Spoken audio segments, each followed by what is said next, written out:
The Crown Prince Xuan of Qing was exiled to the imperial mausoleum due to treachery, destined to never return to the palace.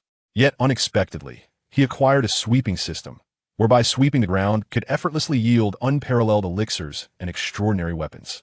With a single sweep in a mausoleum, he was rewarded with the Dao Body. After 100 sweeps in the mausoleum, he was granted the 9 transformations of rebirth technique. Upon achieving 1,000 sweeps in the mausoleum, he earned the celestial sword technique. Initially, he believed he would simply continue sweeping until he became invincible in the world.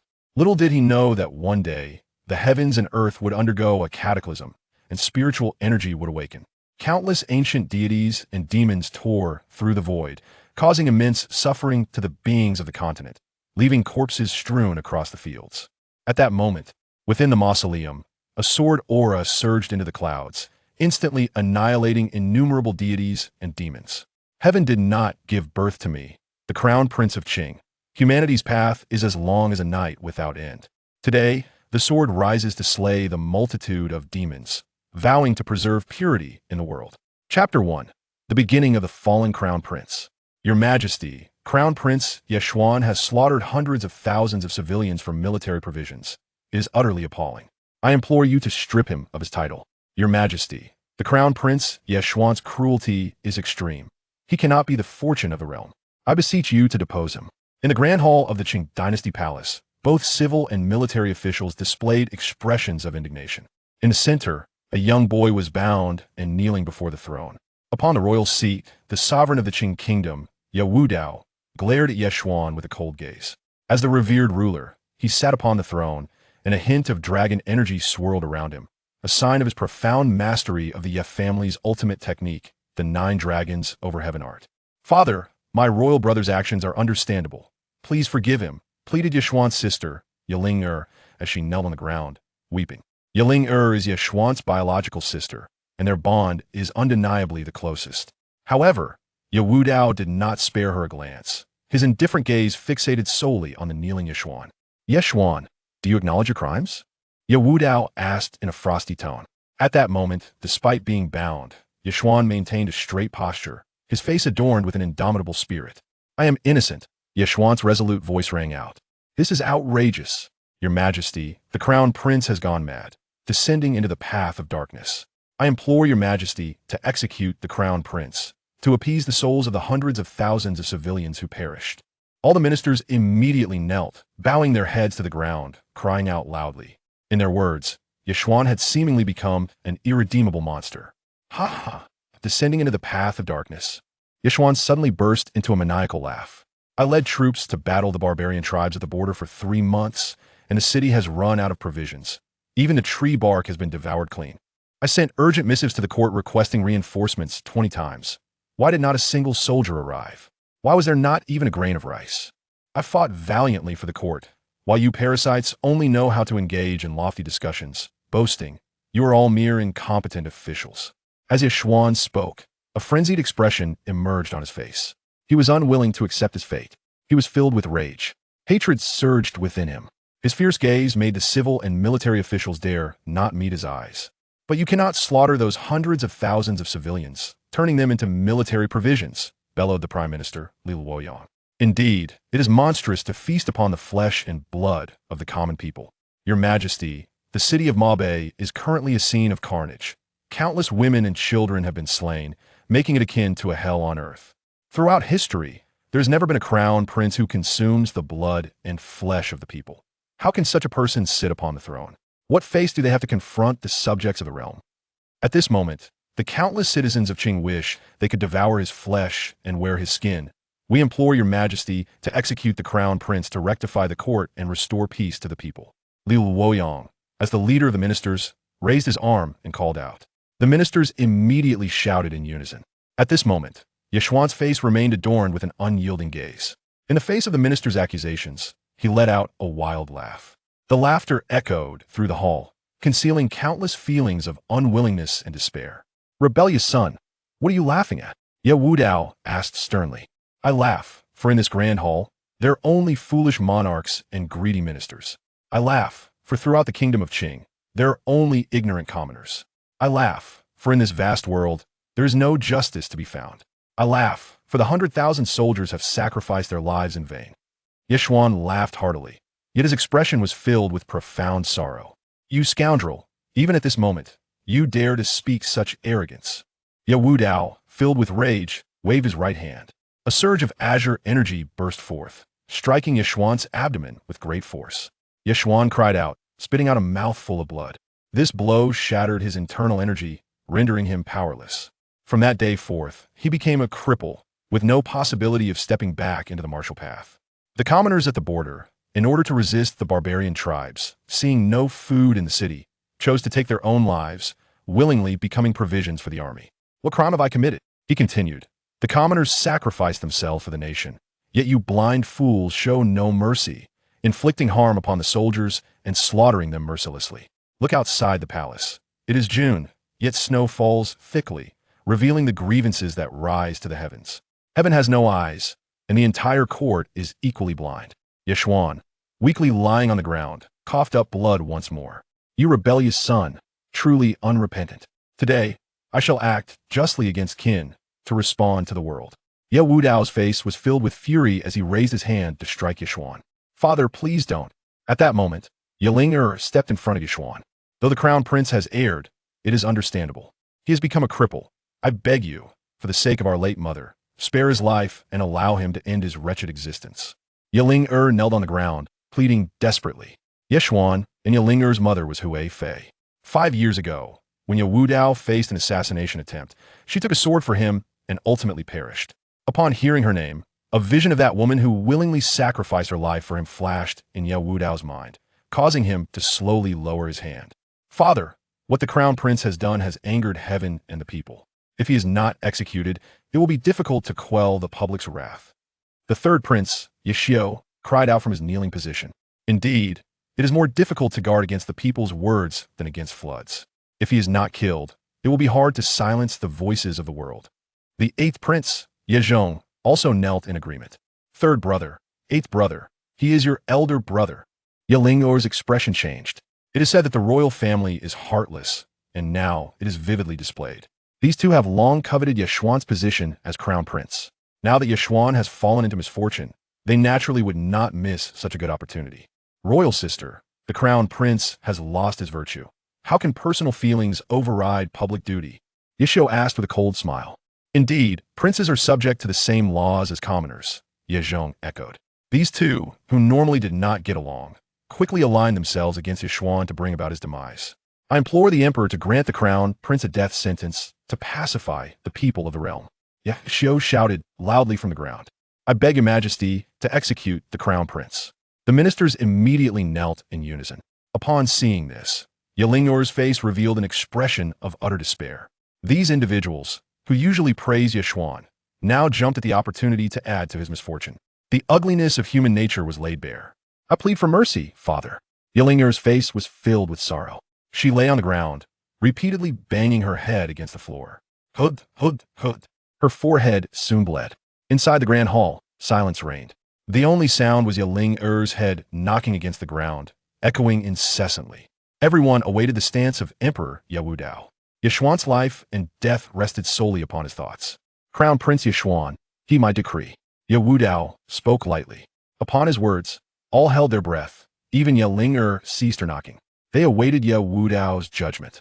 Chapter 2, Awakening. The formless essence of the Great Tao. The Crown Prince Xian, devoid of virtue and morality, has been stripped of his title, his supreme bones extracted, and condemned to guard the royal tomb for eternity, forbidden from entering the capital without a decree. Wu Dao's proclamation reverberated within the grand hall, sealing the fate of the matter. He extended his right hand, grasping at the void. A resounding dragon's roar echoed forth, its might overwhelming the heavens and earth. A radiant golden light enveloped Xian, who soon emitted a piercing scream of agony. A segment of golden bone was forcibly torn from his body, exuding a terrifying aura that instilled dread in all who beheld it. This was Xian's supreme bone. The Crown Prince of Qing was born with dual pupils and possessed the revered bone, a talent of celestial proportions. It was this endowment that allowed Xian, at such a tender age, to cultivate to the 9th rank of the acquired realm, becoming the second strongest of the Yi royal clan, second only to Wu Dao. Alas, His sea of qi was now destroyed, and his supreme bone extracted. Henceforth, he could only exist in this diminished form for the remainder of his life. The princes and ministers sighed inwardly upon hearing these words. Indeed, he had not been completely annihilated. "Thank you, father," Yi Ling cried out, prostrated on the ground. From this moment forth, Yi Xian would guard the royal tomb in his broken state, with no hope of rising again. As this thought crossed her mind, her heart was filled with profound sorrow. What significance did nobility hold? What worth did a prodigy possess? What value did a crown prince have? Ultimately, he had been reduced to a discarded pawn. Yi Xian lay on the ground, his face devoid of expression, his spirit extinguished, as desolation enveloped him. "Liang Banban, take this ungrateful wretch to the royal tomb. Dismiss the court," Yi Wudao commanded before rising and leaving the hall.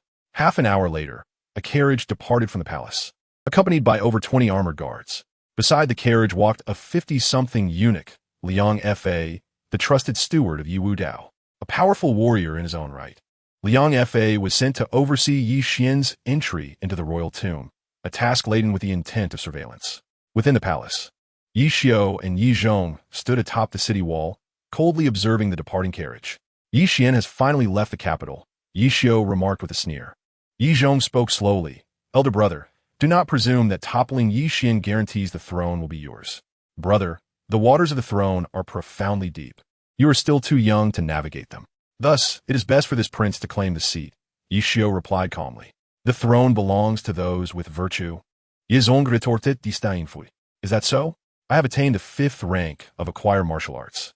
The throne rightfully belongs to me. Do not blame me for the warning. If you insist on contending, Yi Xian's fate will be your own," Yi Xiao declared before turning to depart gracefully.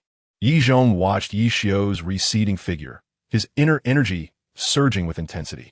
The vastness looms, enveloping all. In the face of impending adversity, who is not burdened? Let us witness the unfolding fate. Yi Xian murmured to himself. The imperial tomb lies in the eastern outskirts of the capital. Hence it is also referred to as the eastern suburb royal tomb. It is merely a few miles from the city, a distance that for a martial artist is but a fleeting moment. Yet Yi Xian, now rendered powerless, traveled by carriage, taking a full half-hour to finally arrive at the royal mausoleum. "Your Highness, we have arrived," Liang Fa announced in a sharp tone. No longer a prince, Yi Xian was addressed merely as Your Highness. As the carriage curtain was drawn aside, Yi Xian's pallid visage was revealed. He alighted from the carriage, gazing upon the desolate and silent cemetery, a wave of melancholy washing over him. He had once believed that his arrival in this world was akin to a royal flush, born amidst celestial phenomena, gifted with dual pupils and noble lineage, approaching innate mastery at a tender age. To be hailed as a dragon among men seemed fitting. Yet, he never anticipated such a monumental upheaval. Was he destined to languish in this desolate tomb for all eternity? What, then, was the purpose of his transmigration? Yi Xian's heart was engulfed in profound confusion. "Your Highness, please proceed," Liang Fa spoke with a hint of indifference. Acknowledging the futility of resistance, Yi Xian uttered nothing and strode directly into the royal mausoleum. At that moment, Liang Fa clapped his hands, and a middle-aged eunuch emerged from within. "Eunuch Liang, Xiao Chunzi, keep a close watch on him. Report immediately if there are any signs of unrest," Liang Fa instructed slowly. "And how shall I serve His Highness?" Xiao Chunzi inquired. Liang Fa replied, devoid of expression. "He is no longer a prince, merely a sinner." "Understood." Xiao Chunzi nodded obediently. Unaware of these exchanges, Yi Xian wandered deeper into the mausoleum, where over 100 tombstones lay, each marking the resting place of the previous emperors of the Qing kingdom. Among them were illustrious sovereigns of unparalleled ambition, and those who were woefully inept. Regardless of their virtues or vices, they were all his forebears. As he entered the tomb, a chill swept through him, causing an involuntary shiver. The wind rustled, whispering mournful sounds that sent a shiver down his spine, even in broad daylight. Yehuan Yalkit Sluri, eventually arriving at a wooden shack where those exiled to the royal tomb traditionally resided. Yet, none could endure the madness of this accursed place for a full year. Many succumbed to insanity and death within that time. Gazing at the wooden dwelling, Yi Xian sighed inwardly, contemplating that perhaps he would be the next to succumb to madness. With that thought, he pushed open the door and stepped inside. The wooden cabin, long abandoned, lay in a state of neglect. Dust blanketed the tables, chairs, and bed. a testament to the absence of human presence for an extended period. Xuan had heard tales of the last occupant sent to this imperial mausoleum, a prince exiled 5 centuries ago for insurrection. His fate, after a year of confinement, was madness and demise. As the Crown Prince, Xuan had often listened to Yi Tiandao's ominous warnings about the profound terrors that lurked within the mausoleum. Yet, the specifics of these horrors remained shrouded in secrecy, never disclosed to him by Yi Wudao. Gazing at the shabby and disordered cabin, a wave of desolation washed over Xuan. Perhaps the next soul to succumb to madness would be his own. Nonetheless, he resolved to first cleanse this dismal abode. After all, even in death, he must inhabit this place for a while. As a prince of the Great Qing, he could not perish in such squalor. Surveying his surroundings, he noticed a dilapidated broom nestled in the corner, clearly unused for many years. Unfazed, he grasped the broom and began to sweep. Just as he commenced, an unexpected sound pierced the stillness. Ding! Host has awakened the sweeping system. The host may sweep in various locations to receive different rewards. Congratulations, host, for sweeping once in the imperial mausoleum. Reward, the form of the boundless Dao. Upon hearing the system's voice, Xuan's heart trembled with astonishment. Indeed, those who traverse without a system possess no soul. Although the golden finger may arrive late, it never fails to appear. Though the system had tarried for over 20 years, it finally arrived in the nick of time. The mention of the form of the boundless Dao sent waves of exhilaration through him. This legendary physique was said to allow for rapid cultivation, free from the constraints of bottlenecks. Initially believing himself trapped in the depths of despair, confined to guarding the mausoleum, Xuan was taken aback by the unexpected fortune bestowed upon him. At that moment, the system's voice echoed once more.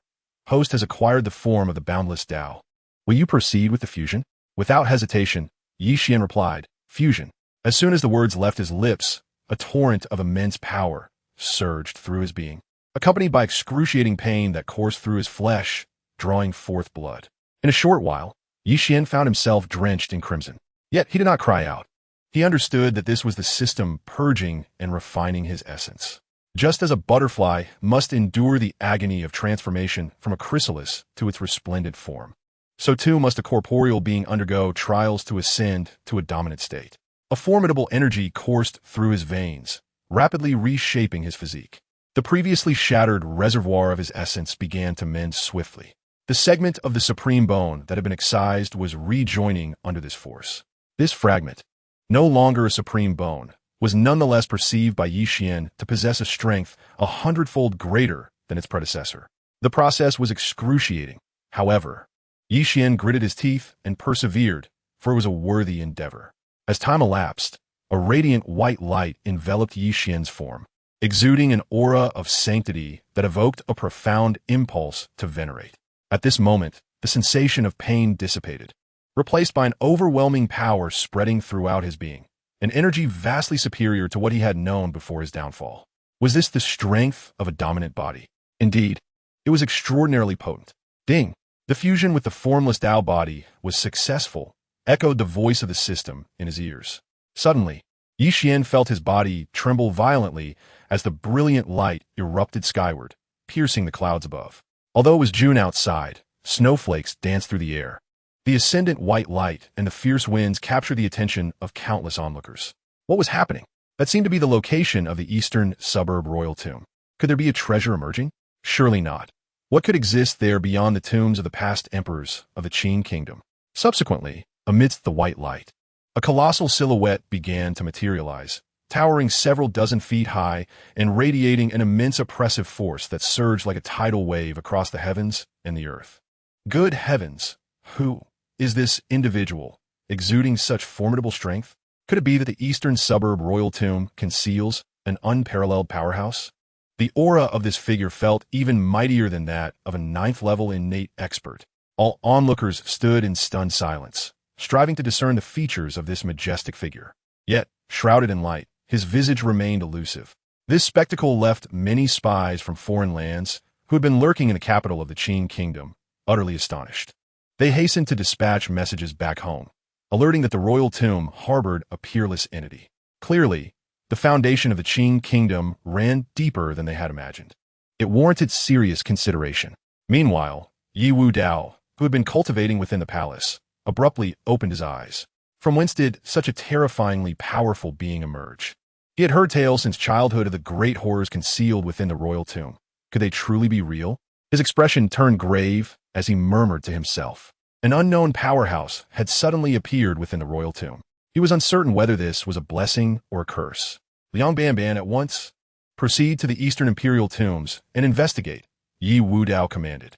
This servant obeys, Liang replied, and with a swift motion, vanished from sight.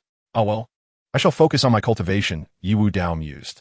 The supreme bone was now in his possession. With it, his strength would undoubtedly ascend to greater heights. He held a fragment of bone, the supreme bone extracted from Yi Xian's very being. With determination, he forcibly infused the supreme bone into his own body. After a painful roar, the supreme bone finally settled within him, unleashing an overwhelming force that rapidly enveloped him. His aura surged at a terrifying pace. Truly, the supreme bone lived up to its illustrious reputation. Shinner, do not hold it against me. The supreme bone within me is far more potent than it would be within you, Yi Wudao spoke to himself, gazing towards the eastern imperial tombs. At that moment, the radiance of the eastern imperial tombs had faded and the colossal figure had vanished. No matter how hard Yi Wudao pondered, he could never fathom that the extraordinary phenomenon had been caused by the very Yi Xian he had just incapacitated. Inside the eastern imperial tombs, Yi Xian had fully merged with the ethereal body of the great Tao. The ethereal body, pure and untainted, bestowed upon Yi Xian an otherworldly aura. Standing with closed eyes, he resembled a celestial being that had descended from the heavens, utterly out of place in this filthy, mortal realm. He stood like a divine entity atop a peak, inspiring reverence in anyone who beheld him. Soon, as the light diminished, Yi Xian slowly opened his eyes, which gleamed with a brilliant intensity. Should anyone have been present, they would have been awestruck by the penetrating gaze he possessed. His eyes shimmered with divine brilliance, capable of seeing through millennia of reincarnation, and within a single glance, one could witness the transformation of the universe. At that moment, he felt an immense power coursing through him, as if a mere punch could shatter stars and reshape mountains. Was this the strength of the dominant body? Indeed, it was terrifying. Yi Xian clenched his right fist. What did it matter if his energy reservoir was depleted? What did it matter if the supreme bone had been extracted? Once the dominant body emerged, it was enough to defy fate itself. Suddenly, his expression shifted as he looked outside the wooden cabin. A figure outside, upon witnessing this, turned pale with terror. "This is bad, I must flee," the person exclaimed, propelling themselves into the air like a specter, racing into the distance. In a mere breath, they had already escaped several hundred meters. "Do you think you can escape?" Yi Xian mused, stroking his chin with a look of disdain. He remained seated within the cabin, unmoved. He merely gazed impassively at the fleeing shadow. Suddenly, he extended his hand and grasped at the void. An astonishing scene unfolded before him. The fleeing figure appeared to be ensnared by an invisible force, rendering any attempt to advance futile. Subsequently, an even more bewildering spectacle ensued. Chapter 4. The body filled with sacred bones. This individual felt himself being irresistibly drawn toward Yi Xian's chamber by a formidable suction. This revelation sent a chill of terror coursing through him. What sort of terrifying power could possibly pull him from such a distance? Had he not been rendered powerless? When the world was transpiring, he yearned to struggle. But alas, his efforts proved futile. He could only watch helplessly as he was drawn into Yi Xian's room. At last, Yi Xian discerned the true identity of his visitor. "So it is you. I have seen the Crown Prince," he remarked. The figure was none other than Xiao Chunzi, who had been lurking in the royal tomb. Monitoring Xuan. Upon noticing the unusual circumstances in Yi Xian's chamber, he instinctively rushed over, initially believing he had stumbled upon a rare treasure, his heart igniting with fervor. His intent was to claim the treasure for himself, even contemplating the elimination of Yi Xian to silence him. After all, Yi Xian was merely a foikau. His death would go unnoticed. At worst, he could fabricate a story. However, what he did not anticipate was the scene that greeted him at the threshold. Yi Xian's entire being radiated with a sacred white light, resembling a deity that one dared not gaze upon directly. It dawned on him that the extraordinary phenomenon was not caused by any treasure, but rather by Yi Xian himself. When Yi Xian's gaze fell upon him, a chill gripped his heart. The first thought that flashed through his mind was to flee. Yet, how could an ant escape the palm of God? He was brought back by Yi Xian in an unfathomable manner. "What is your name?" Yewan Inwidet Kuli. Trembling, Xiao Chunzi responded, replying to your highness. This servant is Xiao Chunzi. I beg for your highness's mercy. Are you here under Liang Fa's orders to surveil me? Yi Xian asked slowly. Xiao Chunzi's complexion turned ashen as he replied. This servant would not dare. Just as Yi Xian was about to speak, he suddenly furrowed his brow and said, Liang Fa has arrived. You should know what to say. Xiao Chunzi was momentarily taken aback, although his martial prowess was not lacking. He strained his ears for quite some time, but discerned nothing. It was not until a full quarter of an hour had passed that he finally caught wind of the commotion outside, further deepening his awe of Yi Xian's capabilities. Rest assured, your highness, I shall return shortly, said Xiao Chunzi. With that, he swiftly exited the chamber and made his way to the entrance of the royal mausoleum. There, he beheld Liang Fa approaching at a measured pace. As a martial artist of the 7th level, Liang Fa's steps appeared leisurely, yet in reality, he covered great distances with each stride. Xiao Chunzi was aware that Liang Fa had cultivated the esteemed Lotus Scripture to the 3rd level, a secret tome said to be accessible only to eunuchs. Indeed, Liang Fa was the sole individual within the palace to have mastered it, for he was the most trusted confidant of Yiwu Dao. Greetings, Master Liang. Xiao Chunzi promptly bowed as he approached. Liang Fa inquired with a calm demeanor. Xiao Chunzi, did you notice anything unusual within the mausoleum earlier? Responding to your inquiry, no, Master, Xiao Chunzi quickly replied. Liang Fa furrowed his brow and pressed. Did you not see the strange phenomenon that occurred?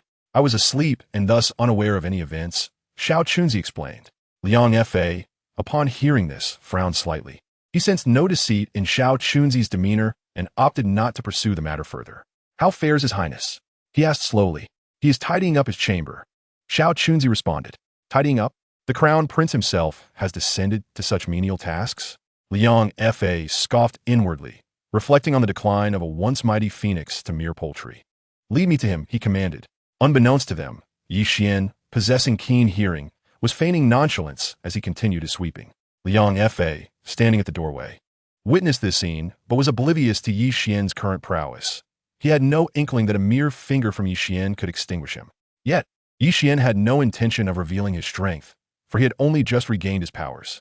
It was prudent to avoid exposure, as one could never know if the Qing dynasty possessed formidable treasures that could counter him. Just because he had acquired the dominant body did not imply he was invincible. Survival was paramount. Liang Fa scanned his surroundings and indeed found nothing amiss. Reluctantly, he decided to abandon his search. Addressing Xiao Chunzi, he instructed, keep a vigilant watch over him and report any developments immediately. Understood, I shall comply, Xiao Chunzi nodded. After Liang Fa departed, Xiao Chunzi promptly knelt before Yi Xian. You performed well. You ought to know what to do going forward, Yi Xian remarked coolly. Your servant comprehends. Xiao Chunzi replied while prostrating on the ground. Do not attempt any tricks otherwise. Yi Xian's voice turned icy. Rest assured, your highness, Xiao Chunzi hastily assured him. Enough, you may go. Yi Xian waved his hand dismissively. Once Xiao Chunzi left, Yi Xian sat cross-legged on the bed, attuning himself to the newly acquired Dao of the Formless Body. It is rumored to be the ancient tyrant body, embodying the Dao of the Taoists and the formlessness of the Buddhists. This tyrant body, accommodating both Buddhism and Taoism, reveals its terrifying nature. Yi Xian can distinctly feel the unparalleled strength of his physical form, although he presently possesses only his corporeal body without martial prowess. The robustness of his physique is sufficient to withstand a full-force strike from Yi Tian Dao without sustaining any harm. Upon introspecting within himself, he discovered something that left him utterly astonished. His bones had transformed entirely into a resplendent golden hue. Such bones are undoubtedly far more formidable than his former supreme bones. Previously, even with just a fragment of supreme bone, he had been hailed as a martial genius. Now, his entire being is composed of sacred bones, which are countless times stronger than supreme bones. Consequently, his cultivation speed will undoubtedly become even more terrifying. Additionally, his Qi astounded him as well. If he had previously likened his Qi to a small pond, it could now be aptly described as an expansive ocean. However, it is presently devoid of any spiritual energy. Thus, Yi Xian immediately crossed his legs and began practicing his former techniques. Yet to his dismay, no matter how fervently he attempted to cultivate, he could not harness even a trace of spiritual energy. Before long, he discerned the crux of the issue. The techniques he had practiced previously were far too feeble, utterly incompatible with the formless tyrant body. It was akin to attempting to install an ordinary car engine into an F1 racing car. It simply could not be supported. Regrettably, he currently lacked suitable techniques, which left him somewhat troubled. However, his gaze soon fell upon a broom lying on the ground, and his eyes brightened with inspiration. Indeed, wasn't there a system? Sweeping could enhance his strength. So, he resolved to commence sweeping. After a while, the system finally responded. Chapter 5. 9 Transformations of Life Cultivation. Ding! The host has swept the royal tomb residence 100 times, rewarded with the 9 transformations of life cultivation. The system's voice resonated in Yi Xian's ears, and he was instantly filled with elation. Truly, what one desires comes to fruition. Soon, a substantial passage of text flooded into his mind, and he instantly comprehended the 9 transformations of life cultivation. Thus, he promptly seated himself cross-legged and began his cultivation. A formidable stream of energy surged into his meridians, ceaselessly circulating within him. 1 gives rise to 2, 2 gives rise to 3, 3 gives rise to all things. An eternal cycle, boundless and infinite.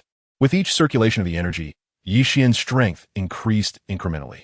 From the first stage of postnatal cultivation to the second, and then the third, until he reached the 5th stage of postnatal cultivation. As the currents of energy gradually flowed into Yi Xian's sea of qi, what was once a parched expanse transformed instantaneously into a boundless ocean, teeming with surging waves. Upon opening his eyes, a radiant brilliance emanated from them. He appeared ethereal and transcendent, resembling a celestial being descended to the mortal realm. To his astonishment, he had swiftly attained the 5th level of postnatal cultivation in less than an hour. Should this news circulate, it would undoubtedly leave many in sheer disbelief. Previously, it had taken Yi Xian 2 full years to reach this same level. Yet, even then, his talent had been deemed extraordinary, earning him the title of the foremost young prodigy of the Yi royal family.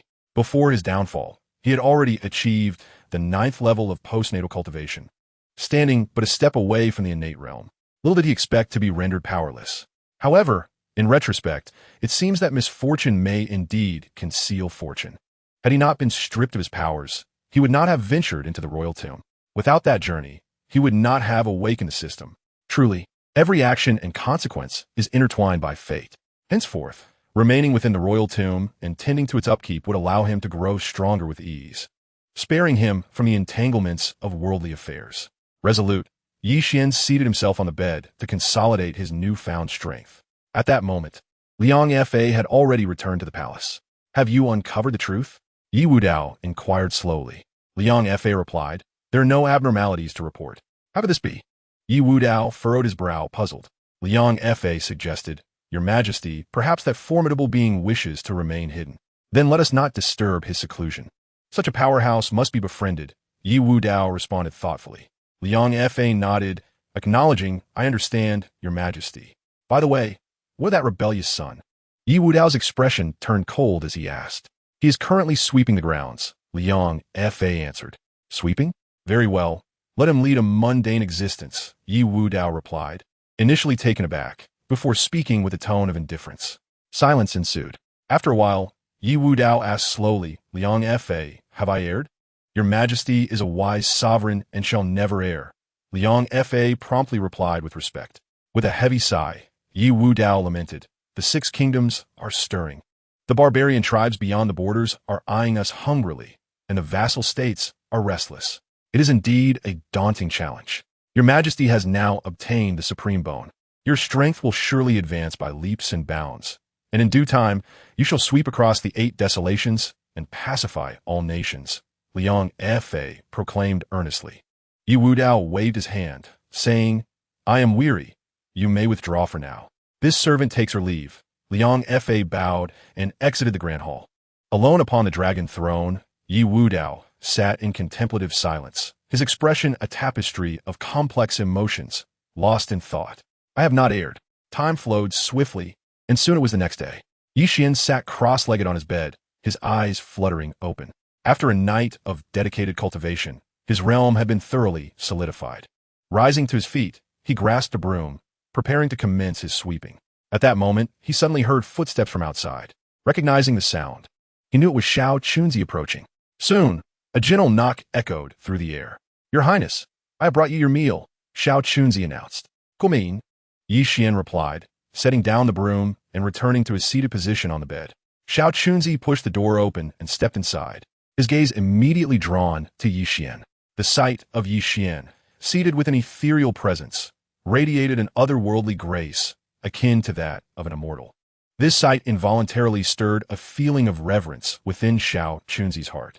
"It seems that after just one night, your Highness has grown even stronger," Xiao Chunzi thought in astonishment. He placed the meal on the table and knelt on the ground, proclaiming, "Your Highness, please partake in your meal." Yi Xian glanced at the spread before him. His expression won a surprise. The tray held 4 dishes and a soup, accompanied by a jug of fine wine. "This is hardly the fare of a prisoner. Such a splendid meal," Yi Xian remarked with a smile. Xiao Chunzi, still kneeling, replied, "Your Highness is a precious being. Such a meal is truly but a meager offering." "Your thoughtfulness is appreciated," Yi Xian replied with a hint of indifference.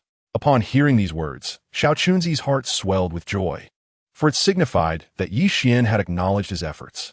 "I am willing to venture through fire and water for your Highness, without hesitation," Xiao Chunzi declared from his position on the floor. He had long stood guard over the desolate imperial tomb, with little hope for the future. Only he knew the depths of Yi Xian's power. If he could earn Yi Xian's favor, perhaps he could indeed alter his fate. Who said that eunuchs were meant to dwell solely in darkness? Who said they were unworthy of dreams? He who does not aspire to be a chief steward is not a worthy eunuch. "I understand your intentions," Yi Xian spoke slowly, neither rejecting nor dismissing Xiao Chunzi. Remaining within the confines of the imperial tomb meant that news was scarce. With Xiao Chunzi present, he could still glean some information from the outside world. Their meal was quickly consumed. "From now on, bring me my meals once every 7 days, Yi Xian stated calmly. "In 2 days, a 5th-tier warrior will have preliminarily reached the realm of abstaining from food."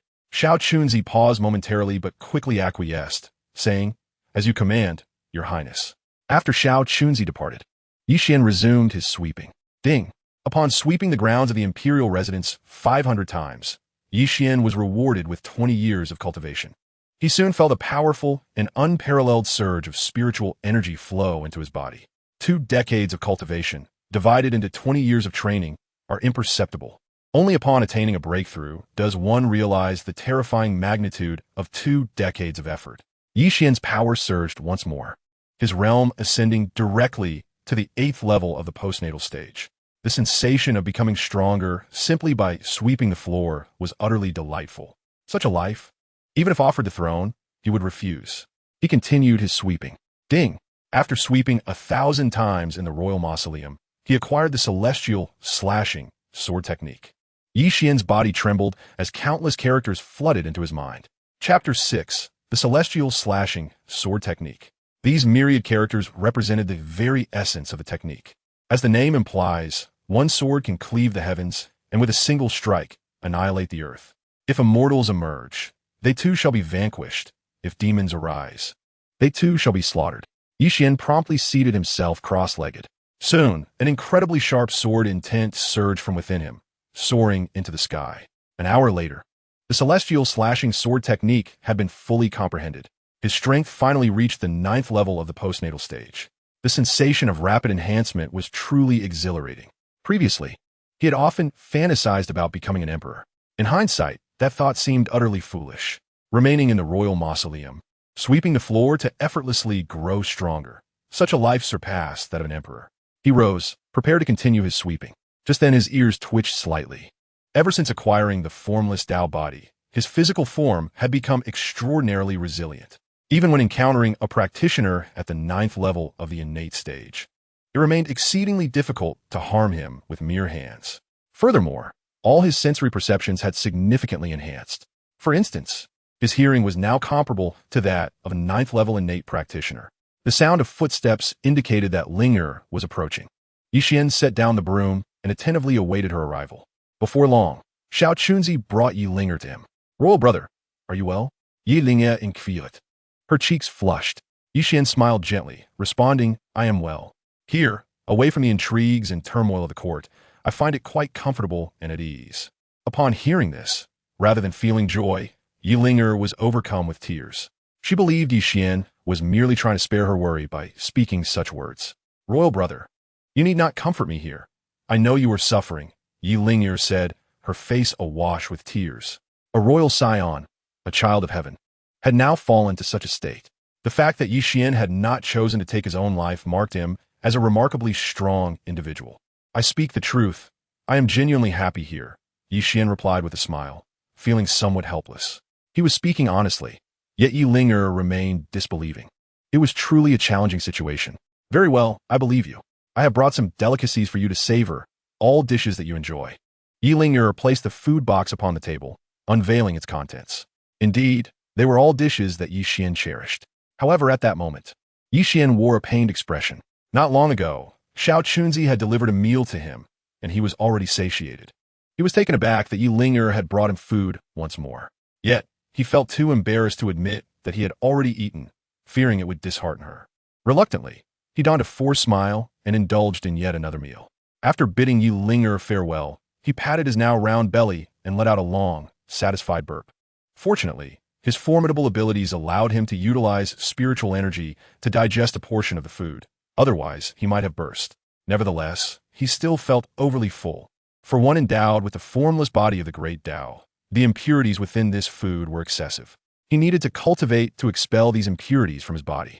Thus, he chose not to tidy up, but instead settled into a meditative posture to detoxify. Meanwhile, within the palace, Yi Ling'er arrived at the imperial study, where Yi Wudao was engaged in reviewing memorials. Father, I have returned, Yi Ling'er announced, kneeling on the ground. Her demeanor was somewhat aloof, revealing a noticeable distance from Yi Wudao. The emperor sensed this shift, but merely sighed quietly, choosing not to comment further. How was your elder brother? Yi Wudao inwided softly. Yi Ling'er bowed her head, a mocking expression crossing her face as she replied, quite well. He claims that he is far removed from the intrigues of the court and lives quite comfortably. This rebellious child, how can he utter such insincere words? Yi Wudao snorted in response. Yi Ling'er replied in a hushed tone, your brother is now but a shell of his former self. He can only lead such a life. Do you blame me? Yi Wudao asked, sighing. Yi Ling'er rested her forehead on the ground, saying, your daughter would not dare. I know you harbor resentment toward me. Yet it matters not, Yi Wudao spoke slowly. To occupy a position of power is inherently lonely. Why does the emperor refer to himself as this lonely one? Because a ruler is, by nature, solitary. Family and love are merely adjuncts in the pursuit of dominion. Both wives and children can be sacrificed when necessary. If there is nothing else, I wish to take my leave, Yi Ling'er said coolly. Yi Wudao waved his hand dismissively go. After Yi Ling'er departed, Yi Wudao sat on the dragon throne, lost in thought for a moment before asking, Liang Banban, have the barbarian tribes made another proposal for marriage? Yes, your majesty, Liang replied. Yi Wudao spoke slowly. Currently, only Ling'er has reached a marriageable age within the royal family. Liang Fa remained silent. In matters such as these, Yi Wudao ought to make his own decisions. After all, he was merely a minister and had no right to voice an opinion. After 2 hours of cultivating, Yi Xian finally expelled the impurities from his body. With the impurities gone, he felt a refreshing clarity wash over him. He resumed his task of sweeping the floor. Although the wooden cabin had already been meticulously cleaned, he remained indifferent. His sole purpose was to sweep. Time flowed like water, slipping away unnoticed. Before he knew it, Yi Xian had spent 3 years within the imperial mausoleum. During this period, he had swept every corner of the mausoleum with his broom, yet he continued his relentless cleaning. Remarkably, his cultivation had advanced to the 5th level of the innate stage in just 3 years. Such an achievement, if known, would undoubtedly astonish countless onlookers. It is worth noting that even before his downfall, with his supreme bone, Yi Xian would require at least a decade to ascend from the 9th level of the acquired stage to the 5th level of the innate stage. However, with the aid of the system, Yi Xian accomplished this feat in a mere 3 years. This unprecedented speed was truly unparalleled. Yi Xian found solace in this place, becoming increasingly engrossed in his sweeping. Upon reaching 1 million sweeps within the mausoleum, he would receive the true martial spirit garment. Upon reaching 5 million sweeps, he would obtain the 8 Desolation Burning Silent Sword. Upon reaching 10 million sweeps, he would acquire the Divine Sword Thunder Control True Technique. After sweeping for 3 years, Yi Xian gradually discerned the pattern. Rewards would be granted upon reaching whole numbers in his sweep count. Sometimes he received techniques, at other times weapons, and occasionally elixirs. The rewards were random. Throughout these 3 years, his system space had become filled with an array of rare treasures. He would promptly consume the elixirs that enhanced his cultivation, while the rest consisted primarily of healing medicines. During this time, he had never ventured outside. In his 3 years of isolation, his heart had become as tranquil as still water. Apart from the frequent visits from Yilinger, only Xiao Chunzi occasionally came to bring him meals. Each time, Xiao Chunzi would share tales of the happenings outside, alleviating Yi Xian's boredom. Chapter 7. Yu Yao. On this day, Xiao Chunzi arrived once more to deliver food. He began recounting the events unfolding beyond the mausoleum. Over the past 3 years, the world had been tumultuous and chaotic. The divine continent was embroiled in unending warfare among the 7 nations. The northern tribes periodically descended southward to raid, while the tributes from the southern vassal states dwindled each year. It must be said, the internal strife and external threats facing the kingdom of Qinghua have escalated significantly. Fortunately, Yi Wudao's strength has ascended to the 8th level of the innate realm, a prowess formidable enough to instill fear across the various nations. However, the prolonged years of warfare have resulted in considerable casualties among the innate experts of these countries. Upon hearing this, Yi Xian felt a tremor within his heart. If even the innate experts can perish, perhaps it would be wiser to remain here, diligently cultivating strength. The disputes and ambitions of the outside world pale in comparison to the tranquility found within these walls. With a cup of wine in hand, Yi Xian began to recite passionately. In this world of storms, we emerge. As we enter the court, time hastens. Amidst discussions of imperial ambitions, life's fleeting pleasures are best savored in drunken revelry. Hearing this, Xiao Chunzi immediately applauded, exclaiming, "Your Highness, your literary talent is remarkable. I am in awe." "Cease the flattery," Yi Xian chided playfully. At that moment, his expression suddenly shifted, revealing a profound seriousness. "She has arrived." Xiao Chunzi, puzzled, inquired, "Your Highness, who has come?" "Go greet her, but do not reveal anything," Yi Xian replied calmly. Xiao Chunzi promptly responded, "I shall obey." Before long, she returned, escorting an extraordinarily beautiful woman. The young lady appeared to be in her mid-20s, with skin as radiant as snow and eyes resembling clear pools of water. Her beauty was truly exquisite, akin to a luminous pearl encased in jade. Yet, her demeanor did not reflect that of a typical fragile woman. She donned a white palace gown, which only enhanced her imposing and unassailable presence. Yi Xian gazed at this woman, his expression a tapestry of complex emotions, mirrored by her own, as tears shimmered in her eyes. Words failed them. Unspoken sentiments flowed like tears. "You have come. I have come. You should not have come. Yet I still came." After exchanging these sentiments, silence enveloped them once more. "Please, take a seat," Yi Xian said softly. The young lady complied, her eyes reddening as she spoke. "I apologize. I have been immersed in my training for the past 3 years and was unaware of the misfortunes you have endured." "It is not your fault," Yi Xian replied, shaking his head. In truth, had he not been sent here, he would have lacked the opportunity to grow stronger. He found himself somewhat grateful to Yi Wudao for his exile. After a brief silence, he continued, "Yu Yao, perhaps we should annul our engagement." Yu Yao looked at Yi Xian in astonishment, asking why. "You are now the saintess of the supreme sect, while I have become a mere shell of my former self. I no longer deserve you," Yi Xian responded slowly. "The supreme sect is the foremost sect in the realm, its influence stretching across the entire divine continent. Even the barbarian tribes in the frigid north fall within its domain. The sect's leader is the most formidable expert in the world, his power sufficient to overshadow this era. This, indeed, is the most terrifying aspect. This is precisely the reason why Yi Xian, despite having ascended to the ranks of innate masters, chooses to remain concealed within the imperial tomb. In this world, there exists an overwhelming number of formidable individuals. The moment one steps outside, the risk of being slain is alarmingly high, even if one were to achieve the status of being invincible. Who can guarantee that there are not ancient monsters lurking in the shadows? Thus, it is prudent to avoid venturing out whenever possible, to feign death whenever feasible. This also elucidates Yi Xian's reluctance to reveal his true strength to Yu Yao. Yu Yao immediately shook her head in refusal, asserting, "I cannot agree. Our engagement is not something you can simply annul. Yet, will your sect consent to this?" Ye Wan inweed it. Yu Yao retorted with a cold snort. I shall dictate the terms of my marriage. Anyone who dares to oppose me shall meet their demise. You remain as fierce as ever, Yi Xian remarked with a bemused smile. Yu Yao, with eyes brimming with affection, said, I will forever remember the year I turned 10. When I encountered a mishap during my training, and it was you who saved my life. In this lifetime, I shall only marry you, regardless of how you may change. I am determined to be yours. However, I truly do not wish to burden you. Yi Xian sighed. Yu Yao rose to her feet. Amidst the swirling snowflakes, her demeanor radiated an increasingly noble air, reminiscent of a Tian Shan snow lotus, cold and proud. Yet, the smile upon her face possessed the warmth to soothe the heart. I shall not be deterred. I will petition His Majesty to allow me to reside within the imperial tomb, to accompany you for all eternity, Yu Yao declared softly. With that, she turned to leave before Yi Xian could respond. Each step she took appeared modest, yet she traversed considerable distance, vanishing into the horizon in the blink of an eye. Yi Xian gazed at Yu Yao's graceful silhouette, filled with helplessness. This girl, indeed, remains as stubborn as she was in her youth. Nevertheless, he felt a deep sense of gratitude. Yu Yao was not like most women, who would forsake him upon learning of his fall from grace. If Yao truly wished to reside with him, he would not mind. After all, he had not been entirely cast aside.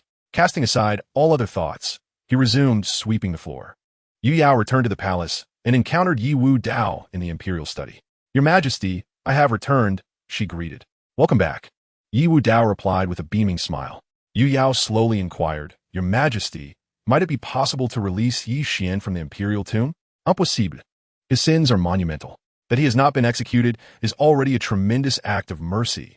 Yi Wu Dao's expression turned grave. Yu Yao scoffed. Your Majesty, is he truly as sinful as you claim? What do you mean by that? Yi Wu Dao asked in a low voice. Yu Yao, with a mocking expression, replied, 3 years ago, during his defense of the city, he repeatedly sought aid from the court, yet received no response. The only one capable of ignoring a plea for help from the Crown Prince is a singular entity in this world. In the ensuing silence, she refrained from continuing her discourse, yet her implication was unmistakably directed at Yi Wu Dao. Impudent! Are you daring to criticize me? Yi Wu Dao exclaimed, his fury palpable. An overwhelming aura surged from within him, saturating the grand hall with an oppressive and terrifying presence. Yu Yao's countenance shifted dramatically. You have already attained the 8th level of innate strength? She inquired, astonished. She had not anticipated such a rapid advancement in merely 3 years. Unbeknownst to her, this remarkable progression was a testament to the prowess of Yi Xian's supreme bone. I am the sovereign of a nation. I owe no explanations to anyone, Yi Wu Dao stated. His tone measured yet firm. Yu Yao's expression grew solemn. Despite her status as the holy maiden of the supreme sect, she had only reached the 3rd level of innate strength and dared not act frivolously before Yi Wu Dao. I have a request, Yi Yao said, her voice steady. What is your request? Yi Wu Dao inquired. I wish to accompany Brother Xian to the royal mausoleum, Yu Yao replied slowly. Yi Wu Dao's expression darkened. That is unacceptable. He is but a cripple now, unworthy of you. He is my betrothed, and will forever remain so. My decision to go does not require your consent. Yu Yao asserted with unwavering resolve. Yi Wu Dao scoffed. Will your brethren from the supreme sect agree with your actions? If they do not, I shall compel them to acquiesce. None shall obstruct my determination to be with Brother Xian, Yu Yao declared, her demeanor resolute. As she spoke, a chilling intent pervaded the air, causing the temperature in the hall to plummet. A thin layer of frost began to form upon the ground beneath her feet, indicative of the intensity of her murderous intent. The 9 nether ice cold skill? Yi Tiandao observed, his pupils contracting. It appeared that Yu Yao's prowess far surpassed that of an ordinary 3rd level innate practitioner. Go if you wish. I shall not intervene, Yi Wu Dao replied nonchalantly. Yu Yao was no longer the sheltered figure residing in the eastern palace of the Qing kingdom. She now possessed the formidable backing of the supreme sect. In this world, the power of sects far eclipsed that of dynasties. Thank you, Your Majesty, Yu Yao said, bowing respectfully before departing. Watching her retreating figure, Yi Wu Dao's expression grew contemplative. He had not anticipated her depth of feeling.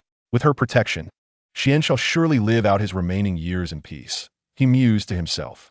Your Majesty, your benevolence shines through the ages, Liang Fa promptly flattered. Enough. This is a debt I owe to Xian. How has he fared these past 3 years? Yi Wu Dao inquired, his tone casual. Your Highness spends his days sweeping the grounds.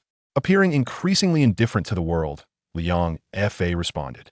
Unconcerned with worldly affairs, he found peace, for only in this manner could others refrain from harboring ill intentions towards him.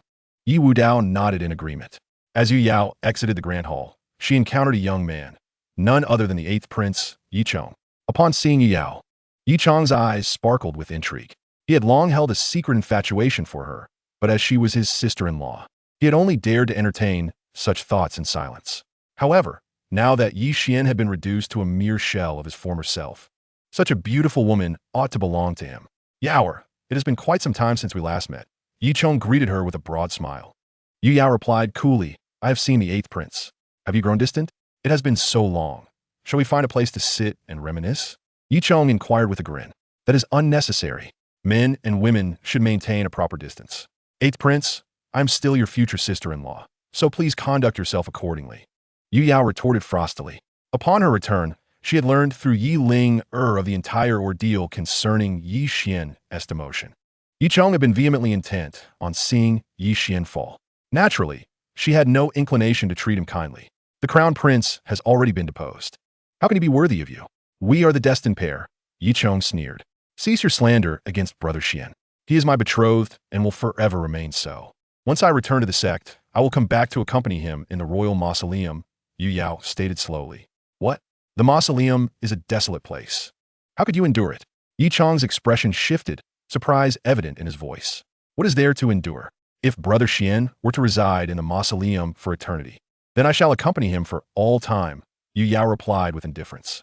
Having said this, she ignored Yi Chong and brushed past him, a fragrant breeze wafting into his nostrils. Yi Chong inhaled greedily, a look of intoxication spreading across his face. He gazed at Yu Yao's captivating silhouette, his expression darkening with a hint of menace. How could such a flawless woman belong to that waste of a man? Yi Xian? She ought to be mine. That worthless Yi Xian should not even exist in this world. A manic smile crept onto Yi Chong's face. Yu Yao soon returned to the Eastern Royal Mausoleum. She approached Yi Xian's dwelling and said, His Majesty has agreed. I will handle matters of the sect and then come to keep you company. Truly, there is no need for you to come, Yi Xian replied softly. Within the mausoleum, the atmosphere was unbearably bleak. A woman of her stature should not squander her life in such desolation. Perhaps, in the future, she would come to regret this decision. My mind is made up. Wait for me, Yu Yao said gently. And with that, she departed. She walked away softly, just as she had arrived, waving her sleeve without taking a single cloud with her. This line of poetry unexpectedly surfaced in Yi Xian's mind, both familiar and foreign. He shook his head and resumed his task of sweeping the floor. For 3 years, he had tirelessly swept within his abode, accumulating countless strokes. The broom in his hand had become tattered and worn, yet he refused to discard it, continuing to use it nonetheless. However, after 3 years of sweeping, the rewards here had dwindled significantly. Yi Xian sensed that the potential of this place was nearly exhausted. It seemed time to seek a new locale for his sweeping endeavors. As he continued, the voice of the system finally resonated. After sweeping 28 million times in the royal tomb residence, you have earned the De Yin divine technique. Soon, a torrent of text flooded into Yi Xian's mind, and he swiftly grasped the essence of the De Yin divine technique. This was astonishingly a method to enhance one's consciousness. Practicing this technique would elevate his consciousness to exceed that of others in the same realm by over tenfold, a truly formidable existence. Without hesitation, Yi Xian seated himself cross-legged to cultivate the De Yin divine technique. By transforming the illusory into the tangible and the tangible into the illusory, he tapped into the myriad laws of the universe, perceiving the illusions of the cosmos. As the technique operated, his consciousness surged at an alarming rate. The intangible awareness emanated from his mind, creating invisible ripples in the void. With the passage of time, Yi Xian's consciousness grew immensely powerful. After an hour, he slowly opened his eyes, having completed his cultivation. With the aid of the system's power, he had fully mastered the De Yin divine technique in a mere hour. At this moment, in the capital city, everything within a 100-mile radius unfolded in his mind like a vivid painting.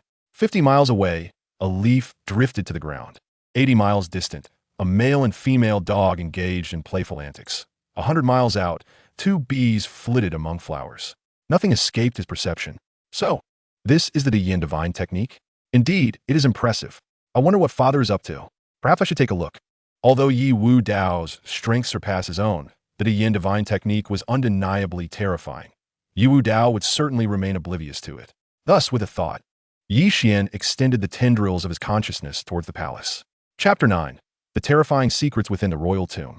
Yi Xian's consciousness gradually reached the palace. The entire layout of the palace swiftly imprinted itself in his mind. He couldn't help but marvel at the Yin divine technique. It was indeed terrifying, more so than the radar he had encountered in his previous world. His consciousness soon settled on the location of Yi Wu Dao. As he swept over Yi Wu Dao, it was evident that Yi Wu Dao remained completely unaware. Yi Xian felt a sense of relief. Before him sat Yi Wu Dao, meditating with his legs crossed, his body resembling a black hole, voraciously absorbing the surrounding spiritual energy. His power was escalating at a terrifying rate. At a certain point within his being, a brilliant golden light emanated. Yi Xian's expression changed dramatically upon seeing it. He was, of course, intimately familiar with this entity. It was the supreme bone that had been forcibly extracted from his own body. Father, to think even you covet my supreme bone. A bittersweet smile crept across Yi Xian's face. Previously, when the court had been reluctant to send reinforcements, he had begun to harbor doubts. Yet he had been deceiving himself, unwilling to believe that his own father could commit such an act. It seems that emperors are devoid of sentiment. For the sake of power, status, and strength, they can sacrifice anyone, even their own flesh and blood. Did Yi Xian harbor hatred in his heart? Certainly. But what could he do? This was, after all, his biological father, the very man who had given him life and nurtured him. To think of raising a hand against Yi Wu Dao was beyond him. He sighed. Were it not for being dispatched to this place, he would never have awakened the system. In the grand tapestry of existence, every action and reaction is woven with fate. Should they become adversaries in the future, he would merely spare his life, nothing more. With that thought, he gradually withdrew his consciousness. However, he did not retract it into his body. Instead, he directed his awareness towards the depths of the imperial mausoleum. Ever since he was a child, he had heard Yi Wu Dao speak of the great terrors that lay in the eastern suburbs mausoleum. His curiosity piqued. He delved deeper into the darkness. As his consciousness seeped into the ground, he found himself enveloped in utter blackness, unable to discern anything. Yet he pressed on, for the Yin divine technique was immensely powerful, allowing his consciousness to extend several hundred miles. After his awareness had penetrated the subterranean darkness for several dozen miles, Yi Xian suddenly sensed a chilling and malevolent presence approaching, causing his body to involuntarily shiver. Abruptly, a colossal shadow flitted past, lunging towards his consciousness to devour it. This was not good. Yi Xian's countenance paled. If his awareness were to be consumed, he would suffer a grievous blow, at best, bleeding from all 7 orifices, at worst, reduced to a mindless fool. He hastily summoned his consciousness back, racing towards the surface. But escape was not so simple. A haunting voice echoed through the darkness, as if emanating from the depths of a demonic realm, infused with the chilling intent of despair and solitude. Even though Yi Xian was now a congenital expert, before this ominous sound, he felt utterly powerless. He strained to summon back his consciousness, yet the shadow moved with greater swiftness, swiftly devouring a fragment of his awareness. Although he managed to escape with most of his consciousness, the shadow ominously whispered, "You cannot escape. You cannot escape." Its voice was frigid, sending chills down Yi Xian's spine. Eventually, the majority of his consciousness returned to his body, causing him to emit a muffled groan as blood streamed from his nostrils. A wave of debilitating dizziness washed over him, nearly causing him to lose consciousness. He recognized this as a consequence of the loss of his awareness. To his astonishment, a great terror truly existed. However, he reassured himself that the formidable entity below should remain trapped for the time being, alleviating some of his concern. Nonetheless, he understood the urgency of becoming stronger to face potential future crises. Yet, in his current state of severe dizziness, he needed to recover swiftly. With a thought, he retrieved a purple pill from his system space. This pill, plump and lustrous, exuded a fragrant aroma, clearly indicating its extraordinary quality. It was a medicinal elixir he had obtained while sweeping last year, known as the Spirit Restoration Pill, designed to replenish one's consciousness. Yi Xian rarely practiced with his awareness. Hence he had kept it stored in the system space until today when it proved invaluable. He consumed the Spirit Restoration Pill, and a refreshing sensation surged through his mind. The dizziness he had felt moments ago vanished entirely, and the consciousness he had lost was instantaneously restored. Yi Xian could not help but marvel at the quality of the system's offerings. Once he regained his vitality, he resumed sweeping the room with renewed vigor. However, after a thorough half-hour of sweeping, he received no rewards whatsoever. It dawned on him that he had exhausted the available benefits here, and it was time to seek a new location. Departing from his residence, he ventured outside. The imperial tombs were extensive, divided into 4 sections: the Eastern Tomb, Southern Tomb, Western Tomb, and Northern Tomb. In addition to these areas, there was a central spirit chamber, housing the memorial tablets of the emperors of the Qing dynasty. Yi Xian's dwelling was adjacent to this spirit chamber. Contemplating, he took up his broom and headed toward the spirit chamber, reasoning that since he had never swept there before, the rewards should be plentiful. Xiao Chunzi observed Yi Xian's actions with curiosity.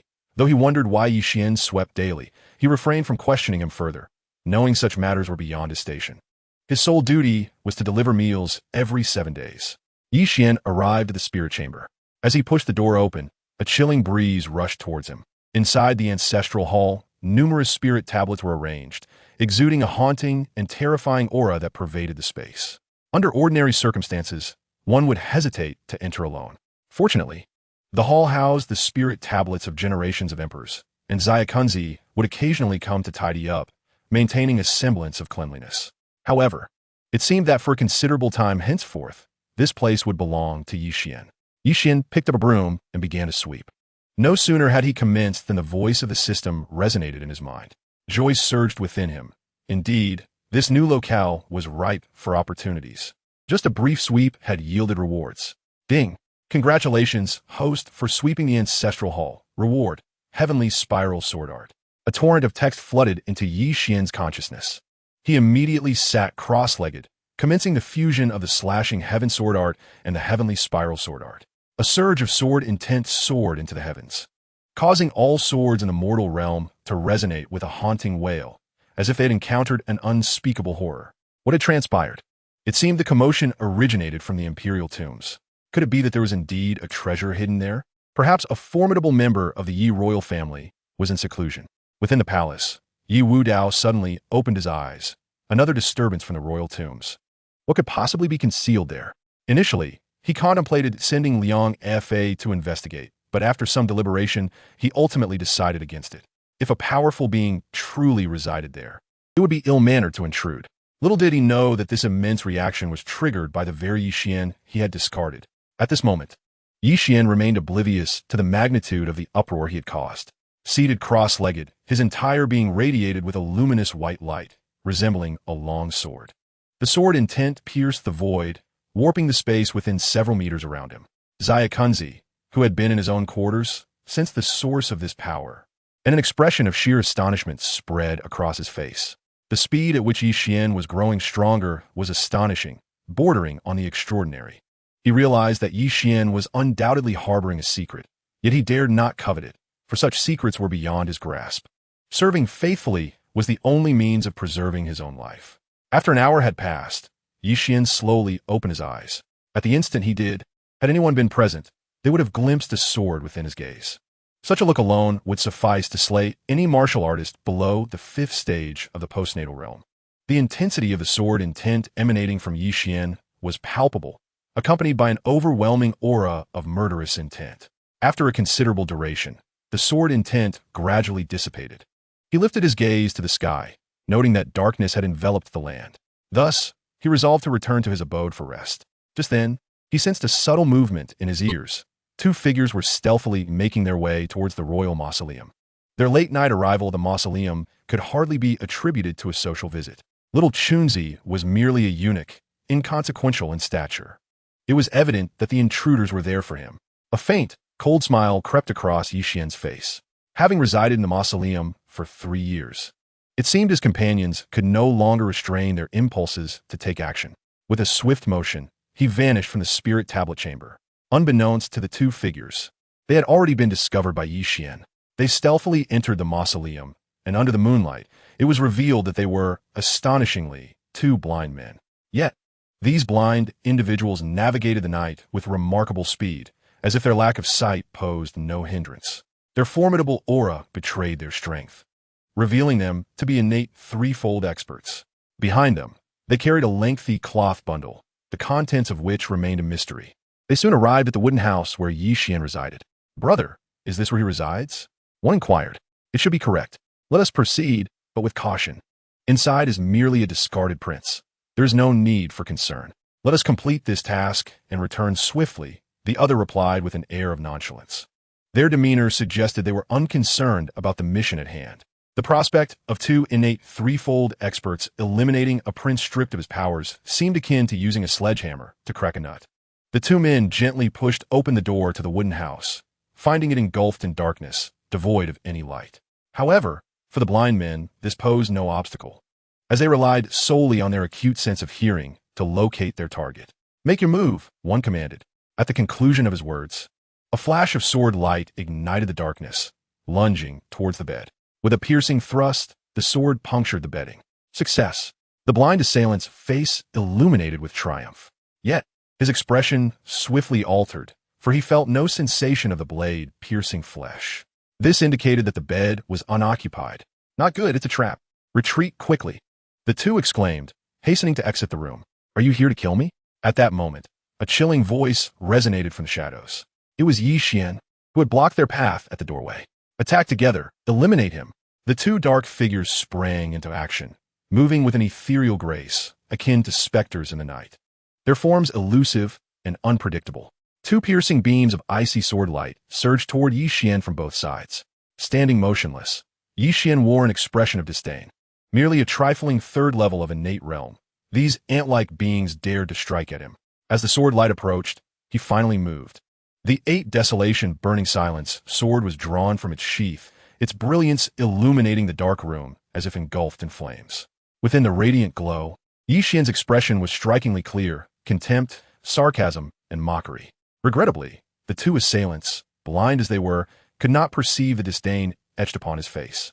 The sword light descended, crimson flashes slicing through the air, severing the arms of the two attackers with piercing cries of anguish. Their severed limbs fell to the ground, and the blind men writhed in agony, their right arms bleeding profusely, staining the earth a deep crimson. "Quick, bring forth the zither," one of the blind men bellowed.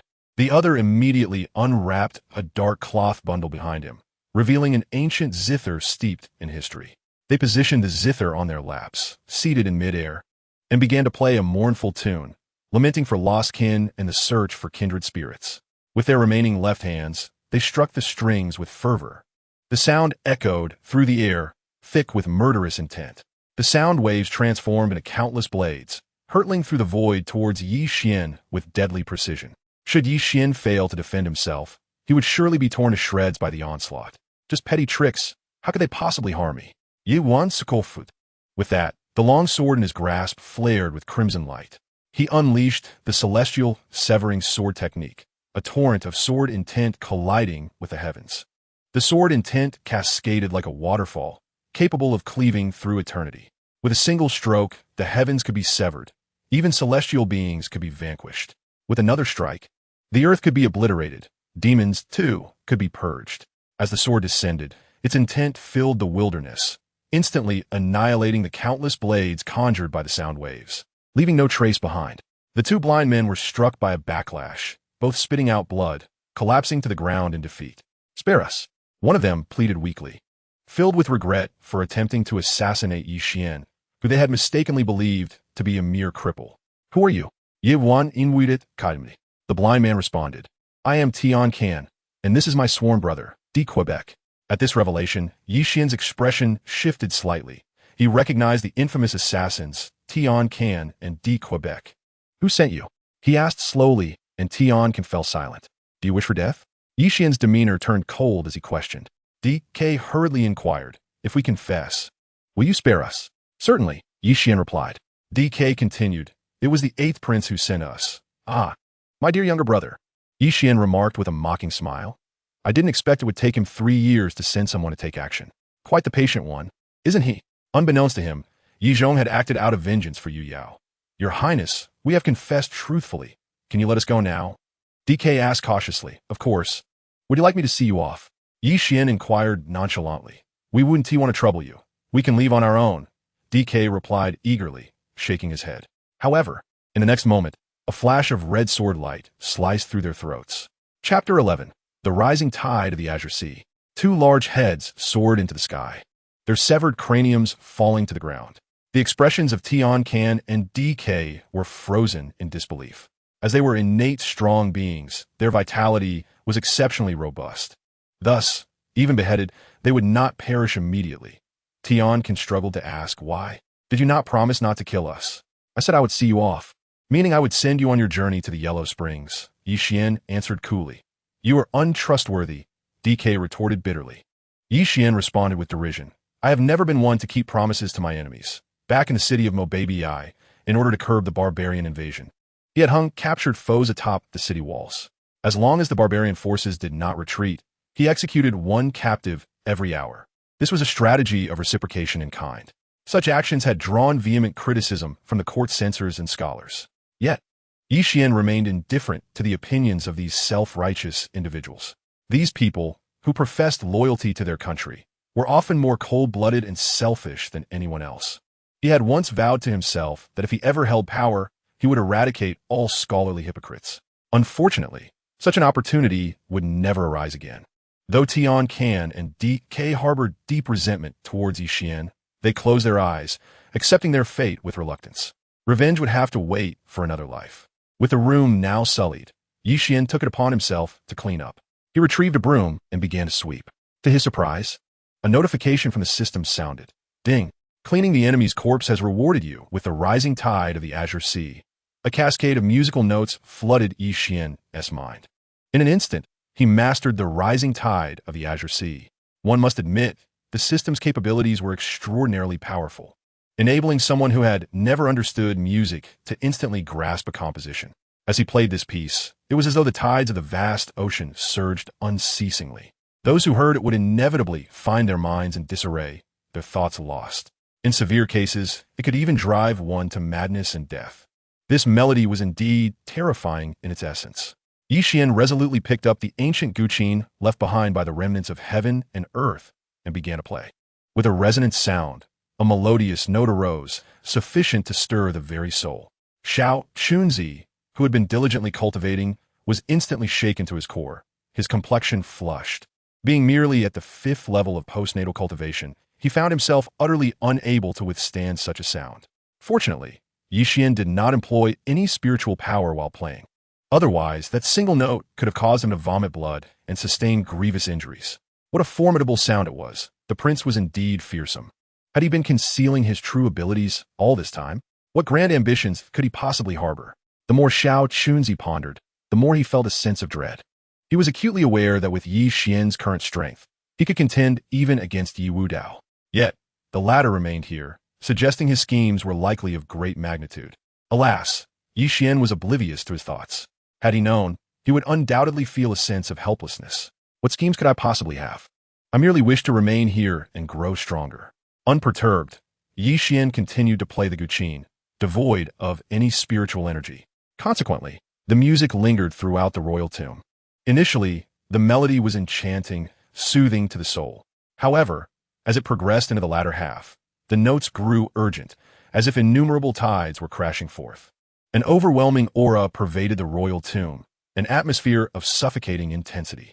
Within the eerie confines of the tomb, under the influence of the music, leaves rustled, and a chilling wind howled, adding an extra layer of foreboding and terror. This was the realm of the departed, and yet, it served as a forbidden zone for the living. However, unbeknownst to Yi Xian, as the music echoed, tiny specks of light fell upon the graves, only to vanish swiftly.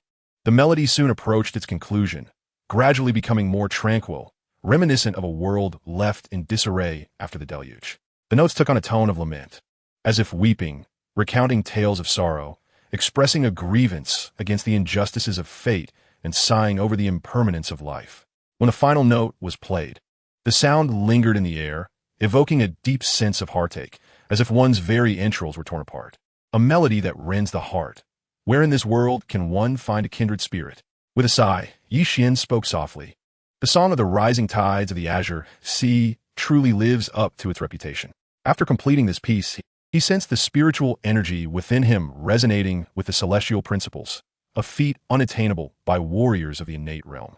Beyond this realm lies the domain of the sages. Even formidable beings in the celestial realm are incapable of achieving such a level. After playing this melody, he experienced a glimpse of the power of the strong, which would yield immeasurable benefits for his future cultivation. However, unbeknownst to him, not far away, Xuan had already coughed up a mouthful of blood. The potency of the emerging tides of the Azure Sea was overwhelmingly immense, even without the use of spiritual energy. It was beyond the capacity of a warrior at Xuan's level to withstand. Fortunately, he had refrained from utilizing his spiritual energy. Otherwise, the citizens of the capital would have been fatally shaken by the resonance of the music. After all, he played without targeting anyone specifically, resulting in indiscriminate consequences. Upon completing the piece, Xuan meticulously cleared away the two corpses. As night fell, he seated himself cross-legged on his bed to meditate and recuperate. Time flowed gently, and another 6 months slipped by. Throughout this period, Xuan dedicated himself to sweeping the spirit room, a task once belonging to Xuan, now wholly assumed by him. Ding! After sweeping the spirit room 1,000,000 times, he was rewarded with a Ling Long Dan. Ding! After sweeping 1,001,000 times, he received a reward of 20 years of cultivation. As time passed, the frequency of his sweeping increased, and so did the bountiful rewards he earned. His strength grew more formidable by the day. In a mere 6 months, he advanced from the 5th to the 7th level of the innate realm. Under normal circumstances, transcending these two realms would require at least 30 years of diligent practice. Remarkably, he achieved this in just half a year. It seemed unlikely that he would need more than a year to reach the 9th level of the innate realm, at which point he would be the foremost expert in the entire Qing dynasty. Yet, despite this potential, he remained reluctant to venture outside. Being the foremost expert in Qing did not equate to being invincible in the world. In the divine continent, powerful beings are countless, with realms ranging from postnatal, innate, sage, supreme, celestial, to transcendent and ascendant. However, the spiritual energy of the divine continent has considerably waned compared to ancient times. Achieving the celestial realm places one among the elite. For several millennia, no beings of the transcendent or ascendant realms have emerged. Even celestial realm warriors are beyond Xuan's current capabilities. Thus, he resolved to continue his humble sweeping, focusing on strengthening himself, as venturing out held little significance. Survival is paramount. Stability is the prevailing principle. Throughout these 6 months, only Xuan visited every 7 days to bring him food, while Yilinger occasionally checked in on him. As for Yu Yao, she has returned to her sect for half a year, yet no news has reached him. However, Xuan did not dwell on it too much. If Yu Yao had chosen not to return after coming to terms with her decision, it could indeed be considered a good thing. One should not expect a blossoming young lady to accompany oneself in the desolate cold of the imperial mausoleum for a lifetime. After all, on this day, Xuan arrived once more with a meal, though he was not alone. A figure followed closely behind him. Chapter 12, Innate 9th Level. To Xuan's surprise, the person accompanying him was none other than Yilinger. Linger, you have come, Xuan greeted with a smile. Yilinger took a seat opposite him and said, I have come to keep you company, brother. In truth, this place was dreadfully eerie, and it would be best for her to refrain from visiting in the future, Xuan replied nonchalantly. With a pained expression, Yilinger responded, Brother, in this world, you are my only blood relative. If I do not seek you out, whom else can I turn to? Has anyone been bullying you? Xuan asked, his expression darkening. Yilinger was his only sister, his sole vulnerable spot. He would not hesitate to retaliate against anyone who dared to mistreat her. No, do not overthink it. Yilinger shook her head. In truth, the past 3 years had not been kind to her. When Xuan was still the crown prince, none dared to offend her. Now that he had fallen from grace, every prince and princess seemed to conspire against her, and even the servants often spoke to her with veiled malice. The world was indeed a harsh place. Yet, she could not burden Xuan with her troubles. Now that he was in a weakened state, sharing her woes would serve only to increase his distress without bringing any relief. Very well, let us eat, Xuan said calmly. He was aware that Yilinger had her own concerns, but if she was unwilling to share, there was little he could do. During the meal, Yilinger engaged in casual conversation as usual. The second prince, Yi Hao, commands the troops at the borders, instilling fear in the 6 nations. The third prince, Yi Xiao, oversees the 6 ministries with meticulous order. The fourth princess, Yilan, has joined the Tianzhao sect and has already broken through to the innate 3rd level. earning the title of a prodigy. The eighth prince, Yi Chong, possesses extraordinary literary talent and holds immense prestige. Yi Xian quietly consumed his meal, listening intently to Yi Ling'er's words. Upon hearing Yi Chong's name, a glimmer of sharpness flickered in his eyes. It had been some time since Yi Chong had sent assassins after him, and there had been no response since. It was unclear whether Yi Chong was afraid or plotting another assassination. Yi Xian, however, was disinterested in engaging with Yi Chong. Should another attempt on his life arise, he would not hesitate to step out of the mausoleum and deal with him swiftly. With Yi Chong's current cultivation level, eliminating him would be as effortless as crushing an ant. Thus, the meal continued, with Yi Ling'er speaking and Yi Xian listening until they finished. Yi Ling'er spoke slowly. "Your Highness, father has entered seclusion." "Seclusion? Why has he chosen to do so?" Yi Xian inquired, furrowing his brow. As the ruler of a nation, Yi Wudao would seldom retreat into seclusion for cultivation. After all, a country cannot be without its sovereign even for a single day. There are myriad significant affairs that require his attention. This is also the reason many emperors fail to reach the pinnacle of martial arts. They are ensnared by worldly matters and unable to concentrate. Unlike the formidable figures within the sects, whose sole mission is to enhance their power. The stronger their prowess, the higher the status of their sect, while other affairs are naturally managed by others. "A duel is to take place," Yi Ling'er replied. Yi Xian's brow furrowed further. "With whom will the duel be held?" "With Yi Tiandao," Yi Ling'er said, her expression grave. Yi Xian exclaimed in astonishment. "It is he. Yi Tiandao is the elder brother of Yi Wudao." In the past, Yi Tiandao was the crown prince while Yi Wudao held the title of Prince of Qing. In the struggle for the throne, Yi Wudao instigated a coup at the Xuan gate of the imperial palace, ruthlessly slaying all 5 of Yi Tiandao's sons, while Yi Tiandao himself vanished without a trace. It is astounding that after several decades, Yi Tiandao has returned. It is said that Yi Tiandao has already broken through to the 9th level of innate mastery. Father is now in a state of great anxiety, hence he has retreated into seclusion to cultivate. Yi Ling'er sighed. If Yi Wudao emerges victorious in this battle, we, his children, shall undoubtedly face a terrible fate, much like how Yi Wudao exterminated Yi Tiandao's 5 offspring, though both sides are blood relatives. The struggle for the throne is invariably brutal. Sibling rivalries, fratricide, and patricide are all too common. Familial bonds, she mused, are the most laughable matters in the face of imperial ambition. "When will the duel take place?" Yi Xian asked calmly. 3 months hence. At the summit of the Forbidden City, Yi Ling'er replied. "I understand," Yi Xian nodded. He was acutely aware that the 3 months ahead were lengthy. During this time, certain individuals within the palace would likely become restless and might attempt to strike against him. When Yi Wudao was present, they dared not act recklessly. Even if they did, it was only in shadows. Now that Yi Wudao was in seclusion and indifferent to worldly affairs, it was their moment to act openly. The political landscape of the Great Qing dynasty would undoubtedly grow more tumultuous. Who will oversee the state while father is in seclusion? Ye Wan Inwided. Third brother. Yi Ling'er answered. Understood. It is late. You should return. I wish to take a brief rest, Yi Xian said. Yi Ling'er acknowledged this with a nod and retreated to rest. She had always feared that Yi Xian might succumb to madness, much like those who had previously been exiled to the imperial mausoleum. However, 3 years had passed, and rather than descending into insanity, Yi Xian's demeanor had only grown more ethereal and otherworldly, reminiscent of an immortal. This brought her considerable relief. However, unbeknownst to her, it was due to Yi Xian donning the true martial spirit garment. This garment, untarnished and untainted, repels all malevolence. Even after a millennium of wear, it remains untouched by the mundane world, a truly extraordinary treasure. After Yi Ling'er departed, Yi Xian took a broom to the spirit position room and began sweeping. Soon, the system's voice chimed in. Ding! By sweeping the spirit position, achieving a total of 500 times, you have obtained a fire flame pill. A crimson pill materialized within the system space. With a mere thought, he retrieved the pill. Its vibrant red hue radiated an alluring fragrance, and faint rays of light shimmered around it, indicating its extraordinary quality.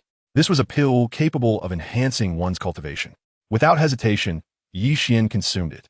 An overwhelming surge of medicinal power instantly enveloped his entire being. The spiritual energy within him surged forth like a tidal wave, crashing relentlessly. The sensation was indescribably exhilarating. However, The potency of the pill was so formidable that Yi Xian had no choice but to sit cross-legged immediately to digest the energy. His strength was rapidly escalating. 1 hour passed, then 2, and finally 3. After a full 6 hours, the immense medicinal power of the fire flame pill was finally assimilated. A powerful aura emanated from his body, instantly depleting the spiritual energy within a radius of several dozen miles, creating a vast vacuum. Subsequently, Yi Xian released the spiritual energy from within him, causing the surrounding vacuum to revert to normal. What was astonishing was that the spiritual energy he expelled was even more refined than before. Meanwhile, Xuan, who was cultivating in a nearby house, suddenly sensed this surge of spiritual energy, his eyes widening in astonishment. The purity of this energy was astounding. Merely absorbing a fraction had already allowed him to break through to the 6th layer of the acquired realm. His Highness is truly terrifying, Xuan murmured to himself. Yi Xian was unaware of Xuan's situation. He slowly opened his eyes, a brilliant light flashing within his double pupils. The void before him appeared to be on the verge of shattering. He had attained the 9th layer of the innate realm. Chapter 13, The Windwalker. The 9th layer of the innate realm is equivalent to entering the realm of quasi-powerhouses in this world. Aside from the ancient monsters who have long secluded themselves in large sects, most who roam the mundane world are of this caliber. With Yi Xian's current strength, stepping out of the royal tomb would undoubtedly enable one to sweep through the entirety of the Qing kingdom. Even compelling Yi Wudao to abdicate in favor of ascending the throne oneself would not be beyond the realm of possibility. However, the thought of such endeavors did not entice him. Instead, immersing oneself in the pursuit of strength within the tomb seemed far more appealing. The burdens of rulership were too taxing, and the constant paranoia that accompanied it was exhausting. One's mind would always be preoccupied with the notion that there were always scheming subjects wishing to harm the sovereign. How could one cultivate serenity under such circumstances? Moreover, even with innate strength at the 9th level, one merely reached the threshold of a quasi-powerful being. Beyond that, one would only rank as the mightiest among mortals. Should one encounter a true powerhouse, it would be all too easy to be crushed like an ant. Thus, remaining in the tomb was the wiser choice. What Yi Xian did not realize was that the Qing kingdom was currently rife with undercurrents due to Yi Wudao's seclusion. Within the imperial study, the 3rd Prince Yi Xiao was seated upon the dragon throne. He had been granted authority to govern in his father's absence, and all memorials required his approval. This sensation of wielding power over the realm was a long-cherished dream for him. As he sat upon the throne, a sense of pride swelled within him, as if the world lay firmly within his grasp. By his side, Liang Fa dutifully served him. After completing the review of the memorials, Yi Xiao stretched lazily and spoke. Liang Fa promptly inquired, "Your Highness, do you have any commands? Now that I am governing the realm, there will undoubtedly be many dissenters. You must assign someone to closely monitor them, and any signs of unrest must be reported to me immediately." Yi Xiao replied slowly. "Your servant obeys." Liang Fa nodded in agreement. Yi Xiao continued to question, "What of Yi Xian? How is he faring?" "Your Highness, he remains within the royal tomb," Liang Fa responded. Yi Xiao expressed surprise. After 3 years, he is still alive? Indeed, during these 3 years, he has spent his days sweeping the tomb. Living in seclusion, Liang Fa stated, shaking his head. Throughout this time, it had been Xuan delivering messages to him, though the information was often a mix of truth and fabrication. While he indeed swept the tomb, no one was aware of how formidable Yi Xian had become. Sweeping? Living in seclusion? Yi Xiao asked with a mocking expression. Liang Fa quickly inquired, "Your Highness, do you suspect something amiss? Are you aware that, half a year ago, my 8th brother dispatched Tian, Can, and DK to assassinate him?" Yi Xiao replied nonchalantly. Having operated in the capital for many years, he had a multitude of informants. The attempt on Yi Xian's life by Yi Zhong had certainly not escaped his notice. Liang Fa's expression shifted. What? Such a thing occurred? Tian, Can, and DK attempted to assassinate Yi Xian, yet he remains unscathed? It seems they are doomed. Liang Fa. It appears your informants are not as competent as I had hoped, Yi Xiao stated with a stern countenance. Liang Fa, terrified, dropped to his knees. Your servant has failed in his duties. Please punish me, Your Highness. He had long enjoyed Yi Wudao's trust and managed a highly confidential intelligence network. The intelligence agency is known as the Watchman. However, they believe that Yi Xian has been rendered useless and is incapable of stirring any significant turmoil. Moreover, with Xiao Chunzi keeping a watchful eye, they did not allocate any resources to Yi Xian. Little did they anticipate such a grave oversight. It seems that Xiao Chunzi has betrayed me. A flicker of murderous intent crossed Liang Fei's face. Never mind. You are the most trusted individual of my father. How could I possibly punish you? I merely wish not to see my dear elder brother alive any longer, Yi Xiu said, waving his hand dismissively. Even though Yi Xian had been incapacitated, he remained tremendously wary of him. He firmly believed that only in death would Yi Xian be entirely safe. The servant understands. Liang Fa promptly replied. Yi Xiu continued slowly. Take the white silk and poison to him. Allow him to choose for himself. After all, he was once the crown prince. Let him maintain some dignity. What if he refuses? Liang Fei asked hesitantly. Yi Xiu sneered. Then you shall assist him in preserving his dignity. The servant obeys. Liang Fei replied, a chill running through him as he agreed. Having said that, he exited the grand hall. After a while, Yi Xiu suddenly remarked, you should also go, and follow discreetly. I fear Liang Fei may not manage the situation well. But isn't he already incapacitated? How could Liang Fei possibly fail? A voice echoed from the shadows. Yi Xiu scoffed, with the heavens and earth in disarray. I suspect a powerful figure from the imperial tomb has intervened. Should that force act against Liang Fei, he would stand no chance of success. Understood. I shall depart at once. The voice from the darkness responded. Soon a shadow, like a specter, departed from the grand hall. Yi Xiu chuckled coldly. My dear elder brother, your survival brings me no peace. Yi Xian, of course, was oblivious to the fact that Yi Xiu had dispatched someone to kill him. In the past, with Yi Wudao present, Yi Xiu had not dared to act overtly. Now, however, he had become the regent, effectively the temporary emperor of the Qing nation. Killing whomever he wished posed no problem. Yi Xian continued to sweep the floor in the ancestral hall. Ding! After sweeping the floor in the ancestral hall 200,000 times, he was rewarded with 20 years of cultivation. A surge of formidable spiritual energy flowed into Yi Xian's body, significantly enhancing his power. He had broken through from the 9th layer of the innate realm to the 1st layer of the sage realm. Although this was merely a single realm's difference, the chasm between the two was vast and insurmountable. The 9th layer of the innate realm merely signified strength among mortals, while achieving the 1st layer of the sage realm was akin to touching the threshold of immortality. Among the great empires of the divine continent, even the 9th layer innate warriors were scarce, let alone those who had reached the sage realm. To curb the burgeoning power of the empires, the major sects eagerly recruited any cultivating prodigies emerging from various nations. Thus, the world's true might often resided within these sections. Between dynasties, there exist merely trivial skirmishes. The sects stand elevated, and even the emperor must bow in deference. Thus, relying solely on 2 decades of cultivation, transcending this realm remains an impossibility. Consequently, he continued to sweep the floor. The broom in his hand, after 3 years of diligent use, was nearing its end.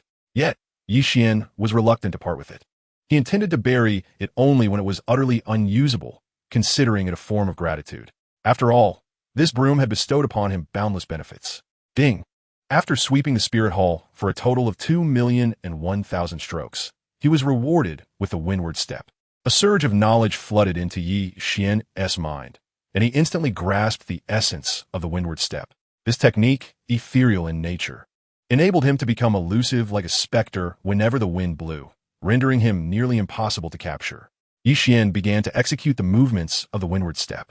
At first, his speed was modest, but soon it escalated, and in a short while, he was a blur within the spirit hall. Eventually, as he came to a halt, the wind ceased and his afterimages faded. The spirit hall still bore traces of his fleeting presence, which lingered for some time before gradually dissipating, showcasing the terrifying prowess of this technique. Chapter 14. Your Highness, please embrace death. Yi Xian stood tall, thoroughly satisfied with the windward step. This technique was an indispensable asset for stealth and assassination, capable of dispatching foes with utmost subtlety. Furthermore, should he encounter formidable adversaries, he could employ the windward step to evade capture. It was undeniably a highly practical martial art. However, his expression soon turned somber. The spirit hall was in disarray due to his earlier display of skill. As the windward step was executed, a tempest ensued, leaving the spirit tablets in disarray. Yi Xian felt helpless, These tablets represented his ancestral lineage and needed to be arranged properly. Fortunately, as a martial artist, he possessed an exceptional memory, recalling precisely how the tablets were originally positioned. Just as he was about to tidy up the chaos he had caused, he suddenly sensed a disturbance. Liang Fa had arrived, accompanied by another individual not far behind. What were their intentions? Yi Xian pondered, and in an instant, he vanished back to his quarters. Xiao Chunzi, he called out. Xiao Chunzi hurried over, responding, Your Highness, how may I assist you? Liang Fa has arrived, Yi Xian replied nonchalantly, omitting mention of the shadowy figure who possessed the formidable strength of a 5th level innate. Whether it was Liang Fa or Xiao Chunzi, he remained vigilant. It is impossible to perceive his true intentions. Yi Xian, however, is curious to see what schemes this individual harbors. I will bring him here, Xiao Chunzi immediately declared. Hurrying outside, the two parties encountered each other at the entrance of the royal mausoleum. The attendant recognized Grand Eunuch Liang and bowed respectfully. Liang sneered coldly, Xiao Chunzi, you have done well. He was now aware of Xiao Chunzi's betrayal, and his heart brimmed with murderous intent. He had already resolved to dispose of Yi Xian first, followed by Xiao Chunzi. Upon hearing Liang's sardonic tone, Xiao Chunzi felt a chill run down his spine. Yet, he remained oblivious to the fact that he had already been exposed. He forced a smile and replied, Thank you for your kind words, Grand Eunuch Liang. Liang internally scoffed. I shall allow you to live a little longer. Soon, you will accompany that waste, Yi Xian, on the road to the underworld. What is the useless prince doing? Liang inquired nonchalantly. Xiao Chunzi replied, He is resting. Why hasn't he swept the floor today? Liang asked mockingly. Perhaps he is fatigued, Xiao Chunzi suggested. Take me to him, Liang said slowly. Please, follow me, Xiao Chunzi urged, leading Liang to Yi Xian's residence. Unbeknownst to them, another figure followed closely behind, their strength vastly superior, rendering them undetectable. Your Highness, Liang spoke slowly. Although he uttered the words of greeting, his posture remained rigid, and his expression conveyed indifference, lacking any intention to bow. Grand Eunuch Liang, what brings you here today? Yi Xian asked, his tone measured. He sensed that the visitor's intentions were far from benign, yet he was indifferent. An ant, if distant enough, warrants no concern. However, should it dare to crawl upon him, he would simply swat it away. Over the past 3 years, Liang's strength had improved, barely reaching the 9th level of the acquired realm, aided by his cultivation of the supreme Lotus Scripture. To him, the 9th level was akin to the insignificance of an ant. The third prince is governing the nation. He is compassionate and does not wish for you to suffer within a mausoleum, Liang said slowly. Yi Xian, with a mocking smile, retorted, Does he truly possess the ability to set me free? He certainly did not believe that Yi Xiu harbored such goodwill. Moreover, his presence here stemmed from an edict issued by Yi Wudao, one that could not be altered. Since it was not a matter of his release, another possibility emerged. He quickly deduced Liang's true purpose. Your assignment to the mausoleum is the emperor's will. The third prince would not dare to defy it. However, there's another way to alleviate your suffering here. Liang's countenance had grown entirely cold. What method is that? Yi Xian asked, feigning ignorance. Liang Fa spoke coldly. The third prince bestows upon you a piece of white silk and a cup of poisoned wine. Your Highness, choose one for your journey. What are you doing, Master Liang? Xiao Chunzi's complexion changed as he questioned, taken aback by Liang Fa's intent to assassinate Yi Xian. This revelation exceeded his wildest expectations. He knew Yi Xian was formidable, yet he was uncertain of the extent of his strength. He had no assurance whether Yi Xian was indeed stronger than Liang Fa. If Yi Xian were to perish, all his efforts over the years would be in vain. Bang! A fierce glint flashed in Liang Fa's eyes as he struck Xiao Chunzi with a palm. Xiao Chunzi was sent flying several meters, crashing violently against the wall. Master you! Xiao Chunzi gasped in disbelief, blood spilling from his mouth as he crumpled to the ground. Liang Fa's blow had shattered his meridians, rendering him a cripple. A profound sense of desolation enveloped him. Being a cripple felt no different from being dead. You wretched traitor! How dare you betray me? I shall first strip you of your cultivation, and once this worthless being is slain, I will send you along with him, Liang Fa declared coldly. Hearing this, Xiao Chunzi's heart sank into despair. It seemed he had truly been exposed, though he could not fathom how it had come to this. Your Highness, please make your choice. The third prince is benevolent and wishes to grant you dignity, Liang Fa sneered. Yi Xian replied nonchalantly, What if I choose neither? The third prince said, If you do not wish for dignity, Then allow me to assist you in achieving it. Liang Fa chuckled ominously. Yi Xian slowly articulated, actually there's another option. What option? Liang Fa inquired, puzzled. With an impassive expression, Yi Xian responded, that would be for you to die. You, a cripple, think you can kill me? Since your highness does not wish for dignity, I am more than willing to lend a hand.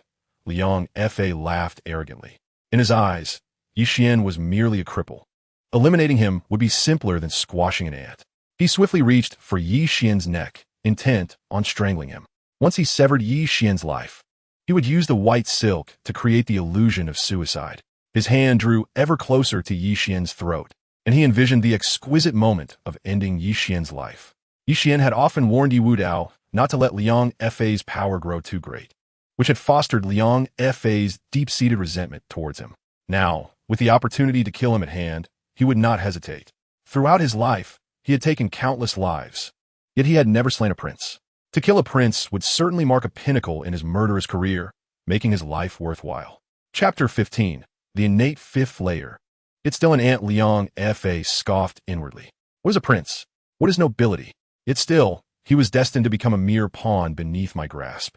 Liang Fa's hand had already inched dangerously close to Yi Xian's throat, merely a fraction away from extinguishing his life. However, to his astonishment, Yi Xian exhibited no trace of fear. Instead, a cold smirk graced his lips. An unsettling premonition surged within Liang Fa's heart. At that moment, a hand materialized before him like a phantom. Before he could comprehend the situation, that hand had already tightened around his throat. The next instant, he felt an overwhelming sensation of weightlessness as his feet lifted off the ground. Only then did he realize that Yi Xian had effortlessly raised him with a single hand. How could this be possible? Were you not rendered powerless? Liang Fa questioned in sheer terror. 3 years prior, Yi Dao had extracted Yi Xian's supreme bone, severing his entire meridian network, an event Liang Fa had witnessed with his own eyes. Throughout history, no one had ever managed to recover their cultivation after such a complete severance. In fact, it was an unheard-of phenomenon. It was common knowledge that Yi Xian had once been merely at the 9th level of postnatal cultivation, with no capacity to defeat him in a single strike. The only conceivable explanation was that Yi Xian had ascended to the realm of innate strength. This realization plunged Liang Fa into a chilling despair.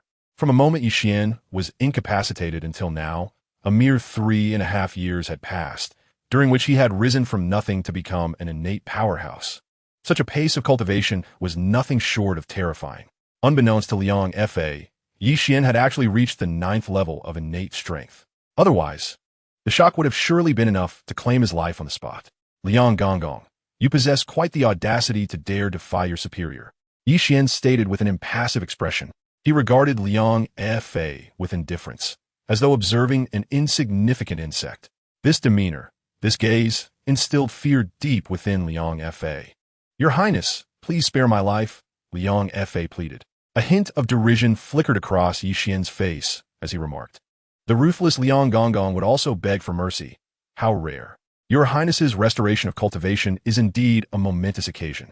Upon my return, I shall certainly report this to His Majesty and request the reinstatement of your princely status, Liang Fa said with a forced smile.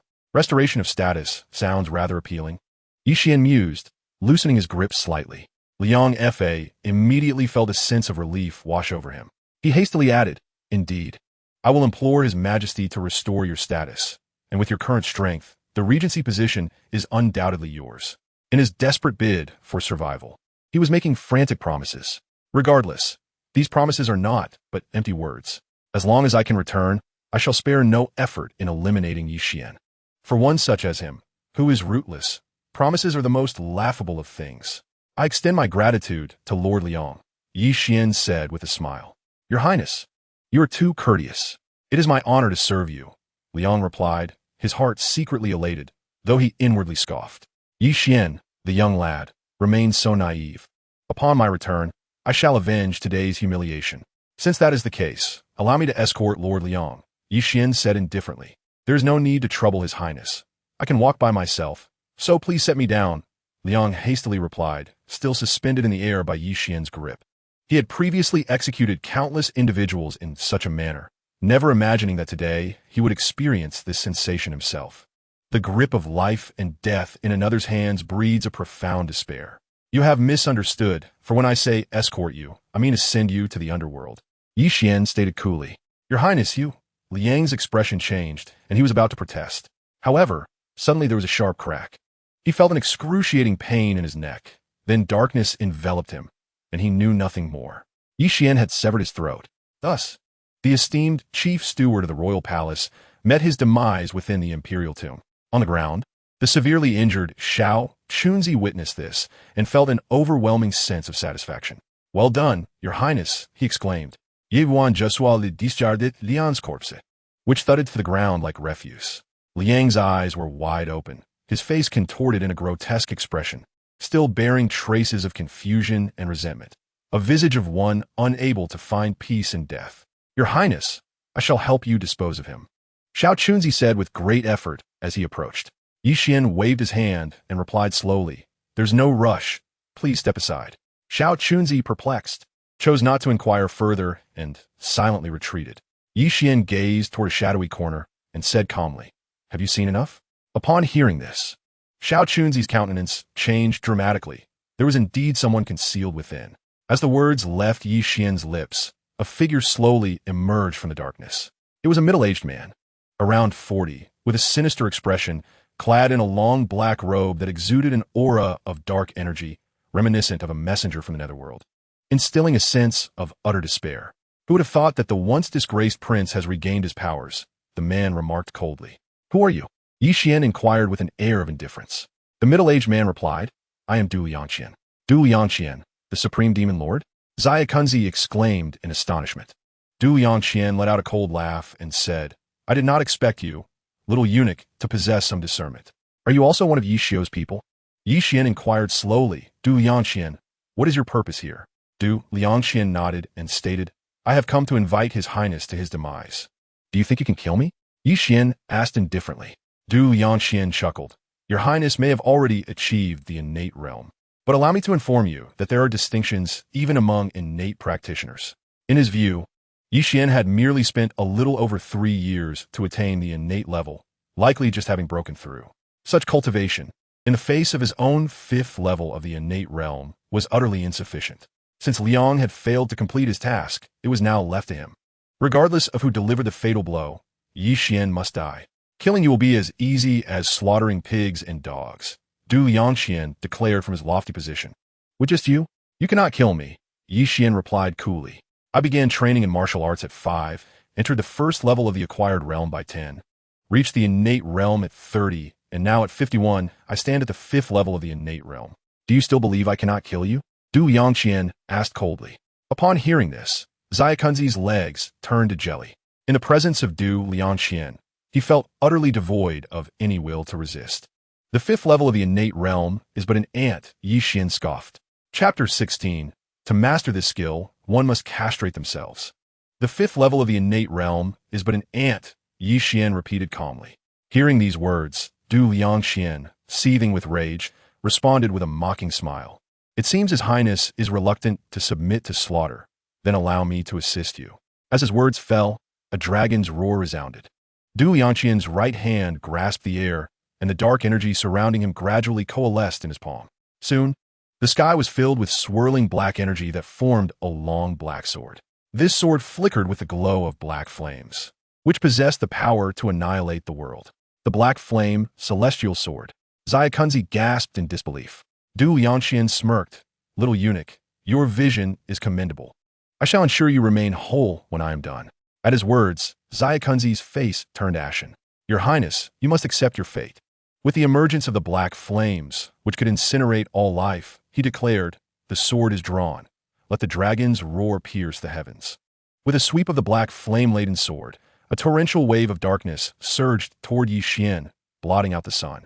The once frigid imperial tomb was instantly enveloped in searing heat under the relentless blaze. Even the void twisted under the pressure. Du Liangqian unleashed his ultimate attack at once. This demonstrated that despite his outward disdain for Yi Xian, he exerted every ounce of his strength. The cunning of his strategy was evident. Such trivial skills, daring to show off before the master. Heaven-slaying sword. Yi Xian's voice resonated with an unyielding calm as a crimson light erupted. shaking the heavens as if celestial radiance had descended upon the mortal realm. With the emergence of the heaven-slaying sword, one stroke could cleave the heavens.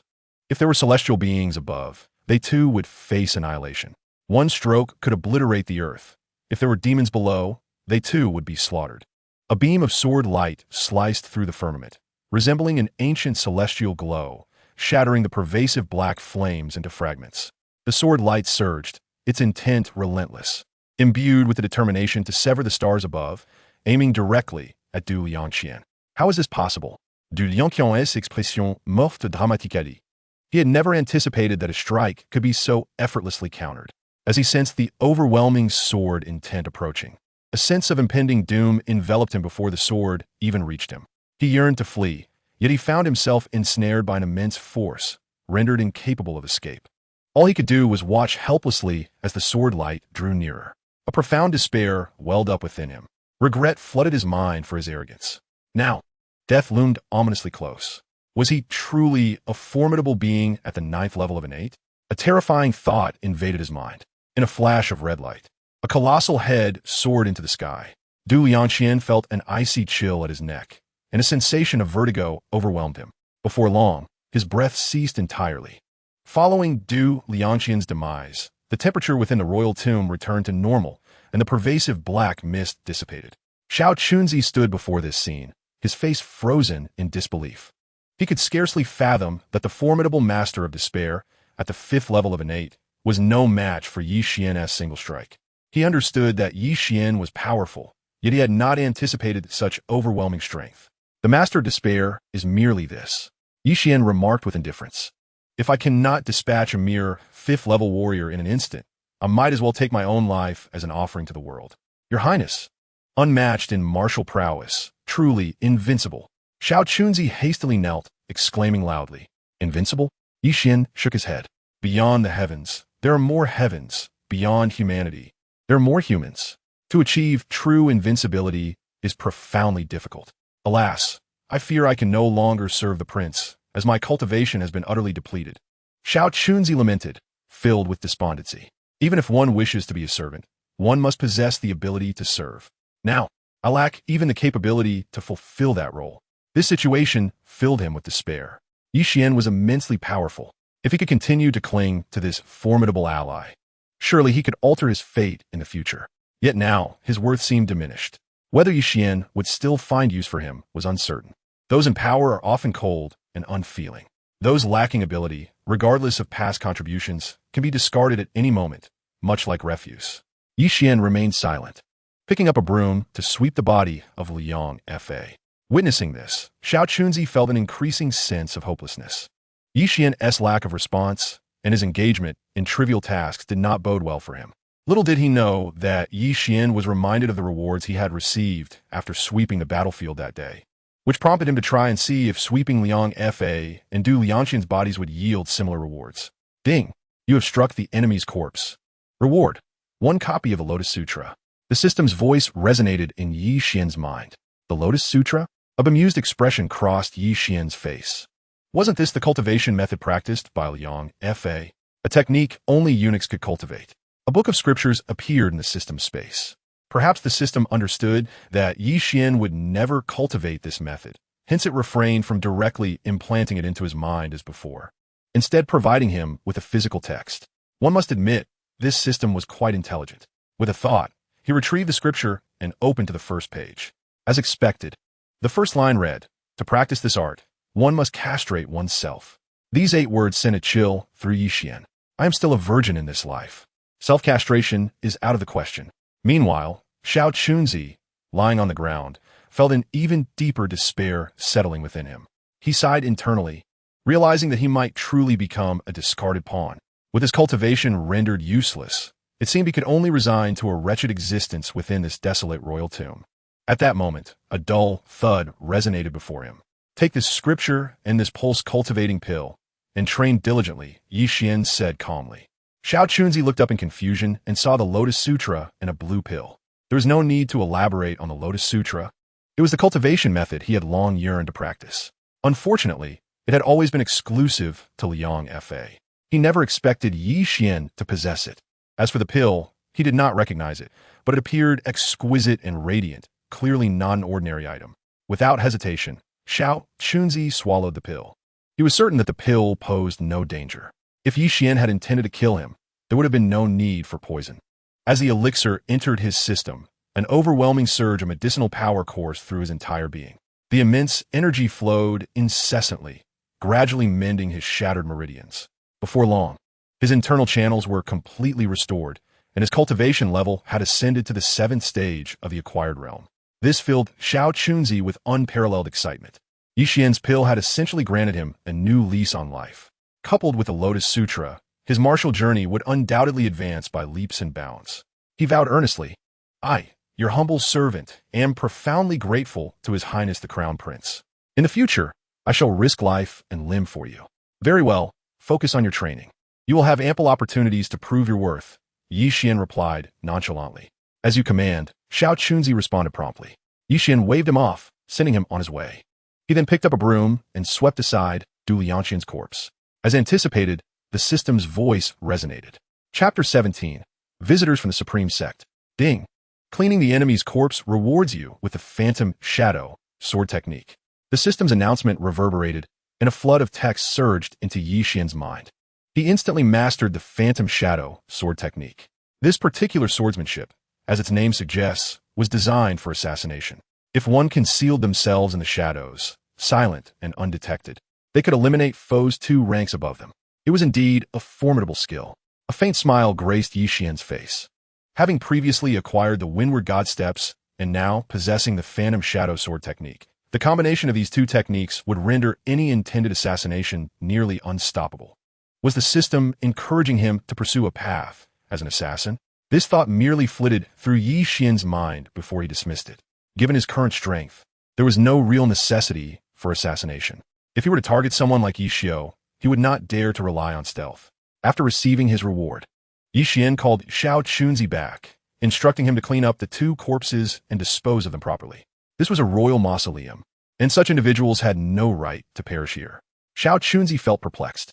Initially, he had intended to tidy up, but Yi Xian had declined. Now, he was being summoned to do just that. Yi Xian's behavior was utterly baffling to him. However, as a servant, he refrained from questioning his master's orders. Whatever his master commanded, he would dutifully comply, even if it meant humbly seeking his master's favor.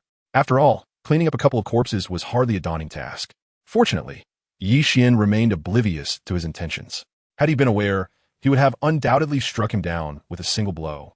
Yi Xian was born under the red banner and nurtured by the gentle spring breeze, embodying the core values of a true descendant of the Yin and Xuan. How could he possibly be akin to the perverse individuals cultivated by the beautiful nation and the land of cherry blossoms? While Xiao Chunzi was occupied with the grim task of disposing of the bodies, Yi Xian departed the room and made his way to the ancestral hall, where he began to sweep the floor. Ding! Upon sweeping the ancestral hall 120,000 times, he was rewarded with 30 years of cultivation. Ding! Upon reaching 125,000 sweeps, he was granted a vitality pill. Yi Xian couldn't help but feel a mix of amusement and exasperation at this reward. A vitality pill? Do I truly require such a thing, given my robust constitution? Moreover, there are no women here, so what use would it serve? Am I to consider Xiao Chunzi as a potential object of vitality enhancement? System, are you mocking me? Yi Xian scoffed inwardly at the system, deciding to leave the vitality pill in its virtual space, likely never to be utilized in his lifetime. Meanwhile, in the imperial study of the palace, Yi Xiao anxiously awaited news from Liang Fa and Du Liangqian. However, after a prolonged wait, neither of them appeared, leaving a sense of unease to swell within him. Could something have gone awry? It seemed improbable. While Liang Fa might encounter misfortune, it was inconceivable with Du Liangqian present. Yet, for reasons unknown, Yi Xiao felt an intensifying agitation within him. In desperation, he produced a token that gleamed with a radiant white light, emanating a subtle aura of power. This was Du Liangqian's life token, imbued with his essence and intricately linked to his existence. Should Du Liangqian meet his demise, the token would shatter, rendering it useless. For now, the token remained intact, providing Yi Xiao with a modicum of reassurance. However, before he could fully relax, the token in his hand suddenly cracked with a resounding pop. Du Liangqian, dead? How could this be? Ye Ju's completion shifted dramatizat. With Du Lianqian's innate strength at the 5th level, it was exceedingly rare for someone within the Great Qing to pose a threat to him. Yi Xian was merely a useless individual, utterly incapable of ending Du Lianqian's life. Could it be that a mysterious powerhouse lurking within the imperial tomb had intervened? Yi Xiu pondered this possibility, his anger boiling over as he shattered a teacup against the ground. How outrageous! Why would that formidable being choose to aid Yi Xian? That waste? I am undeniably the Crown Prince of the Great Qing. This is utterly unjust. Yi Xiu's heart surged with uncontainable rage. Du Lianqian was dead. This suggests that Liang Fa is likely facing an unfortunate fate. A sudden wave of fear surged within him. What if Yi Xian called upon that mysterious powerhouse to seek revenge on him? What should he do then? It was crucial to note that even Du Lianqian had perished. As for him, he was merely at the 7th level of postnatal cultivation, undeniably weak. At this moment, Yi Xiu finally experienced a sense of dread. In the face of an unparalleled powerhouse, even a multitude of soldiers within the palace would be of no avail. Just then, a young eunuch entered, announcing, "Your Highness, there are visitors seeking an audience." Yi Xiu, preoccupied with his own thoughts, dismissed, "I am currently unavailable. Tell them to leave." He initially assumed it was a minister come to report on affairs. "Your Highness, they claim to be from the Wushang sect," the young eunuch continued. "What? The Wushang sect? Quickly invite them in." Yi Xiu exclaimed in surprise. He was aware that Yu Yao had gone to the Wushang sect 6 months prior, but there had been no news since. Now, with visitors from the Wushang sect, yet not Yu Yao among them, he sensed an unusual undertone. Soon, 3 individuals from the Wushang sect entered the Grand Hall. Clad in white garments, they possessed an ethereal demeanor and strikingly handsome features. Each held a white sword sheath, from which the long sword remained sheathed, yet the flowing runes and luminous white light emanating from the sheath indicated its extraordinary quality. Even more alarming was the formidable cultivation of these 3. 2 were at the 7th level of innate cultivation, and the leader astonishingly at the 8th level. Their haughty expressions seemed to freeze the very air as they entered the imperial study, creating an oppressive atmosphere that left Yi Xiu, with his mere 7th level of postnatal cultivation, feeling breathless. How powerful! Indeed, this was the essence of disciples from a sect, terrifyingly so. It was no wonder the sect's influence surpassed that of the imperial authority. One could gauge such superiority from the strength of their disciples. "Are you the emperor of the Qing kingdom?" The lead disciple of the Wushang sect inquired coolly. Yi Xiu promptly descended from the dragon throne, bowing respectfully, esteemed envoys. "I presently serve as the regent of the Qing kingdom." "Such a weak regent?" The Wushang disciple scoffed. Yi Xiu's face flushed with embarrassment, yet he dared not retort. To offend these 3 individuals could lead to the annihilation of the entire capital without a second thought. "May I ask for your esteemed names?" Yi Xiu invited, maintaining a composed demeanor. "I am Meng Shenji, a disciple of the Wushang sect. These are my junior brothers, Zhang Zifeng and Han Buxin," Meng Shenji replied slowly. "Originally, it is the esteemed envoys of the supreme sect. I was unaware of your esteemed presence and your noble purpose. Please do not hesitate to command, and I shall endeavor to fulfill your request to the best of my abilities," Yi Xiu remarked with a smile. The arrival of the supreme sect in the Great Celebration Kingdom presents a rare opportunity. If a good rapport can be established, the benefits to our kingdom are beyond measure. "We have come under the orders of the Holy Son of the Supreme Sect to eliminate a certain individual," Meng Shenji replied in a calm tone. Chapter 18. The Killer is Always Killed. Eliminate someone? Yi Xiu was taken aback upon hearing this. Are the representatives of the sect truly this audacious? To arrive and declare their intent to kill, and moreover, at the behest of the Holy Son?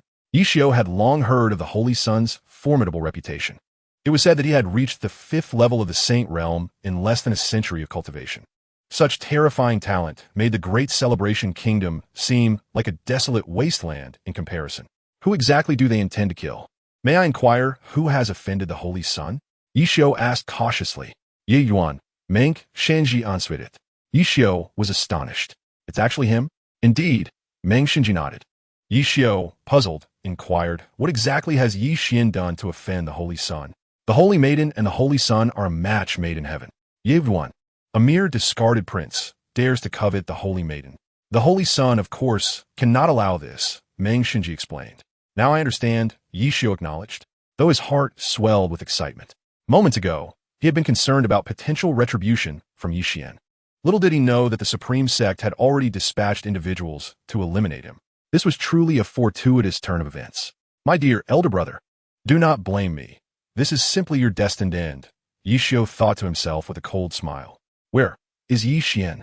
Meng Xinji inquired indifferently. Yi Xiu promptly replied, he is at the eastern outskirts, in the imperial tomb. Lead the way, Meng Xinji instructed slowly. Yi Xiu dared not refuse. As you command. The group swiftly departed from the imperial study and made their way towards the tomb. Before long, they arrived at the entrance of the imperial tomb. The three esteemed envoys. He is within. His cultivation has been rendered void. The current Yi Xian is but a shell of his former self, Yi Xiu said, his face adorned with a smile. A mere cripple? Killing him would be akin to slaughtering a pig or dog, Han Buxin declared confidently. In that case, let be Han Shidi who takes action. Meng Xinji stated calmly. Not a problem. A cripple is hardly worth the effort, Zhang Zifang agreed without dissent. In their eyes, eliminating a cripple required no exertion at all. The Holy Sun sending the three of them for such a task seemed somewhat excessive. The group proceeded into the depths of the imperial tomb, making their way directly to the wooden house where Yi Xian resided. Yi Xiu pushed the door open and beheld Yi Xian seated cross-legged upon the bed. Given the current prowess of Yi Xiu and his companions, they were utterly unable to discern Yi Xian's true strength. To them, he appeared merely as an ordinary individual. Meng Xinji and his companions regarded Yi Xian with a hint of disdain, convinced that taking the life of such a commonplace person would be an effortless endeavor. Originally, Yi Xian had been sweeping the floors of the spirit position hall.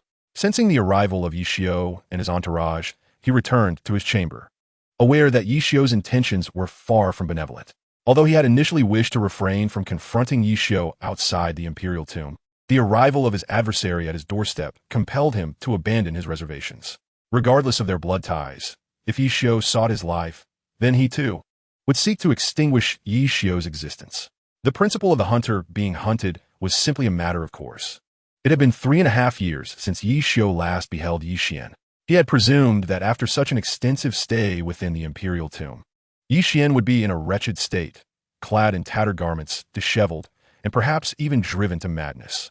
However, to his surprise, Yi Xian exuded an ethereal aura, appearing more refined and otherworldly than before. This stark contrast to his previous condition stirred a sense of imbalance within Yi Xiu. How could one relegated to the imperial tomb endure in such comfort, seemingly thriving more than he? This only intensified his murderous intent towards Yi Xian. Brother, it has been quite some time, Yi Xiu remarked with a cold smirk. Yi Xian slowly opened his eyes and replied with a touch of indifference. Ah, it is the third prince. What brings you here today? Have you too been exiled to this place? Fool, I am now esteemed as the regent. How could I possibly be relegated here? Do you think I am akin to you? A mere waste? Yi Xiu retorted with a disdainful snort. At that moment, Han Buxin stepped forward, towering over Yi Xian as he inquired. Are you Yi Xian? Indeed, and you are? Xuan responded coolly. You need not know my name. Merely understand this. Next year on this day will mark your demise, Han Buxin declared, drawing his sword. The sound of dragon's roar resonated as the blade shimmered with a chilling brilliance, transforming into a multitude of twinkling stars that descended upon Yi Xian. Meng Xinji, observing the scene, nodded approvingly, recognizing Han Buxin's commitment to exert his full strength even against an opponent perceived as powerless. The principle of a lion sparing no effort even when hunting a rabbit was paramount. Only through such diligence could one remain invincible. You dare to come forth to slay me? How ruthless! A calm voice emerged amidst the storm of sword light. As the words hung in the air, a crimson beam of light surged forth, shattering the deluge of sword radiance, accompanied by a resounding cry, as the sword's brilliance soared like a startling rainbow. Everyone's expression changed dramatically. Such a formidable aura, such a powerful sword. Before anyone could react, a crimson light had already sliced through Han Buxin's throat. A colossal head soared into the sky. Han Buxin was dead. The junior brother, Meng Xinji and Zhang Zifang were taken aback. Even Yi Xiu's face turned ashen upon witnessing the scene. He finally comprehended that within the royal mausoleum, there was no so-called mysterious strongman. The mysterious strongman was none other than Yi Xian himself. Both Liang Fa and Du Liangxian had perished at Yi Xian's hands. How could one who could instantaneously defeat a practitioner of the 7th level of the innate realm be considered a waste? The three stared at Yi Xian in astonishment. At this moment, Yi Xian had already risen to his feet, his demeanor still ethereal and otherworldly, resembling a celestial being. However, the scarlet longsword in his hand pulsated with an unending crimson light, exuding a chilling, murderous intent. This rendered Yixian akin to a wrathful Vajra, a butcher bodhisattva. Two utterly contrasting auras intertwine around him, creating a profound visual impact. Weren't you supposed to be incapacitated? How can you still possess such strength? Yixio swallowed hard, his face pale as he queried. Indeed, I was to be rendered powerless, and I owe that to the royal brother. In gratitude for your kindness, I shall kill you, freeing you from the sufferings of this world. Yixian replied with a beaming smile. His tone was gentle and soft, yet to Yixio's ears, it resonated like a death knell, sending shivers coursing from his feet to his forehead. Cold sweat instantly drenched his garments. In that moment, Yixio felt utterly soaked. Two esteemed envoys. He has slain members of the supreme sect. His crimes are unforgivable. Please, you must hasten to execute him. Yixiu shouted in terror. In the indifferent gaze of Yixian, he sensed the shadow of death looming over him. He had lost his composure. He was afraid. Slap. Meng Xinji delivered a resounding slap to Yixio's face, sending him flying. His face had swollen grotesquely. Does the supreme sect require your guidance in its affairs? Meng Xinji inquired coldly. Yixio, with terror-stricken eyes, covered his face and stammered, I apologize. It was my mistake. Observing this, Yixian revealed a look of disdain. After all, he was the regent of the Great Qing dynasty, essentially acting as the emperor. To be struck and not dare to utter a word was truly shameful. It was evident that in the eyes of these great sects, these secular dynasties were hardly distinguishable from worthless beings. Yuan, you dare to kill a disciple of the supreme sect? Surrender now, or else the wrath of the supreme sect will spill blood across the entirety of the Great Qing, leaving millions dead. Meng Xinji coldly remarked. He had initially believed that eliminating Yixian would be a simple task. To his astonishment, before they could even embark on their mission, death had already claimed one of their own. If Yixian were not dealt with today, he would return empty-handed, unable to provide an explanation. Your Highness, kneel quickly, or the common folk of the Great Qing Kingdom will suffer ruin because of you, Yixio urgently exclaimed. If the supreme sect truly sent forces to assault the Great Qing Kingdom, its annihilation would be inevitable. Having just assumed the role of regent, he aspired to ascend to the throne and certainly wished to avert the kingdom's destruction. Why must I account for my actions to anyone when I take a life? Yixian retorted with a cold smile. With a grim expression, Meng Xinji stated, Junior brother Han, let us strike together. Indeed, senior brother. Zhang Zifang nodded in agreement. Witnessing Yixian's ability to dispatch Han Buxin with a single strike, despite the suspicion of a sneak attack, they recognized Yixian's formidable strength. Thus, they resolved to join forces to extinguish Yixian's life. Only then could they justify their return. As their words fell, their twin swords moved with lethal intent. The sound of dragon roars reverberated, shaking the heavens and the earth. The murderous aura intensified, causing the very fabric of the universe to tremble. Both Meng Xinji and Zhang Zifang wielded immense power, their sword lights flashing with remarkable speed. In the blink of an eye, they had flanked Yixian, striking towards him from both sides. Two mere ants, daring to slay a deity? Yixian's expression remained as calm as a still lake. Even united, Meng Xinji and Zhang Zifang could not surpass the innate strength of the ninth level. Thus, in Yixian's eyes, their assaults were akin to those of insignificant insects. Without further ado, the sword light erupted. The crimson glow illuminated the world. With a single stroke, I am the heavens. The sword of heaven strikes. Who dares to contend? Yixian unleashed the sword technique of heaven slaying. With one swing, he severed the heavens. Should celestial beings exist above, they too would be vanquished. With another stroke, he obliterated the earth. If demons roamed below, they too would be exterminated. The crimson sword radiance shattered the sword lights of Meng Xinji and Zhang Zifang, reducing them to fragments. In the next moment, the fiery sword light sliced through their arms. Two piercing screams echoed as their arms were severed from their bodies. Blood sprang forth. They collapsed to the ground. How can this be possible? Meng Xinji's expression twisted in agony, mingled with sheer disbelief. He was aware of Yixian's prowess, yet he had assumed that alongside Zhang Zifang, they could easily subdue him. To his shock, they were defeated in a single blow. Could he truly be a master of the innate ninth level? This thought flashed through his mind, sending a chill down his spine. What was initially perceived as a simple task unexpectedly culminated in such an unfortunate outcome. At this moment, Yi Xiao stood in utter disbelief. He had never anticipated that Yi Xian would possess such formidable strength, plunging him into profound despair. He had thought that incapacitating Yi Xian would eliminate any threat. Yet to his astonishment, Yi Xian had become even more powerful than before his downfall. A fleeting impulse to flee surged within him. What the unparalleled sect! In my eyes, you remain mere ants, Yi Xian remarked coolly, gazing down upon Meng Xinji and Zhang Zifang. The crimson longsword in his hand shimmered ominously, exuding an aura of chilling malevolence. You cannot kill us. Should you do so, the unparalleled sect will not let you go, Zhang Zifang stammered, his voice trembling with fear. Enough of this idle chatter. Since you are here, I have inquiries for you, Yi Xian stated slowly. What do you wish to ask? Meng Xinji inquired, his brow furrowed in concern. Why has Yao not returned yet? Yi Xian asked, his tone devoid of warmth.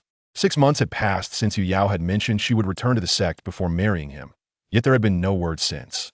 This clearly indicated that something was amiss. With the unparalleled sect's arrival, it was only natural to seek answers. What gives you the right to inquire about the saintess?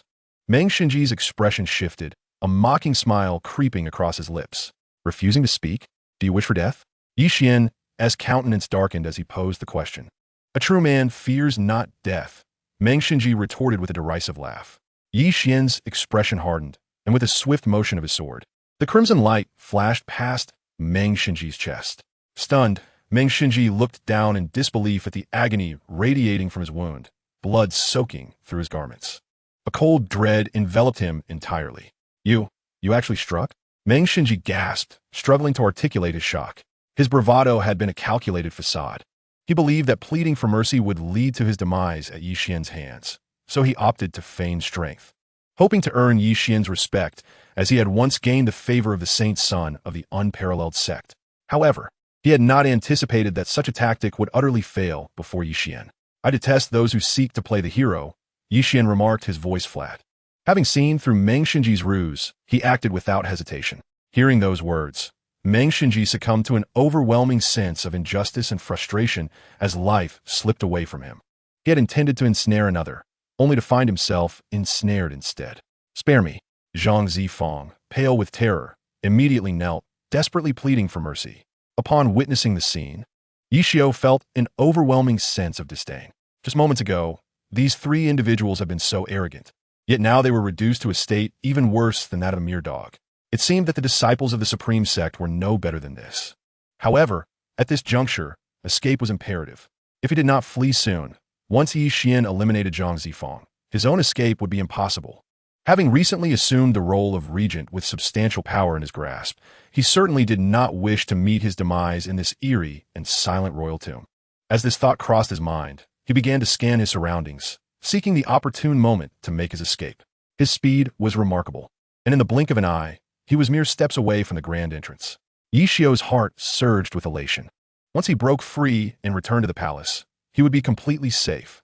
He could then leverage his position as regent to devise a plan to eliminate Yi Xian. However, just then, a figure appeared before the door. Chapter 20. The News of Yu Yao. Yi Xiao was initially taken aback, but he quickly discerned that it was not Yi Xian blocking his path, but rather Xiao Chunzi. You wretched servant, get out of my way. Yi Xiu bellowed in fury.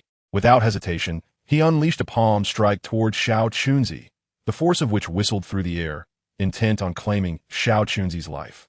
In Yi Xiao's eyes, Xiao Chunzi was merely a servant. Killing him would elicit no concern. Yet, Xiao Chunzi did not retreat. Instead, he charged forward, his body moving with an uncanny swiftness. Closing the distance to Yi Xiao, with a mere wave of his hand, he exuded an aura of chilling malevolence. A resounding crash echoed as their palms collided, unleashing a powerful gust that swept across the vicinity. Yi Xiao, who had initially regarded Xiao Chunzi with contempt, was taken aback. He was aware that Xiao Chunzi only possessed the cultivation of the 5th layer of the acquired stage. To dare strike at him was akin to courting death. However, when their hands met, Yi Xiao's expression changed drastically. He felt an icy chill permeate through his veins, as if his very blood had frozen. A chilling crack resonated, reminiscent of bone fracturing. Clutching his now mangled arm, Yi Xiao collapsed to the ground, howling in agony. You have cultivated the Lotus Scripture? How is that possible? He gasped, trembling in disbelief. Little did he know that Xiao Chunzi, after consuming the pulse-shaping pill and practicing the sunflower scripture, had made astonishing progress in his cultivation, rapidly advancing to the 9th layer of the acquired stage, just one step away from the innate realm. At this moment, Xiao Chunzi was utterly devoted to Yi Xian. Even if Yi Xian commanded him to take his own life on the spot, he would utter no protest, for he understood that this life of his was bestowed by Yi Xian. Should Yi Xian desire to reclaim it, he could do so at any moment. Xiao Chunzi let out a cold laugh, lifting one foot to place it upon Yi Xiu's face. "Third Prince, do you truly believe I am the same wuxia of you?" He remarked with a detached demeanor, though his eyes betrayed a perverse delight. He was merely a lowly eunuch, cast into this forsaken royal mausoleum due to his lack of connections and background, enduring this fate for over a decade. He never imagined that one day he would have the opportunity to trample upon the regent. This exhilarating sensation was unlike anything he had experienced in his life thus far. What significance held the prince? What weight did the regent carry? Were they not both beneath my foot? As a eunuch, a being without roots, it was only natural for his psyche to be twisted and warped. "You filthy cur, how dare you treat me this way? I shall see to your demise." Yi Xiu spat, his face ashen with fury. Accustomed to a life of luxury, being demeaned by a mere eunuch filled him with such humiliation that it nearly drove him to the brink of bloodshed. "Third Prince, do you believe you can leave here alive?" Xiao Chunzi taunted. Previously, Yi Xiu had sent Du Yanxian to assassinate Yi Xian. Though Yi Xian had yet to settle the score with Yi Xiu, now he had delivered himself right to Xiao Chunzi's doorstep. Xiao Chunzi was acutely aware that Yi Xian would not let Yi Xiu escape unscathed. Otherwise, he would not have acted in such a manner. "You think you can kill me when I am the regent?" Yi Xiu asked, his complexion paling, his voice a facade of bravado. "Xiao Chunzi, keep a close watch on him. Should he attempt to flee, I shall hold you accountable," Yi Xian instructed coolly. He needed to interrogate Zhang Zifang first, to ascertain the whereabouts of Yu Yao before dealing with Yi Xiu. Xiao Chunzi was correct.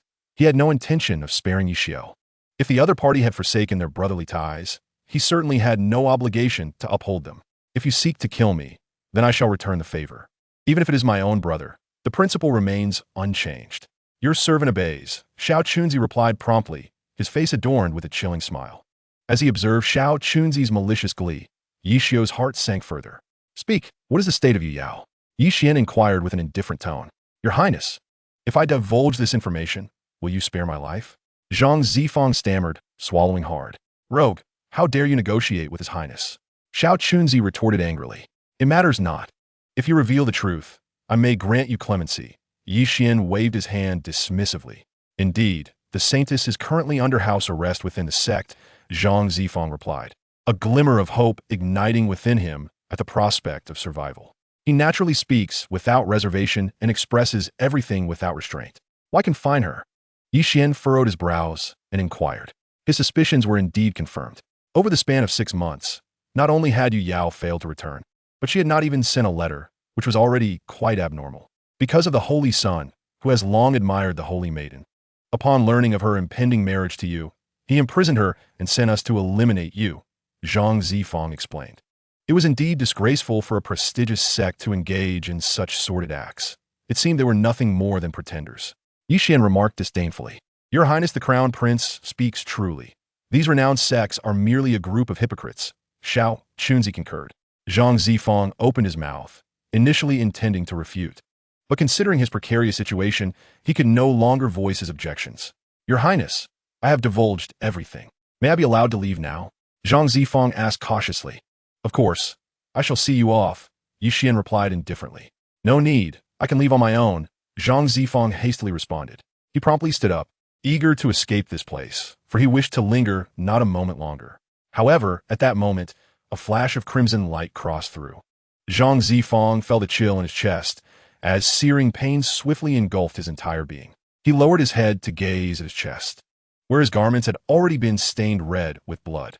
He felt his strength being gradually siphoned away, and the shadow of death loomed ever larger in his heart. Soon, with a resounding thud, he collapsed to the ground. "Why? You are a man of your word," Zhang Zifang said, his face twisted with resentment. "I promised to see you off, to escort you on your journey to the underworld," Yi Xian replied with an expressionless demeanor. "Your Highness possesses a benevolent heart, allowing you 3 brothers to depart together. You should be grateful, Xiao Chunzi sneered. Upon hearing these words, Zhang Zifang was consumed with fury. To be slain, and yet feel compelled to express gratitude toward his murderer.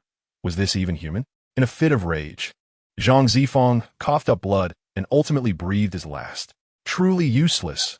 I hadn't even exerted myself, and he perished, Xiao Chunzi remarked with disdain. Yi Xian paid no heed to Zhang Zifang's fate.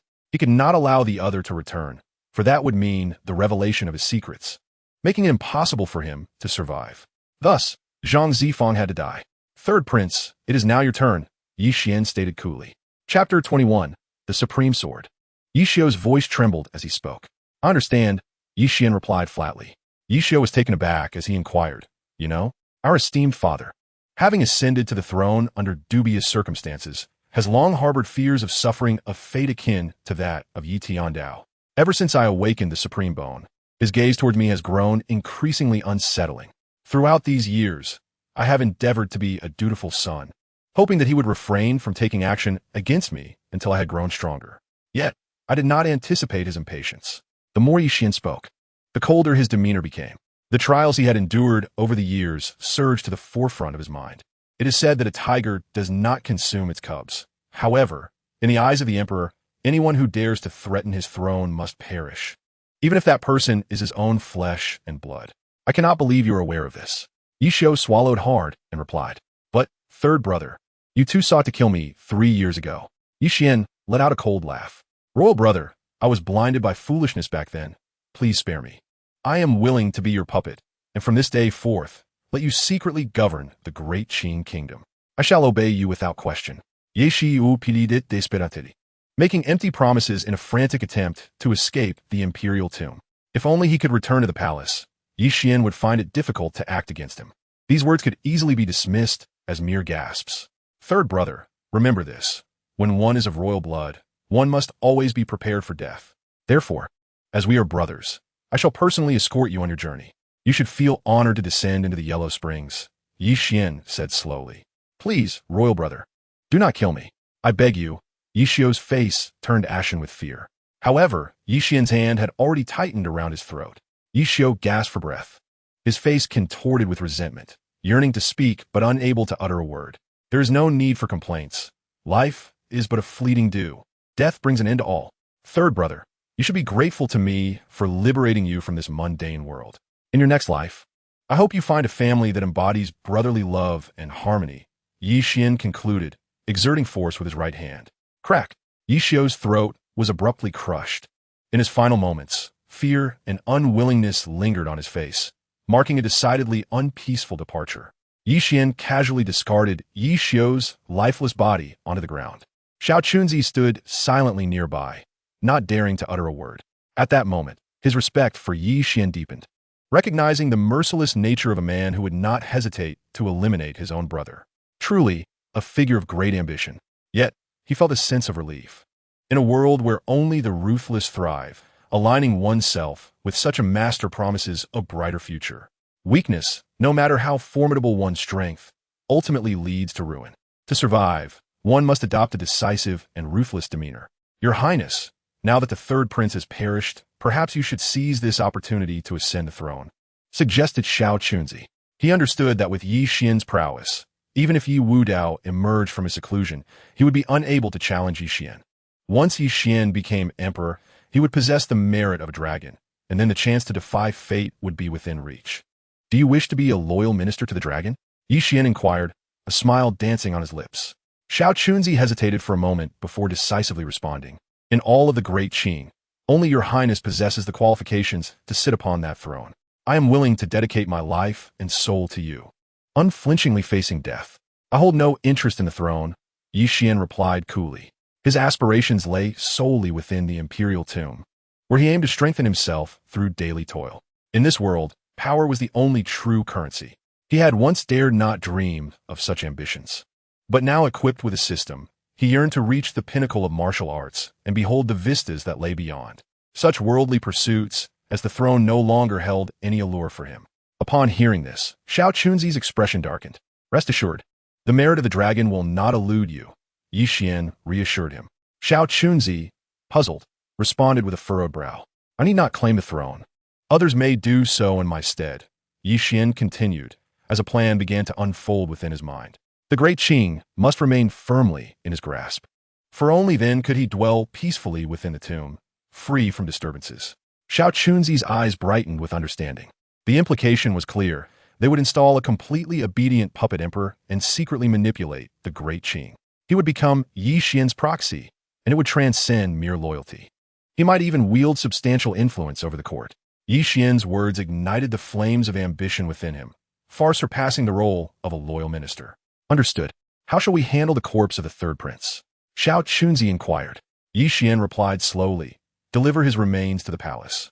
That will surely cause chaos. Xiao Chunzi's complexion changed. The regent has suddenly departed, and the emperor remains in seclusion. The Great Qing Palace is bound to be in turmoil for quite some time. Let the chaos ensue. It is of no concern to me. You shall proceed as instructed, Yi Xian said indifferently. With that, Xiao Chunzi reluctantly lifted the body of Yi Xiao and hastened towards the palace. Meanwhile, Yi Xian retrieved a broom and began to clear the bodies of Meng Xinji and his companions. Ding! You have cleansed the enemy's remains. You are rewarded with the supreme sword. The system's voice echoed. Yi Xian was momentarily taken aback, astonished by such a reward. The supreme sword was a pinnacle technique of the unparalleled sect. This singular sword, though seemingly a trivial remark, was indeed a formidable weapon. When the unparalleled sword is drawn, the world shall bow before it. This is an evaluation of the sword technique. A torrent of words surged into Yi Xian's mind. He closed his eyes, and after a while, he suddenly opened them wide. A sword intent tore through the void. At that moment, he seemed to embody the very essence of the sword, a blade capable of cleaving through the fabric of reality itself. The sword was him, and he was the sword. Even his pupils transformed into the shape of a sword. In the next instant, the 8 desolation burning silence sword was unsheathed. However, there was no dragon's roar, nor the earth-shattering brilliance of a sword's light illuminating the wilderness. Yi Xian thrust the sword forward with an unremarkable motion. To the naked eye, it appeared devoid of any power. Yet this strike seemed to resonate with the grand momentum of the universe. With this single thrust, the world itself stirred, as if the entire cosmos were pressing down upon him. Such a strike, even without landing upon a target, would likely have the force to overwhelm anyone under the weight of this celestial pressure. Yi Xian refrained from fully thrusting the long sword, for he understood that doing so would incite a considerable commotion. Certainly, it paled in comparison to the celestial severing sword, which could cleave the heavens themselves. In contrast, the superiority was evident. This supreme strike should be reserved for rare occasions, considering it was a secret art of the supreme sect.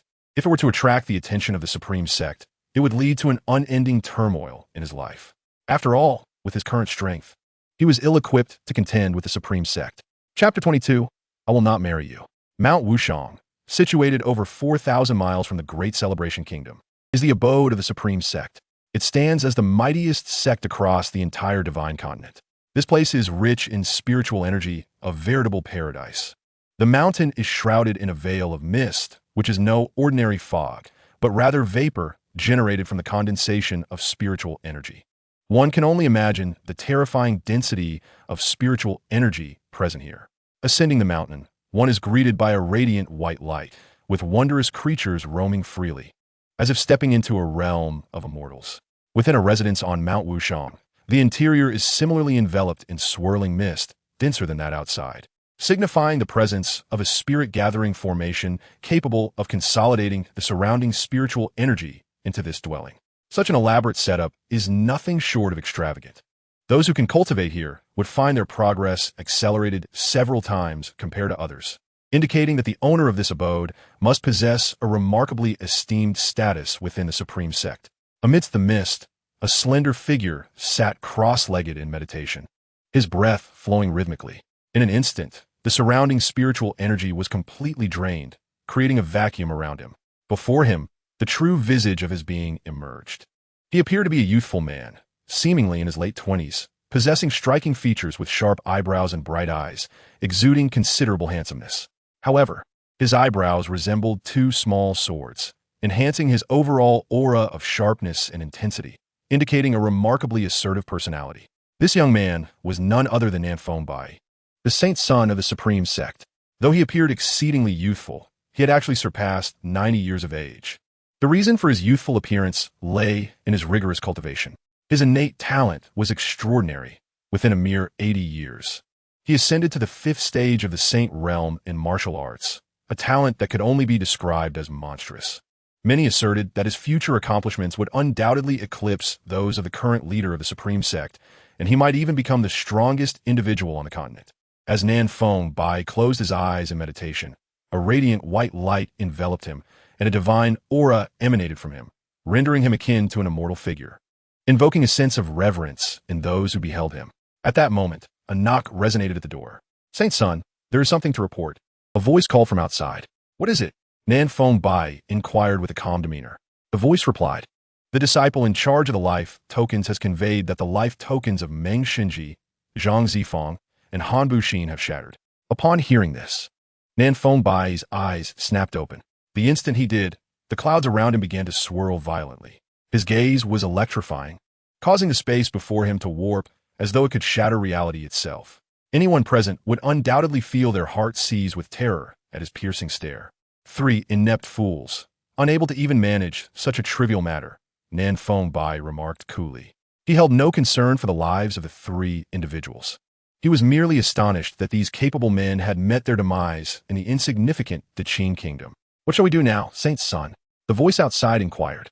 Nan Feng Bai slowly replied, "Emo Yunkong, you shall travel to Qing kingdom and ascertain the truth of the matter."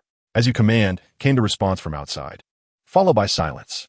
Emo Yunkong, a being of innate 9th stage, should be capable of resolving this issue, Nan Feng Bai mused to himself. Suddenly, he rose and walked toward the door. Soon, he arrived before a house that was comparable in size and scale to his own dwelling, with a similar density of spiritual energy. However, this house was guarded, and even the sentinels possessed the strength of the 5th stage of innate power. The profound essence of the Supreme Sect is evident. Upon witnessing the Holy Sun, the disciples quickly approached to pay their respects. Nan Feng Bu waved his hand and inquired, "How is the saintess?" "Still the same, melancholic and despondent," replied the guarding disciple. Nodding in acknowledgement, Nan Feng Bu pushed the door open and stepped inside. Within the room sat a woman clad in palace attire, her figure graceful and poised. This woman was Yu Yao, who had returned to the Supreme Sect 6 months prior, but had remained elusive since. At this moment, she appeared noticeably diminished, her brows furrowed with a deep-seated sorrow, revealing the hardships she had endured during this time. "Junior sister, I have come," Nan Feng Bu spoke softly. Yu Yao glanced at him before closing her eyes again, clearly unwilling to engage. "What have you contemplated?" he asked with indifference.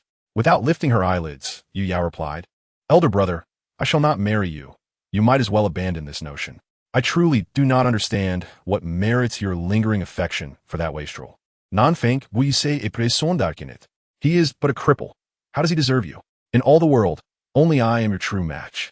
Yu Yao responded with an impassive demeanor. "I am betrothed to him. In this life, I shall marry no one but him. But he is a useless man. How can he be worthy of you? Non-fink vous sidon. Elder brother, do not think me naive. Your desire for our dual cultivation stems solely from my Li Huoluan Feng physique, does it not?" Yu Yao retorted with a mocking expression. The Li Huoluan Feng physique represents the pinnacle of female martial artists. Those possessing such a constitution face no bottlenecks in their cultivation until they reach the supreme realm. And even upon breaking into the celestial realm, their progress far surpasses that of others. However, this physique harbors a fatal flaw. A woman must preserve her original essence. Once she unites with a man, a significant portion of her cultivation will be transferred to him. It is precisely because of this extraordinary constitution that Yu Yao, despite being merely at the innate 3rd level, was able to ascend to the status of saintess within the Supreme Sect, for her potential is immense, and her future as a formidable force is assured. Yet, Nan Feng Bu would not allow Yu Yao to slip away. Firstly, her beauty captivated him. Secondly, her physique promised to enhance his own power. Who could resist such enticing advantages? "Junior sister, should you wed that wastrel, your cultivation would be wasted on him. It would be far more beneficial to me," he stated, unperturbed by the revelation of his intentions. "Regardless, I will never marry you, elder brother. Please allow me to return." Yu Yao replied slowly.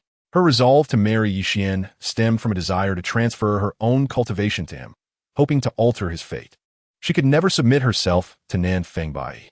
She was acutely aware of his character. He merely wished to use her as a vessel for his own ambitions.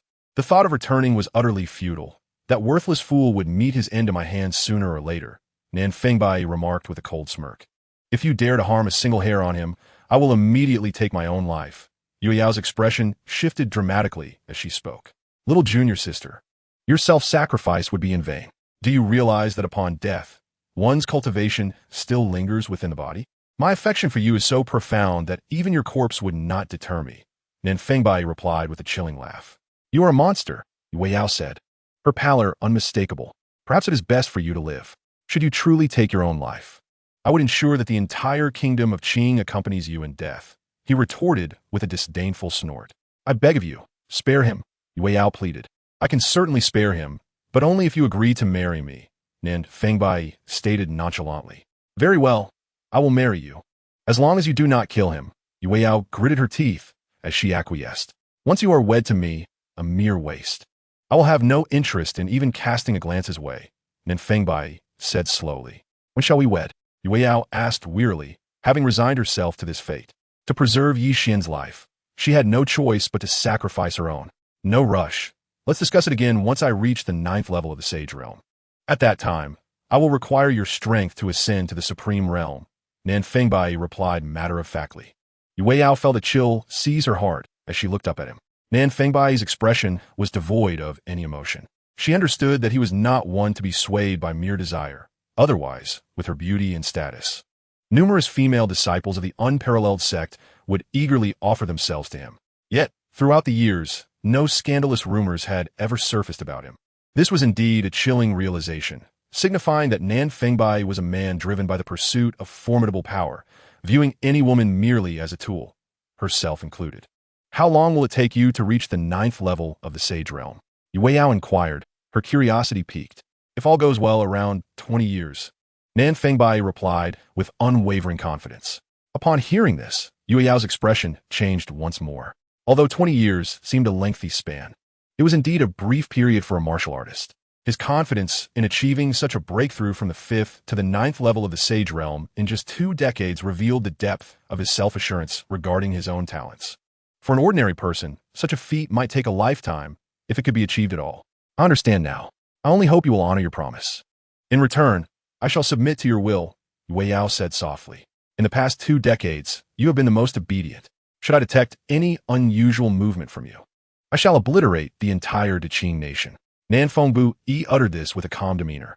As the holy son of the supreme sect, he wielded immense power, dispatching thousands of disciples to massacre a mundane country.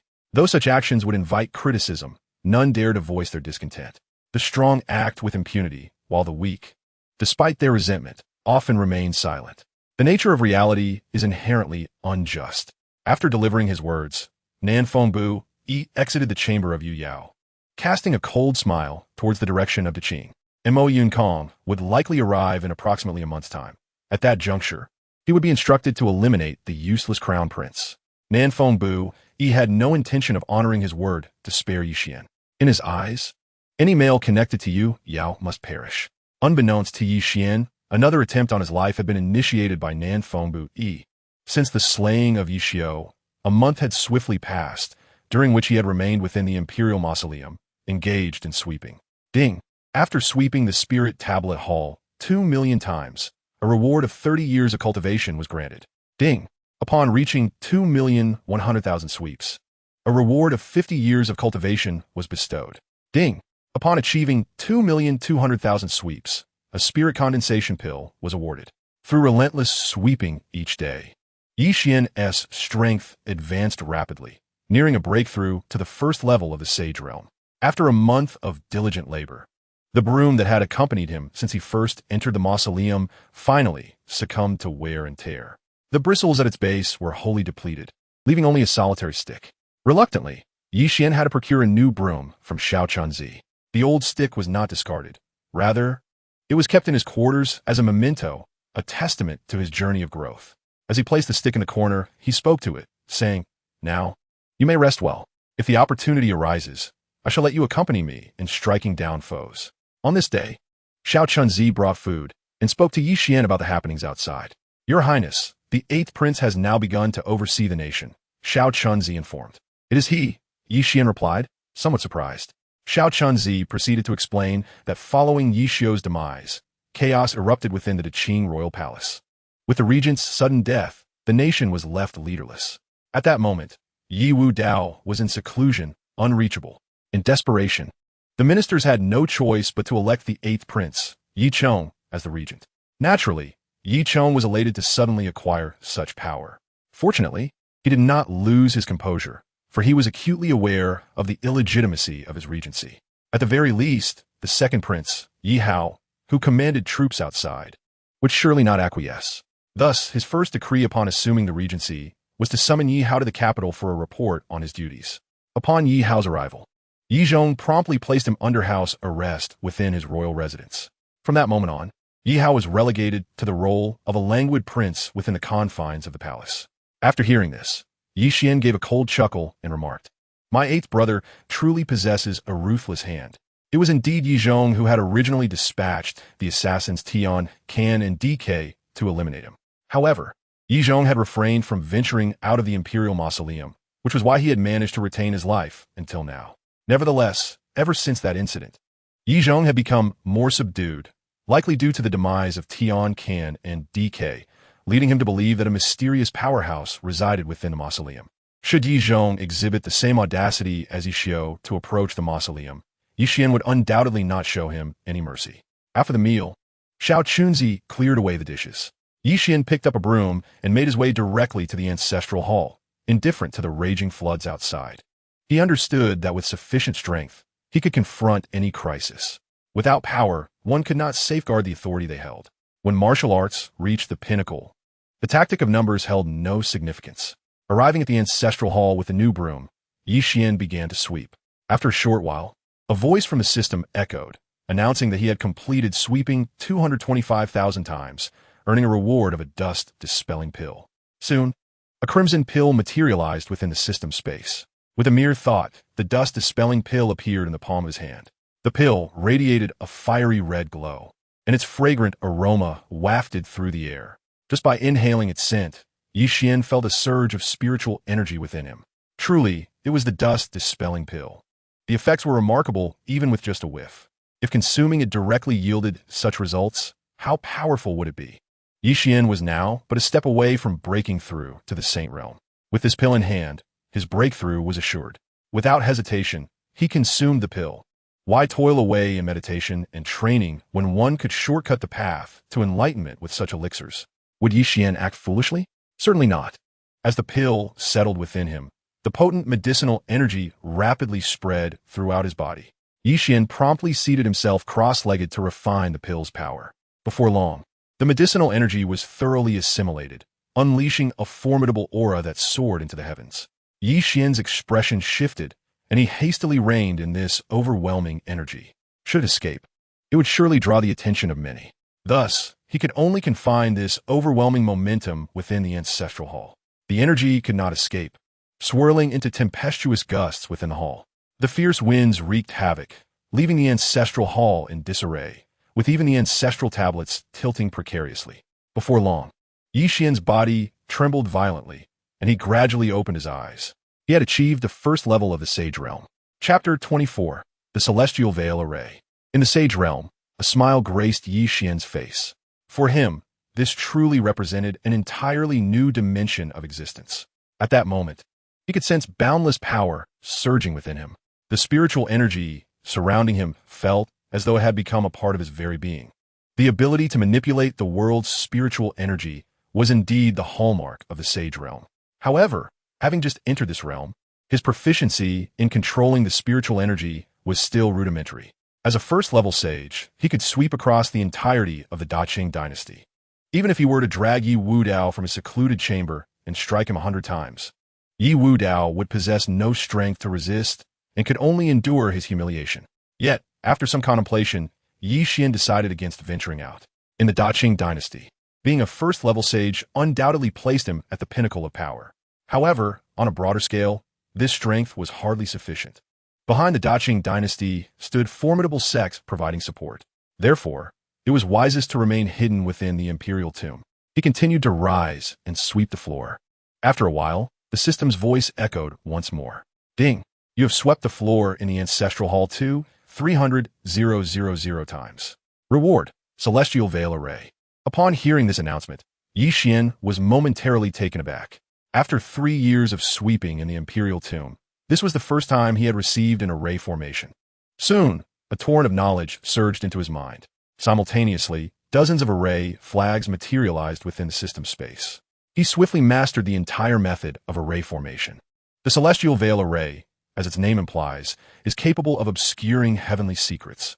If it can conceal the heavens' mysteries, it is needless to mention its efficacy against all worldly matters. Yi Xian's eyes gleamed with delight upon seeing the array. With this formation in place, he could practice without fear of drawing external attention.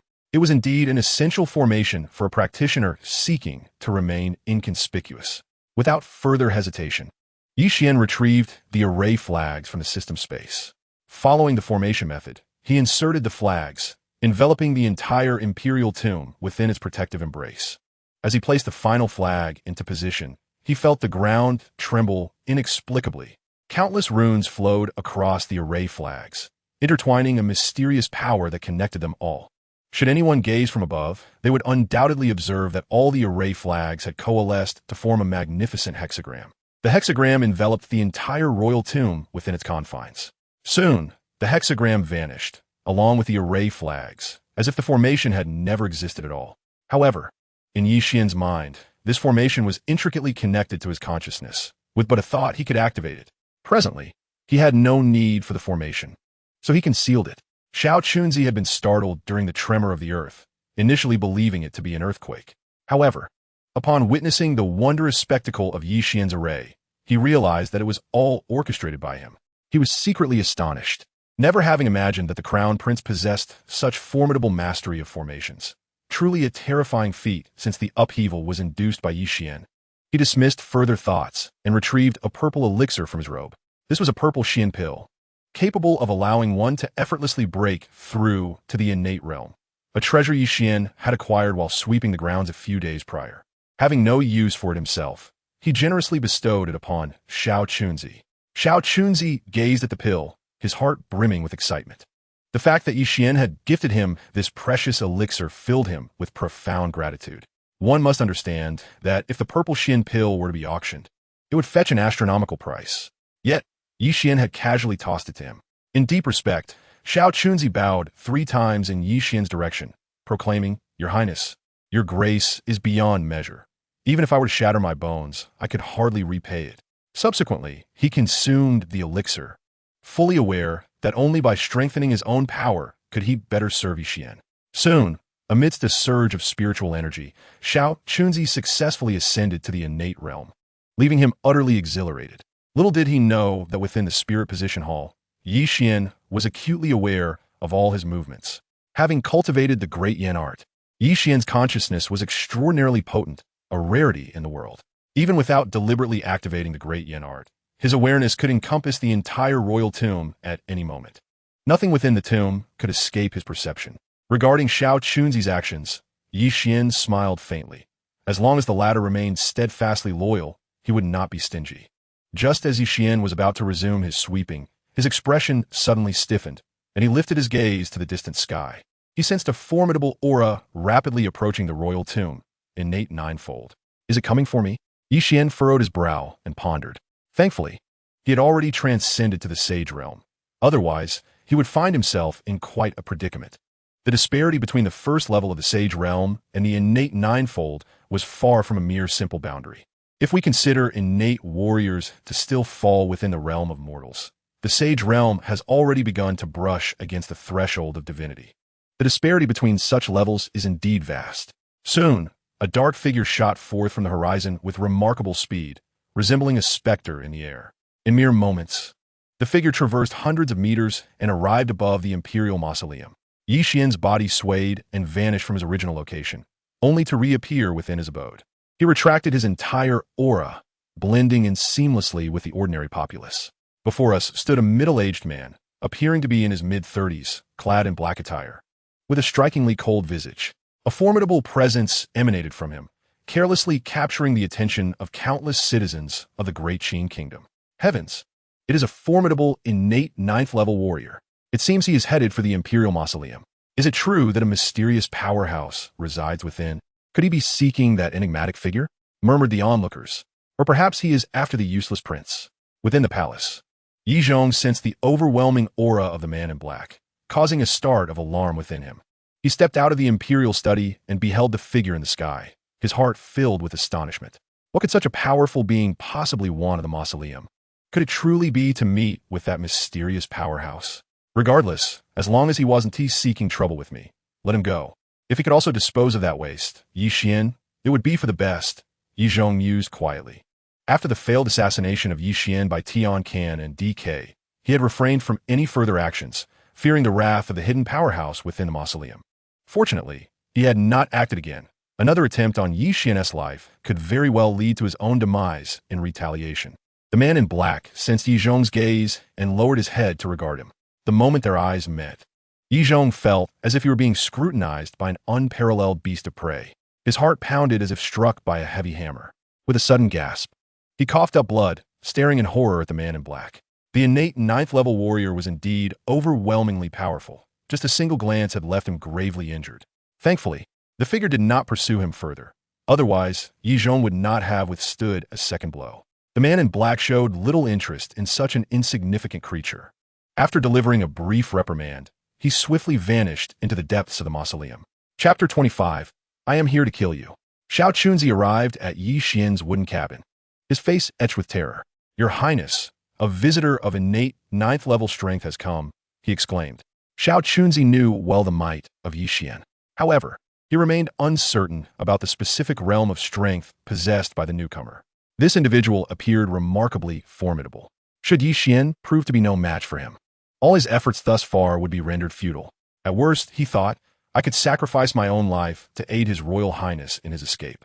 His Royal Highness has shown me immense kindness. My life belongs to him. Xia Kunzi's face bore an expression of resolute determination. Do not worry, I can manage this, Yi Xian stated calmly. He observed the expression on Xia Kunzi's face and understood her thoughts. Thus, he offered her a reassuring promise. Upon hearing his words, Xia Kunzi felt a profound sense of relief. I understand, she replied. Yi Xian continued. That person has arrived. You may leave now. I shall handle this.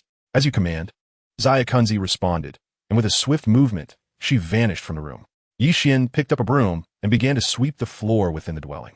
The figure in black entered the royal tomb and made a beeline for the wooden house where Yi Xian resided.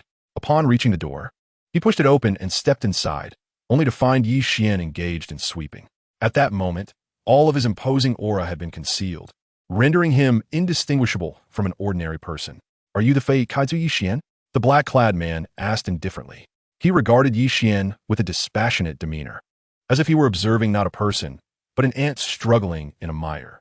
In his eyes, Yi Xian had already been marked for death. Indeed, I am, Yi Xian replied as he lifted his gaze. I am Mo Yunkong from the Supreme Sect, here to kill you, he stated, hands clasped behind his back, his tone devoid of emotion. Does your Supreme Sect take such pleasure in seeking my demise? Ye wan inwidet kuli. Aren't you afraid? Mo Yunkong asked with a hint of amusement. Why should I be afraid? Ye wan respondit slowly. Because you are about to die, Mo Yunkong retorted with a cold laugh. Do you not think it is you who will meet your end? Yi Xian's expression remained indifferent. A fireman like you could never kill me. Very well. I shall send you on your way. Do not worry. It will be swift and painless, Mo Yunkong remarked as he drew his long sword nonchalantly. In his eyes, Ye wan resemblet a lamp awaiting slugter, uterlit defensilis. With a flash of cold light, the sword moved with incredible speed, akin to lightning, aimed directly at Yi Xian's heart. Even though Yi Xian was deemed a Feirun, Mo Yunkong unleashed his full strength in this strike. The sword's brilliance enveloped the area, quickly shrouding Yi Xian within its lethal glow. If you wish to kill me, it shall not be so simple. Yi Xian gazed at the myriad of sword lights, his expression as tranquil as a still pond. As his words fell, a dragon's roar resounded, and a crimson light surged skyward, its chilling edge astonishing the heavens. The sword of obliteration, 8 desolations, manifested in Yi Xian's grasp. With the sword drawn, a palpable intent to kill surged forth. The red sword light shattered the multitude of glimmering blades surrounding them. Are you not a waste? Montauk Yunkong inquired, utterly astonished. Whether I am or not is inconsequential. You merely need to comprehend that your demise is imminent, Yi Xian replied, flicking the sword's body with his finger. A crisp clang reverberated throughout the cosmos, imbued with an overwhelming aura of lethal intent. Even if you are not a waste, you cannot slay me. Thus, the one who shall perish is undoubtedly you, Mo Yunkong retorted with a cold smirk. Prior to his arrival, he had gathered intelligence. Within the entirety of the Great Qing nation, the mightiest cultivator, Yi Wu Dao, was merely at the 8th level of the innate realm. Given Yi Xian's youth, it was inconceivable that he surpassed Yi Wu Dao, and thus, Yi Xian remained an unworthy opponent. Subsequently, Mo Yunkong ceased his prattle, summoning the sword light in his right hand. He prepared to strike. To annihilate all foes, I shall reign invincible. He advanced a step, his vast spiritual energy surging like an ocean, releasing the pressure of the 9th level of the innate realm without reservation. A palpable, terrifying force enveloped the air, and he slowly thrust his sword forward. This thrust appeared slow and unremarkable, lacking in apparent power. Yet, as the blade pierced the air, ripples of distortion emanated outward. This strike bore the weight of the heavenly principles, seemingly effortless, yet heavier than mountains. Is this what you call the unmatched sword? Ye Wan remarqued nonchalantly. I did not expect you to have knowledge of this sword technique. To perish beneath its prowess would indeed be your honor. Mo Yunkong chuckled coldly, his long sword advancing inch by inch, each movement intensifying the oppressive force in the void. Should this strike reach its full extension, Yi Xian would be utterly crushed by the overwhelming might of the heavenly principles. Does this truly qualify as the unmatched sword? Today, I shall enlighten you on what the genuine unmatched sword entails, Yi Xian stated calmly. He stepped forward, his blood energy surging like a dragon, his sacred aura radiating like the heavens. Raising his sword, he pointed forth, the crimson blade shimmering with vitality. The resplendent sword light seemed to resonate with the thunderous echoes of the heavenly principles. With deliberate grace, he directed his focus forward, silent, desireless, and effortless. Though it appeared unremarkable, this sword seemed to meld with the very fabric of the universe. Mo Yunkong soon sensed that his own unmatched sword was subtly being suppressed, causing his countenance to shift dramatically. How can you wield the unmatched sword? Mo Yunkong asked, utterly shocked. If you wish to know, seek the king of hell in the underworld, Yi Xian replied. Yi Xian spoke with an expressionless demeanor. Two long swords swiftly met in the void. A crisp clang resonated through the air, yet it did not stir any cataclysmic upheaval. However, in the next moment, the heavens and earth shifted in color, and the winds surged ominously. A thunderous roar reverberated across the universe. Red and white beams of sword light flickered incessantly, saturating the space within 100 zhang. Beneath the brilliance of the sword light, even the air was torn asunder. A terrifying shockwave surged forth in an instant. The entire imperial mausoleum trembled beneath the force. Fortunately, Yi Xian had preemptively activated the celestial concealment array, preventing the shockwave from escaping. Otherwise, such a tremendous commotion would undoubtedly attract the attention of countless onlookers. Now, regardless of how thunderous this battle became, it remained shrouded by the celestial concealment array, rendering any anomalies invisible to the outside world. Amidst the tumult, a muffled groan emerged. A figure was sent flying, blood spewing from their mouth, cascading through the air like a crimson rainbow. Under the sunlight, it appeared both enchanting and beautiful. The figure crashed heavily to the ground, creating a deep crater upon impact. This figure was none other than Mo Yunkong, who now found himself in a dire state. His black attire lay in tatters, drenched in blood, with only the hilt of his broken sword remaining in his grasp. Are you not at the 9th level of innate strength? Mo Yunkong gasped, his face a mask of agony and disbelief. I have long since surpassed that, Yi Xian replied, gazing down at Mo Yunkong with a dispassionate expression, as if regarding an insignificant insect. So, Meng Xinji and the others also perished at your hands. Montauk Yunkong kuhit, his voice strained. You are correct, but there is no reward for this insight, Yi Xian replied coolly. I never imagined you concealed your true self so deeply, deceiving all in the world. Mo Yunkong spat out a mouthful of blood, revealing the severity of his injuries. The previous strike had harnessed the power of the heavenly Dao to kill. All the might of the heavenly Dao had crashed upon him with Yi Xian's sword. On the surface, It appeared he had merely sustained superficial wounds, yet within him, his meridians lay shattered, and his internal organs were completely destroyed. Such injuries would have claimed the life of an ordinary person long ago. However, Mo Yunkong, being a formidable 9th-level innate master, possessed a tenacious vitality, allowing him to linger for the moment. Do you have any final words to impart? Yi Xian inquired with indifference. Mo Yunkong had come to kill him, and he certainly would not let the opportunity to eliminate his adversary slip away, especially as he sought to conceal his true strength. Thus, it becomes imperative to eliminate anyone who poses a threat. No matter how formidable you may be, you are merely a novice among the saints, and one day, the Holy Sun shall come to exact vengeance on my behalf. Mo Yunkong remarked with a bitter laugh. Should he arrive, I shall vanquish him as well. Xuan replied nonchalantly. The Holy Sun has confined his wife, a transgression no man can endure. Hence, a confrontation between him and Nan Fengbai is inevitable. How brazenly foolish. You have no comprehension of the true terror that the Holy Sun embodies, Mo Yunkong scoffed. In the presence of Nan Fengbai, Yi Xian's mere first-level, saintly realm rendered him akin to an insignificant insect. The disparity between them was simply insurmountable. Little did he realize, however, that Yi Xian possessed an extraordinary advantage. Bridging the gap to Nan Fengbai in a short span of time was entirely feasible. Regardless, you shall not witness it. Allow me to escort you on your final journey. Rest assured, it shall be swift and devoid of suffering, Yi Xian stated with an air of indifference. He echoed this sentiment back to Mo Yunkong. As his words faded, a crimson sword light sliced through the air, cleaving across Mo Yunkong's chest. With a piercing scream, he fell lifeless. Yi Xian retrieved a broom and swept it lightly over Mo Yunkong's remains. Ding! Sweeping the enemy's corpse has awarded you a top-tier spirit gathering array. Upon hearing the system's notification, Yi Xian was momentarily taken aback. He had not anticipated that sweeping Mo Yunkong's body would yield such a reward, particularly one as formidable as a top-tier spirit gathering array. Unbeknownst to him, Mo Yunkong was a master of formations, having crafted the spirit gathering array at Nan Fengbai's residence. However, the array of the Wushang sect required spirit stones for activation, leading to substantial consumption. In contrast, the system's array required no such resources for activation and could operate perpetually. Otherwise, Yi Xian would lack the financial means to sustain both arrays.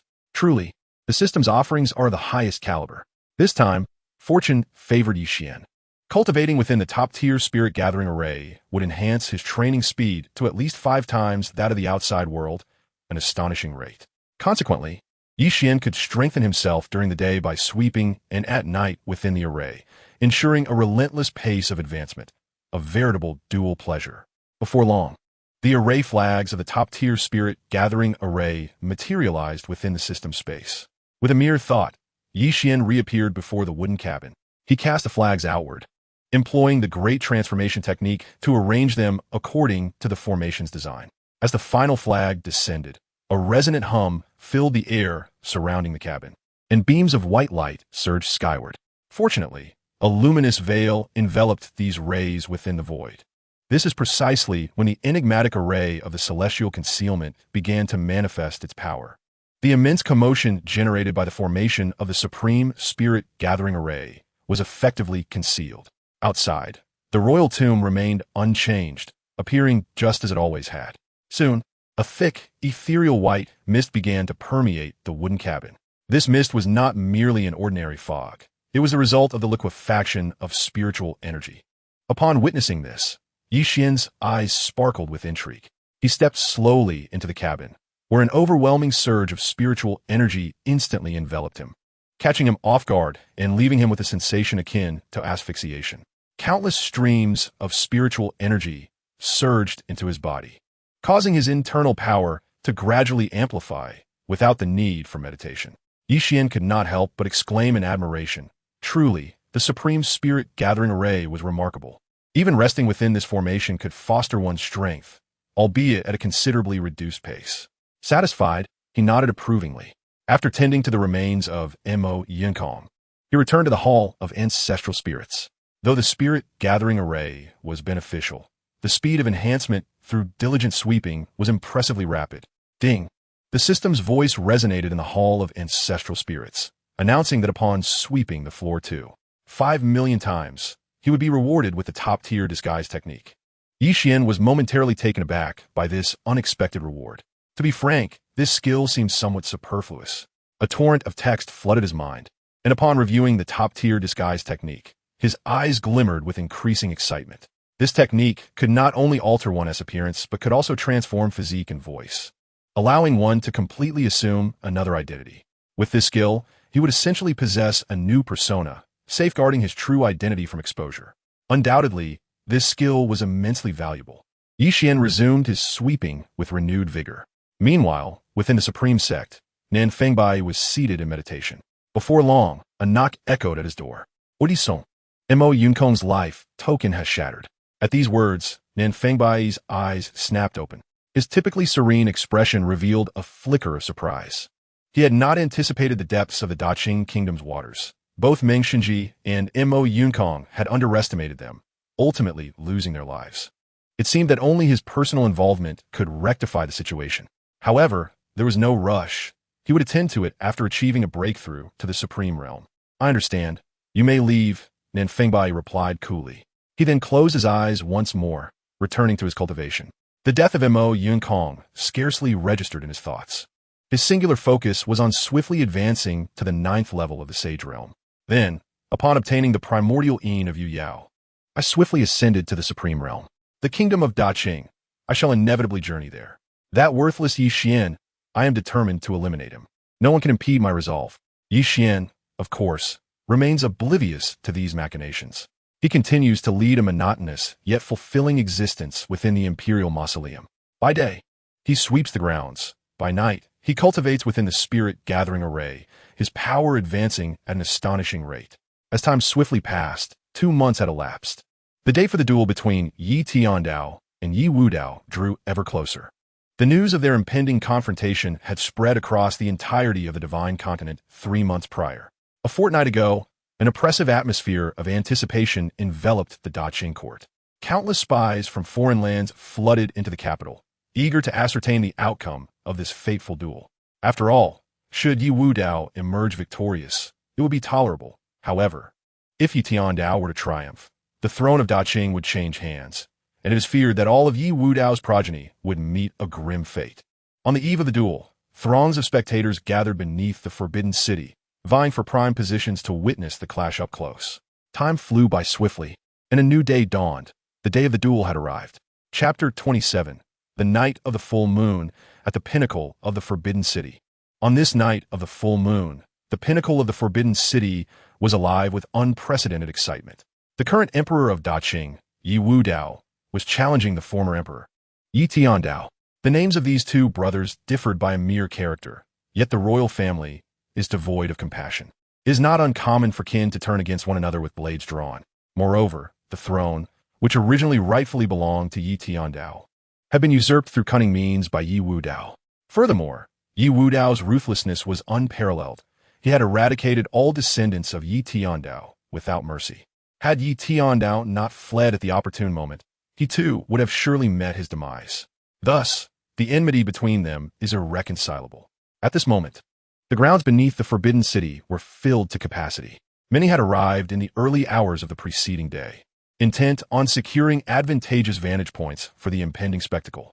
The majority of these individuals were martial artists from various sects, alongside spies from other nations. This battle was destined to result in a fatality. Regardless of who perished, the ramifications would undoubtedly reshape the continent's dynamics. As for today's conflict, one could only speculate who would emerge victorious. I lean towards Yi Tiandao. As I have heard, he has already attained the formidable level of the 9th layer of innate, while Yi Wudao is but at the 8th layer. I share this sentiment. For Yi Wudao, the odds appear grim. Should he fall, it is likely that his descendants will also face dire consequences. Certainly, in the past, Yi Wudao was ruthless and merciless, annihilating all descendants of Yi Tiandao, even drowning his grandson who was still in swaddling clothes. Yi Tiandao would undoubtedly retaliate in kind. The struggle for the throne has always been brutal throughout history.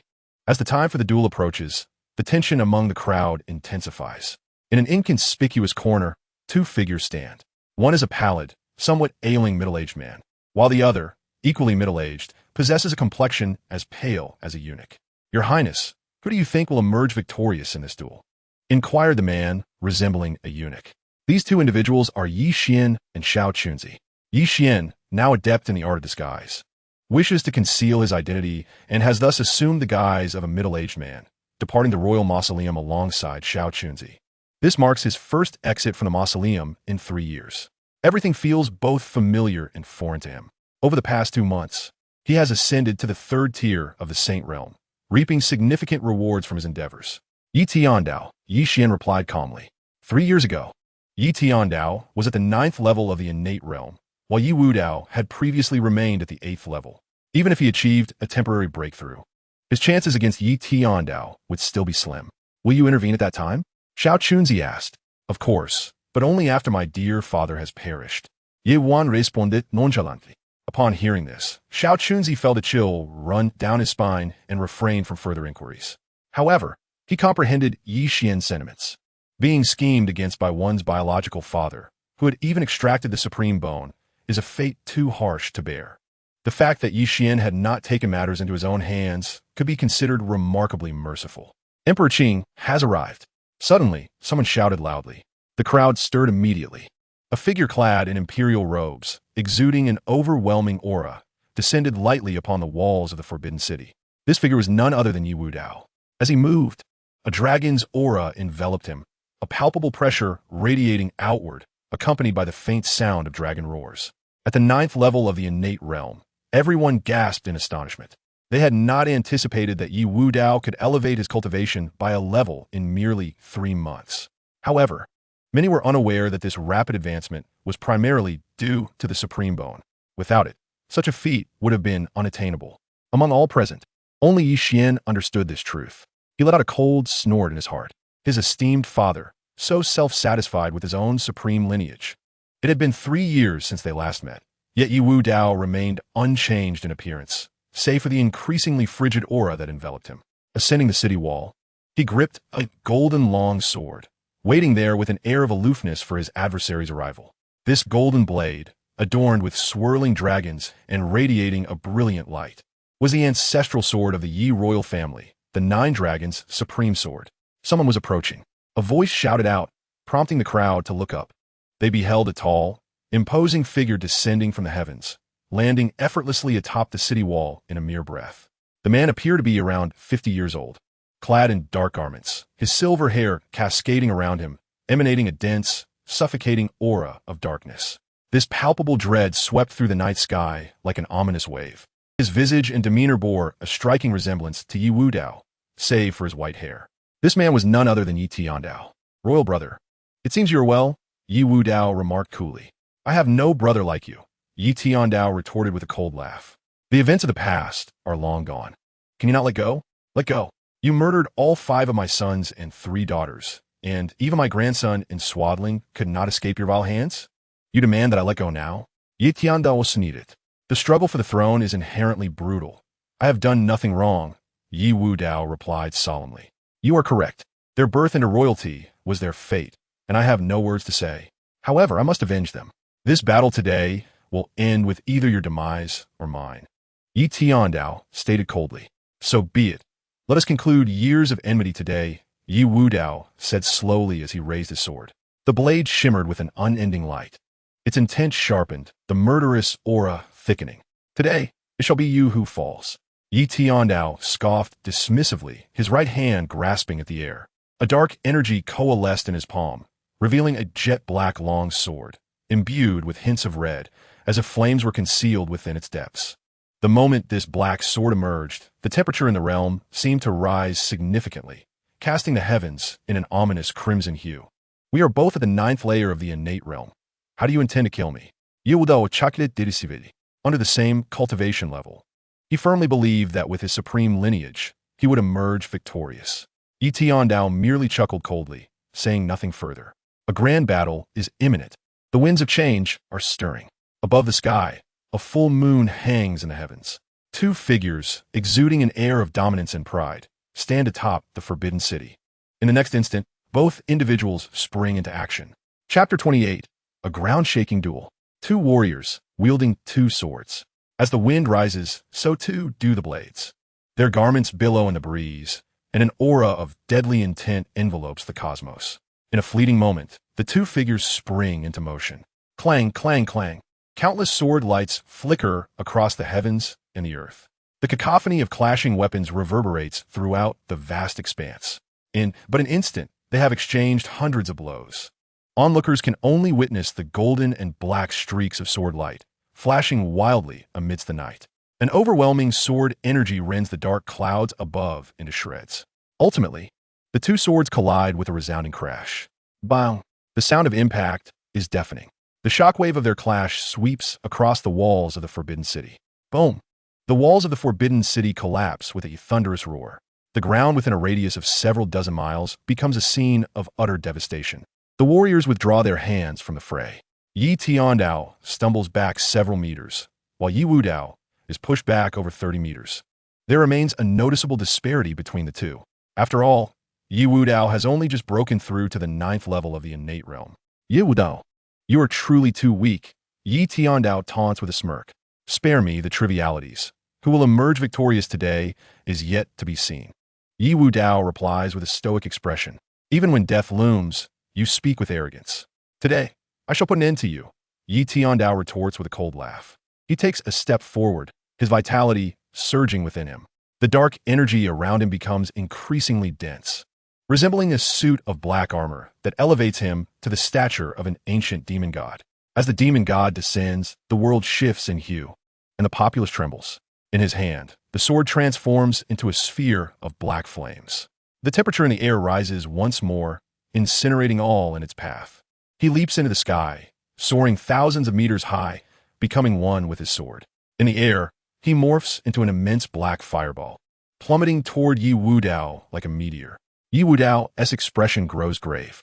There is no escape from this strike. He must confront it head-on. With the world beneath my feet, I stand unrivaled.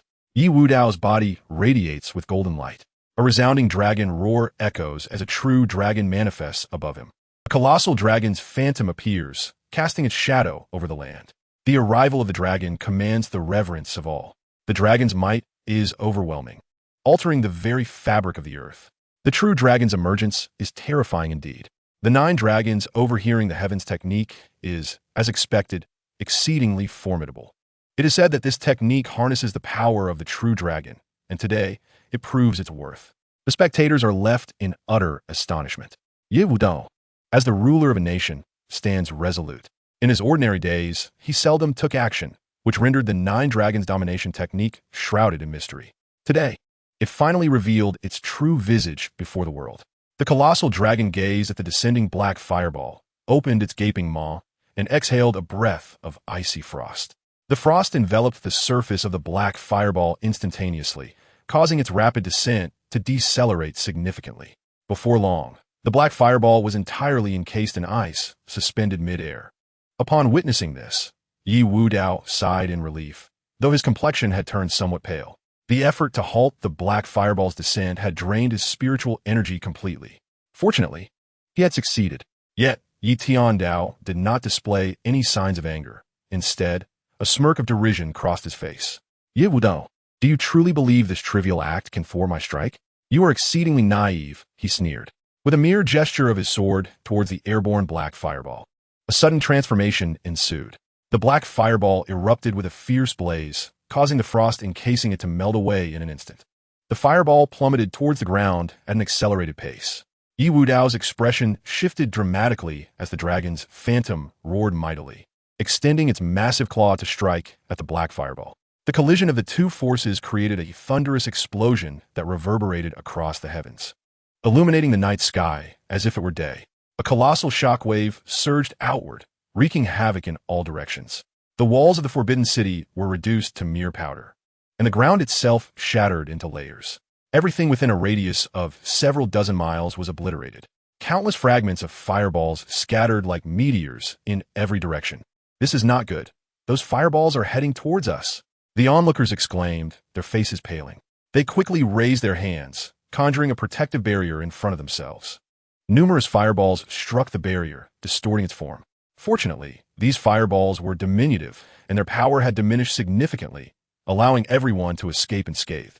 Once the chaos subsided, a collective sigh of relief escaped the crowd as they lowered their barriers. They had not anticipated that merely attending the battle would nearly result in their own destruction. They turned their attention back to the combatants. With the walls of the Forbidden City already collapsed, the two figures faced each other in midair, one clad in gold, the other in black, each radiating an unyielding murderous intent and an intensifying chill.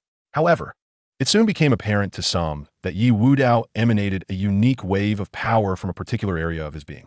In this place, a golden glimmer flickered. Upon closer inspection, it revealed itself to be a bone, radiating a terrifying aura of power. Yi Wudao, as a result of this bone, found his realm abruptly elevated to the pinnacle of the innate ninth level. This was the Supreme Bone. Soon, someone gasped in astonishment, proclaiming that the Supreme Bone was a rarity, 1 in 10,000. Whoever possessed this bone was undoubtedly a prodigious genius. It was unexpected that Yi Wudao also bore such a bone. 3 years prior, when Yi Wudao excavated the Supreme Bone from Yi Xian, a gag order was issued. Naturally, no minister in the court dared to speak of this matter. Now, 3 years had passed since Yi Xian had been rendered powerless, and the world had long since forgotten his existence. Xiao Chunzi was privy to the truth. He covertly glanced at Yi Xian beside him. Yet Yi Xian's face bore no expression. His thoughts remained inscrutable. No wonder you could withstand my strike. It turns out you possess the Supreme Bone. Yi Tiandao remarked with surprise. Indeed, I am the chosen one, destined to awaken the Supreme Bone. Thus today, it shall be you who meets your demise. Yi Wudao replied calmly. At this moment, he had already reached the pinnacle of the innate ninth level, undoubtedly surpassing Yi Tiandao's strength. To slay his opponent would be as effortless as a mere flick of the wrist. Yi Wudao felt a surge of gratitude for having obtained the Supreme Bone. Otherwise, he would have faced dire consequences today. As his words fell, Yi Wudao stepped into the void. This step trembled the earth and shook the mountains. His blood surged like a dragon, and the might of the dragon bore the weight of celestial authority. A dragon's roar reverberated, leaving all present with ringing ears and racing hearts. The flying dragon emerged, ready to vanquish all. With a single strike of his sword, Yi Wudao unleashed a formidable blow. The very heavens dimmed, and the blazing sun seemed to fall. Under the force of his sword, mountains shattered, and the populace withered. This was a powerful strike, a strike of demon-slaying intent. The golden sword light descended like a divine blade from the heavens, aimed directly at Yi Tiandao. Chapter 29. So you are a saint of the first level. This strike was immensely powerful. Before the sword even reached him, the light had enveloped Yi Tiandao, completely consuming his figure. Yi Tiandao was doomed. It was truly unexpected that Yi Wudao possessed the Supreme Bone. I had heard that the former Wei's Prince Yi Xian had awakened the Supreme Bone. Could it be? Yi Wudao was indeed a remorseless and ruthless individual. A cold smile adorned Yi Wudao's face. In his eyes, Yi Tiandao would surely not escape this strike. Yi Wudao, your 9-dragon body technique is truly weak, echoed Yi Tiandao's indifferent voice amidst the sea of sword light. Buzz. A dragon's roar reverberated through the heavens and the earth, as dark flames surged into the sky. The black fire enveloped the air, shattering Yi Wudao's sword light into fragments. What? How could this be? Yi Wudao's expression shifted, and he gasped in disbelief. Raising his gaze, he beheld Yi Tiandao, now cloaked in black flames, surrounded by radiant divine light that encircled him like a halo, rendering him akin to a deity. An overwhelming and terrifying aura swept through the surroundings like a tidal wave. This is the first level of a saint, someone exclaimed in astonishment. Indeed, Yi Tiandao had concealed his realm. Yi Wudao sensed the encroaching danger. The onlookers regarded Yi Tiandao with expressions of dread. Stepping into the realm of saints, the world bends to his will. The divide between a saint and the innate is akin to that between the celestial and the mundane. One ascends to the heavens, while the other remains on the earth. A look of utter despair crossed Yi Wudao's face. How is this possible? You have broken through to the saint realm? He uttered, his complexion pale. There is nothing impossible.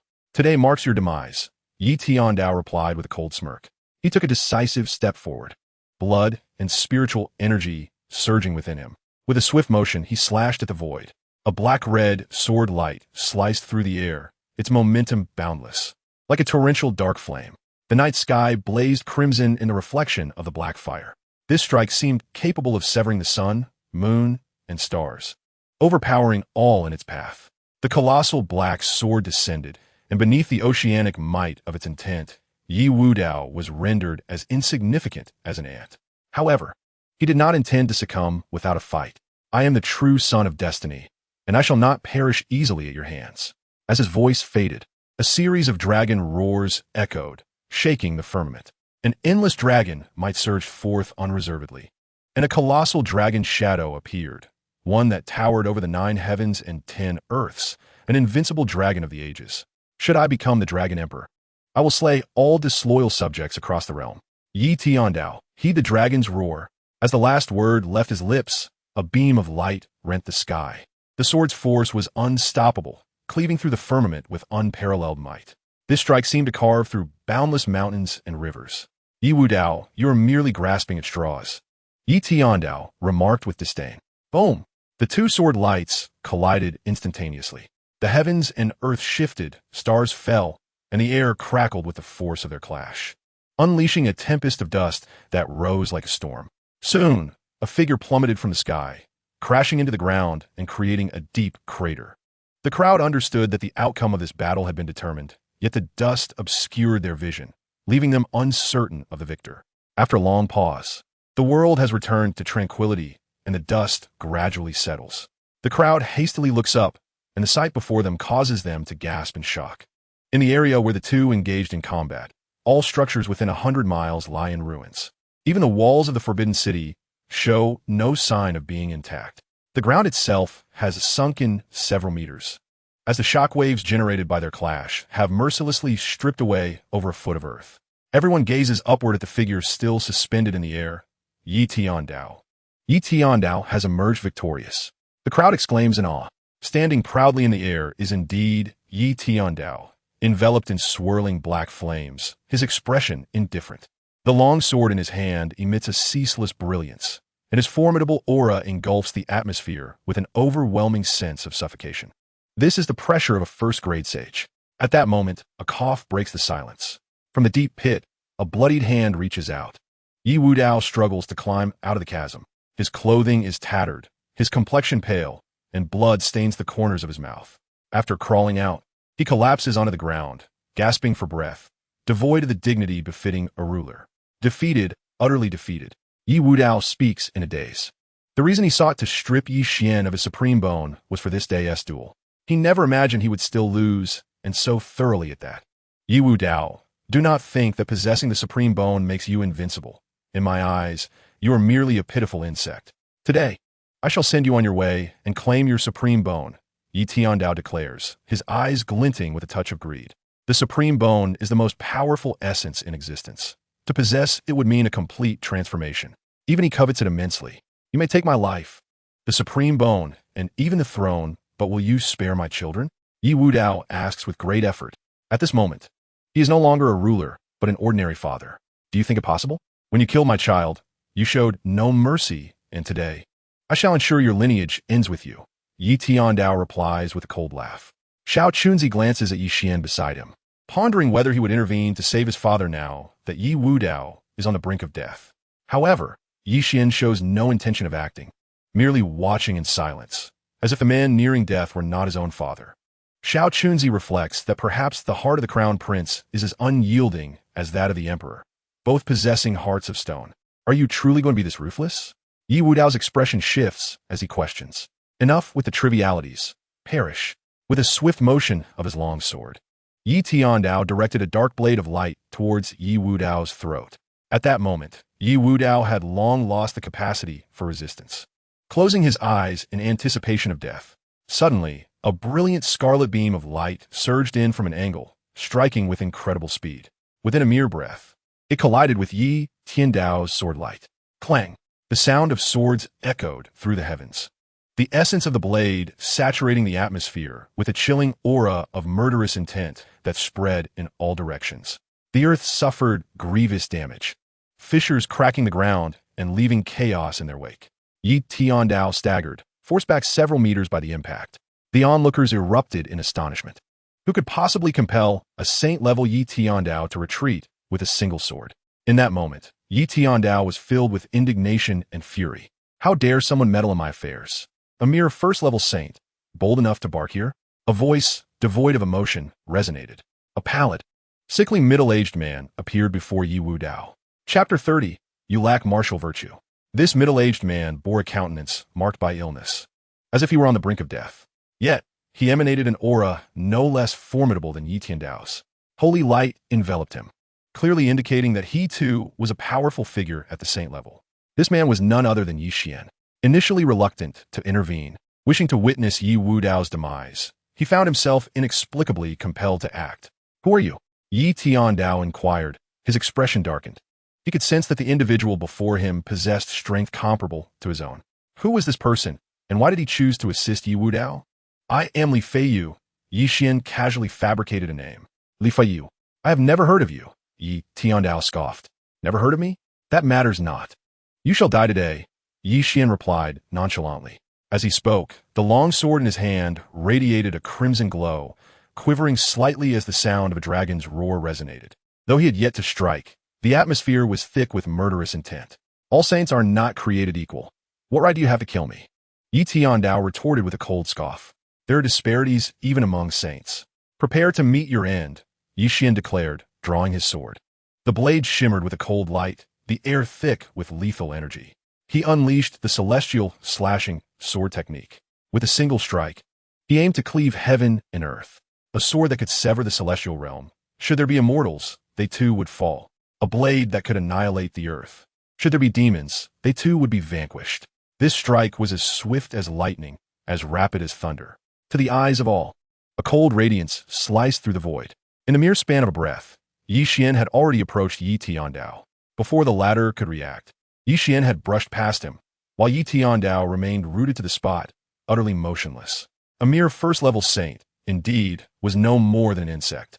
Yi Xian slowly sheathed his sword, his expression devoid of emotion as he spoke. Strictly speaking, Yi Tiandao was his elder uncle. However, this uncle had never been met, remaining an utter stranger. Thus, Yi Xian felt no weight of conscience in striking him down. What a swift sword! You lack martial ethics, Yi Tiandao managed to utter, his expression rigid and his voice strained. Just as he finished speaking, a jet of blood erupted from his throat, and he collapsed to the ground. Gasps of astonishment erupted from all onlookers.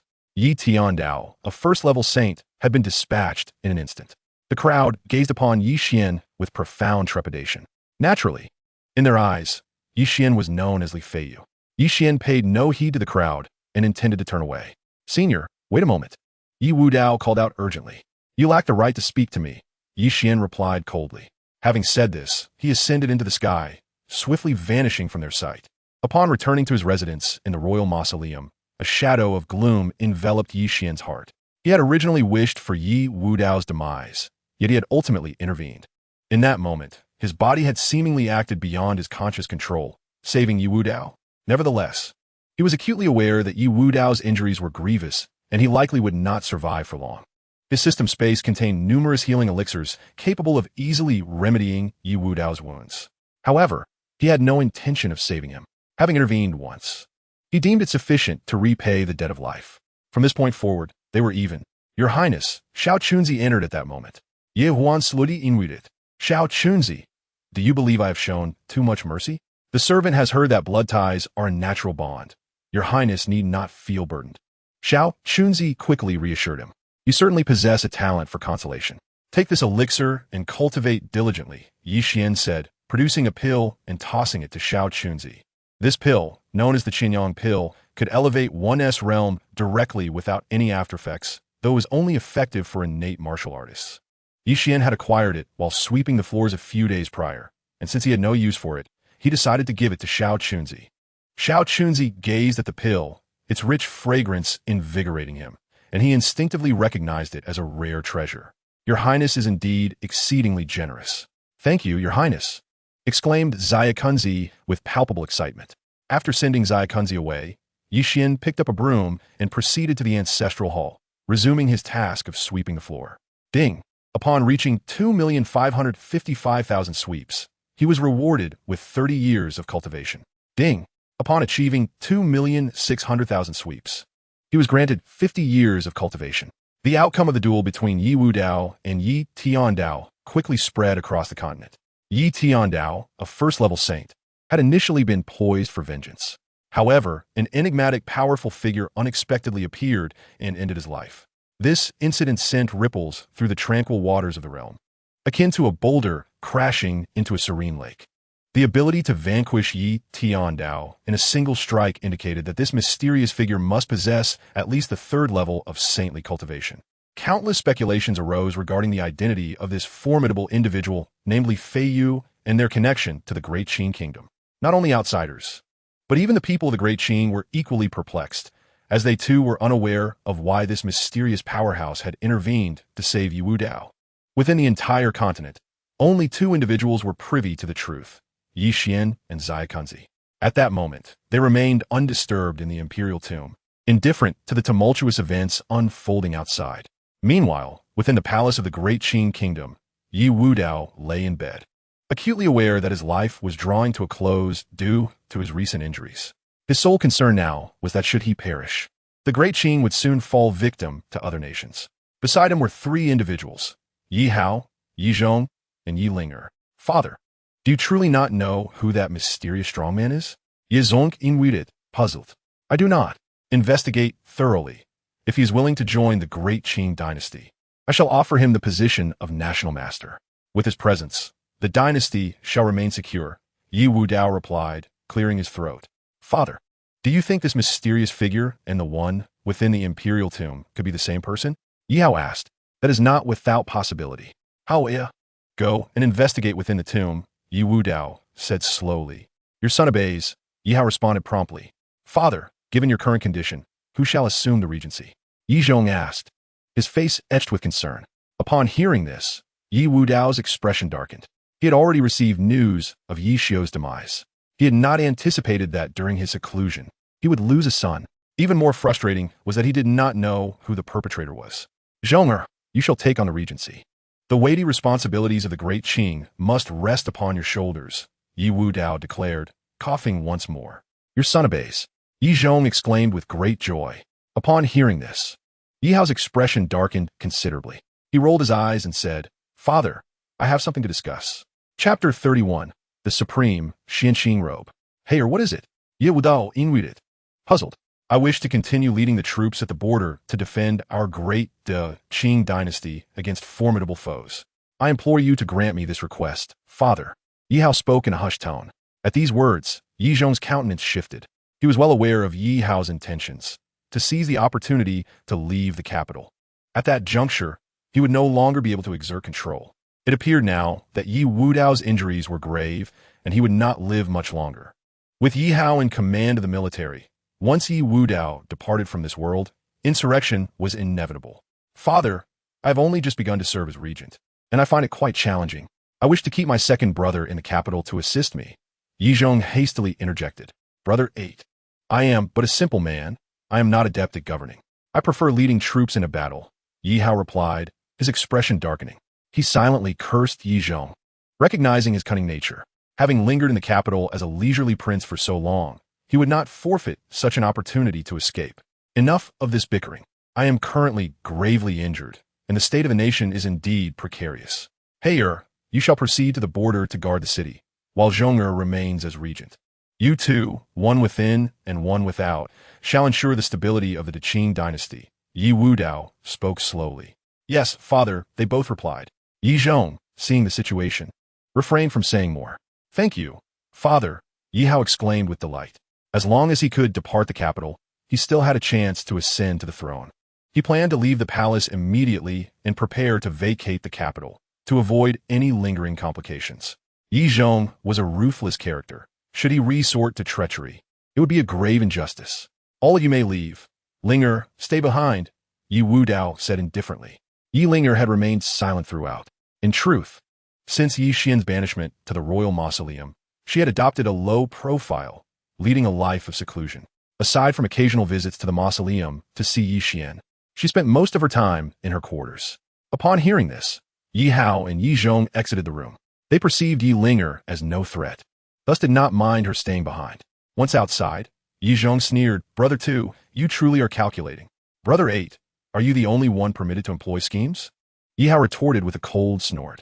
During this period, he had lived under a form of house arrest, were it not for Yi Dao's summons. he might have spent the remainder of his life in darkness. Second brother, since you wish to lead the troops, it would be wise for you to conduct yourself with utmost integrity. The throne is not a privilege you can grasp, Yi Chong remarked with a measured tone. Eighth brother, the throne is traditionally reserved for those of virtue.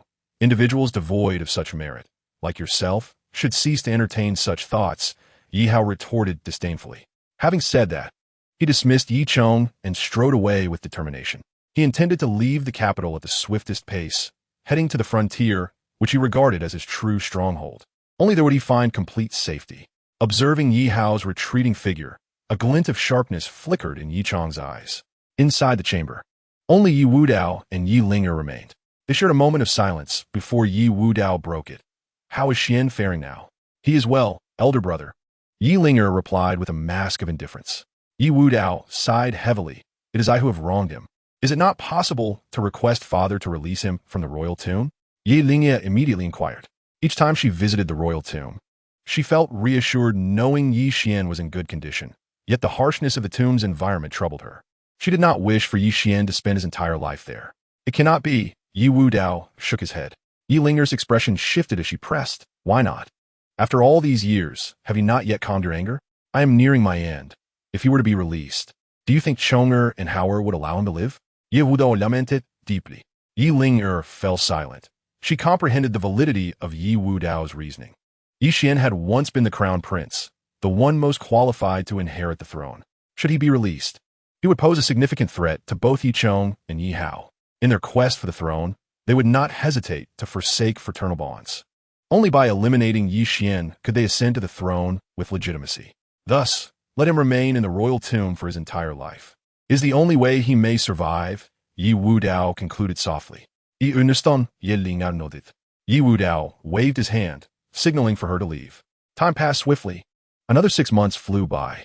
In the blink of an eye, Yi Xian had spent 4 years in the royal tomb. During this past half year, he had diligently swept the spirit hall every day, his powers advancing at an astonishing rate. Ding! The host has swept the spirit hall 5 million times, awarding 50 years of cultivation. Ding! The host has swept the spirit hall 5,100,000 times, awarding Luo Yundan. Over these 6 months, bolstered by the rewards from his sweeping and the enhancements of the top-tier gathering array, he had ascended to the 5th level of the Sage Realm. Remarkably, he had advanced 2 levels in just half a year. If this news were to spread, it would undoubtedly cause a sensation. Should he venture out now to confront Nan Fengbu, of the Supreme Sect, he would likely not be intimidated. Nevertheless, Yi Xian remained resolute in his decision not to leave. In the realm of the fivefold sage, though he is considered a formidable presence, he remains but an ant when compared to the masters of the top sections. With such cultivation, it is wise not to venture away from the royal mausoleum lightly. Should he attempt to rescue Yu Yao from the Supreme Sect now, it would be all too easy for the sect leader to crush him as one would a mere insect. Fortunately, Yu Yao is not in immediate danger. Thus the path to self-improvement is paramount. On this day, Yi Xian continued his duties of sweeping the spear hall, a task he had been engaged in for over a year. The rewards had become increasingly sparse, yet he had little desire to change his location. He would wait until all rewards had been exhausted before moving on. Ding! The host has swept the spirit hall a total of 5,500,000 times, earning the reward of the supreme Xianqing robe. In the next instant, a white robe materialized within the system space. With a mere thought, Yi Xian retrieved the robe. It was remarkably lightweight, adorned with countless flowing runes, clearly imbued with a formation. The supreme Xianqing robe, a premier Taoist garment, promised immunity to fire and water, repelling all toxins and evils. Previously, Yi Xian had acquired the true martial spirit garment, yet it paled in comparison to the supreme Xianqing robe. He donned the robe, and the runes began to circulate rapidly, emanating subtle waves of power. These runes transformed into divine rings that surrounded Yi Xian as form. Coupled with his already striking presence, this enhanced his ethereal aura. As he gazed into a nearby bronze mirror, he could not help but feel a sense of awe at his own reflection. Such striking beauty was indeed breathtaking. It was no wonder that in a past life, web novel authors penned tales of protagonists succumbing to their own allure. However, the divine rings surrounding him were somewhat inappropriate, as they could easily reveal his true strength. If only he could conceal these rings. Just as this thought crossed his mind, a most astonishing event occurred. Chapter 32, Sixfold Sage. The divine rings gradually began to vanish, and the supreme Xianqing robe transformed into an ordinary garment. Yet, even in this guise, it still accentuated Yi Xian's extraordinary charm, rendering him both elegant and transcendent. Yi Xian felt immense satisfaction within. This robe was sophisticated and graceful, embodying understated luxury with depth. It truly resonated with his aspirations. Moreover, the remarkable feature of this garment was that it kept him warm in winter, cool in summer, and free from dust. Even after wearing them for millennia, they remain as pristine as ever. This certainly saves the trouble of changing clothes. He picked up the broom and resumed sweeping the floor. After a while, the system's voice echoed once more. Ding! The host has swept the Spirit Ancestral Hall 555, 000 times, rewarding one illuminating pill. Before him appeared a plump, round purple pill, exuding a rich fragrance that clearly indicated its extraordinary nature. The system promptly provided a description of the illuminating pill, a top-tier elixir capable of directly enhancing the cultivation of a saint-level practitioner without any risks. Yi Xian felt immensely satisfied and consumed the illuminating pill. A surge of potent medicinal energy instantly coursed through every meridian of his body. It wasn't long before Yi Xian sensed his spiritual power surging wildly.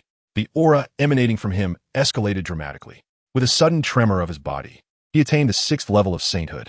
A look of unparalleled satisfaction graced Yi Xian's face, reminiscent of a man experiencing the culmination of an endeavor. Fortunately, there was no one else around. Had there been, they would undoubtedly find his expression rather inappropriate. He had not anticipated breaking through to the 6th level of sainthood so swiftly. It seemed that it would not be long before he stepped into the realm of the Supreme. He believed that, under ordinary heaven, even the most gifted individuals could not match his speed of advancement, for he possessed an extraordinary advantage. Yeah, wait for me. I will rescue you soon. Yi Xian thought to himself. Just as he prepared to continue sweeping, his expression suddenly stiffened as he lifted his gaze toward the entrance of the royal tomb. What is she doing here? Ye Wan murmured.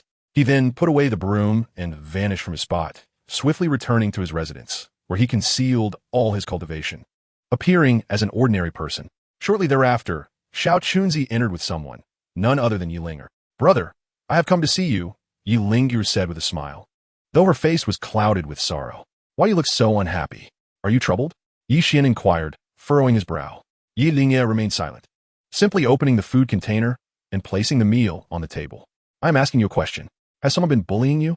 Yi Xian asked with displeasure evident on his face. He was aware that Yi Linger had endured much unhappiness over the years. Back when he was still the prince, no one dared to mistreat her in the palace. Now that he had been rendered powerless, those sycophants within the palace naturally do not bestow any kindness upon Yi Linger. Yi Xian has but this one sister. Should Yi Linger be subjected to severe bullying, he would not hesitate to dispatch Xiao Chunzi to deal with those miscreants. No, it is Father Emperor. With reddened eyes, Yi Linger shook her head and spoke. What has happened to him? Ye Wuan inwided indifferently. Yi Linger, with tears streaming down her face, uttered, Father Emperor's time is drawing near. Is that so? Yi Xian asked with a calm expression. In truth, he had anticipated this 6 months prior. Yi Wu Dao's injuries were far too grave. To have endured for this long is already commendable. Elder brother, why do you not display any sorrow? Yi Linger asked, bewildered. Why should I grieve? Yi Wan responded coolly. He is our Father Emperor. Yi Linger said with a pained expression. Have you ever seen a father who would harm his own child to such an extent? Yi Wan scoffed. Elder brother, I understand your resentment towards him, yet he remains our Father Emperor. It is best not to harbor ill will. Yi Linger pleaded. Fear not. I shall not hold a grudge against him, but neither will I concern myself with him. Yi Xian replied nonchalantly. Observing Yi Wan se de manor. Yi Linger understood that he harbored deep-seated resentment towards Yi Wu Dao. Thus she refrained from further discussion. After accompanying Yi Xian through the meal, Yi Linger took her leave. Your Highness, will you not save His Majesty? Xiao Chunzi inquired. Having saved him once already, I have repaid my debt of gratitude. Now we are even. His life or death is of no consequence to me, Yi Xian stated with an indifferent expression. In truth, within his spatial system, there lay numerous healing elixirs. Should he choose to act, Yi Wu Dao could undoubtedly recover instantly. However, he was unwilling. He never truly belonged to this world, and thus held little recognition of Yi Wu Dao's identity as his father. Consequently, Yi Wu Dao's fate mattered not to him. I understand, Xiao Chunzi nodded. Yi Xian gazed towards the palace, his expression exceedingly complex, leaving one to ponder his thoughts. Time swiftly passed. Another 3 months had elapsed. Within the palace, in Yi Wu Dao's chamber, a multitude had gathered. Yi Zhong and Yi Ling'er stood at the forefront, flanked by prominent ministers such as Li Luoyang. The chamber was pervaded by an atmosphere of profound sorrow. An oppressive wave of emotion resonated within the hearts of all present. Yi Wu Dao lay upon the bed, his form gaunt and barely clinging to life, a stark contrast to the once mighty emperor of the Qing. Since his injury, his condition had steadily deteriorated. Despite the physicians' relentless efforts to save him, they ultimately found themselves powerless against fate. Yi Zhong and Yi Ling'er knelt before the bed. These two were the only remaining royal descendants residing within the palace. Yi Xian had been exiled to the imperial mausoleum. Yi Hao commanded troops at the border, and Yi Lan was cultivating at the Tianzhao sect, seldom returning home. Yi Ling'er wore a sorrowful expression, her eyes brimming with tears. Although Yi Zhong's face also bore sadness, a discerning observer could easily discern the facade. In truth, he was secretly elated. Once Yi Wu Dao perished, he would ascend to the throne legitimately. The coveted imperial seat he had longed for was finally within his grasp. Zhong'er, at that moment, Yi Wu Dao's frail voice emerged. "Father, your son is here," Yi Zhong replied with a face full of sorrow, fully aware that he must feign profound grief at this juncture.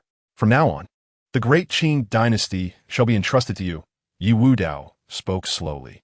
"Father, you'll surely recover," Yi Zhong choked out. "I am beyond saving. Li Shufu, you must diligently assist Zhong'er in the future." Yi Wu Dao coughed softly. "Your Majesty, rest assured, I shall devote myself wholeheartedly to the Great Qing dynasty," Li Luoyang vowed. Kneeling on the ground, "With you here, I can find peace, but once I am gone, the Great Qing dynasty shall descend into chaos," Yi Wu Dao lamented, his face marred with worry. The reason the Great Qing had remained tranquil was due to his steadfast presence. If he were to die, Yi Zhong, possessing only innate capabilities, would be incapable of deterring foreign powers. Henceforth, the Great Qing would truly face tumultuous times. "Father, do not worry. Your son vows to protect the Great Qing dynasty with his life," Yi Zhong immediately declared. "Ling'er, I have words for you as well." Yi Wu Dao's voice grew ever weaker. "Please speak, father," Yi Ling'er replied hastily. "Let Xian remain in the imperial mausoleum for eternity, without cultivation. He can only find peace there. Do not entertain thoughts of freeing him," Yi Wu Dao said slowly. "I understand, father," Yi Ling'er wept. Yi Zhong, kneeling nearby, furrowed his brow upon hearing this. Yi Xian had always been a source of great concern for him. Years ago, he had dispatched Tian Can and DK to eliminate Yi Xian, but had not anticipated their failure, suspecting a mysterious powerful entity intervened. Thus, he refrained from further attempts. The subsequent death of Yi Xiao only solidified his conviction. No, Yi Xian must die. This time, it must be executed openly and honorably. As long as I issue a decree for Yi Xian to take his own life, and then entice that mysterious force with wealth and high office, Yi Xian's demise would be assured. Yi Zhong mused to himself. "In this lifetime, I have indeed labored diligently. Though I may not rival the illustrious emperors of the Great Celebration dynasty, I have nonetheless earned the respect of my ancestors. Heir, the future of the Great Celebration dynasty rests upon your shoulders. If you're able to uphold it, then persevere. If not, then relinquish it." With these words, Yi Wu Dao closed his eyes, departing from this world. "Father Emperor," Yi Ling'er cried out in anguish. "His Majesty has passed. Li Luoyang Bayuba. His Majesty has departed. His Majesty has departed." All outside the palace fell to their knees. Ding, ding, ding. The bells of the palace tower tolled, their resonant chimes echoing through the heavens and the earth, tolling a solemn 12 times. Upon hearing the bells, a complex expression crossed Yi Xian's face within the imperial mausoleum. Xiao Chunzi, standing silently behind him, dared not utter a word. The emperor had just passed, and the entire capital donned white mourning banners, with the populace clad in mourning garments. Yi Wu Dao, during his reign, was a ruler who cherished his people, earning their deep affection. A somber atmosphere enveloped the capital. Yi Ling'er brought a mourning robe to the mausoleum for Yi Xian. After a moment's hesitation, he donned the garment. Under the support of Li Luoyang, Yi Chong ascended to the throne, establishing the era named Taiyuan and proclaiming a general amnesty. However, Yi Xian was not included in this pardon. After all, Yi Wudao had declared on his deathbed that Yi Xian must not leave the mausoleum. Yi Chong, too, was reluctant to let Yi Xian depart. He was already contemplating how to eliminate Yi Xian, feeling that as long as Yi Xian lived, his claim to the throne would never be fully legitimate. Unbeknownst to Yi Xian, who remained in the mausoleum, he remained indifferent to the turmoil outside. Each day, he swept the grounds by day and practiced in the spirit-gathering formation by night, steadily increasing his strength. His most pressing concern was to grow stronger quickly, so he could rescue Yu Yao from the Supreme Sect. After Yi Wudao's passing, Yi Linger visited infrequently, a fact that Yi Xian did not mind. He had grown accustomed to the tranquility of the mausoleum after nearly 5 years in solitude. His only interactions were with Xiao Chunzi during meal deliveries. At all other times, he devoted himself entirely to training. Time passed swiftly, and another year slipped away. In this desolate mausoleum, most would falter within 6 months. Yet, Yi Xian endured for 6 years, and his condition only improved. The supreme profound clear robe he wore accentuated his tall figure, untouched by the dust of the mortal realm. Despite having worn it for several years, the supreme Xianqing robe remained as pristine as ever. His demeanor resembled that of a refined and elegant gentleman amidst the chaos of the world. Over the course of a year, Yi Xian, through the rewards of sweeping and the enhancement of the spirit-gathering array, had ascended from the 6th to the 8th level of the Saint Realm. On this particular day, Yi Xian continued his task of sweeping the spirit position hall. The rewards from the hall had diminished significantly. However, Yi Xian was determined to exhaust every last benefit from this place before moving on. Suddenly, a notification chimed. Congratulations. You have completed 1 million sweeps in the spirit position hall. Reward, Supreme Dao Pulse. Yi Xian paused, taken aback by the unexpected reward of the Supreme Dao Pulse. Although he currently possessed the Formless Dao Body, it remained imperfect without the 3 essential elements of pulse, bone, and blood. Only by acquiring these elements could he forge a true pinnacle body. Once he gathered all 3, his Formless Dao Body would evolve into the Supreme Dao Body, bestowing him with formidable power. In the next moment, Yi Xian felt an intense itch within him, which soon escalated to an unbearable sensation. He yearned to scratch, but it was futile as the discomfort resided deep within. As time passed, the itch transformed into excruciating pain. He understood, well, that this was the process of changing his meridians, a distinctly agonizing ordeal. All he could do was endure. Soon, blood began to seep from his skin. Yet remarkably, his supreme Xianqing robe remained immaculate. The blood that stained the robe was absorbed by the glowing runes inscribed upon it. After what felt like an eternity, the searing pain gradually subsided. Yi Xian seated himself cross-legged and turned his focus inward to examine his meridians. What he beheld astonished him. The meridians within him were a labyrinthine network, akin to a celestial map. If his body were the sky, then these meridians were the stars. To his surprise, the Supreme Dao Pulse manifested in such a manner. He attempted to channel his spiritual energy, and to his shock, he discovered that its flow was 5 times faster than before. This meant that even without the spirit-gathering array, his cultivation speed was already quintuple that of the past. With the array as assistance, the rate of his progress would undoubtedly become staggering. Thus, the 9th level of the Saint Realm was now tantalizingly within reach. Yi Xian initially intended to continue sweeping the floor when suddenly his expression hardened. Someone had arrived. He vanished from the spirit position hall, reappearing in his residence. With a mere thought, he paused the gathering spirit array to avoid detection. At that moment, Xiao Chunzi entered, announcing, "Your Highness, the Emperor has arrived." The current Emperor was Yi Zhong. "I understand. You may leave. I will handle this," Yi Xian replied nonchalantly. Xiao Chunzi bowed and turned to depart. Having been by Yi Xian's side for 6 years, he had greatly benefited from Yi Xian's assistance, advancing to the 4th level of innate strength, becoming a formidable expert within the entirety of the Qing. Nevertheless, he remained devoted to Yi Xian, obedient to his every command. Before long, the door of the wooden house swung open. Chapter 34. Brother, you should have perished. 5 individuals entered, led by none other than the new emperor, Yi Zhong. Clad in resplendent royal robes, he exuded an air of nobility, with a faint aura of dragon energy surrounding him, indicating his mastery of the 9 dragons overlord technique, which had significantly enhanced his strength, allowing him to break through to the innate realm. Following closely behind was a young eunuch, Wang Zhan, the newly appointed Grand Director of the Inner Court. The other 3 individuals appeared elderly, likely in their 50s, each gripping a sheathed blade in their left hand.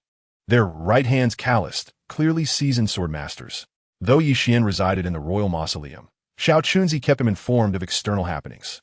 These three individuals were the elite fighters Yi Zhong had recruited since his ascension to the throne, known as the Three Blade Brothers, renowned for their formidable skills. Each brother had reached the 5th level of innate strength and exhibited remarkable synergy in their combat techniques. Together, even a 9th level innate expert could find themselves at a disadvantage if caught off guard. Yi Xian, observing these individuals, immediately discerned their hostile intent, realizing that Yi Zhong, after a year on the throne, could no longer restrain himself from taking action against him. As Yi Zhong stepped into the wooden house and beheld Yi Xian, it was the first time in 6 years that he laid eyes on him. He had anticipated that after such an extended period in the royal mausoleum, Yi Xian would either have lost his sanity or at least appeared utterly despondent. To his astonishment, Yi Xian appeared in even better condition than before his exile to the mausoleum. His appearance and demeanor subtly hinted at a superiority that overshadowed Yi Zhong, rendering the royal robes he wore ineffective in asserting his authority. This realization only fueled Yi Zhong's growing ire. From childhood, he had always been overshadowed by Yi Xian. He had thought that now, having ascended to the throne, he could finally surpass Yi Xian. Yet, he found himself still unable to do so, which deepened Yi Zhong's murderous intent towards Yi Xian. "Brother, it has been a long time," Yi Zhong said with a smile. "Ah, your majesty," Yi Xian replied indifferently. "Piresum tuos ye yuan." To not perform the kneeling salute upon seeing his majesty. "Do you intend to rebel?" Wang Zhen shouted sharply. "We are merely conversing as brothers." "What business is it of yours, you dog of a servant?" Yi Xian shot a sideways glance at Wang Zhen, his tone unapologetic. "You." Wang Zhen was incensed. Ever since he had become the Grand Minister of the Inner Court and gained favor with Yi Zhong, he had commanded respect from both officials and courtiers alike. He never expected that a once disgraced prince, now 6 years in the shadows, would dare to rebuke him so. "Enough. I wish to converse with my brother. Do not interrupt," Yi Zhong said slowly. "Understood," Wang Zhen replied, bowing his head, though his expression towards Yi Xian was laced with malice. "May I ask, your majesty, what brings you to seek me?" "Ye wan inwitit kuri is nothing of great import. I merely believe that the Yi royal lineage, at this point, needs only one male heir, and that is sufficient," Yi Zhong replied languidly. Last year, upon ascending the throne, Yi Hao had declared rebellion. However, before he could act, he was executed by his own men. It turned out that during Yi Hao's house arrest in the capital, Yi Zhong had already bribed his followers. Should Yi Hao show any signs of treason, he would be met with merciless retribution. After slaying Yi Hao, Yi Zhong did not hasten to eliminate Yi Xian. After all, he had just committed fratricide. To kill Yi Xian immediately thereafter would portray him as excessively bloodthirsty. Thus, he bided his time for a year, until the memory of Yi Hao's demise faded from the minds of all. Only then did he choose to personally seek out Yi Xian in the royal tomb. "What is your majesty implying?" "I do not quite comprehend," Yi Xian feigned ignorance. "Do not think I'm unaware that you killed our 3rd brother years ago. Fratricide is a grave sin. Thus, brother, your time has come," Yi Zhong stated with an impassive expression. "Brother, I did not expect you to take action." Yi Xian replied with a cold laugh. "Do not hold it against me. Being born into a royal family requires such awareness," Yi Zhong said nonchalantly. With that, he waved his hand.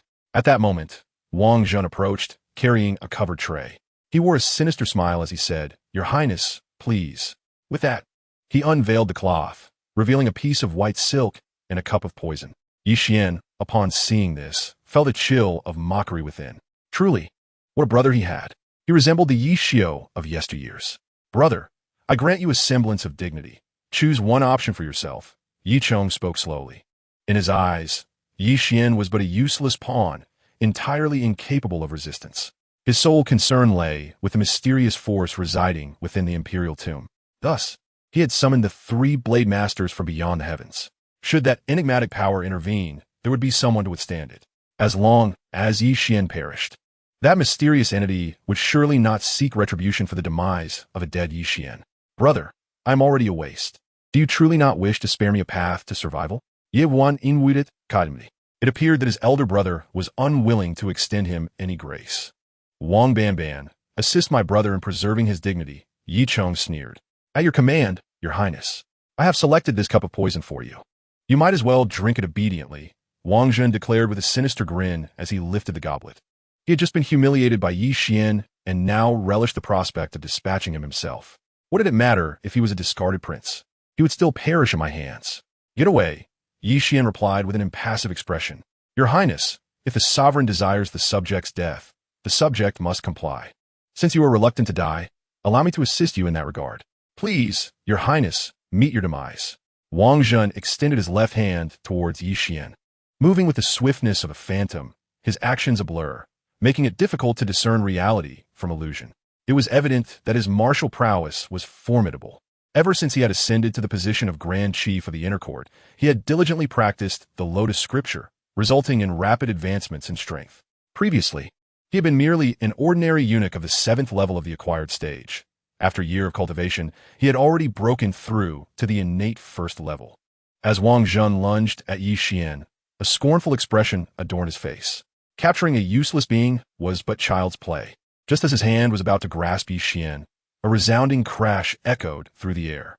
Wang Zhen's body hurtled outward like a cannonball, crashing through the threshold and skidding across the ground for dozens of meters before finally coming to a halt. Wang Zhen gazed at Yi Xian in disbelief, his mouth agape as he attempted to speak. Instead, he coughed up blood and collapsed to the ground. Shock enveloped everyone present. A Grand Chief of the Inner Court at the innate 1st level had been vanquished in a single strike.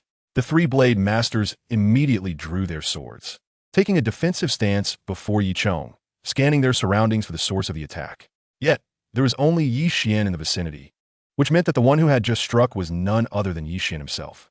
Prince, I am your elder brother, and yet you dare to send a dog to bite me. This is utterly outrageous, Yi Xian spoke with a calm demeanor. Chapter 35, The Innate Realm. I have long transcended that stage. Yi Chong's expression darkened as he gazed at Yi Xian. He finally comprehended the truth. There was no mysterious powerhouse within the royal tomb. The enigmatic strength resided solely within Yi Xian himself. Were you not rendered powerless? How is this possible? Yi Chong inwarded, his countenance grim. He could not fathom how a discarded individual could cultivate anew and emerge even more formidable than before. This matter is of no concern to you. Yi Wan replied nonchalantly. Even if he were to divulge the intricacies of the system to Yi Chong, the latter would likely remain oblivious. Given this, your fate is sealed, Yi Chong remarked with a cold snort. Upon hearing this, the 3-blade masters from the outer world raised their long blades. The blades gleamed ominously, their icy intent chilling the air within the room. With merely the 3 of you, you cannot possibly kill me, Yi Xian scoffed. They are all at the 5th level of the innate realm. Dispatching you would be a trivial task, Yi Chong sneered. Although Yi Xian had swiftly defeated Wang Zhen, it did not imply he surpassed the 3-blade masters from the outer world. Moreover, facing 3 formidable opponents at the 5th level of the innate realm, Yi Xian, regardless of his prowess, could never prevail alone unless he possessed the strength of a supreme being. 5th level of the innate realm is but akin to ants. Yi Wan retorted disdainfully. The 3-blade masters, upon hearing this, could not suppress their fury. Elder brother, boasting serves no purpose. Kill him for me, and I shall reward you with 100 beauties and 10,000 taels of gold, Yi Chong commanded coldly. At this, the eyes of the 3-blade masters lit up. Their allegiance to Yi Chong was driven by the allure of wealth and women. He had been exceedingly generous in this regard to secure their loyalty. They positioned themselves in a triangular formation, encircling Yi Xian and sealing off all avenues of retreat. The murderous intent honed in on Yi Xian, their long blades emitting a low hum, poised to strike. Kill him for me, Yi Chong ordered with a chilling tone. As soon as the words left his lips, a wave of bloodthirst surged forth. The 3-blade masters from the outer world shouted in unison, unleashing 3 beams of blade light that soared into the sky. The glimmer of their blades stirred the winds, resembling a flood of crimson light. A single glint, radiating with immense brilliance, could annihilate both gods and demons alike. The blade light soon turned a deep crimson, as though a sea of blood from the netherworld had descended. These 3 strikes were sufficient to obliterate all living beings, to extinguish the mundane world. As the 3 blades descended simultaneously, even deities and ghosts would find them insurmountable. This was the formidable power unleashed by the united might of the 3-blade masters from the outer world, a demonstration of their unparalleled blade technique. Even the most formidable innate 9th-level warriors would hesitate to recklessly engage in combat. Yi Xian was swiftly engulfed by the overwhelming crimson light. The moment the blade's radiance approached, annihilation was assured. Observing this, Yi Chong could not suppress a cold smile. In his eyes, Yi Xian was already a corpse. An innate fifth-level warrior was merely inconsequential. Amidst the myriad of blade lights, a detached voice emerged, resonating through the chaos. As the words fell, the sword was drawn. A brilliant red light surged forth, slicing through adversaries, declaring invincibility. Yi Xian's 8 desolation burning silence sword had been unsheathed. His strike was akin to the sword of heaven. The colossal scarlet blade light rent the enveloping blood-red blade lights asunder. With a single stroke, he cleaved through the heavens. Should celestial beings exist above, they too could be vanquished. With another stroke, he extinguished the earth. Should demons dwell below, they too would be slaughtered. The sword intent soared to the skies, a tempest of awe-inspiring might. This strike seemingly manifested the boundless principles of the heavens and clashed violently against 3 blades. Boom! In that instant, the heavens and earth dimmed. Stars fell from the sky. The universe trembled, vitality extinguished. A potent shock wave erupted forth, cascading outward. Waves of white light suddenly enveloped the wooden cabin, shielding the 4 combatants from the devastating aftermath of their clash. This radiant barrier was none other than the top-tier spirit gathering array set by Yi Xian. Without this formation, the wooden cabin would have undoubtedly been reduced to nothing amid such overwhelming combat. Within the torrent of crimson sword light, 3 muffled grunts echoed simultaneously. 3 figures were sent flying. Yi Chong's expression shifted as an uneasy premonition surged within him. Indeed, as the red light dissipated, he beheld the 3 blade masters from beyond the heavens lying on the ground, their chests bearing grievous wounds, deep enough to expose bone, blood gushing forth uncontrollably. Had they been ordinary individuals, such severe injuries would have meant certain death.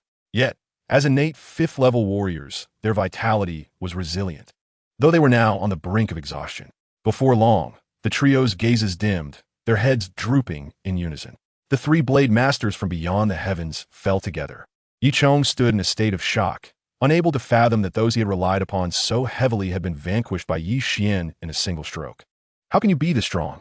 Yi Chong swallowed hard, his voice trembling. To simultaneously dispatch the 3 blade masters with a single strike implied only one possibility. Yi Xian had long surpassed the innate realm, likely ascending to the status of sage. Yi Xian stood proudly, his sword in hand, the red light flickering endlessly. I already stated, an innate 5th-level warrior is but an ant, he declared with disdain. How is this possible? 6 years ago, you were clearly crippled, Yi Chong inquired, his countenance marred by disbelief. 6 years prior, he had witnessed Yi Wudao render Yi Xian powerless. Moreover, he had extracted his supreme bone. However, merely 6 years had elapsed, and Yi Xian not only possessed the ability to cultivate, but had also surpassed his previous strength. You are no longer at the innate realm? Yi Chong inquired with great difficulty. Innate realm? I have long since transcended that, Yi Xian replied nonchalantly. Upon finishing his words, he slowly approached Yi Chong, looking down upon him as one would an insignificant insect. What do you intend to do? Yi Chong finally felt the pangs of fear. Yi Wuan, with an expression devoid of emotion, stated, I invite my royal brother to meet his demise. Previously, Yi Chong had dispatched assassins to kill him. Now that he had personally come to the royal tomb, Yi Xian saw no reason to spare him. You dare to commit regicide? Yi Chong asked, his tone a mix of bravado and trepidation. Yi Xian scoffed, with me present. Do you still consider yourself a sovereign? Do you aspire to usurp the throne? Yi Chong asked, taken aback. Yi Xian replied coolly, you are on the brink of death. Cease your inquiries. Royal brother, spare me this once, and I shall never disturb you again, Yi Chong pleaded, suddenly panicked, kneeling to the ground. He had labored to ascend to this exalted position and was loath to perish so swiftly. 8th royal brother, do you know how the 3rd royal brother met his end? Yi Xian asked slowly. Was it you who killed him? Yi Chong's countenance shifted as he queried. Indeed, for the sake of our brotherhood, I can grant you a swifter end, Yi Xian remarked with an indifferent expression. Please, royal brother, I can relinquish the throne to you. I implore you. Do not take my life, Yi Chong begged earnestly. The throne, while significant, was rendered worthless in the face of death. It was too late for mercy now. His father and the 2nd and 3rd royal brothers traversed the path to the underworld alone, and it was time for him to join them. Yi Xian stated expressionlessly. With that, he swung his sword with sudden ferocity. Chapter 36. Do you wish to be the empress? The sword light flashed, and Yi Cheng's expression froze in disbelief. He looked down at the wound upon his chest. A surge of excruciating pain erupted, eliciting a piercing scream from him. He then collapsed to the ground, devoid of life. Poor Yi Cheng. Having ascended the throne for but a year, he was slain by Yi Xian. After dispatching Yi Cheng, Yi Xian felt not a flicker of emotion. Though they were brothers, they bore no difference from familiar strangers. Killing him was merely a task accomplished. Xiao Chunzi had been lurking nearby, observing the unfolding events within the wooden cabin. Witnessing Yi Xian slay Yi Cheng, he could not help but feel a surge of elation. With Yi Cheng's demise, Yi Xian became the sole male heir of the Yi royal lineage, the only one deserving of the throne. No wonder the Crown Prince proclaimed that he would surely make him a dragon among men. It turns out he had long been coveting the throne. It seems I finally have the opportunity to become a loyal minister to the dragon. With this thought, a surge of excitement coursed through Xiao Chun's heart. Yi Xian, of course, was oblivious to Xiao Chun's current musings. He took out a broom and swept the body of Yi Cheng. Ding! As he swept the enemy's corpse, he was rewarded with the Nine Dragons Overlord technique. Soon, a torrent of words surged into Yi Xian's mind, and he instantly mastered the Nine Dragons Overlord technique. This was a supreme skill of the Yi royal family, reserved solely for the ruler of a nation. Now, it had unexpectedly fallen into Yi Xian's hands. Previously, his techniques included only the 9 transformations breathing technique and the heavenly net heart method, neither of which were offensive skills.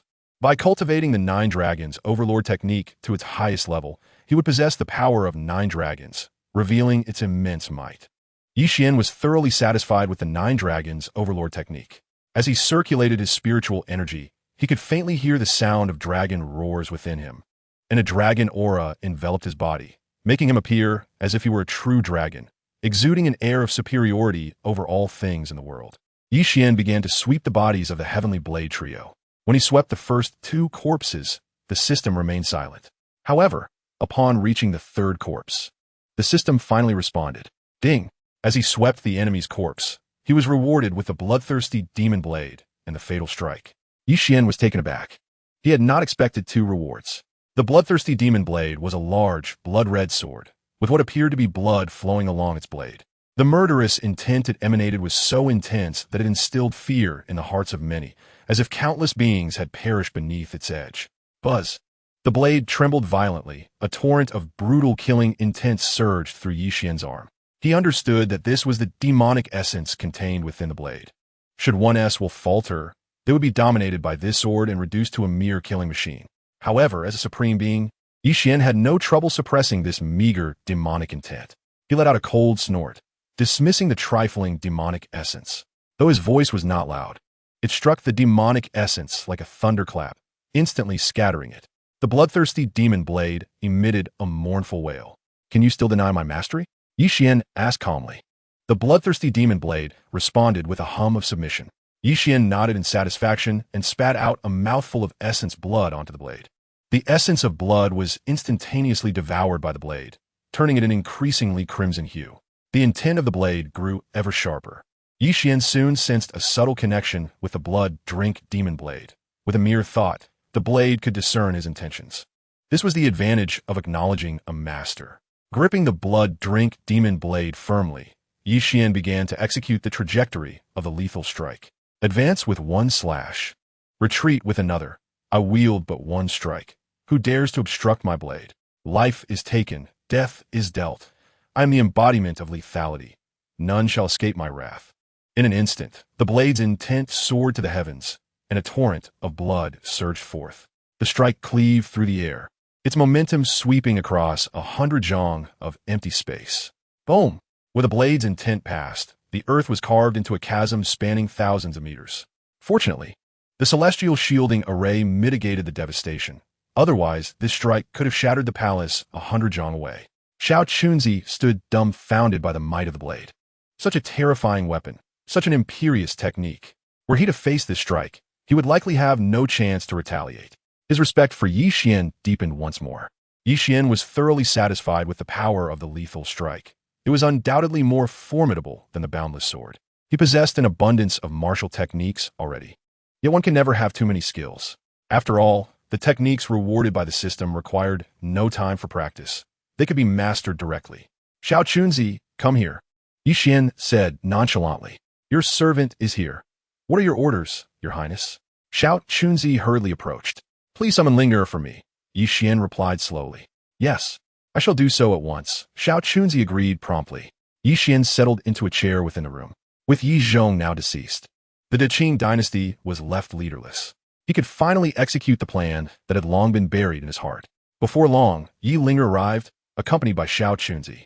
Upon entering, she was met with the sight of Yi Zhong's lifeless body, causing her face to pale in terror.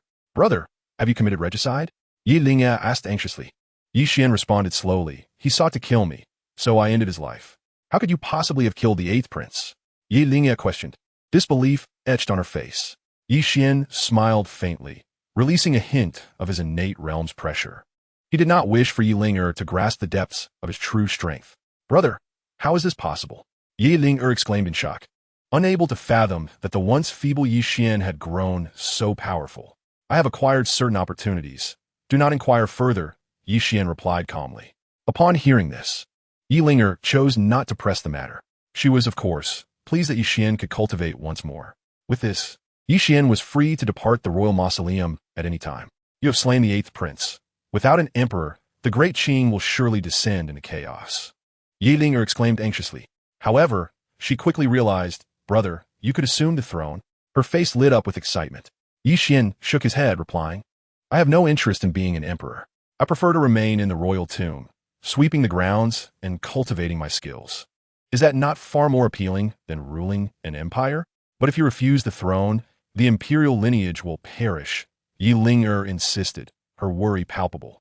As the sole male heir of the Yi royal family, Yi Xian's refusal signified the potential downfall of the Great Qing. Do not fret. Even if I do not ascend to the throne, there will be another to do so, Yi Xian assured her with a smile. Who? Yi Linger asked, puzzled. Yi Xian regarded her thoughtfully and inquired, Linger, would you consider becoming empress? Chapter 37. From now on, you shall be called Chao Zhengchan. Yi Linger was taken aback, exclaiming, I cannot. Why not? Yi Xian asked nonchalantly. There has never been a female emperor throughout history, she replied, her voice tinged with panic. What of it? Should you take the throne, you would set a precedent, Yi Xian remarked indifferently, for he was not of this world. In the realm from which he came, women in positions of power were commonplace.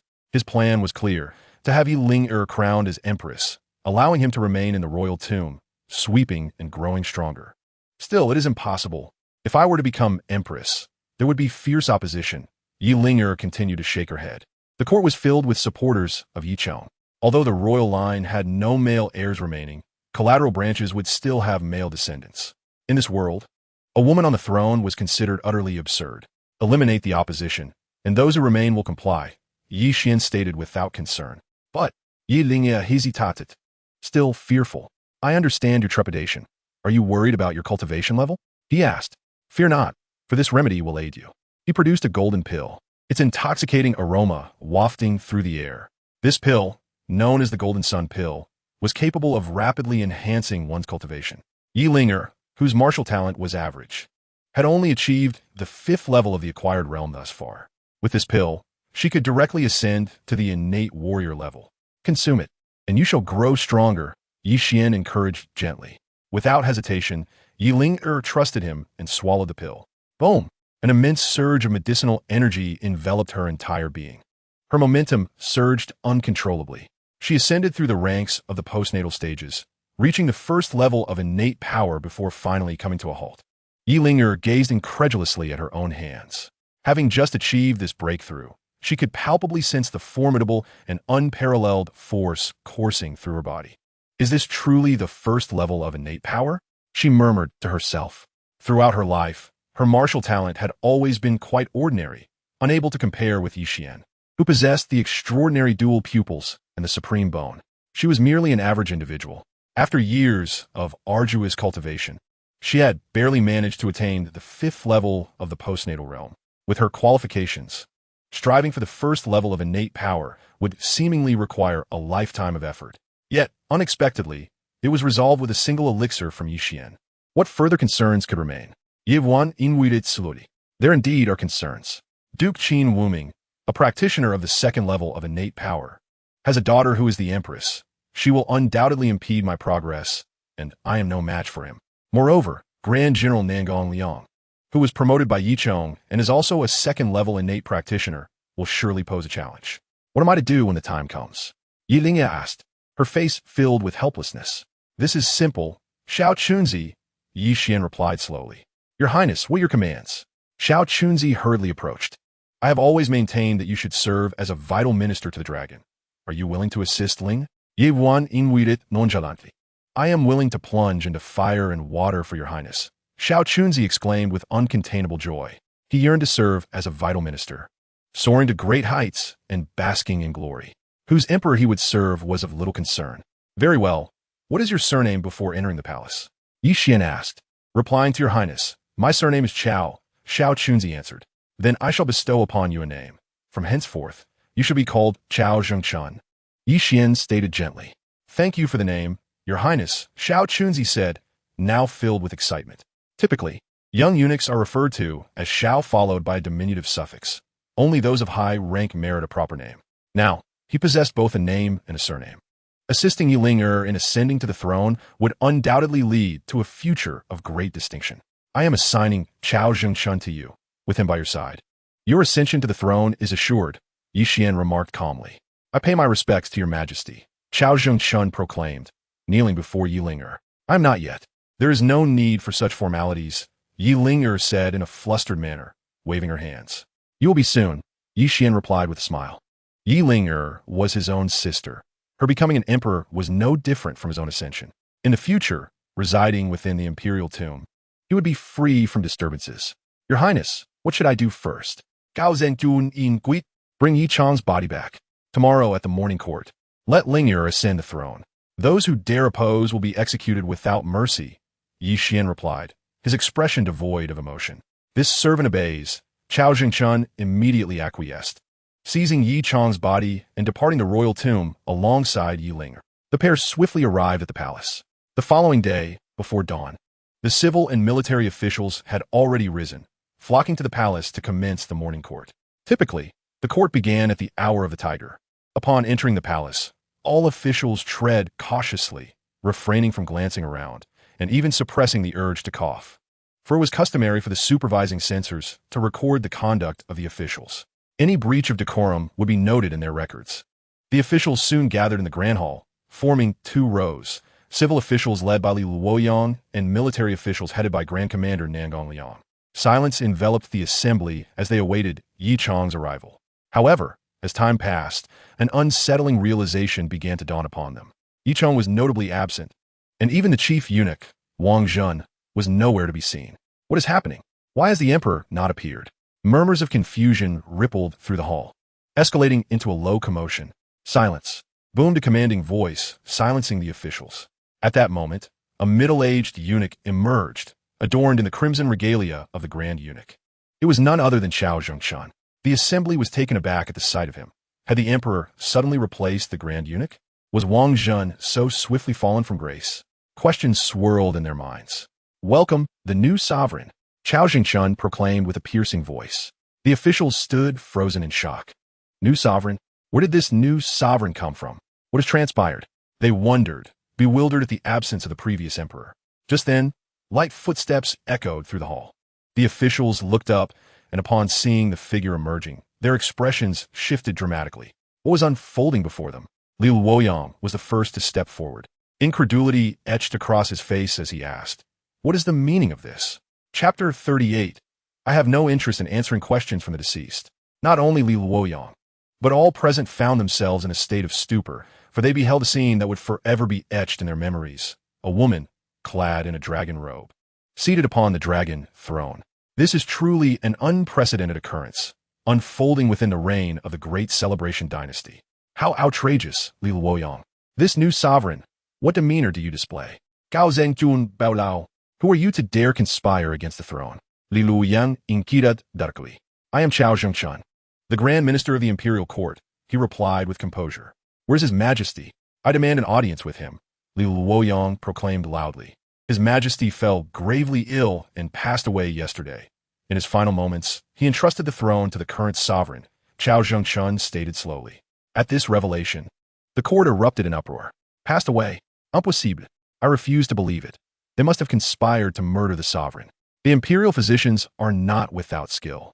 All present cast dubious glances at Yi and Chao Jingshan. Those who stood here were individuals of profound cunning and intellect, unlikely to accept Chao Jingshuan's words at face value. If an emperor were to die suddenly, he would undoubtedly summon his ministers to entrust the nation beforehand. It is inconceivable that he could perish without a sound. There exists but one possibility. These two have slain Yi Zhong. Princess Linga, what have you done to His Majesty? Nangong Liang stepped forward, his voice icy. He was a man fiercely loyal to Yi Zhong, having been promoted by him. There was no need for further inquiry. They must have committed the treasonous act of regicide. Qin Wuming's countenance was grim, for Yi Zhong was his son-in-law. Naturally, he was displeased by the news of his demise. How dare you? This is the new sovereign. Why do you not kneel in reverence? Gao Zhengjun skulk. Throughout history, it has never been heard of that a woman ascends to the throne.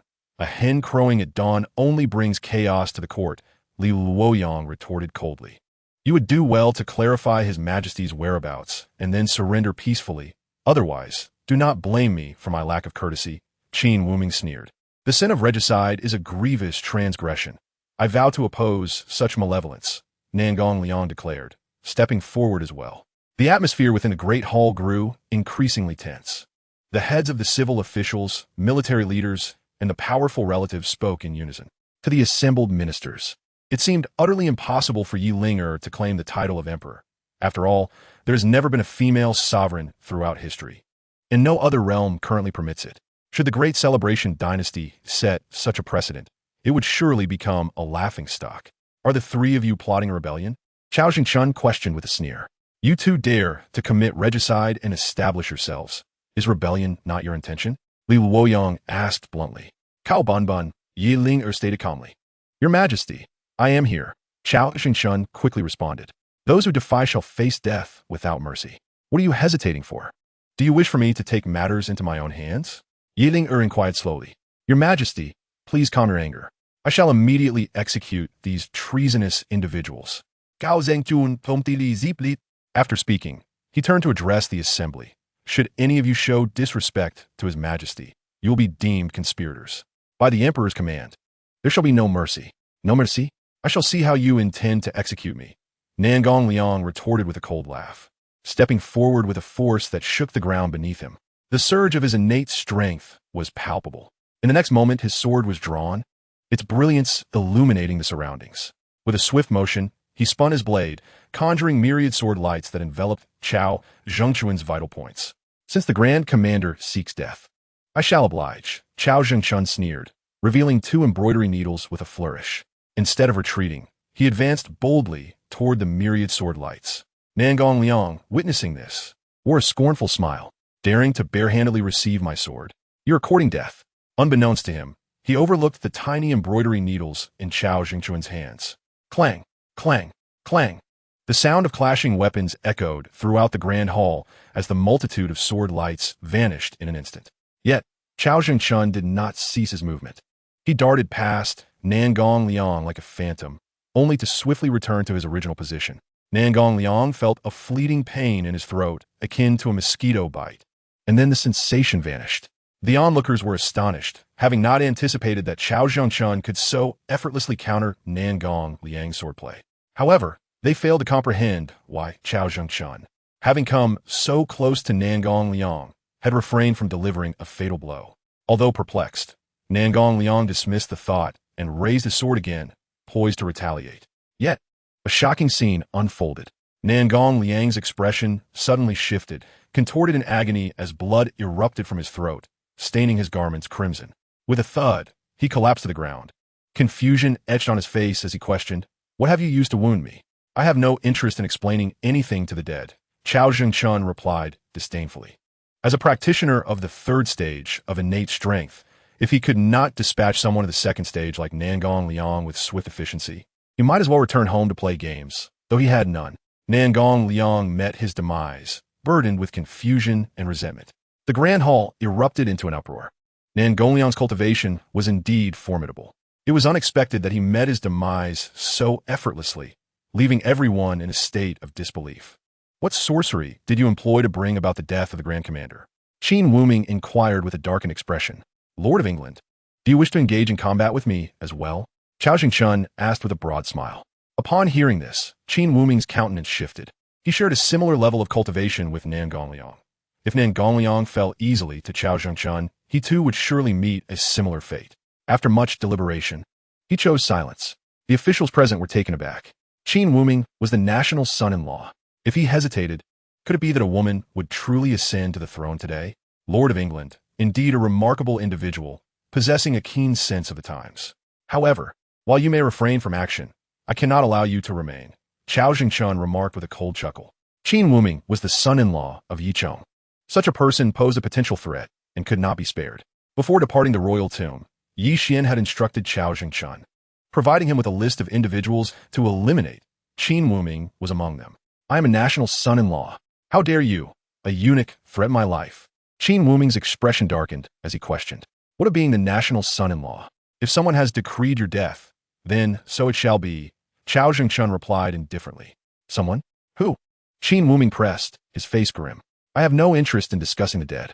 Therefore, Lord of England, I bid you farewell, Chao Jingchun declared, and with that, his figure vanished from sight. Chapter 39. Since you all seek death, I shall grant your wish. Chao Jingchun's form dissipated instantaneously, akin to a specter, silent and unseen. Qin Wuming was taken aback, the recent memory of Nan Gongliang's death still vivid in his mind. He immediately became vigilant, bracing for a potential ambush from Chao Jingchun. However, he remained oblivious to the fact that a needle had silently approached from behind him. Lord of England, be cautious, Li Luoyang shouted in warning, but alas, it came too late. By the time Qin Wuming reacted, the needle had already pierced his throat. He felt a sharp pain, and blood began to spurt forth uncontrollably. Though the wound inflicted by the needle was minuscule, it had precisely struck an artery, ensuring a fatal outcome. Qin Wuming hastily pressed his hand against the wound, desperate to stem the flow of blood, but such efforts proved futile. Soon, his body was drenched in crimson, and after losing copious amounts of blood, he collapsed to the ground, his face a mask of despair. In a swift moment, life ebbed away, leaving a suffocating aura of bloodshed that enveloped the grand hall. The ground soon became stained crimson. The officials, both civil and military, stood in utter silence, paralyzed by the shocking turn of events. Little did they anticipate that merely a day had passed since the upheaval of the Qing dynasty. The timid Princess Linger had audaciously ascended to the throne, accompanied by an extraordinary master of combat. Could it be that a woman would indeed claim the imperial seat today? A sense of melancholy washed over the hearts of all present. At that moment, Chao Jingchun had returned to his original position, untouched by even a drop of blood. He appeared remarkably composed, as if he had never engaged in any conflict at all. Insignificant, he remarked disdainfully, surveying the assembly of officials from a lofty vantage. Though his expression remained indifferent, an intense exhilaration surged within him. He had never envisioned a day when he would look down upon the prominent figures of the Qing dynasty.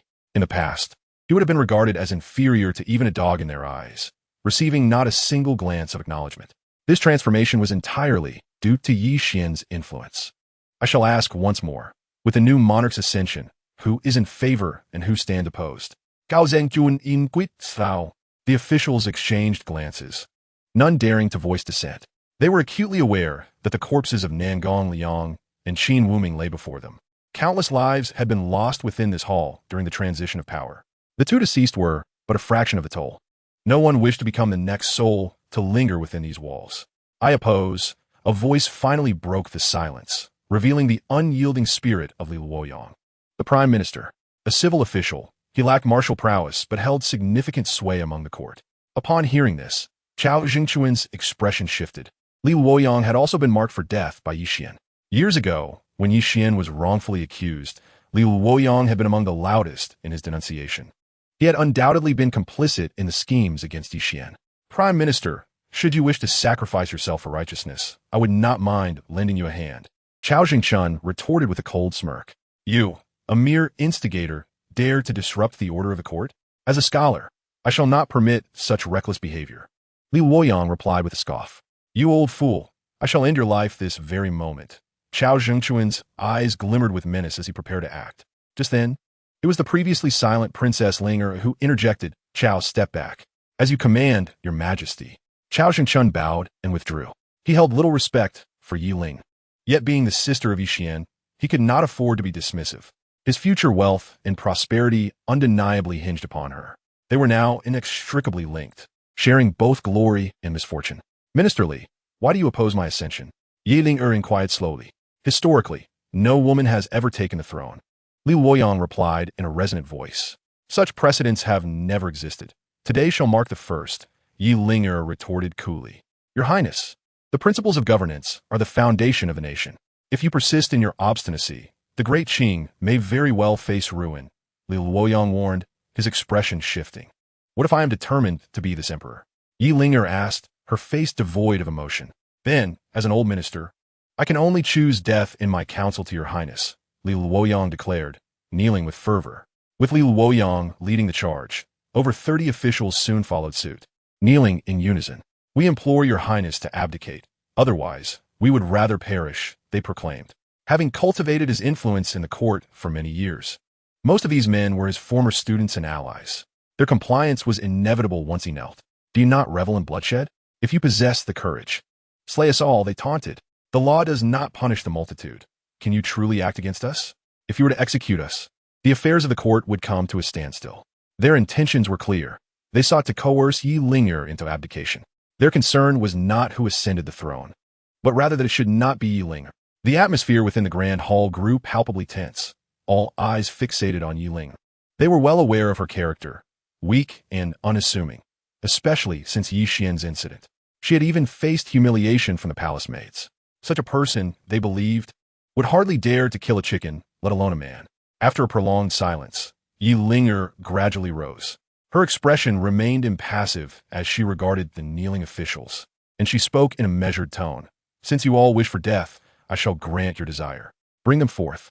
As her words echoed, the feathered forest army soldiers swiftly entered the hall. These men had been bribed by Cao Zhengchun the previous night.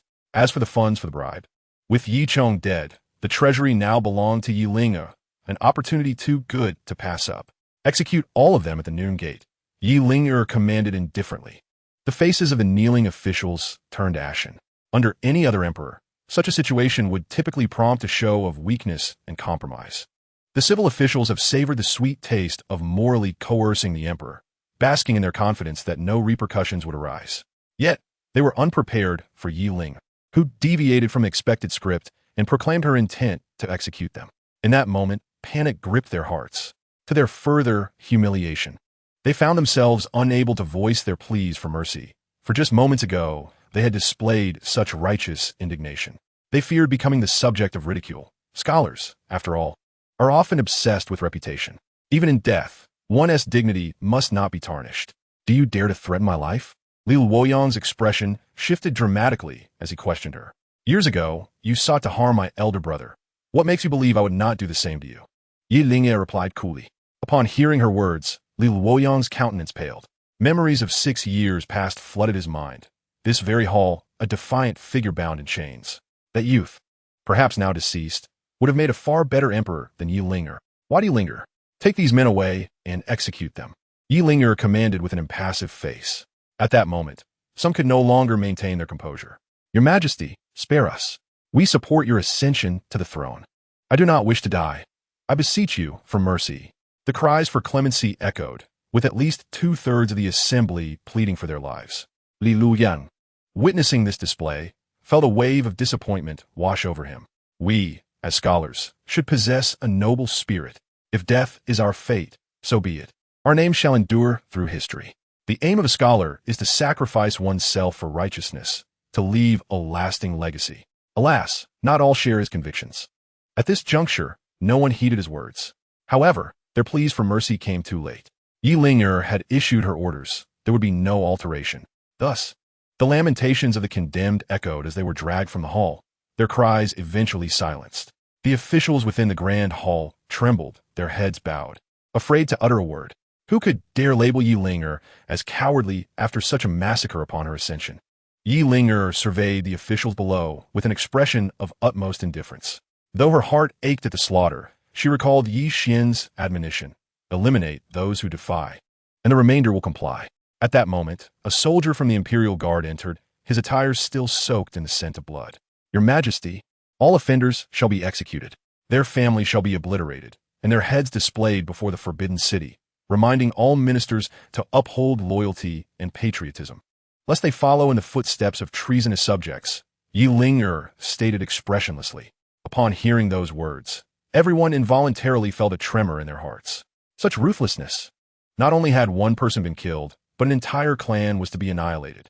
This was not the first time the crowd had encountered Yi Ling, yet she now appeared strikingly unfamiliar. Her decisive demeanor in matters of life and death rivaled that of any man. By your command, the Imperial Guard responded, subsequently removing the corpses of Nangong Liang and Qin Wuming. Yi Ling chose not to elaborate further and turned to take her seat upon the throne. With the new ruler's ascension, the ministers bowed in reverence. Long live our emperor! Gao Zhengjun Voklim Lao Li. All officials knelt upon the ground, chanting praises. Following this, Yi Ling announced a series of decrees, establishing the era name as Yongla. Given the execution of numerous ministers, many of whom held significant positions, it became imperative to replenish the ranks with capable individuals.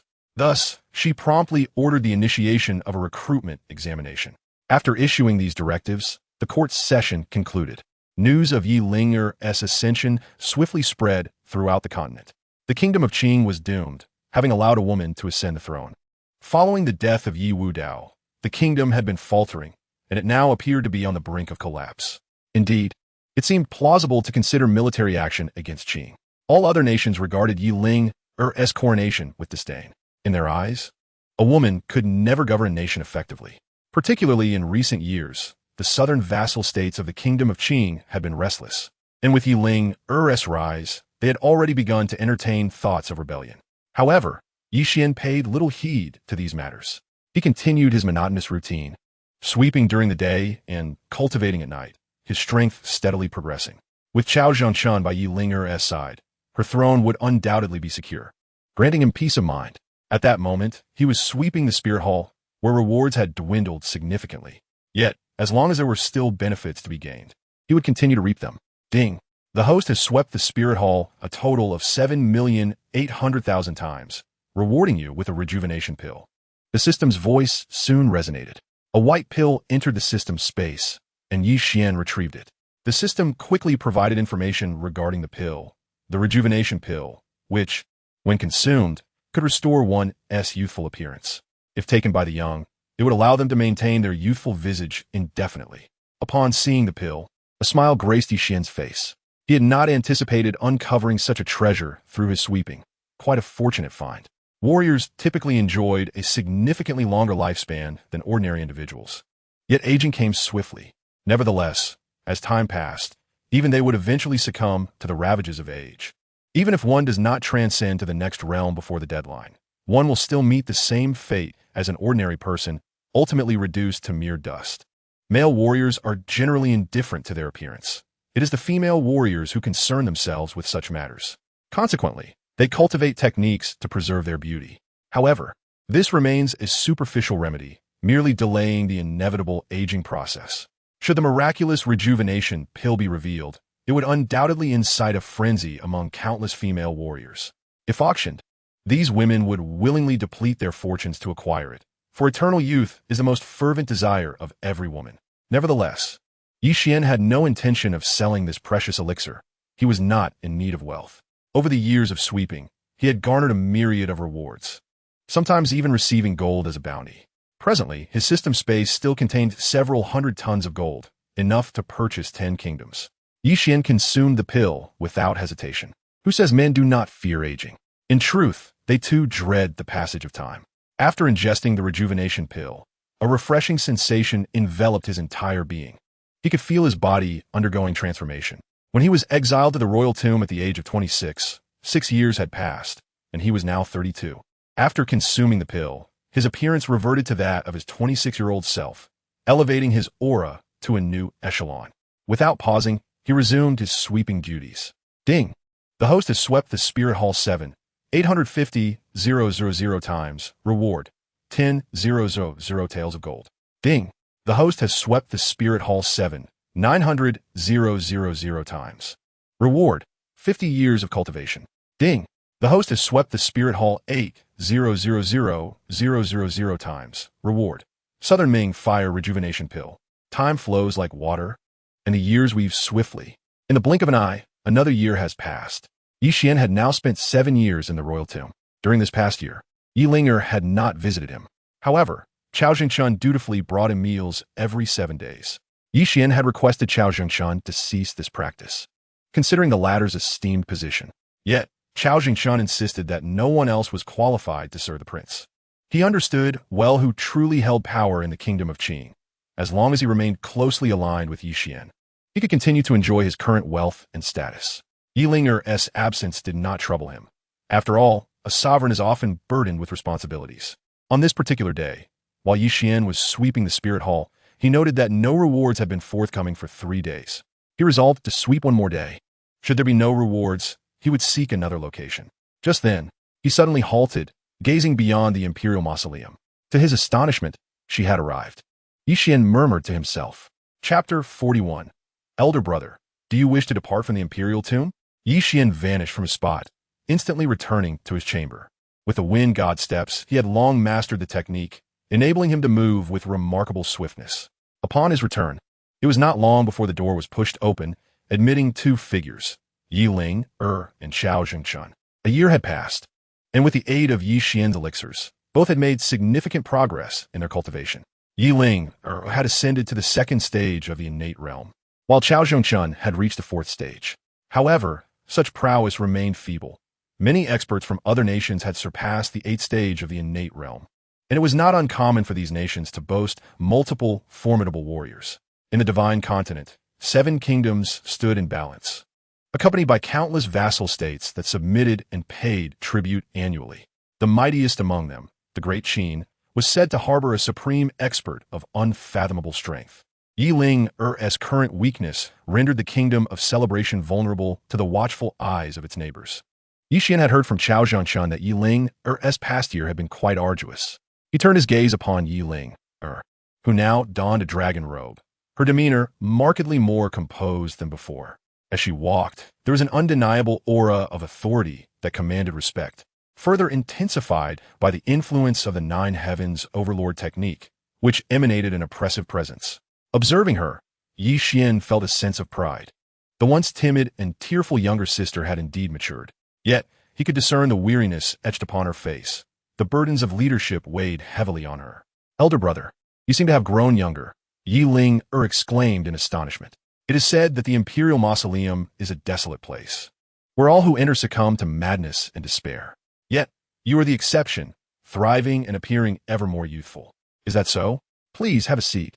Yi Xian replied with a gentle smile, choosing not to elaborate further, as he deemed it unnecessary. Elder brother, I apologize for not visiting you sooner. You do not hold it against me, do you? Yi Linger asked, her face filled with remorse. Despite her position as empress, she refrained from adopting an imperial demeanor in Yi Xian's presence, perceiving herself forever as the naive young girl before him, even as she approached the age of maturity. You are now the ruler of a nation. Your responsibilities to the state must take precedence. There is no need for excessive concern over me, Yi Xian gently replied, shaking his head. Brother, should you wish to leave this place, do not hesitate to inform me. I am a sovereign, and no one would dare to contest your departure. Yi Linger spoke softly. In truth, it has been 7 years since Yi Xian was rendered powerless. Over these years, the citizens of the Qing dynasty have nearly forgotten his existence, and the officials in the court have come to believe that he has long since departed from this world. No, I find this place quite comfortable, Yi Xian replied, shaking his head in refusal. The royal tomb harbors an abundance of resources, and it would take many years to fully exploit them. Although his strength is formidable, he has yet to reach the pinnacle of invincibility. Thus, he chose to remain discreetly in this sanctuary, awaiting the day he could emerge as an unparalleled force. A palpable silence enveloped them, and after a considerable pause, Yi Xian remarked, You appear rather fatigued. The affairs of a nation are intricate, naturally leading to exhaustion, Yi Linger replied with a forced smile. Yet, Yi Xian sensed that she was not being entirely forthright, which caused him to furrow his brow. Very well, I shall inquire with Xiao Chunzi shortly, he decided. Although Xiao Chunzi now served as Chao Jingchun, the Grand Minister of the Inner Court and the foremost expert of the Qing dynasty, Yi Xian still preferred to call him Xiao Chunzi. In this world, he He was the only one permitted to address Zhao Zhengchun in such an affectionate manner. "Let's enjoy some tea," Yi Xian said as he poured a cup. The moment the tea was served, the room was filled with an enchanting aroma, refreshing the spirit. "Such exquisite tea. I had no idea my brother possessed such a treasure," Yi Linger exclaimed in admiration. Yi Xian smiled and encouraged, "Do give it a taste." Nodding, Yi Linger lifted the cup and took a sip. The tea, with its slight bitterness followed by a delightful sweetness, lingered on her palate, causing her to feel as though every pore in her body was opening up. A profound sense of relaxation washed over her. Since ascending the throne, she had been engulfed in a constant state of tension, and it had been ages since she had experienced such tranquility. Suddenly, an overwhelming drowsiness overtook her, and she unexpectedly fell asleep right there in her chair. Yi Xian made no attempt to awaken her, allowing her to rest undisturbed. The weight of her responsibilities had been immense, and without moments of respite, her health could easily deteriorate. Should she continue to harbor such stress, it could even lead to a perilous imbalance within her. A brief slumber would resolve many of her troubles. It is worth noting that this was no ordinary tea. It was the tranquil spirit tea. Consuming it would open the meridians within her body and alleviate any internal stagnation. Once Yi Linger awakens from this rest, her cultivation would undoubtedly see significant advancement. "Xiao Chunzi," Yi Xian called out softly. "Zhou hai, gao zhengjun zetponde pomtili, bowing deeply." Now, Yi Linger has ascended to the throne. It is no longer appropriate to refer to Yi Xian as the Crown Prince. Henceforth, he is simply addressed as Your Highness.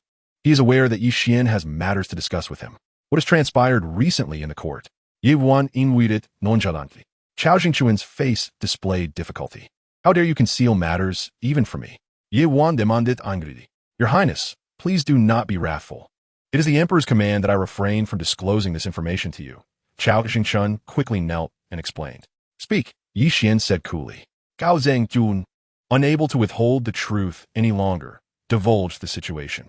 It turns out that the southern vassal states are in turmoil. There are 10 such states that have long depended on the kingdom of Qing.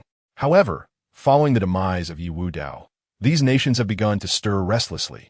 Now that Yi Linger has taken the throne, these states have declared their secession from the kingdom of Qing, citing the elevation of a woman as emperor as contrary to the natural order of heaven and earth.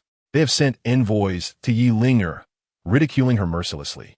Given the current weakness of the kingdom of Qing, which is in a state of disarray, engaging in warfare with these 10 nations could invite opportunistic attacks from the other 6 major powers. Thus, Yi Linger has chosen to endure the humiliation. One envoy even suggested that Yi Linger marry their king, which would effectively annex the kingdom of Qing into their realm. Such an outrageous demand incensed Yi Ling. Yet she is left with no recourse but to feign compliance. Zhao Zhengchun wished to inform Yi Xian of these matters, but was thwarted by Yi Ling. "Xiao Chunzi, you have failed in your duty." Yi Wan remarked calmly. "Please punish me, Your Highness," Zhao Zhengchun replied without elaboration, prostrating himself on the ground. Yi Xian is his savior. Should the latter wish to take his life, he would not resist. "Rise. From now on, any matters concerning the court must be reported to me without delay." Yi Wan instructed slowly. "I shall obey. But how do you plan to deal with these envoys?" Zhao Zhengchun asked cautiously. Chapter 42. You have truly grown up.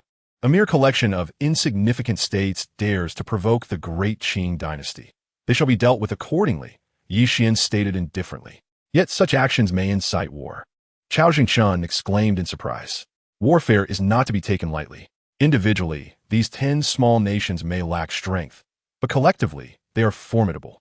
Moreover, to the east lie the other 6 nations, eyeing them covetously, and to the north, the barbarian tribes are stirring restlessly.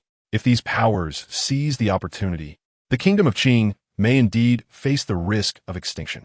Rest assured, I shall personally handle this matter, Yi Xian replied with a calm demeanor. I shall accompany you. Zhao Zhengchun immediately responded. No need, just take good care of Linger, Yi Xian remarked indifferently. Yi Sun Obai, Gao Zhengjun Ziplit. He was acutely aware that Yi Xian would never reveal his true self. He would undoubtedly act under the guise of Li Feiyu to carry out this task. Time swiftly slipped away. As the sun set behind the mountains, dusk approached. The golden rays of the sun cascaded onto the ground, enveloping the slumbering Yi Linger in a warm, golden hue. Her exquisite visage appeared remarkably serene at that moment. Yi Xian felt a pang of heartache. In the world he had traversed from, Yi Ling would likely still be a young girl, newly stepping into society. She ought to be indulging in the typical pursuits of young women, shopping, watching dramas, and experiencing romance. Alas, at such a tender age, she bore the immense burden of an entire nation upon her shoulders. All of this was a consequence of Yi Xian's choices. At that moment, a flicker of guilt surged within him. Was it truly right to have Yi Ling ascend to the throne while he remained in the shadows? Just then, Yi Ling's eyelids fluttered slightly. She languidly opened her eyes, instinctively stretching her limbs. Her graceful figure was laid bare before Yi Xian. He was taken aback, noticing for the first time how impressively developed she was. As Yi Ling awakened and completed her stretch, she quickly sensed something amiss. This was not within the palace. She was in the royal mausoleum. How'd I fall asleep here? You're awake, a voice resonated. Yi Ling looked up to see Yi Xian watching her with a knowing smile. Royal brother, how did I end up falling asleep? She inquired, her cheeks flushed. Since her ascension, she had never enjoyed a restful sleep, yet today had granted her unparalleled tranquility. She felt rejuvenated, brimming with energy. That cup of tea you had earlier, it was a calming elixir, beneficial for your spirit, Yi Xian explained gently. I see. I shall have to visit you more often for such delightful slumbers. It is truly marvelous, Yi Ling replied with a smile. You may come to sleep whenever you wish, Yi Xian nodded. Yi Ling chuckled and stretched once more. After completing her stretch, she noticed Yi Xian observing her with an enigmatic smile. Puzzled, she queried, Royal brother, is something amiss? Not at all. I merely believe you have matured, Yi Xian responded, shaking his head. Yi Ling paused it, momentarily taken aback. Was that not an obvious statement? After all, she was already in her 20s. However, she quickly realized that his gaze was fixed upon her chest. She quickly covered her chest with her hands, expressing her displeasure. Brother, you are so wicked. How could you tease me? Yi Xian, witnessing the scene, burst into hearty laughter. I never expected Ling to feel shy. She is truly grown up. I shall ignore you and take my leave, exclaimed Yi Ling, stamping her foot in irritation. If the officials of the court were to witness her in such a state, they would surely be left dumbfounded. Is this truly the resolute and aloof empress? Yi Ling departed with Chao Zhengshan.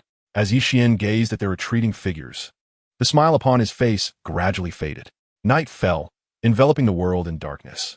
This evening, there was no moonlight, and visibility was utterly obscured. In this moonless and windy night, it was the perfect time for nefarious deeds.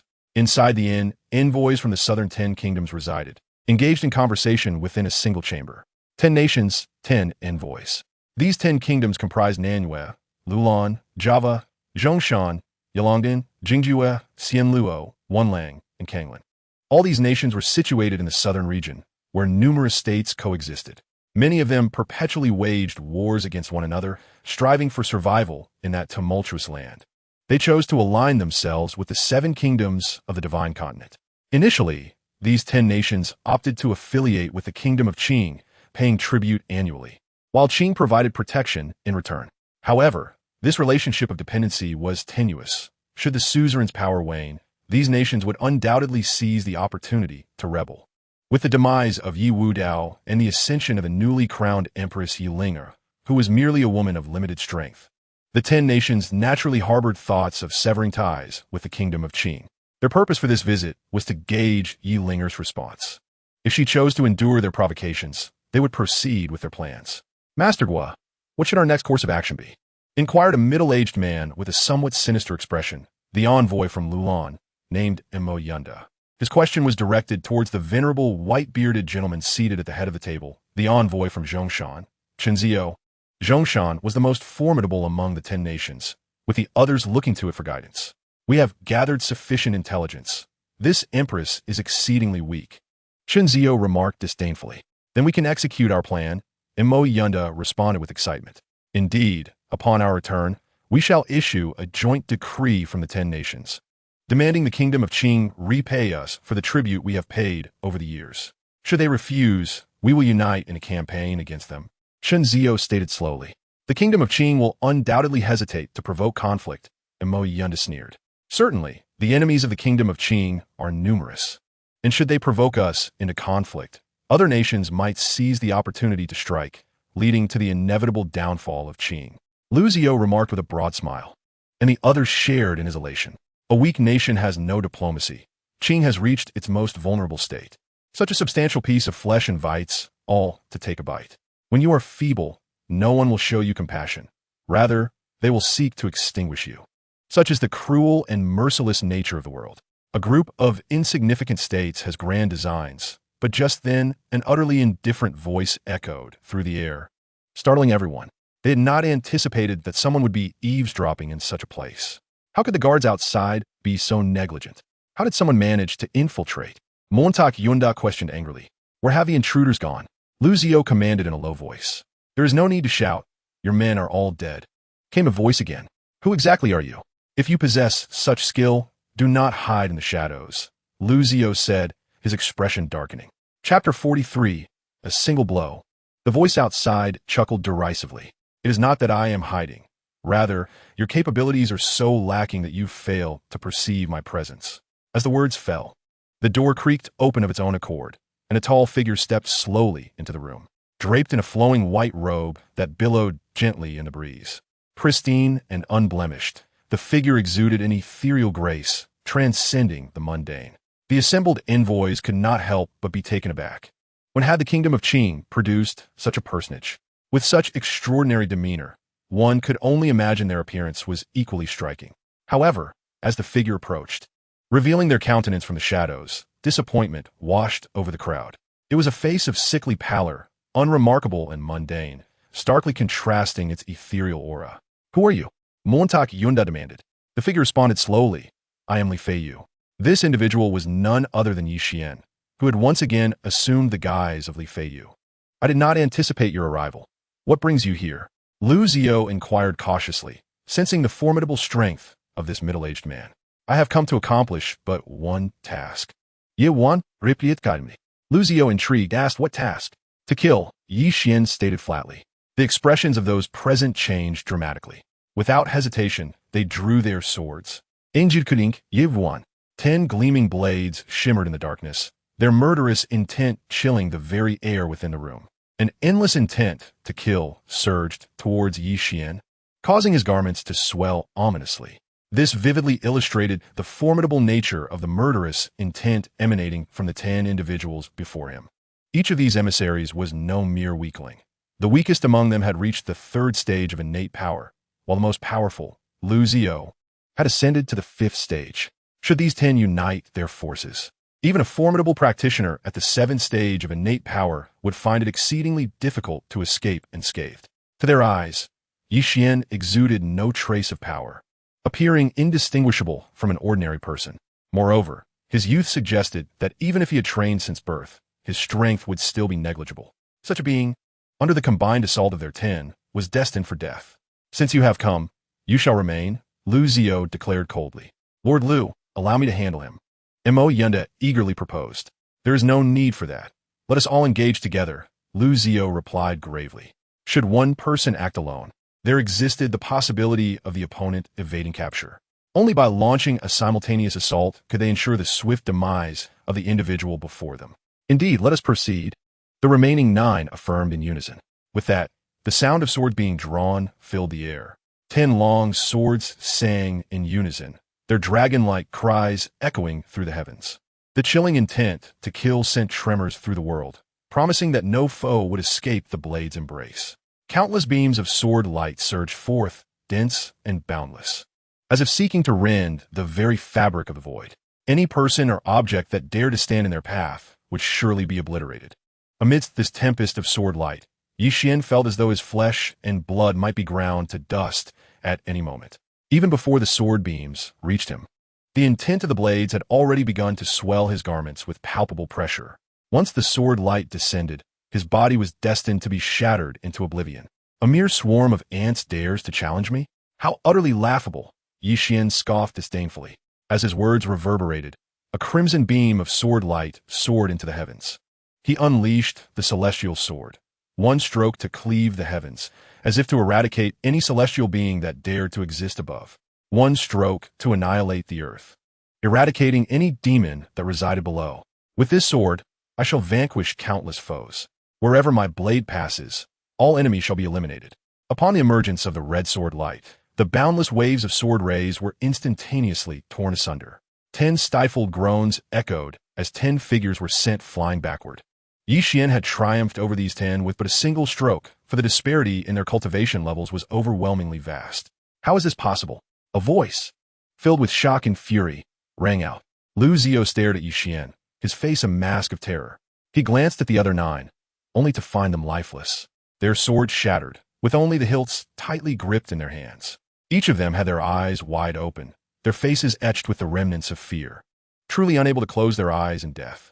At that moment, Yi Xian released the fluctuations of his power, albeit suppressing his true cultivation level to merely exhibit the aura of an innate 8th realm. He had no desire to reveal his genuine strength. Enter but ants.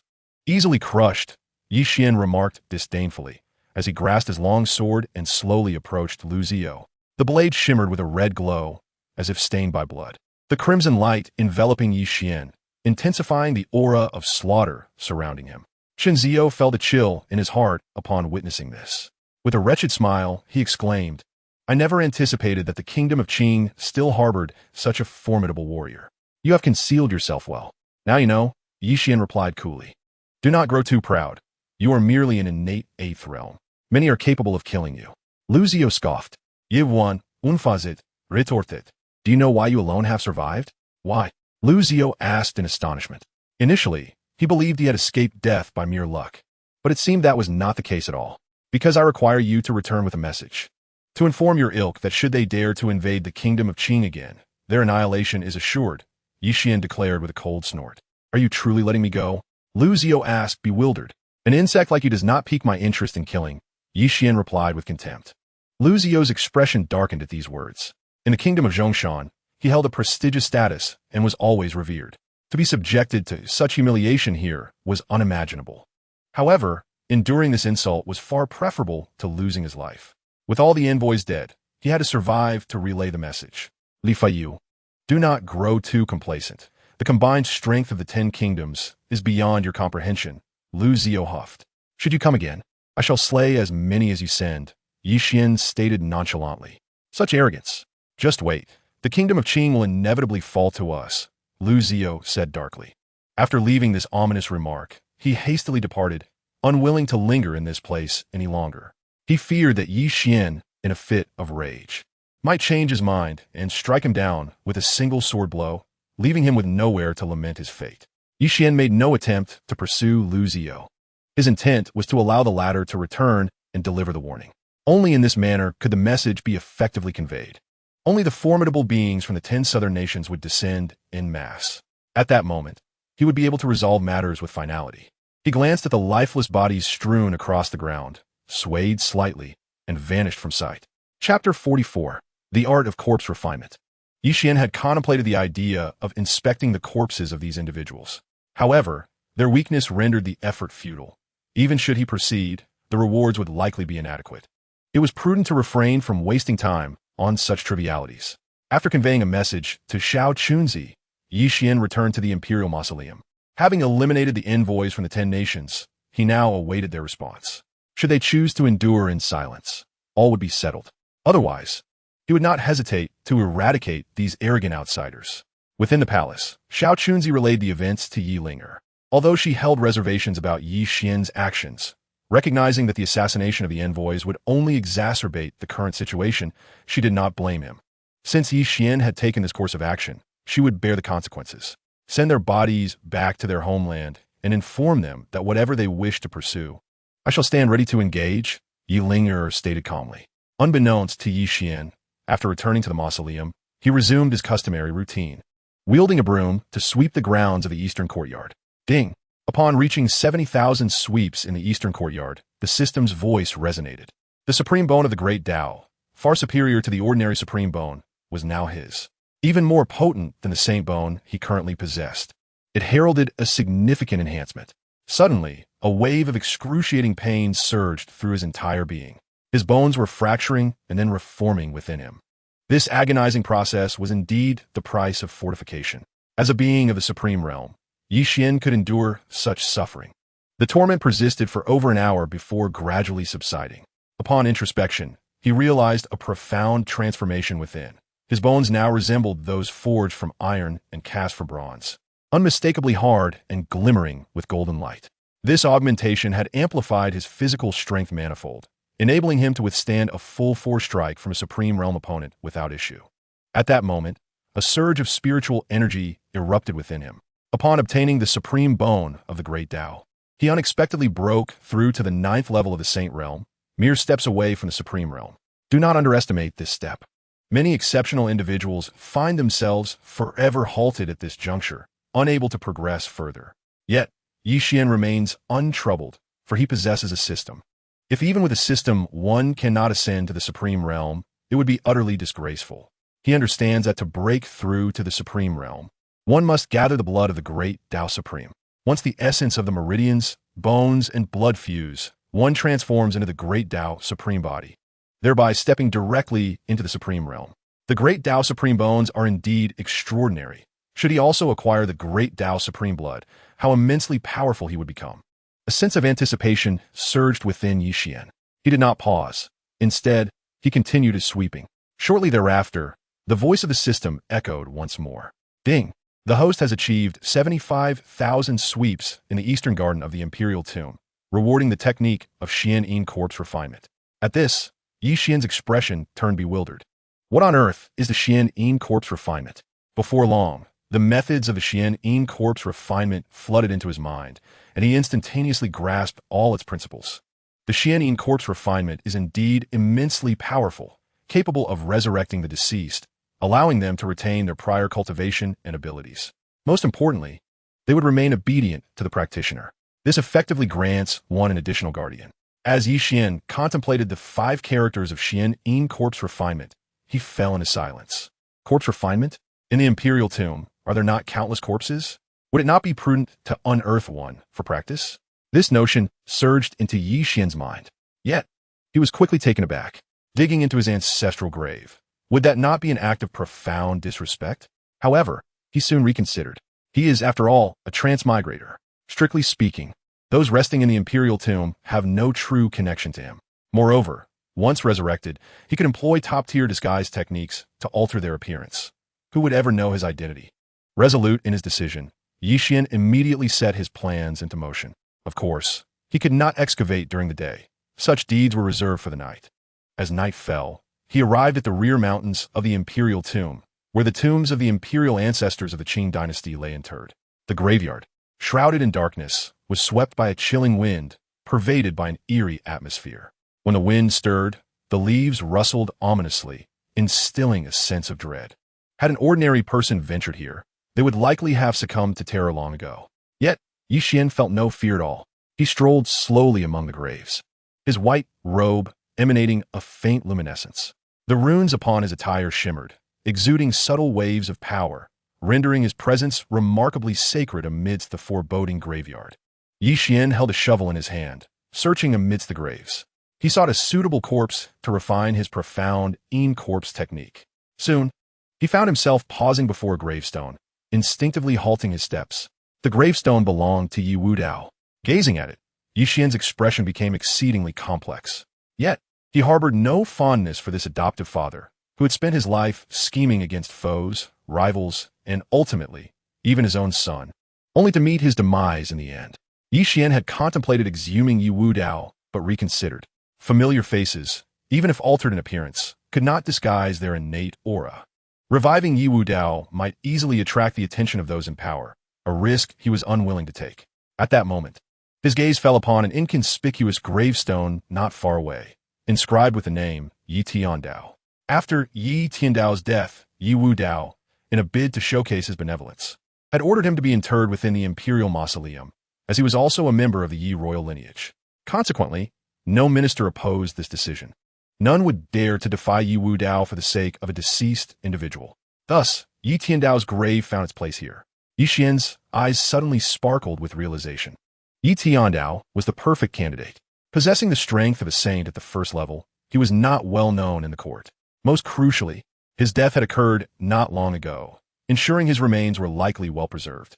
The bodies of martial artists were remarkably resilient, capable of remaining intact for millennia. Therefore, Yi Xian resolved to proceed. He grasped the shovel and began to excavate Yi Tiandao's burial site. Before long, he unearthed a copper coffin, surrounded by numerous intricate arrays and spiritual symbols. These formations could gather the profound Yin energy from the earth, thereby preserving the corpse within for eternity. Yi Xian promptly lifted the copper coffin from its pit. Chapter 45. The Great War Approaches. After retrieving the coffin, he carefully covered the soil once more, obscuring any signs of excavation. Once he was certain everything was in order, he transported the copper coffin back to his dwelling. The coffin was heavy, weighing several thousand pounds. However, such weight was trivial for Yi Xian. He opened the coffin to reveal Yi Tiandao's corpse, still remarkably lifelike. Were it not for the absence of breath, Yi Xian might have believed he was merely asleep. The only notable difference was the pallor of his complexion, devoid of any color, a stark indication of the absence of life. Yi Xian carefully extracted the lifeless body of Yi Tiandao from the copper coffin. He commenced the operation of the profound Yin corpse refining technique. With a series of graceful hand movements, strands of gray mist emanated from his fingertips, suffused with the essence of death and an overwhelming sense of despair. As this gray vapor permeated Yi Tiandao's corpse, a hint of color began to return to his visage, imbuing it with a semblance of vitality. Yi Xian was acutely aware that the gray mist entering Yi Tiandao's body was initiating the generation of new energy. This nascent energy would eventually give rise to a new soul within the corpse. Once this new soul took form, Yi Tiandao would transform into an unwaveringly loyal, refined corpse. Even more daunting was the fact that this refined entity could retain the cultivation of his previous life, standing at the first level of sainthood, a formidable force indeed. At the very least, none of the 10 small nations could boast such a powerful being. However, the formation of a new soul was not an instantaneous process. Thus, Yi Xian covered the copper coffin once more. In the ensuing days, Yi Xian occupied himself with sweeping the grounds. Ding! Upon achieving 80,000 sweeps in the eastern courtyard of the royal mausoleum, he was rewarded with a sword technique. A sword comes from the west. A celestial descends from the heavens. The system's voice reverberated in his ears. Yi Xian swiftly mastered this formidable sword technique, renowned for its immense power, as it was akin to a sword descending from the heavens. Time flowed by, and half a year passed in the blink of an eye. Yi Xian accumulated numerous rewards through his diligent sweeping, and his strength surged exponentially. Yet, upon reaching the pinnacle of the 9th level of sainthood, he found himself unable to break through. Yi Xian understood that this limitation stemmed from his lack of the supreme blood of the Tao. He was certain that once he obtained this blood, he would successfully ascend to the supreme realm. As for when he might acquire the supreme blood of the Tao, that remained a matter of fate. Regarding Yilinger, she had not visited him in the past 6 months. Yi Xian recognized her busyness and did not take offense. After all, Chao Zhengchun consistently conveyed news of Yilinger to him. Throughout this half-year, the southern 10 nations had inexplicably maintained a peculiar tranquility, seemingly swallowing their grievances over the assassination of their envoy. However, Yi Xian did not truly believe this facade of peace. Some matters, when appearing calm on the surface, often concealed more dangerous undercurrents. One day, Chao Zhengchun arrived with a meal. It must be said that he possessed exceptional interpersonal skills. Despite his demanding role as the chief steward of the inner court, he insisted on personally delivering food to Yi Xian. Even though he could have easily sent a servant in his stead, an act Yi Xian would have readily accepted. "Your Highness, a situation has recently arisen," Chao Zhengchun stated. "What is it?" Yi Xian inquired, furrowing his brow. "The 10 southern kingdoms have reacted," Chao Zhengchun replied. It turned out that just 2 days prior, the 10 southern kingdoms had issued a joint statement accusing the kingdom of Qing of lacking martial ethics and unjustly executing their envoys. They demanded the surrender of the perpetrator, or they would undoubtedly mobilize their forces against Qing. What was Ling Yu's response? Yi Xian asked slowly, sensing that his suspicions were correct. The 10 southern kingdoms would indeed not suffer in silence. Moreover, their aggression surely had the backing of powerful allies. Otherwise, their meager strength would never dare to provoke Qing so audaciously. His Majesty will, of course, disregard their demands, Chao Zhengchun asserted immediately. Ye wan no dit, naturally. We need not concern ourselves with a collection of insignificant states. However, Chao Zhengchun suddenly interjected. What is it? Ye wan inwirit slowly. Many in the court are advising His Majesty to yield to the 10 southern kingdoms, Chao Zhengchun said helplessly. Those disobedient fools ought to be executed, Yi Xian remarked nonchalantly. Would you truly execute them? If you do, the court will descend into chaos, Chao Zhengchun asked in astonishment. As long as I am here. The court of the Qing will remain stable, Yi Xian replied coolly. I understand, but there is the matter of His Majesty, Cao Zhengchun said with difficulty. You may state that it is my decision, Yi Xian said slowly. I shall obey, Cao Zhengchun replied immediately. That evening, more than 20 high-ranking officials were slain by Cao Zhengchun. These individuals had advocated for peace with the 10 southern kingdoms. In an instant, the capital was engulfed in bloodshed and fear. No one dared to utter a word about seeking peace with the 10 southern kingdoms thereafter. Linger also issued an edict declaring, You small nations have the audacity to provoke our glorious kingdom of Qing. Such brazen folly shall not be tolerated. You are hereby commanded to send your crown prince to Qing as a hostage, or else the blade of the Qing shall be directed at your lands, leading to your annihilation. The nations of the world had long been observing Linger's stance. Upon the issuance of this decree, the entire continent erupted in uproar. Was the kingdom of Qing mad? How could they be so resolute? Did they still believe themselves to be the former Qing? It seemed Linger intended to lead the entire kingdom of Qing to ruin. No one believed that Qing could survive an assault from the 10 southern kingdoms. After all, as one of the 7 great nations of the Central Plains, Qing had long since become a mere shadow of its former self. Powerful nations had been eager to supplant it and take its place among the new 7 great nations. In this brutal world, if one is not strong, one is destined to become prey for the powerful. No one would show you pity, because the weak do not deserve to exist. The southern 10 nations acted swiftly upon receiving Yi Linger's decree. They promptly issued a joint statement, declaring that 3 days hence, they would wage war against the kingdom of Qing, demanding its surrender within that time frame. Yi Linger was to abdicate and marry the sovereign of the Zhongshan kingdom. Failure to comply would result in the slaughter of the Qing populace.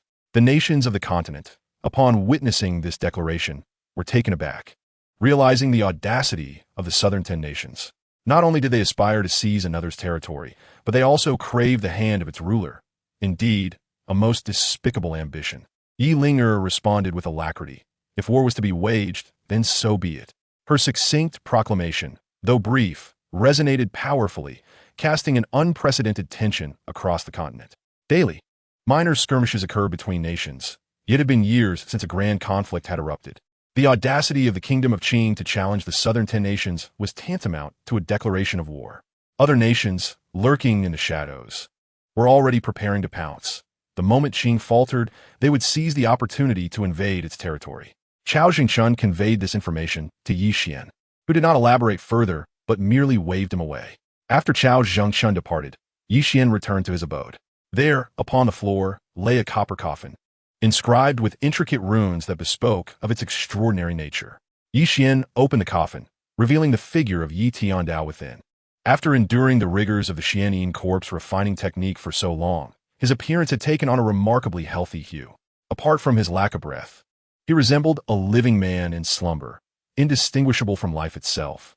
Yi Xian gazed upon him with satisfaction, estimating that within a day, the refining technique would reach fruition, transforming Yi Tiandao into a corpse that would heed only Yi Xian's command, an entity endowed with the power of a first-level sage. Alas, Yi Tiandao would forever remain a mere corpse, his strength eternally confined to that of a first-level sage. Time swiftly advanced to the following day, as the forces of the southern 10 nations gathered at the borders of the kingdom of Qing. Their army, numbering 200,000, vastly outmatched the 30,000 defenders stationed at Luoshui City in Qing's southern frontier. The disparity in military strength was overwhelmingly grim. It was not that Yi Linger was unwilling to send reinforcements. Rather, she lacked the necessary troops, needing to guard against potential invasions from other nations. The odds of 30,000 against 200,000 rendered hope almost futile. The morale of the border defenders had plummeted to an all-time low. This was a battle destined for defeat, and indeed, a battle where death was a certainty. Moreover, this time, the coalition of 10 nations was resolute. The 10 nations each dispatched a premier champion from within their borders. Among these elite warriors, even the weakest possesses innate strength at the 7th level. Such a stark disparity in power renders the morale of the soldiers rather precarious. Meanwhile, within the court of the Kingdom of Celebration, chaos reigned supreme. Thanks to the slaughter orchestrated by Cao Zhengchun, the factions advocating for surrender were momentarily subdued, yet they have now rekindled their fervor. Upon hearing Cao Zhengchun's report, Yi Xian learned that they were once again clamoring for Yi Linger to capitulate. It is crucial to note that the 10 southern nations are not devoid of formidable figures. The mightiest among them is the contemporary sovereign of Zhongshan, whose uncle, Ingfeng, has attained the 9th level of innate strength, tantalizingly close to the realm of the sage. As for the other 9 nations, the weakest among their champions also stands at the 7th level of innate strength. In stark contrast, neither Yi Linger nor Chao Zhengchun has yet broken through to the 5th level. How could they possibly withstand such formidable foes? After sending Chao Zhengchun on his way, Yi Xian opened the bronze coffin. He extended his right hand, and a swirling gray mist rapidly entered Yi Tiandao's body. An hour later, Yi Tiandao opened his eyes, though they appeared stiff and devoid of vitality, for he was merely a refined corpse. It is unrealistic to expect him to emulate a living being entirely. Emerging from the coffin, Yi Tiandao was transformed by Yi Xian's top-tier disguise technique into an unremarkable middle-aged man. You are to approach Yi Ling now. She shall be your new master. You will obey her every command, be it to carry out tasks or to eliminate adversaries, Yi Xian instructed slowly. Yi Tiandao, being a mere corpse, would not speak. However, he would execute Yi Xian's directives without hesitation. From this day forth, you shall be known as Wuming.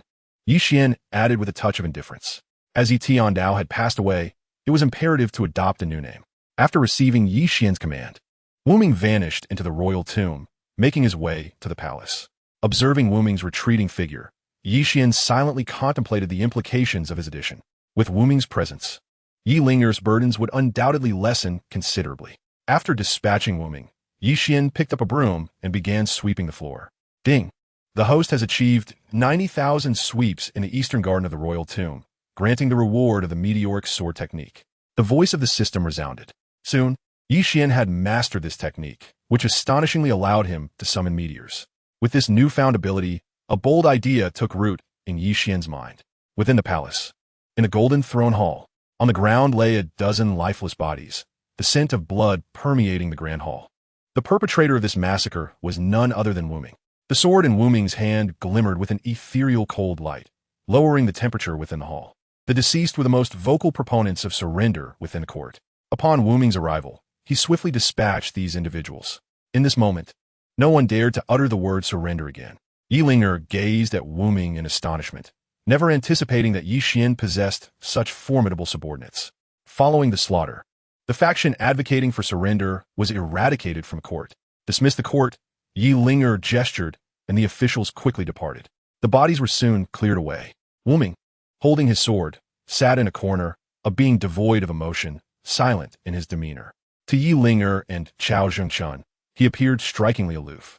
However, they paid it no mind. After all, he was a powerful figure, and his coldness was inconsequential. Cao Bunbun, Yi Linger spoke softly. Cao Zhengchun pomtli inquit, zomazesti. Do you have any commands? In 2 days, if you feel apprehensive, you may leave early. I shall hold no grievances against you, Yi Linger replied nonchalantly. Your Majesty, this servant is willing to share life and death with the Qing dynasty. Chao Zhengchun immediately knelt, declaring his loyalty. Yi Linger smiled, saying, None in the court possess loyalty that rivals yours. Thank you for your praise, Your Majesty, but there is no need for excessive worry. With His Highness present, the Qing dynasty shall remain safe. Chao Zhengchun stated earnestly, fully aware of Yi Xian's prowess. Very well, you may leave for now. On the 3rd day, accompany me to Luoshui City, Yi Linger instructed gently. In 2 days, a great battle was to unfold in Luoshui City. As the sovereign of a nation, she naturally wished to be with her soldiers. This servant obeys, Chao Zhengchun replied before departing. Observing Chao Zhengchun's retreating figure, Yi Linger slowly rose and made her way to the royal mausoleum. Yi Xian had already sensed her arrival and awaited her presence at his quarters. You have come. I have come. I did not expect you to be here, yet here I am. The two sat facing each other. You appear fatigued. Have some tea, Yi Xian offered, pouring a cup for Yi Linger. Brother, what should I do now? Yi Linger inquired softly. Rest assured, with me here, nothing shall go awry, Yi Xian replied calmly. Yi Linger nodded and drank the tea. After finishing her tea, she took a brief rest, feeling rejuvenated. Another day had passed, the final day before the impending battle. Before the city of Luoshui, the coalition of the 10 nations clamored incessantly. They proclaimed that if Luoshui did not surrender by the morrow, the city would be razed. And every city would face a similar fate, erasing the people of the Qing nation from the continent. Such declarations undoubtedly instilled a sense of unrest within the ranks of Luo Shui's defenders. Were it not for the commanding officer's restraint, internal strife would have likely erupted. Meanwhile, the citizens of Luo Shui had already begun to flee in droves. That night, Yi Xian was seated within the spirit-gathering array, engaged in his cultivation. Suddenly, he opened his eyes wide, a fierce glint flashing within them, realizing that fearless souls had indeed come seeking their demise. Chapter 47. The heavenly mustered array in the royal palace. The night had deepened. Within the grand hall, only Yi Ling, and Chao Zhengshun remained. As for Wu Ming, he had vanished into obscurity. With a great battle looming on the horizon, Yi Ling, sighed heavily. Once this battle commences, it will surely result in untold suffering. Yet, I have no choice. I must fight. I refuse to be the sovereign of a fallen nation. Even in death, I must honor my ancestors. Your Majesty need not worry. With the Crown Prince by your side, everything will be well, Chao Zhengshun reassured her. I am aware of my elder brother's prowess. But can he truly withstand the might of those 10 formidable foes alone? Yi Ling, inquired, her brow furrowed with concern. Chao Zhengshun fell silent, fully aware of Yi Xian's strength, yet uncertain of its extent. He himself harbored doubts about Yi Xian's ability to confront 10 adversaries single-handedly. Inform my elder brother that if the enemy proves too formidable, he should retreat at once. He is not the emperor. He need not sacrifice himself for the nation. Yi Ling had declared resolutely. I shall do so immediately, Chao Zhengshun replied, understanding that Yi Ling was offering him a chance to escape. However, he had already made up his mind.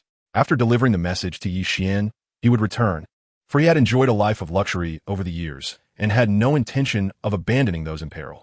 On the continent of Shenzhou, throughout millennia, countless nations had risen and fallen. Those renowned eunuchs often chose to accompany their emperors in death during the fall of their kingdoms, securing their names in the annals of history. As a eunuch, Chao Zhengshun stood alone. If he could leave a lasting legacy, then his life would not have been in vain. At that moment, a cold, indifferent voice echoed through the hall. Do not leave today. All associated with the Yi royal family shall perish. Yi Ling, and Chao Zhengshun's expressions changed drastically. They had not anticipated that someone could infiltrate the royal palace as if it were an unguarded domain. Guard! Someone is here. Gao Zhengjun shouted. Do not shout. Your minions cannot hear you, the intruder mocked, a cruel smile lingering on their lips. Have you killed them all? Yi Ling inquired, her countenance darkening. The likelihood of such a scenario seemed rather slim. After all, the royal palace's guards numbered at least 20 to 30,000. Although these individuals lacked formidable strength, it would be utterly impossible to eliminate them without a trace of commotion. I have no interest in slaughtering a throng of ordinary people. Before he could finish speaking, a middle-aged man with a sinister expression emerged slowly from the shadows. A faint azure glow enveloped him, emanating the oppressive aura of a 9th-level innate master. Zhongshan Feng? Yi Linger's demeanor grew grave. Indeed, it is I, Zhongshan Feng replied haughtily. As the foremost powerhouse of the Zhongshan kingdom and the current emperor's uncle, he regarded Yi Linger and Chao Zhengshun with the disdain one might reserve for mere ants. My people are unharmed. Why then have they not arrived? Yi Linger asked, her voice low and steady. The Imperial Feather Army was composed of her most trusted subordinates, individuals who would never flee out of fear for their lives. Because I have laid the mightiest mustering array here, a detached voice interjected. A slender, middle-aged man with a long beard resembling that of a scholar stepped forth. Kanglin's Duke. Suddenly, Yi Linger's expression darkened further. Although Kanglin was situated in a region rife with barbarism, Sun Li had cultivated within the Qinji sect of the Divine Continent during his youth, making him adept in the art of formations. No wonder the Imperial Feather Army had shown no reaction. It turned out that this grand hall was shrouded by the powerful array. The mightiest mustering array is a formidable formation. It cannot kill enemies but can ensnare them and create illusions. In other words, whatever transpires within this hall appears completely normal to those outside the formation. A wave of despair washed over Yi Linger. Facing Zhongshan Feng alone had already placed her and Chao Zhengshun at a disadvantage, and now they were confronted by Sun Li, a challenging opponent skilled in formations and a master of the 8th level of innate power. Isn't the battle supposed to commence tomorrow? What brings you here today? Yi Linger asked coldly. To kill you, of course, Zhongshan Feng replied nonchalantly. Indeed, Beheading you and casting your head into Luo Shui's city will cause the entirety of the Qing kingdom to surrender without a fight, Sun Li added slowly. You, as innate level masters, disregard your status to engage in assassination. Aren't you afraid of being ridiculed? Yi Linger scoffed, challenging them. Throughout history, the victors are the ones who are remembered. Who truly cares how the victors achieve their triumph? Sun Li retorted, unperturbed. Desiring to slay me is no simple feat. Yi Linger's countenance darkened as she slowly unsheathed her longsword. Meanwhile, Chao Zhengchun positioned himself before her, each hand gripping a decorated needle. A chilling aura emanated from his being. I never anticipated that a eunuch like you could possess such strength. However, no matter how formidable you are, you remain merely at the 4th level of innate strength. A mere insect in my eyes, Zhongshan Yingfeng remarked, astonished. Spare your words. If you wish to assassinate His Majesty, you must first step over my corpse, Chao Zhengchun replied coldly. To his surprise, a loyal little eunuch indeed emerged. Very well, I shall show mercy and honor your loyalty. Zhongshan Yingfeng laughed heartily. As these words faded, the darkness erupted with a flash of sword light, like a meteor streaking across the sky. The blade moved with the speed of lightning, heading straight for Chao Zhengchun. Suddenly, a sword beam shot forth from an unexpected angle, colliding violently with Zhongshan Yingfeng's strike. Clang! In the depths of night, sparks flew. Sword energy surged, wreaking havoc in all directions, a magnificent and overwhelming sword intent rampaging within the grand hall. As this sword intent struck the walls of the hall, a brilliant white light burst forth, revealing intricate and profound runes inscribed upon the surface. These runes emitted a powerful white radiance, oddly absorbing the sword intent. Yi Linger gasped in shock, taken aback by the formidable power of the heavenly mustering formation. Had it not been for this array, the earlier sword intent would have been sufficient to collapse the entire hall, drawing the attention of the Feather Forest army outside. Regrettably, this grand formation shattered her hopes entirely. It seemed that she was destined to perish here today, a wave of despair washing over her heart. At that moment, Zhongshan Yingfeng had been forced back several dozen meters, his hands trembling, nearly losing grip on his longsword. He was both astonished and furious, clearly aware that a powerful figure lurked beneath the grand hall. Who goes there? He inquired gravely. A tall silhouette appeared, standing protectively before Yi Linger and Chao Zhengchun. Though his appearance was unremarkable, an impressive aura surrounded him. His longsword shimmered with a cold, obscure glow. Chapter 48. The 9 Profound Frenzy Elixir. First Level Sage. Zhongshan Shunfeng exclaimed in surprise. Even Gong Sun Li, standing nearby, wore a similarly grim expression.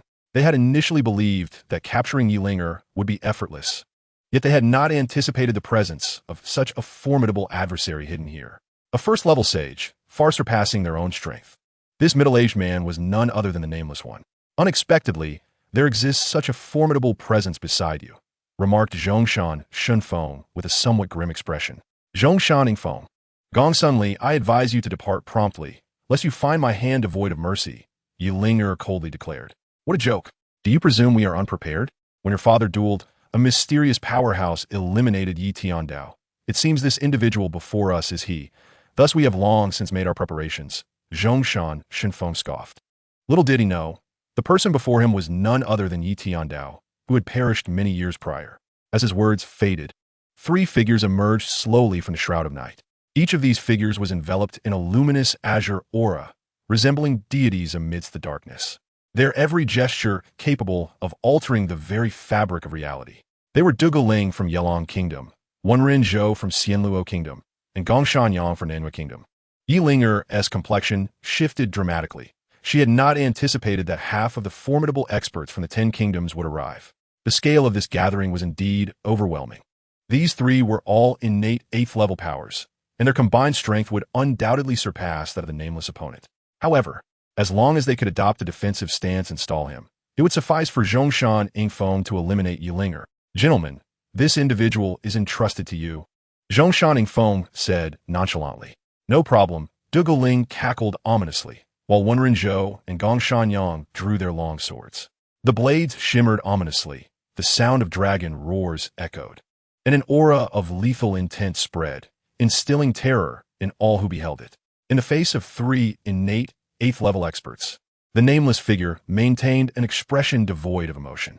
Indeed, He was merely a soulless corpse, stripped of feelings. In the next instant, four figures moved in unison. In a flash of lightning and fire, they collided fiercely. The brilliance of their swords pierced the night, and the confrontation of such titans was cataclysmic. The shockwaves generated by their clash were potent enough to obliterate everything within hundreds of miles. Nevertheless, with the formation in place, even the mightiest of shockwaves could not damage the hall by even a fraction. In truth, the hall had long since crumbled to dust. It was solely upheld by the formation, allowing it to remain standing. Once this formation was dispelled, the hall would collapse instantaneously. Now it is your turn, Zhongshan Ingfeng stated coolly. In his eyes, Yi Ling and Chao Zhongshan were no different from the deceased. It seems I must begin to fight for my life. Yi Ling scoffed. Fight for your life? You wish to contend with us? Zhongshan Ingfeng laughed heartily, as if he had heard the most amusing joke in the world. Fighting for one's life could only occur when strengths were closely matched. The disparity in strength was insurmountable. What qualifications did one possess to fight desperately? Yi Ling paid him no mind. Instead, she retrieved a pill from her bosom. This pill emanated a disconcerting black light, unmistakably a treasure of no ordinary kind. The 9 frenzy pill? Your Majesty, you cannot consume that, Chao Zhongshan exclaimed, his countenance shifting dramatically. This pill was a closely guarded secret of the Yi royal lineage. It was rumored that consuming this pill could elevate one's cultivation to the 9th level of their current realm in an instant. However, the peril of ingesting it was exceedingly grave. Once taken, the power could only be sustained for 3 hours. After that, the consequences could range from shattered meridians to severe injury or even death. Yi Ling was truly prepared to risk it all. As the sovereign of a nation, I would rather die than endure humiliation, Yi Ling declared resolutely. Without hesitation, she swallowed the pill. As it slid down her throat, a profound transformation overcame her. Her complexion turned an ashen white, and her flowing black hair transformed into a brilliant white. A swirling mass of black energy enveloped her, and her aura surged exponentially. First innate 2nd level, then 3rd, 4th, and finally the 9th level. She ascended slowly into the air, her silver hair dancing wildly in the wind. Appearing as a demonic deity, Zhongshan Ingfeng, prepare to meet your demise. Yi Ling's eyes turned a chilling white, radiating terror. This is not your own power. What is there to fear? Zhongshan Ingfeng retorted with disdain. Killing you will suffice, Yi Ling replied calmly. Your Majesty, grant me a pill. I wish to fight alongside you, Chao Jingchun proclaimed boldly. Yi Ling glanced at him, noting his resolute expression, evidently having made up his mind. She tossed him a pill, and, without hesitation, he consumed it. His cultivation instantly surged to the innate 9th level, and the cold energy surrounding him intensified. Now, how do you plan to defeat us? Yi Ling asked with a cold laugh. Who said we were limited to just these numbers? Zhongshan Ingfeng replied with a sneer. What do you mean? Yi Ling's expression shifted as she inquired. At that moment, she suddenly sensed an icy killing intent piercing towards her back. Emerging from the darkness, a black dagger shot forth silently, merging seamlessly with the shadows. It was swift as lightning. Had Yi Ling not experienced a significant increase in her cultivation and possessed extraordinary perception, she might have met a bitter end at the hands of this dagger. How outrageous! An innate expert dares to launch a sneak attack. Chao Jingchun shouted in fury. A ghostly figure emerged, standing protectively behind Yi Ling. 2 rusted flower needles clashed against the black short sword. Boom! A thunderous roar erupted, and the sword intent filled the sky. Black and white radiance intertwined, forming a terrifying vortex of yin and yang. The nearby void transformed into a vacuum, and Chao Zhongchun's body swayed momentarily. The owner of the short sword was propelled backward by several meters. He looked up to see a middle-aged man clad in a black robe, enveloped in dark mist. Standing before him, in his hand, he wielded a black short sword, seemingly merging with the night itself. Chao Banban, be cautious. This man is Duanmu Wuying from the country of Lulan, a master of assassination techniques, Yi Ling warned. Upon hearing this, Chao Jingchun's expression grew increasingly grave. The art of assassination is elusive and unpredictable. A misstrike means instant retreat. It can be said to be exceedingly troublesome. Moreover, Duanmu Wuying's strength was formidable, just a step away from the innate 9th level, coupled with his ghostly assassination skills. Many formidable beings at the 1st and 2nd levels of the Saint Realm had fallen to his blade unprepared. He was indeed a formidable opponent. Then let me have a word with you, Chao Zhengchun replied, unperturbed. He too had reached the innate 9th level and felt no fear of Duanmu wooing. Having cultivated the Lotus Sutra, he excelled in swift, cunning methods, making this encounter a fitting challenge. With that, he swiftly moved forward, appearing before Duanmu wooing. The embroidered needle aimed directly at his opponent's vital point. Chapter 49. A host of ants unaware of their fate. Duanmu wooing commenced his assault as well. His form began to blur, and the short sword in his hand radiated dark brilliance, pulsating incessantly as it surged forward. Boom! A deafening explosion reverberated across the land as the two figures became entwined. The powerful shockwave rippled outward as the clash of two innate 9th-level masters produced an astonishing sound. Had it not been for the protective formation, the commotion would have already alerted those outside. Unfortunately, the shrouding sky sutra formation was immensely powerful. No matter how great the disturbance within, the outside world remained blissfully unaware. Now only Zhongshan Yingfeng and Gongsun Li remained to confront Yi Ling. However, her situation was still precarious, as the combined strength of these two surpassed her own. Furthermore, Yi Ling could only sustain her power for 3 hours. Yi Ling, I have come personally to settle this, Zhongshan Yingfeng stated coolly. With his voice trailing off, his sword surged to life. Its brilliance akin to a long rainbow, piercing the sun, with sword energy capable of dominating the vast expanse. The unparalleled and terrifying sword energy surged forth like a howling cold wind, seemingly intent on tearing apart the vast night sky.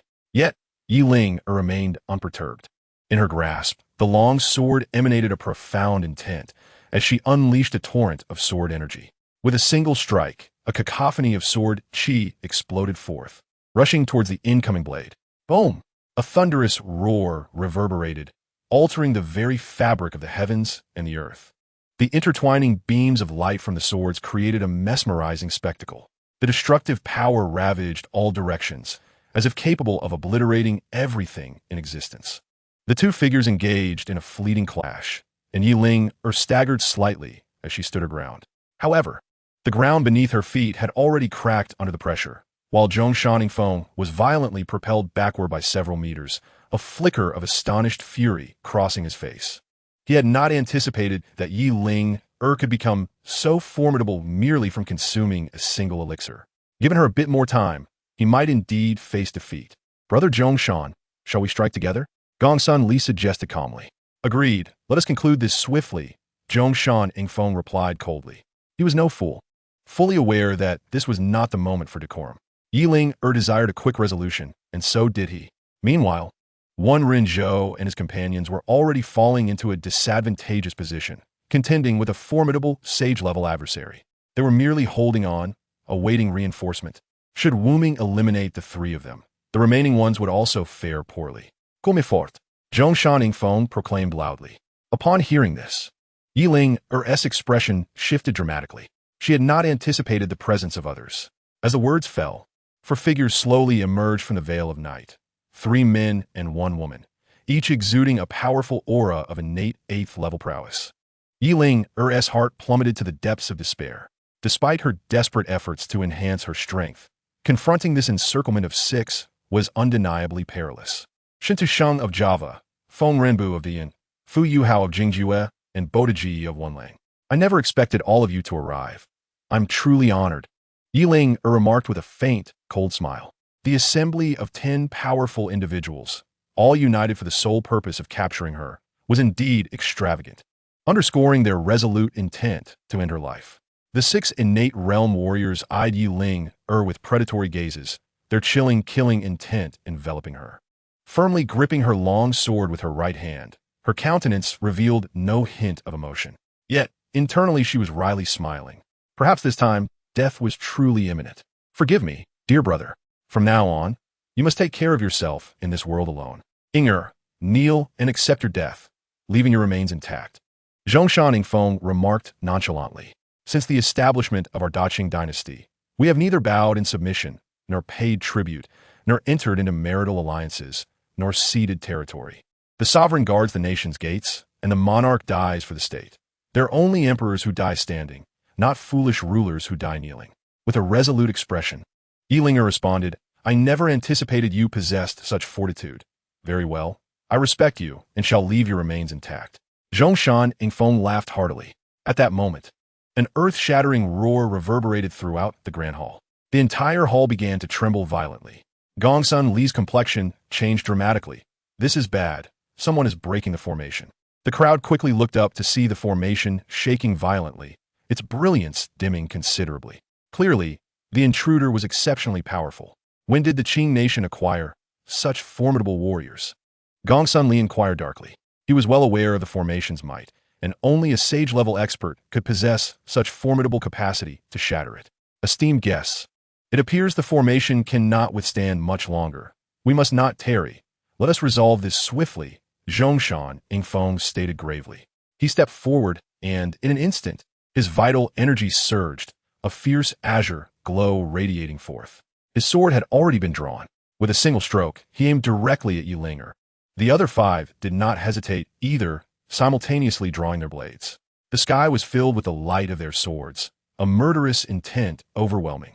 The vast, radiant sword light illuminated the night, as if it were day, descending upon Yilinger like an impending storm. Yilinger's expression was as dark as the depths of water. With her sword crossed before her, she faced the onslaught of 6 innate powerhouses. She felt she could not withstand even a single strike. This sword, it seemed, would truly bring about her demise. Slowly, she closed her eyes, a solitary tear trailing down her cheek. Royal brother, I shall depart first. Boom! Boom! 2 thunderous sounds erupted. One came from above, and the other from in front of her, shaking Yilinger's eardrums. Surprisingly, the anticipated pain from the incoming sword light did not arrive. A group of insignificant ants, utterly unaware of their impending doom, came a voice, cold and indifferent. Yilinger was intimately familiar with this voice. She slowly opened her eyes to see a figure, ethereal and celestial, standing protectively before her. Royal Yilinger exclaimed in astonishment. Yet in the next moment, Yi Xian's voice entered her ears. Do not reveal my identity. This was his secret transmission. Upon hearing this, Yilinger refrained from uttering another word. You step aside. I shall handle the rest, Yi Xian said gently. Yilinger remained silent, obediently retreating to the side. Zhongshan Yingfeng also shouted halt. Enduring the confrontation with Chao Zhengshan, Duanmu Wuying, along with Wenren Zhou and others who faced the Nameless One, all ceased their actions. The Nameless One and Chao Zhengshan approached Yi Xian from behind. Master, Chao Zhengshan said, his complexion somewhat pallid. Yi Xian replied indifferently, you have worked hard. You may withdraw now. As you command. Chao Zhengshan promptly retreated to the side of Yiling. The Nameless One remained silent. Yet he complied with Yi Xian's wishes and also withdrew. Meanwhile, the 10 formidable warriors from the southern 10 nations had encircled Yi Xian. Zhongshan Yingfeng cast a cold, piercing gaze upon Yi Xian. Initially, the day's plan had been unfolding smoothly, but it was unexpectedly disrupted by the individual before him. At this moment, the Yulin army, alerted by the commotion, had arrived and surrounded Yiling, rendering any attempt on her life impossible. It could be said that the day's plan had utterly failed. Who are you to meddle in affairs that do not concern you? Zhongshan Yingfeng inquired, his eyes brimming with murderous intent. Chapter 50, A Sword from the West. An immortal from beyond the heavens. A mere swarm of ants is unworthy of knowing my identity, Yi Xian replied coolly. At this juncture, he was assuming the identity of Li Feiyu, thus appearing to the onlookers as a frail, middle-aged man. Such arrogance.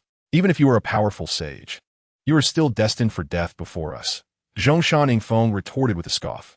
In his estimation, Yi Xian's strength could only reach the 2nd level of sagehood. The 10 of them, united, should be capable of vanquishing him. You few cannot kill me, Yi Xian declared disdainfully. Whether you can or cannot will be revealed once we engage, Zhongshan Yingfeng replied coldly.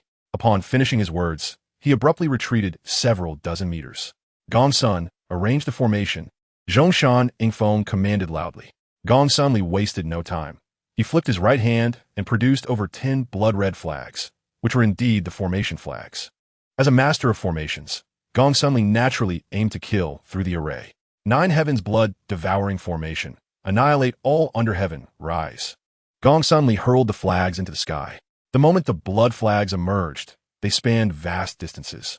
The crimson banner soared, casting a blood sea that obscured the heavens. As these flags fell to the ground, the formation completed instantaneously, transforming into an endless sea of blood. Within this blood sea, bones bobbed, and the wails of the tormented echoed across the miles, indicating that these blood flags had consumed countless vengeful souls. The relentless red sea soon enveloped Yi Xian. Observing this, Gong suddenly let out a cold laugh. Within the nine heavens blood-devouring formation, even a sage must meet his demise. Indeed, Brother Gongsuan's formation is extraordinarily powerful. Allow me to conclude matters with this individual, Zhongshan Yingfeng remarked with a chilling smirk. He was acutely aware of Yi Xian's immense power. Although the nine Xian blood-devouring array was formidable, it could only temporarily restrain his opponent. Thus, he must seize this opportunity to strike. In the midst of your affliction, I shall seek your demise. After all, this is not a contest of fairness. As long as I can eliminate my adversary, any means will suffice. With that, Zhongshan Yingfeng let out a long, piercing howl, brandishing his sword toward Yi Xian, who was ensnared within the formation. This strike was like a comet streaking through the heavens. Shrouded in obscurity, a radiant light illuminated the sky, as if it were tearing apart the firmament, capable of severing the sun, moon, and stars. The brilliance of the sword illuminated the night, as if it were day, and with a horizontal slash, he vowed to extinguish Yi Xian beneath his blade. Upon witnessing this, Yi Linger's expression shifted dramatically. She was about to urgently warn Yi Xian to be cautious when Chao Jingchun softly reassured her, "Rest assured, Your Majesty. The Crown Prince will be just fine." The sword light descended from above, aimed directly at Yi Xian's head. Yet, Yi Xian remained unfazed, his countenance as tranquil as an ancient well. How dare these ants attempt to slay a deity? Truly laughable. Today, I shall demonstrate how vast the chasm between the divine and the mortal truly is, Yi Xian declared with a calm demeanor. He released a resounding roar that echoed through the four corners of the world. As his voice faded, the sword light surged forth. The blade emerged from its sheath, glowing crimson. This was a celestial sword, suspended in the heavens like the Milky Way. A single sword capable of traversing the entire expanse of the sky. The red sword radiance soared upward, flames reaching for the heavens. This sword, imbued with sacred energy, compelled all beings to submit. Clang! The two sword lights clashed in a fateful encounter. Boom! A thunderous roar resonated throughout the earth. In that fleeting moment, the world dimmed and stars fell. A cacophony of mournful cries echoed as destiny retreated. Zhongshan Yingfeng felt an incredibly intense force surge toward him, as if it sought to incinerate him into ashes. Terrified, he hastily retreated several dozen meters until that searing force dissipated. How formidable! Zhongshan Yingfeng's expression shifted dramatically. He raised his gaze to Yi Xian, who stood tall and majestic, exuding an ethereal aura that transcended the mundane. Surrounding his form was a halo of sacred light, and with every movement, he wielded the power to obliterate the heavens and the earth. This revelation rendered Zhongshan Yingfeng's demeanor serious. The young man before him possessed extraordinary strength. It seemed he would have to give it his all. Everyone, advance together. If this man does not perish today, it will be our lives at stake. Zhongshan Yingfeng proclaimed loudly. Subsequently, he communicated discreetly with Duanmu Wuing. "We will launch a frontal assault. Take this opportunity to strike from the shadows." Duanmu Wuing excelled in assassination. Allowing him to act would surely guarantee a successful strike. With that, he fell silent. Stepping forward with his right foot, he unleashed a brilliant radiance of sacred light. The aura of the great path surging ceaselessly. In his hand, the long sword descended with a single stroke aimed directly at Yi Xian. Observing the radiant sword light in the sky, Yi Xian wore a face of utter disdain. A mere ninth-level innate practitioner, nothing more than an insect. He shook his head, his figure vanishing from sight. The sword light plummeted to the ground, causing the heavens to tremble and the earth to crack, leaving behind a fissure several hundred meters long. Where is he? Zhongshan Yingfeng's expression shifted dramatically as he hastily sensed his surroundings. To his astonishment, no matter how he probed, he could not locate Yi Xian's trace. "Above you," a voice indifferent and aloof echoed. Zhongshan Yingfeng quickly looked up, only to see Yi Xian suspended in midair, regarding him with a calm demeanor. "I did not expect you to be nothing more than a coward hiding in the shadows," Zhongshan Yingfeng scoffed. "You are mistaken. I am not hiding." Zhongshan Yingfeng, have you ever heard of the sword technique that descends from the heavens? Yuan, replied coolly. What do you mean? Zhongshan Yingfeng inquired, his expression darkening. To show you what true swordsmanship is, Yi Xian replied, his expression unwavering. With that, he stepped into the sky, his figure soaring once more. The roof of the Grand Hall had already collapsed before he broke the formation, allowing Yi Xian to ascend to a height of 1,000 meters. A hum resonated as the blood and energy within him surged, his aura formidable and overwhelming. Torrential, sword intent cascaded down like a waterfall, akin to the Milky Way spilling from the heavens. A sword from the west, a celestial being soaring from beyond the sky. Yi Xian's voice reverberated through the air, reminiscent of a celestial being whispering from the heavens. In an instant, a streak of sword light, like a shooting star, plummeted toward Xuan Ingfeng. This strike was unparalleled in its dominance, the figure as ethereal as an immortal. With a single stroke, the universe lay shattered, vitality extinguished. It seemed as though this sword was the sole entity in existence. The sword light illuminated the firmament, transforming the night into day and revealing Xuan Ingfeng's expression of terror in its entirety. All were left in awe, including the 9 other formidable beings poised to intervene, who were stunned into inaction by this seemingly celestial sword strike. You wish to kill me? It won't be so easy. Under the shadow of death, Xuan Ingfeng let out a furious roar. His eyes narrowed, sacred energy surged forth, enveloping him in a vast and overwhelming pressure. With a sweep of his long sword, a fierce brilliance emanated from its edge, imbued with a terrifying force of slaughter that surged toward the seemingly celestial sword. How laughable for mere mortals to dare challenge the heavens. Struggling is futile. Only death awaits you. Yi Xian's expression remained as serene as an ancient well, his voice chillingly detached. Boom! The 2 sword lights collided with tremendous force, a thunderous roar echoing through the 9 heavens. The heavens and earth transformed. Stars fell from the sky, and a cataclysmic force ravaged the world. As the dust settled, a solitary figure emerged, Yi Xian. He remained ethereal, untouched by the chaos around him. Just days prior, he had acquired the technique, a sword from the west, celestial being descends, and he never anticipated its immense power. At this moment, Xuan Ingfeng lay lifeless in a deep pit, his clothing tattered and blood streaming from his wounds. His sword lay broken in his grasp, its spirit extinguished and its light dimmed. Xuan, Gong suddenly gasped, while others around her displayed expressions of shock. They had not expected that the mightiest among them, Xuan Ingfeng, would fall so easily to a single strike. Enough of the calls. It is your turn now, Yi Xian spoke calmly. Within the sacred light, his sword shimmered, exuding an overwhelming killing intent even before he struck.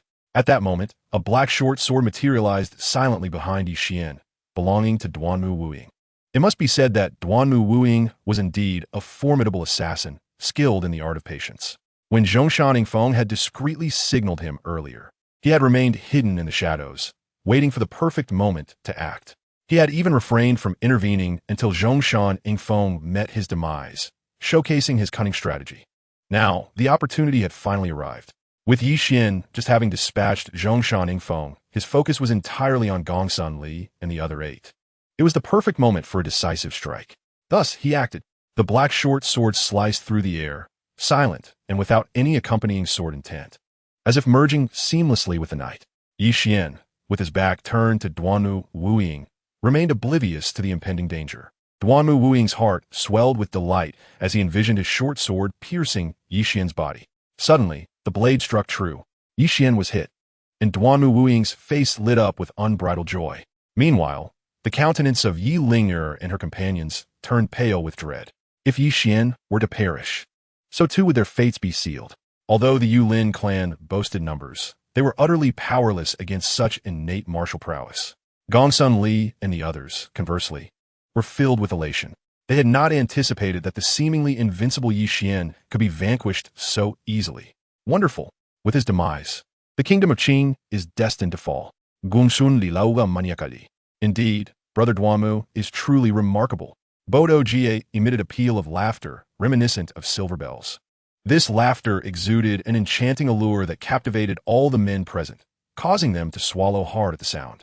Bodo Jie was stunningly beautiful, yet her nature was licentious. With countless admirers in her homeland, being a natural-born powerhouse, her vitality was exceedingly robust, necessitating the attendance of 3 to 4 men to serve her each night. Duanmu Wuying, however, displayed no expression in response to Bodo Jie's praise.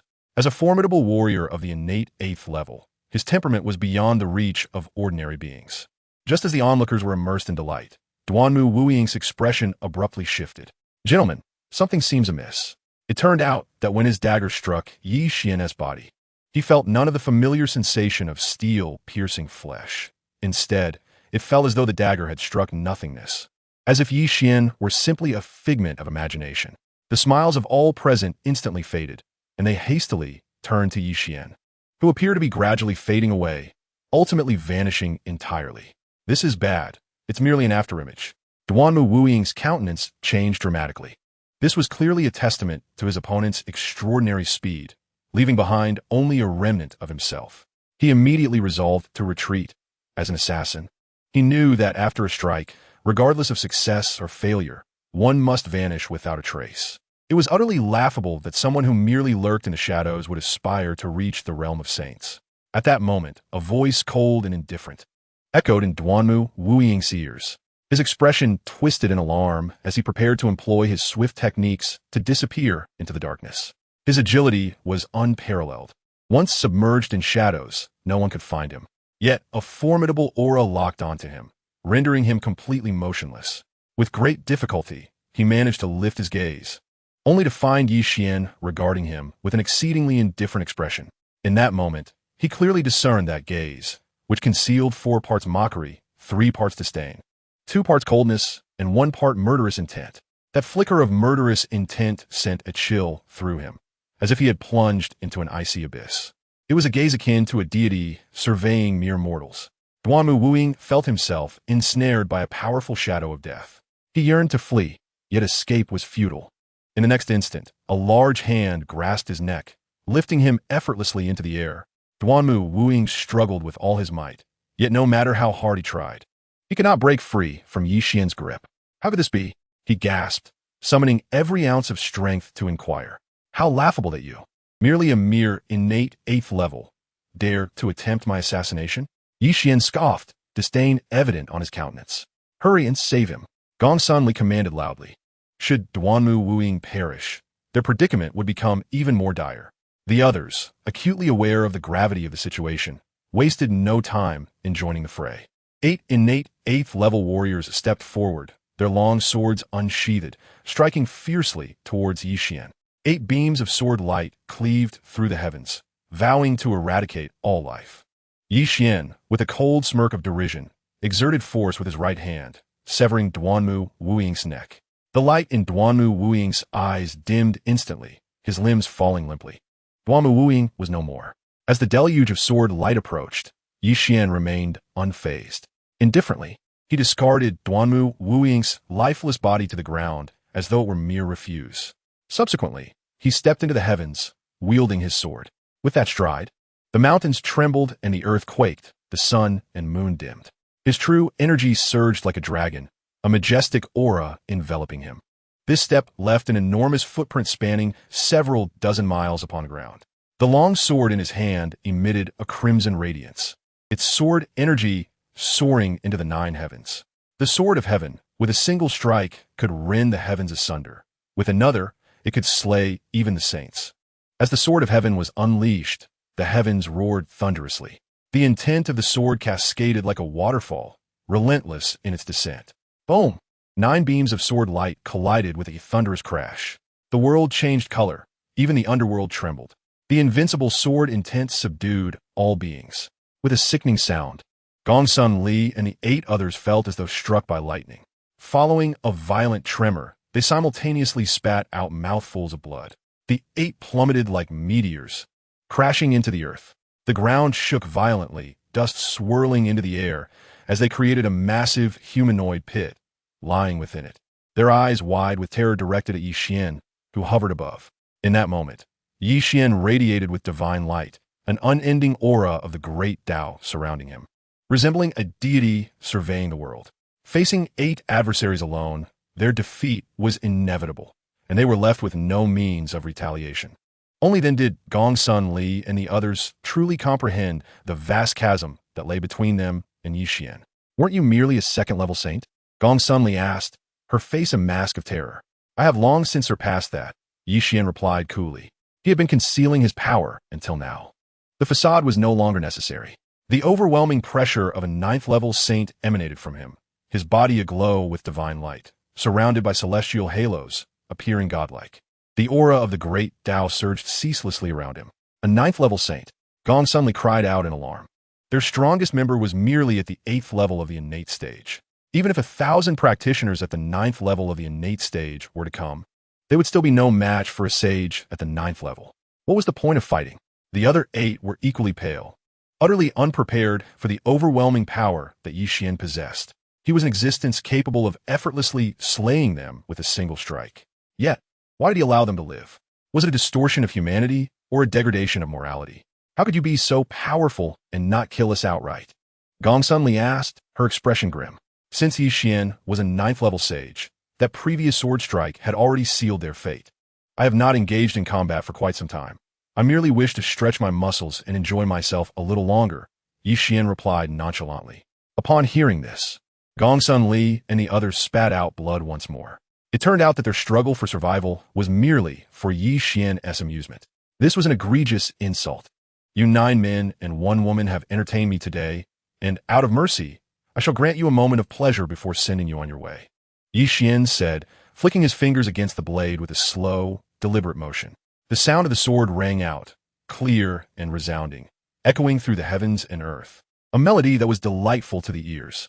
However, to the others, it sounded like a death knell, infused with boundless murderous intent.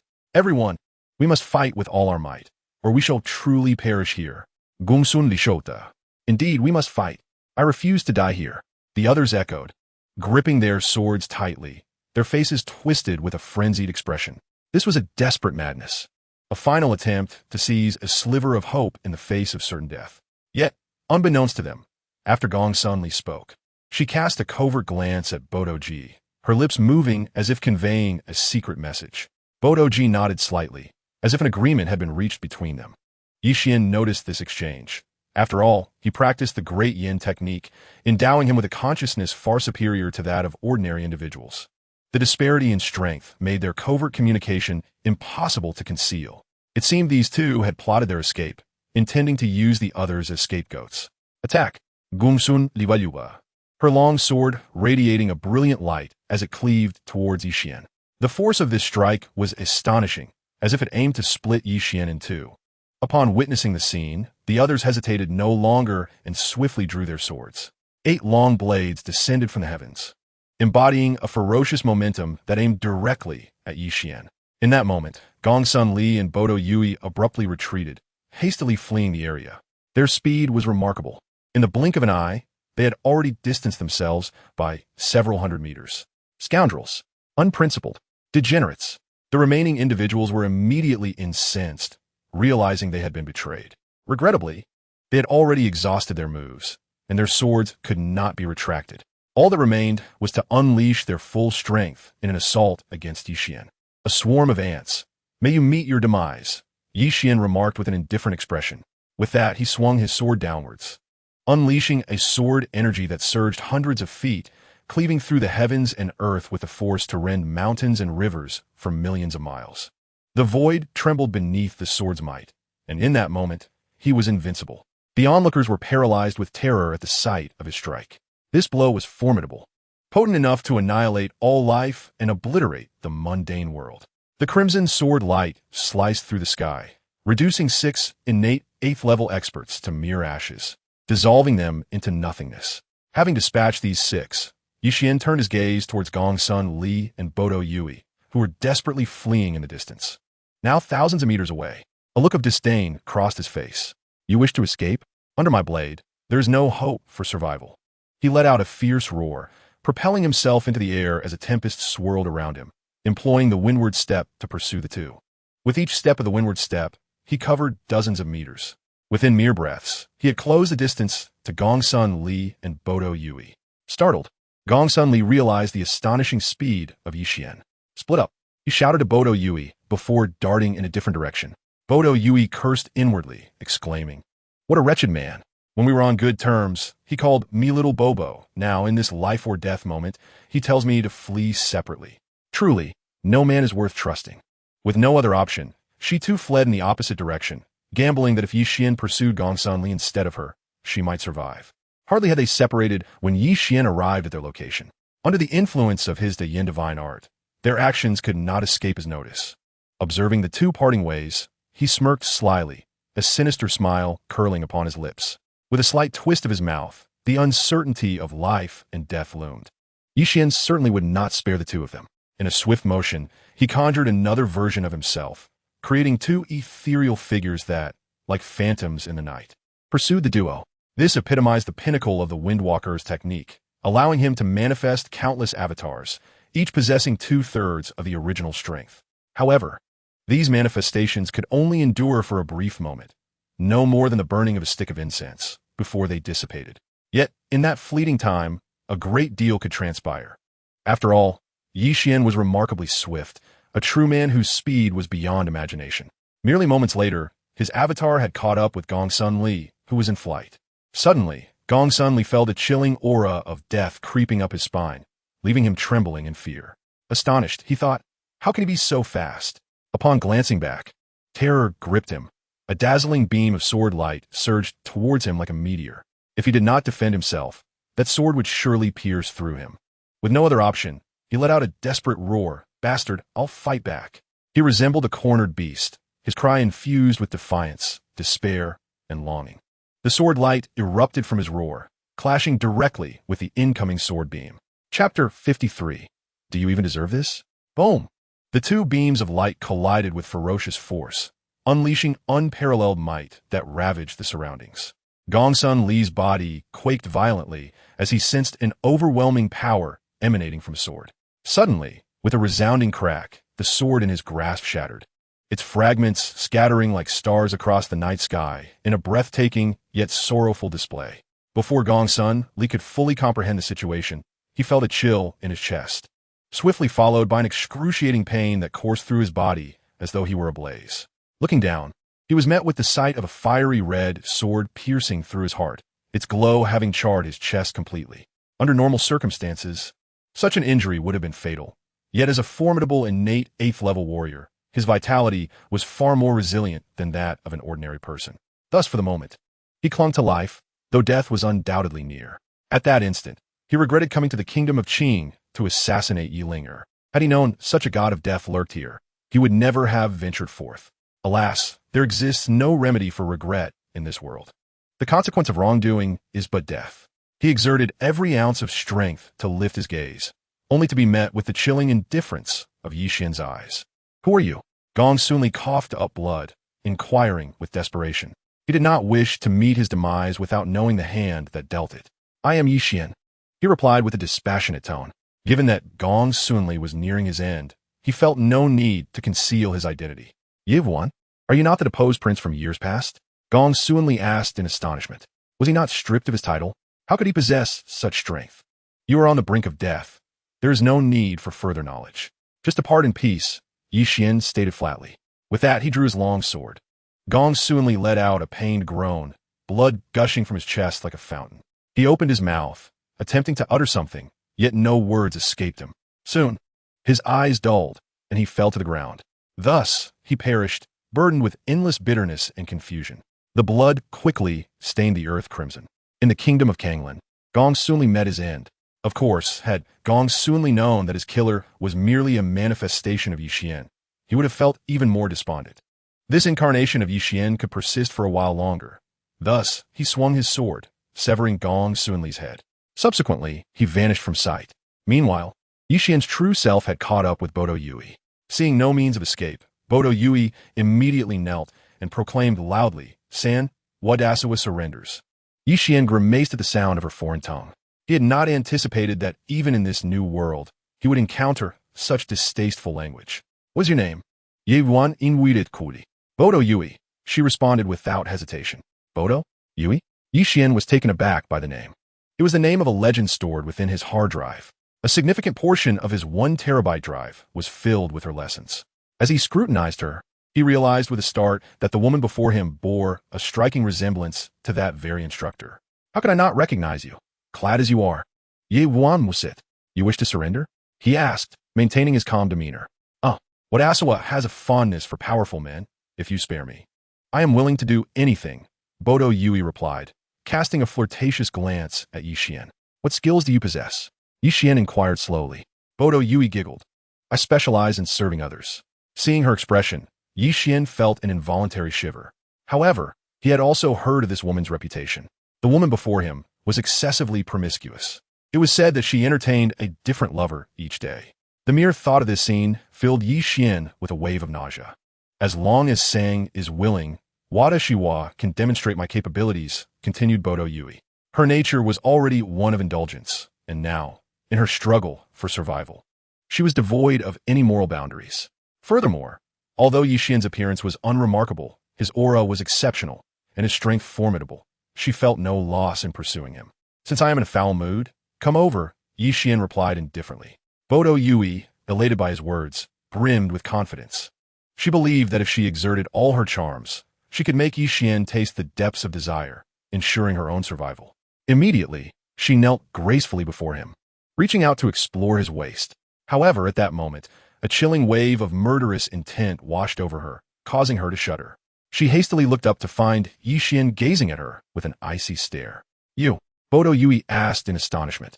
You, a withered flower, think you are worthy to touch me? Ye want sukolfut distainfut. No sooner had he spoken than a flash of crimson sword light sliced through Bodo Yui's throat. Her head soared into the air, displaying a visage of terror and confusion. Perhaps until her last breath, she could not comprehend why Yi Xian had turned against her. Do you presume yourself worthy to be my maid? You are unworthy, Yi Xian declared coolly. He found such lewd women to be repugnant. At this moment, he sensed that his doppelganger had already slain Gong Sun Li. Thus, gripping Bodo Yui's severed head, he joined with his other self, carrying both heads back to the Great Hall. The hall, having collapsed with the disintegration of the Grand Formation, lay in ruins. Yi Ling-er and the 20,000 Yuan army stood atop the debris, anxiously awaiting Yi Xian's return, while Chao Jingchun continually offered her solace. Suddenly, two bloodied heads plummeted from the sky, startling everyone. Yi Ling-er focused her gaze and recognized the heads of Gong Sun Li and Bodo Yui. Instantly, joy filled her heart. When she looked up, she saw Yi Xian floating in midair. All present regarded him with profound reverence. These were all innate 8th-tier warriors, one even a 9th tier. Yet they had been effortlessly vanquished by Yi Xian alone. Yet Yi Xian remained as ethereal and transcendent as ever. The garments he wore were still immaculate, as if the recent fierce battle had never touched him. Such prowess and demeanor rendered him almost godlike. Unbeknownst to them, Yi Xian's attire was the supreme Xianqing robe, impervious to fire and water, and resistant to blades and swords, untouched by even the slightest speck of dust. This was the reason he appeared so unruffled after the tumult of battle. Brother, you are truly remarkable, Yi Ling-er exclaimed, her excitement palpable as she approached him. At that moment, however, her expression shifted suddenly, and she coughed up a mouthful of blood. Chapter 54. The Life-Generating Transformation Pill. Yi Xian's countenance darkened as he witnessed this. Just as he was about to inquire about the matter, Chao Jingchun also spat blood, both their faces turning a ghastly white. Yi Xian could sense their life force swiftly dwindling. What has happened to you? He asked, his expression grave. Master, both His Majesty and I consumed the 9 Xian Frenzied Demon Pill, and now its effects are manifesting, Chao Jingchun managed to say, straining under the weight of his words. Previously, Yi Xian had been delayed from arriving, leaving them no choice but to ingest the pill. It had enabled them to engage in a fierce struggle against Duanmu Wuying. But now the side effects were beginning to take their toll. Yi Xian's expression darkened further upon hearing this. He could have reached here sooner, but had been hindered by the formation, causing a delay he had not anticipated. He was taken aback to learn that both Yi Ling-er and Chao Zhongchun had consumed the 9 Xian Frenzied Demon Pill. As the former crown prince of the Qing dynasty, he was well aware of the pill's formidable nature. Consuming it could unleash a person's maximum potential, but the price was the forfeiture of one's life. Follow me to the imperial mausoleum, Yi Xian commanded, lifting Yi Ling-er into his arms while gesturing for Wu Ming to carry Chao Jingchun. The four departed, heading toward the mausoleum, leaving the Feathered Forest Army in a state of bewilderment, unsure of how to proceed. You all stay here and tend to the aftermath. His Majesty will return shortly. Yi Xian's voice echoed from the air. Upon hearing this, the Feathered Forest Army hastened to clear the devastation left in the wake of the battle. Inside the palace, not a single piece of intact ground remained. The ruins of the Great Hall lay scattered, and parts of the palace walls had suffered severe damage, a testament to the overwhelming force of the recent conflict. Despite Yi Xian's earlier dominance over his adversaries, those opponents were formidable, possessing innate strengths of the 8th and 9th levels. Their strikes were indeed extraordinary. The palace would undoubtedly need to be rebuilt, but for now, the outcome of the impending battle at the border would determine the course of events. If the nation cannot survive the trials of tomorrow, there is no need to restore the imperial palace. With the kingdom fallen, such efforts would be futile. Yi Xian and his companions swiftly returned to the royal tomb and arrived at his quarters. He gently laid Yi Ling'er upon the bed, while Chao Zhengshan was placed on a nearby table. "Your Highness, I apologize. It seems I am truly on the brink of death." Yi Ling'er coughed softly, acutely aware of the vitality within her slowly fading away. The sensation of weakness enveloped her, intensifying with each passing moment. She knew that as time progressed, her demise was inevitable. "Rest assured, with my presence, it will be difficult for you to perish," Yi Xian replied calmly. "Your Highness, there is no need to console me. You are well aware of the consequences of consuming the 9 frenzied pill. This time, even the divine cannot save me." Yi Ling'er responded with a bitter smile. Despite her youth, she held no desire for death. Yet, fate seemed unyielding, leaving her with no option but to accept her fate. At that moment, she felt the weight of her breaths growing heavier, the shadow of death drawing ever closer. "While the divine may not save you, I can," Yi Xian stated slowly. With the numerous healing elixirs he had acquired over the years, rescuing Yi Ling'er and Chao Zhengshan would be a trivial matter. "Your Highness, can you truly save me?" Yi Ling'er inquired, a glimmer of hope lighting her face. No one yearns for death. If there is a glimmer of hope, even if it is but 1%, they would wish for it to be 100%. She was no exception. Even Chao Zhengshan, standing nearby, bore a look of astonishment. Having been by Yi Xian's side for so long, he understood that the latter was not one to make empty promises. If Yi Xian claimed he could save Yi Ling'er, it must surely be true. Of course, just wait, Yi Xian thought to himself. A white pill materialized in the palm of his hand. This pill, round and plump, resembled a lustrous pearl, radiating a soft white glow. The rich aroma of the pill was invigorating, indicating that it was anything but ordinary. "Is this the life-reviving pill?" Yi Ling'er exclaimed, her eyes widening in astonishment. The life-reviving pill is renowned as the supreme healing elixir in the world. Even someone on the brink of death could regain their peak condition instantly upon consuming it. Furthermore, it would elevate the consumer's realm by 1 level. Only then did Yi Ling'er fully believe Yi Xian's words. With this pill, it would indeed be difficult for her to meet her end. Yi Xian gently administered the elixir to Yi Ling'er. As the potion entered her mouth, she felt an immense and powerful medicinal force gradually permeating her body. Strength began to return to her, and the life force that had been fading away was finally rekindled. Yi Xian supported her, placing his palm against her back. Instantly, Yi Ling'er sensed a gentle yet profound spiritual energy flowing into her. She surrendered herself to the process of refining the medicinal power. At that moment, Yi Xian's voice resonated behind her. Yi Ling'er immediately focused her mind, harmonizing with Yi Xian's spiritual energy to refine the potion's potency. With the aid of Yi Xian's formidable spiritual strength, the essence of the elixir fully diffused within her. The energy within her body resembled a parched riverbed, while the elixir acted as a divine rain, replenishing the desiccated terrain. After a while, Yi Ling'er successfully expelled all traces of the 9 frenzied demon pill's energy. As her internal spiritual force surged wildly, she swiftly attained a breakthrough, advancing to the 4th level of innate strength. Observing this, Yi Xian gradually withdrew his hand, while Yi Ling'er remained with her eyes tightly shut, not yet awakening. At that moment, she sat cross-legged on the bed, surrounded by a radiant glow, exuding an aura of innate power. Her complexion was rosy, and her breathing was vigorous, completely devoid of the previous pallor of exhaustion. After some time, upon realizing her transformation, Yi Ling'er couldn't contain her joy. "Royal brother, I am completely healed," she exclaimed with a beaming smile. "As long as you are well," Yi Xian nodded in affirmation. He then produced another Shengsheng Zhaohua pill and tossed it to Chao Zhengshan. "Consume this, and assist him in refining the medicinal energy."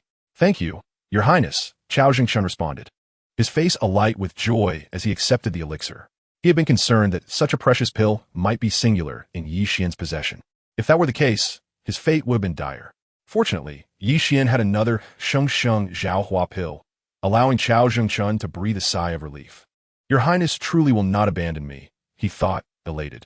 After a brief interval, Chao Zhengchun's injuries were fully healed, and he too advanced to the 4th level of innate strength. Royal brother, we should return to the palace. There are numerous matters that require our attention, Yi Linger said slowly. She glanced at Yi Xian with a hint of reluctance. However, as the Empress of the Qing Kingdom, she understood the importance of her responsibilities. Moreover, the deadline for the southern 10 kingdoms to mobilize was imminent. She must return to oversee the situation. Wait, I have something to discuss with you, Yi Xian said calmly. Chapter 55. A gift for you, what is it? Yi Linger inquired, her brow furrowed in confusion. She was anxious to return to the palace to address the aftermath and then hasten to the border, where war was imminent. It was her duty as an emperor to stand with her soldiers in life and death. I have a little something for you, Yi Xian replied with a smile. At her puzzled gaze, he waved his hand, and a multitude of elixirs appeared scattered across the ground. Yi Linger's confusion swiftly morphed into astonishment. The elixirs were a vibrant array of colors, radiating dazzling glows, their rich fragrance permeating the entire room. There were at least 1,000 of them. Is this truly just a little something? She asked, swallowing hard as her voice trembled. Some of these elixirs could significantly enhance one's cultivation, while others were miraculous healing potions. With these elixirs, she could undoubtedly break through to the 9th level of innate power in a short time, and perhaps even step into the realm of the saints. Brother, are all these elixirs for me? Yi Linger asked, her eyes sparkling with excitement. Indeed, take them all. Yi Xian nodded affirmatively. These elixirs had been rewards he accumulated over the years, predominantly suited for those in the innate realm. Since he had no use for them now, it was better to bestow them upon Yi Linger. He had previously wished to keep his strength concealed from her, but now that it was revealed, he chose to lay everything bare. Moreover, given that Yi Linger had narrowly escaped death, he was resolute in his decision to present her with these elixirs. Thank you, brother, Yi Linger exclaimed joyfully, promptly collecting the elixirs. There was no need for formality when it came to her own brother's possessions. As for how Yi Xian had acquired so many elixirs, she was entirely unconcerned. Go now, Yi Xian said gently. Yi Linger, accompanied by Chao Zhengchun and the nameless warrior, departed. Early the next morning, Yi Linger left the palace. In addition to Chao Zhengchun and the nameless warrior, she brought along 10,000 Lin troops. Although these soldiers would not play a significant role in the border conflict, she had resolved to return to Luoshui City with a determination to face death. Fortunately, the formidable warriors of the 10 nations had already been vanquished by Yi Xian. There was still a glimmer of hope for victory. As for the affairs of state, she had entrusted several ministers in the cabinet to handle them. However, the kingdom of Qing, embroiled in warfare, had long ceased to manage state matters. Whether there would be state affairs to address in the future hinged entirely on the outcome of the impending battle, whether the kingdom of Qing could emerge victorious. Yi Xian was diligently cultivating within the spirit-gathering array. He heard that Yi Linger had departed, and with a slight sway of his body, he vanished from the room. The situation in Luoshui City was dire. Naturally, he felt compelled to assist. However, he preferred to conceal his identity, intending to provide aid discreetly. Luoshui City stood at the juncture of the kingdom of Qing and the 10 southern kingdoms. For many years, the southern kingdoms had acknowledged the supremacy of Qing and paid tribute, resulting in a long-standing peace within the city. Consequently, Luoshui City flourished and enjoyed remarkable economic prosperity. However, this prosperity rendered it vulnerable, transforming it into a city that was easily assailable yet challenging to defend. This vulnerability weighed heavily on the city's commanders, who numbered little over 30,000, while the forces of the 10 southern kingdoms amassed over 200,000, a stark imbalance in warfare. Yi Linger stood upon the city walls, gazing at the vast army outside, her expression grave. Your Majesty, what shall we do now? Inquired the leader of Luoshui City, a man in his 40s named Xuan, who possessed the innate strength of the 5th level. General Xuan, given our numerical disadvantage, we can only hold our ground, Yi Linger replied calmly. I fear we may not withstand the siege, Xuan stated with a serious expression, his words tinged with the potential to demoralize the troops. Yet, Yi Linger did not chastise him, for she recognized his forthright nature and unwavering loyalty. If the city falls, I shall be the first to perish, Yi Linger spoke slowly, causing a ripple of shock among those present. A somber atmosphere enveloped the battlements. I will not allow myself to die before your majesty, Xuan declared resolutely. Has the enemy indicated when they will commence the assault? Yi Linge inquired softly. In 1 hour, Xuan replied. At that moment, the army below began preparing for battle. The siege imminent. Suddenly, the troops parted to reveal a middle-aged man clad in a dragon robe, riding a tall steed. This man bore a striking resemblance to Zhongshan Ingfeng. Being his younger brother, Zhongshan Ingxue. Like his brother, he was an uncle of the Zhongshan Kingdom and the commander of the coalition forces of the 10 Kingdoms. Possessing strength only slightly inferior to Zhongshan Ingfeng, having attained the 8th level of innate prowess. Where is the emperor of the Kingdom of Qing? I, Zhongshan Ingxue, have come, he inquired with a calm demeanor. I am here, Yi Linge responded. Their conversation was imbued with spiritual energy, allowing both parties to hear each other clearly despite the distance. It is said that your majesty is one of the rare beauties of our time. Seeing you today, I find the rumors to be true. Zhongshan Ingxue remarked with a smile. You flatter me. The invasion of your subordinate nation's army indeed contravenes the natural order and moral principles. Should you withdraw your troops now? You shall overlook past grievances, Yi Linge spoke slowly. Your majesty, you are exceedingly naive. The kingdom of Qing is frail, and yet you still aspire to claim the title of suzerain? I advise you to surrender promptly and wed our sovereign. Even if your kingdom falls, you shall still bask in wealth and splendor. Zhongshan Ingxue retorted with disdain, fully aware that the defense of Luoshui city comprised merely 30 to 40,000 troops. Victory in this battle was assured for him. Excessive words bear no fruit. Let us reveal the truth upon the battlefield, Yi Linge replied, her countenance darkening. Even in the face of potential defeat, she could not falter. Very well, I shall grant you another hour to contemplate. Should you remain obstinate after this time, do not blame me for the destruction of your city, Zhongshan Ingxue said with a cold laugh. The mere mention of city slaughter caused a collective intake of breath among those present. Such simple words encapsulated an abyss of bloodshed and carnage. Have all the citizens evacuated? Yi Linge inquired of Xuan. All have departed, Xuan responded. Then I shall proceed without concern, Yi Linge nodded. Time passed languidly. An hour slipped by in an instant.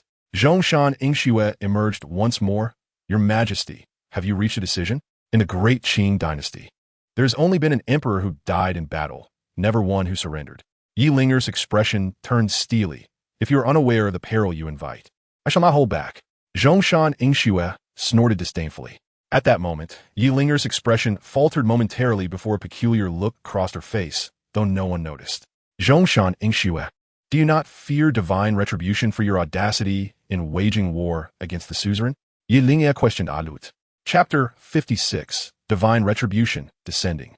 Her words initially rendered the surroundings silent, only to be followed by an eruption of laughter from the southern forces of the 10 Kingdoms below. Divine retribution? How absurd! They jeered. Where is this divine retribution? Step forward and let me behold it. And to think, the emperor of the Kingdom of Qing is merely a fool. What a pity for such a beautiful visage. The crowd below indulged in ridicule, and even the soldiers atop the city wall wore grim expressions. Perplexed by Yi Linge's seemingly childish proclamation. Is this the discourse of a sovereign? Nations are forged in strength. If the heavens truly held sway, there would not be so many common folk displaced and left to rot in the wilderness. Yi Linge, are you jesting with me? Zhongshan Ingxue inquired with a cold laugh. I am the son of heaven, tasked with surveying the realm on behalf of the heavens. Naturally, I'm aware of their will. Your reckless uprising has already provoked divine wrath. If you retreat now, you may yet preserve your lives. Otherwise, you shall surely face celestial retribution. Yi Linge spoke with an air of indifference. This proclamation only elicited louder laughter from the crowd below. Do they truly believe that mere mention of divine punishment could compel them to withdraw? Yi Linge must think them fools. It seems you're unwilling to surrender? Zhongshan Ingxue inquired coldly. A mere collection of insignificant states dares to demand my capitulation? Yi Linge replied with disdain. In that case, do not blame us for our lack of courtesy. Soldiers, heed my command. Assault the city. The first to breach Luoshui city shall receive a reward of 10,000 gold, a title of marquis, and the favor of 10 beauties from the Kingdom of Qing. Zhongshan Ingxue commanded loudly. As the saying goes, under the lure of great rewards, brave men will emerge. The soldiers' eyes were instantly alight with fervor. Promotions and wealth were within their grasp. With the sound of drums resounding, a 1,000,000-strong army surged forth, a tidal wave of battle cries flooding towards Luoshui city. The sheer number of troops was overwhelming, stretching beyond the horizon. The defenders atop the city wall felt a chill of dread. Under such a tide, the already fragile Luoshui city could scarcely withstand the impending onslaught. The city's fall seemed imminent. My comrades, we are beholden to our nation, and are we prepared to sacrifice ourselves for the sake of our country? Shen Lang spoke solemnly. Kill, kill, kill. The defenders' faces were resolute. This time, they knew death was certain. Yet, as soldiers, the honor of the nation forbade them from retreating.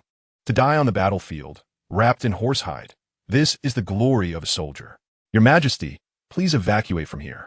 The honor of the kingdom of Qing shall be upheld by us. Shen Lang spoke earnestly. General Xuan, do not fret. Divine retribution approaches. These people before us shall undoubtedly find no resting place in death. Yi Ling'er replied with a calm demeanor.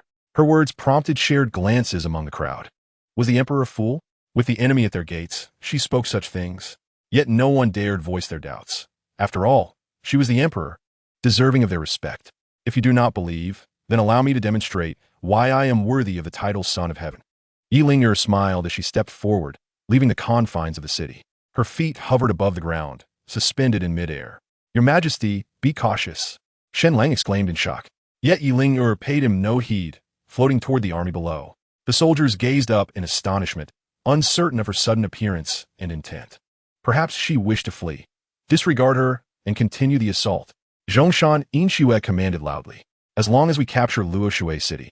The coalition of the 10 nations was poised to advance relentlessly, continuing their siege and pillaging. Yi Ling'er, as a preeminent warrior, found that if she wished to flee, no one could impede her. Thus, she resolved to focus on the assault. Consequently, the soldiers of the southern 10 nations disregarded Yi Ling'er entirely and surged towards Luoshui city. The ominous clouds loomed over the city, threatening destruction, as the armored forces gleamed like golden scales.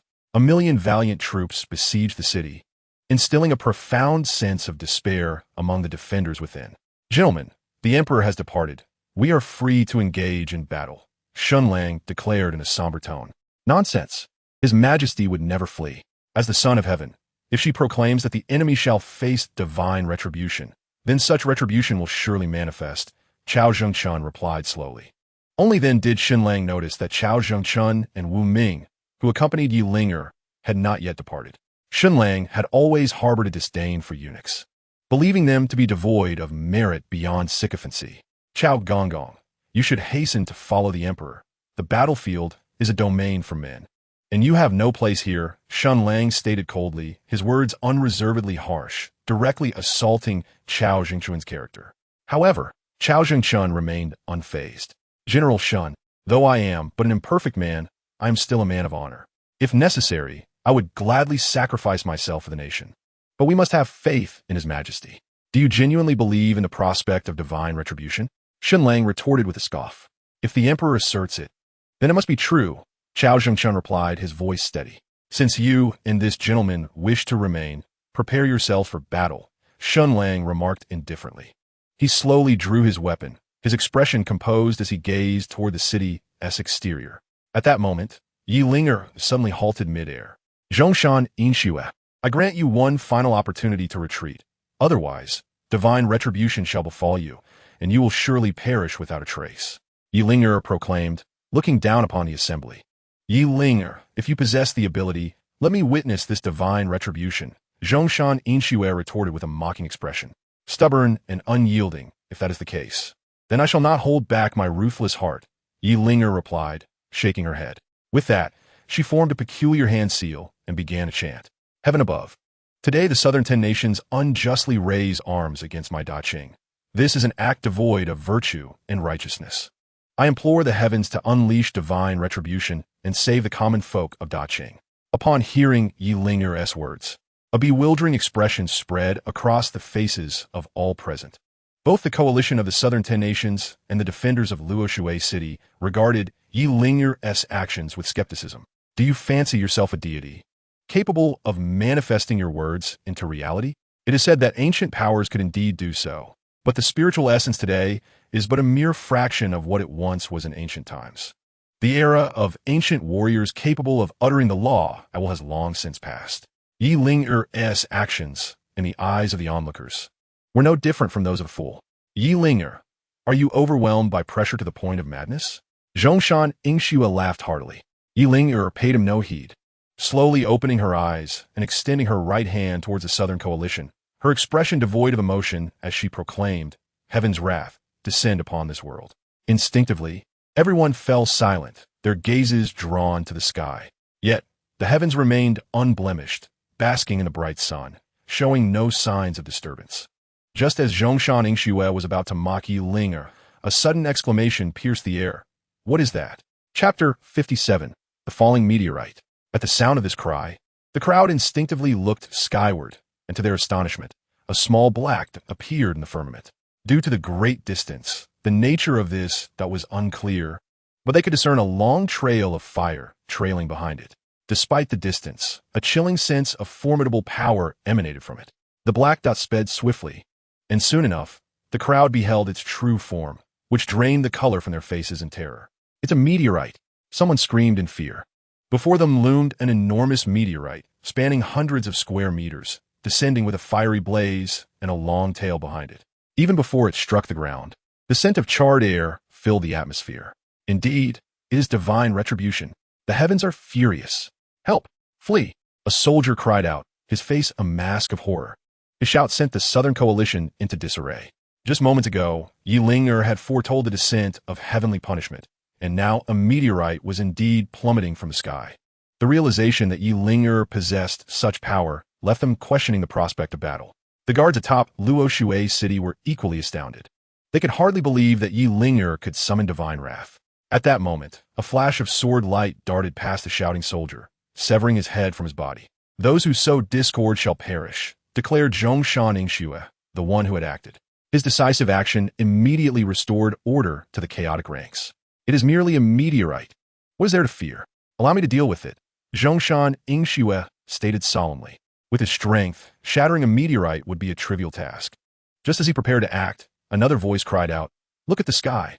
He looked up, and the sight that met his eyes caused his expression to change dramatically. In the sky above, an innumerable multitude of meteors had emerged, densely packed and varied in size. The larger ones measured several hundred square meters, while the smaller ones spanned merely tens of square meters. These meteors obscured the heavens, plunging the world into an instantaneous darkness akin to nightfall. Each meteor trailed along, fiery tail, radiating an astonishing brilliance as they plummeted toward the earth. Divine retribution had truly arrived. "Flee at once," someone shouted in despair. The Southern Ten Nations alliance had completely disintegrated. Faced with such a barrage of meteors, even the formidable Zhongshan Yingxue could not withstand the onslaught. This was the force of nature. How could mere mortals impede it?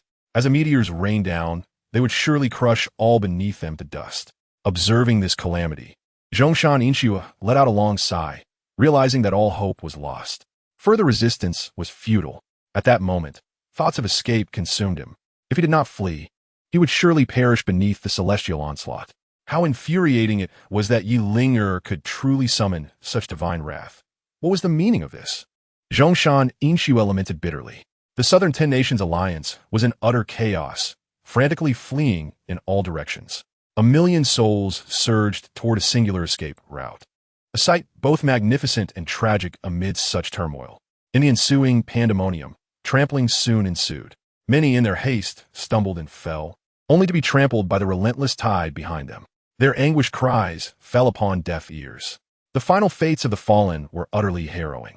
Some, frustrated by the sluggish pace of those ahead, resorted to raising their weapons and mercilessly dispatching their comrades, carving a path to safety.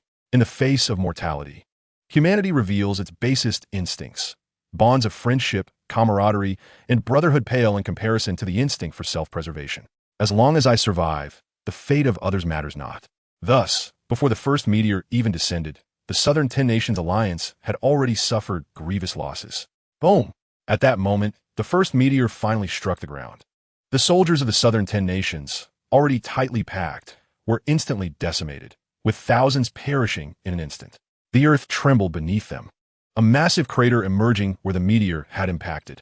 The ground, stretching for miles, cracked open like a spider's web, sending clouds of dust spiraling into the sky. The fleeing soldiers choked on the debris, desperately coughing, their eyes stinging shut. They became like headless flies, spinning wildly in confusion. Boom! Boom! Boom! Meteorites cascaded incessantly upon the earth, each one claiming the lives of hundreds, if not thousands, of soldiers. This relentless meteor shower persisted for the duration of a single incense stick. By the time the final meteor struck the ground, the coalition of 1 million soldiers from the southern 10 nations had been entirely annihilated. The earth was strewn with countless meteorites, leaving behind a scene of utter devastation. In the vicinity of Luoshui City, for thousands of miles, not a single patch of unscathed ground remained.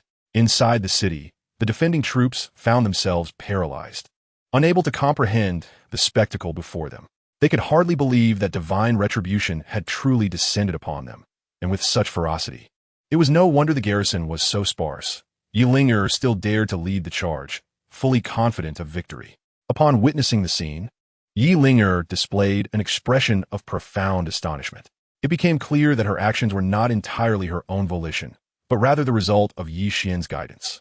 Recently, Yi Xian had bestowed upon her a technique known as the meteoric descent swordplay, perfectly suited for the current predicament. However, he preferred to remain incognito, thus prompting Yi Ling'er to feign the summoning of divine wrath. This not only allowed her to bask in glory, but also elevated her prestige. Who would dare question the legitimacy of an emperor capable of invoking divine retribution? Remaining composed was essential. She had to maintain an appearance of nonchalance to instill confidence in her subordinates. At that moment, Yi Xian's voice resonated through their private communication. "Brother, your strength is remarkable," Yi Ling'er exclaimed, her eyes sparkling with admiration.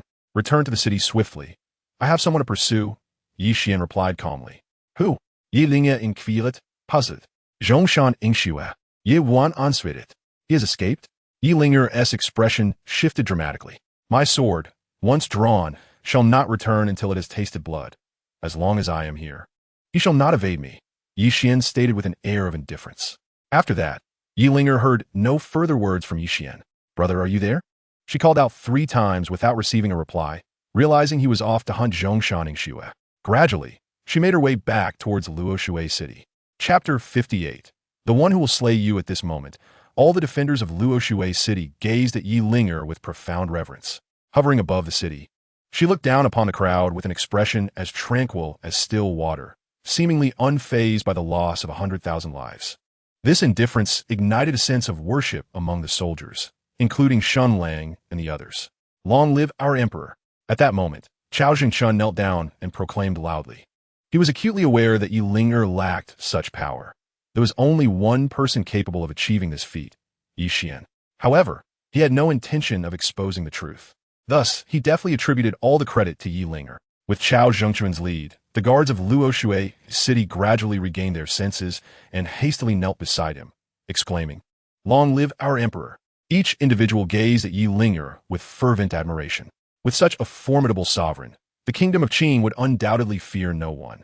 Yet among them, only the nameless one remained standing. His strength surpassed all others, and moreover, he was Yi Ling'er's elder uncle. Even as a corpse cultivator, it was inconceivable for him to kneel before her. The others bore him no ill will. After all, he was a powerful sage, a figure revered in any nation. Thus, none would dare compel him to submit. Yi Ling'er felt a surge of excitement witnessing this scene. It was all thanks to Yi Xian. However, she maintained an expression of indifference. "General Shen," Yi Ling'er spoke calmly. "At your command," Shun Lang replied promptly. "Clear the battlefield," she instructed. "I shall obey," Shen Long affirmed. Yi Ling'er waved her hand, saying, "I am weary. I shall rest now. Chao Banban, let us depart. At once." Gao Zhengjun, Hokrim Lao Li. All the guards immediately prostrated themselves, shouting, "We bid farewell to your majesty." When Yi Ling'er had first arrived, they had shown her respect, but it was merely for her position, not for the person herself. They harbored many doubts regarding Yi Ling'er. However, now they held genuine admiration for her, and their farewell was heartfelt. Yi Ling'er departed with Chao Zhengchun, the nameless one, and the Yuan army, ostensibly to rest, but in reality, they were returning to the capital. With their enemies annihilated, remaining there served little purpose. "Everyone, make sure to clean the battlefield thoroughly. We did not exert ourselves during the battle, and we must not be lazy now," Shun Lang commanded as soon as Yi Ling'er had left. Understood, the other guards responded in unison. Before Luo Shui City, Yi Ling'er gazed into the distance, where the southern 10 kingdoms lay. If Zhongshan Yingxue were to flee, it would undoubtedly be in that direction. Thus, Yi Xian must also be pursuing them in that same direction. Brother, you must return soon, thought Yi Ling'er quietly. She was not concerned about Yi Xian's safety. After all, with the strength of Zhongshan Yingxue, it would be a considerable challenge to harm him. Thousands of miles to the south of Luo Shui City, a figure was fleeing in a panic. This figure was none other than Zhongshan Yingxue, who, at this moment, appeared quite disheveled. His garments were cloaked in a layer of dust, rendering them filthy, and even his hair was matted with grime, cascading chaotically over his shoulders. He bore no resemblance to the dignified royal uncle. Instead, he looked like a beggar. Upon reaching this location, a look of relief washed over his face. Having narrowly escaped from a rain of meteors, several times he had nearly been struck. Had it not been for his extraordinary prowess, he might have ended up like the soldiers, reduced to mere pulp beneath the colossal meteors. Could it be that Yi Ling'er can truly summon divine wrath? Impossible. Absolutely impossible. There must be some trickery involved, Zhongshan Yingxue lamented bitterly. A battle he had deemed certain victory had concluded in such a tragic manner. Upon his return, he would undoubtedly face scorn from the other 9 nations. Yet, surviving the battlefield rendered all else insignificant. He cast a final glance at Luo Shui City, sighing deeply. The southern 10 nations had suffered grievously, and the Kingdom of Celebration would not let this matter rest. The true conflict still lay ahead. He was about to employ his agility to leave when his right foot, poised a step forward, halted abruptly. A figure stood before him, blocking his path. Clad in flowing white garments, this person possessed a tall, ethereal presence. The fabric of his attire billowed gently in the wind, giving him an almost celestial aura. Zhongshan Yingxue was taken aback. Such a person with remarkable grace surely possessed an exquisite visage. However, as he beheld the stranger's face, disappointment flooded him. The individual bore an unremarkable appearance, his complexion a sickly yellow, akin to one ailing. It seemed a waste for someone with such poise to be graced with such a countenance. This person was, in fact, Yi Xian, still presenting himself under the guise of Li Feiyu. Who are you, and why do you obstruct my path? Zhongshan Yingxue inquired coldly. The one who seeks to end your life, Yi Xian replied nonchalantly. To kill me? You think you can accomplish that? Zhongshan Yingxue scoffed, casting a glance at Yi Xian. No discernible fluctuation of power emanated from the opponent, appearing as ordinary as any common individual. How could such a person bring about their own demise? To extinguish a mere insect like you is more than sufficient, Yi Xian spoke slowly. How audacious, replied Zhongshan Yingxue with a scoff. I am aware you were sent by Yi Ling'er. Thus, prepare to meet your end. With that, he drew his sword, apprehensive that Yi Ling'er might dispatch a formidable force in pursuit. Therefore, he unleashed a lethal strike, aiming for a swift resolution. The blade gleamed like ice, imbued with a chilling intent to kill. It struck with the swiftness of thunder, directly targeting the heart of Yi Xian. Should it penetrate his heart, even a deity would be powerless to intervene. Yi Xian stood motionless, as if paralyzed by fear. Witnessing this, Zhongshan Yingxue's heart soared with exhilaration, mistakenly believing Yi Xian to be frozen in terror. Clearly, Yi Ling'er's judgment was flawed, sending such a feeble individual to confront him, a mere gift of a head. Just as the blade was about to pierce Yi Xian, he suddenly shook his head, declaring, too slow, too weak. The moment his words fell, Zhongshan Yingxue's sword had already pierced what he thought was Yi Xian's body. He was momentarily stunned. Was victory so easily attained? It felt surreal, pondering that Yi Ling'er would dispatch such a weakling to hunt him down. However, he soon sensed something amiss. The sword in his hand did not encounter the resistance of flesh. Instead, it felt as though it had struck nothingness. Zhongshan Yingxue looked up in bewilderment, only to witness the form of his adversary gradually dissipating, an illusion. His expression shifted dramatically as he resolved to flee the scene. Yet before he could make a move, a voice, devoid of emotion, echoed, "It is too late." In the next instant, he felt a sharp pain in his throat, followed by a disorienting sensation. He beheld a headless body sway momentarily before collapsing to the ground. That body felt eerily familiar, as if it were his own. Had he truly been beheaded? This thought flickered through his mind as he succumbed to an eternal darkness. Thus, the esteemed royal uncle of Zhongshan met his end in a desolate borderland. Ye Xuan, holding Zhongshan Yingxue's head aloft, soared over Luo Shui City. discarding the head upon the city wall. Xuan was initially occupied with directing his subordinates to tidy the battlefield. Suddenly, a bloodied head plummeted from the sky, startling everyone in its wake. As Xuan focused his gaze, he was taken aback. The severed head belonged to Zhongshan Ingshu. Before he could fully process this shocking revelation, a piece of paper fluttered down from above, landing gracefully before him. Instinctively, Xuan caught the paper and observed the inscription: "Decapitate all enemies and fashion a Jingguan to instill fear in adversaries across the realm." The note bore the signature of Emperor Yi Ling. Upon reading this missive, Xuan felt a chill run down his spine. The emperor was indeed formidable, demanding that 1,000,000 soldiers be used to construct a Jingguan.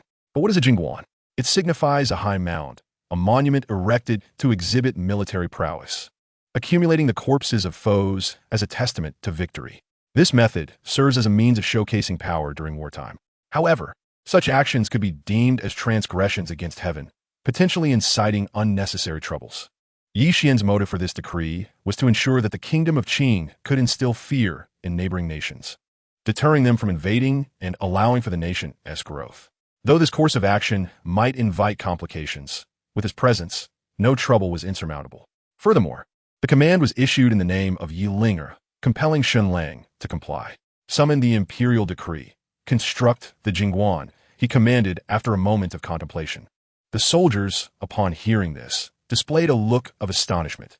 The concept of a Jingguan had not been witnessed on the continent for ages, as it represented a grievous affront to the natural order. "General Xuan, are we truly to erect a Jingguan?" One soldier inquired cautiously. "Execute the order," Xuan replied gravely. The soldiers, unwilling to defy his command, promptly set about their tasks. Observing the proceedings, Yi Xian hastened back to the capital. Upon his return, he went directly to the royal tombs.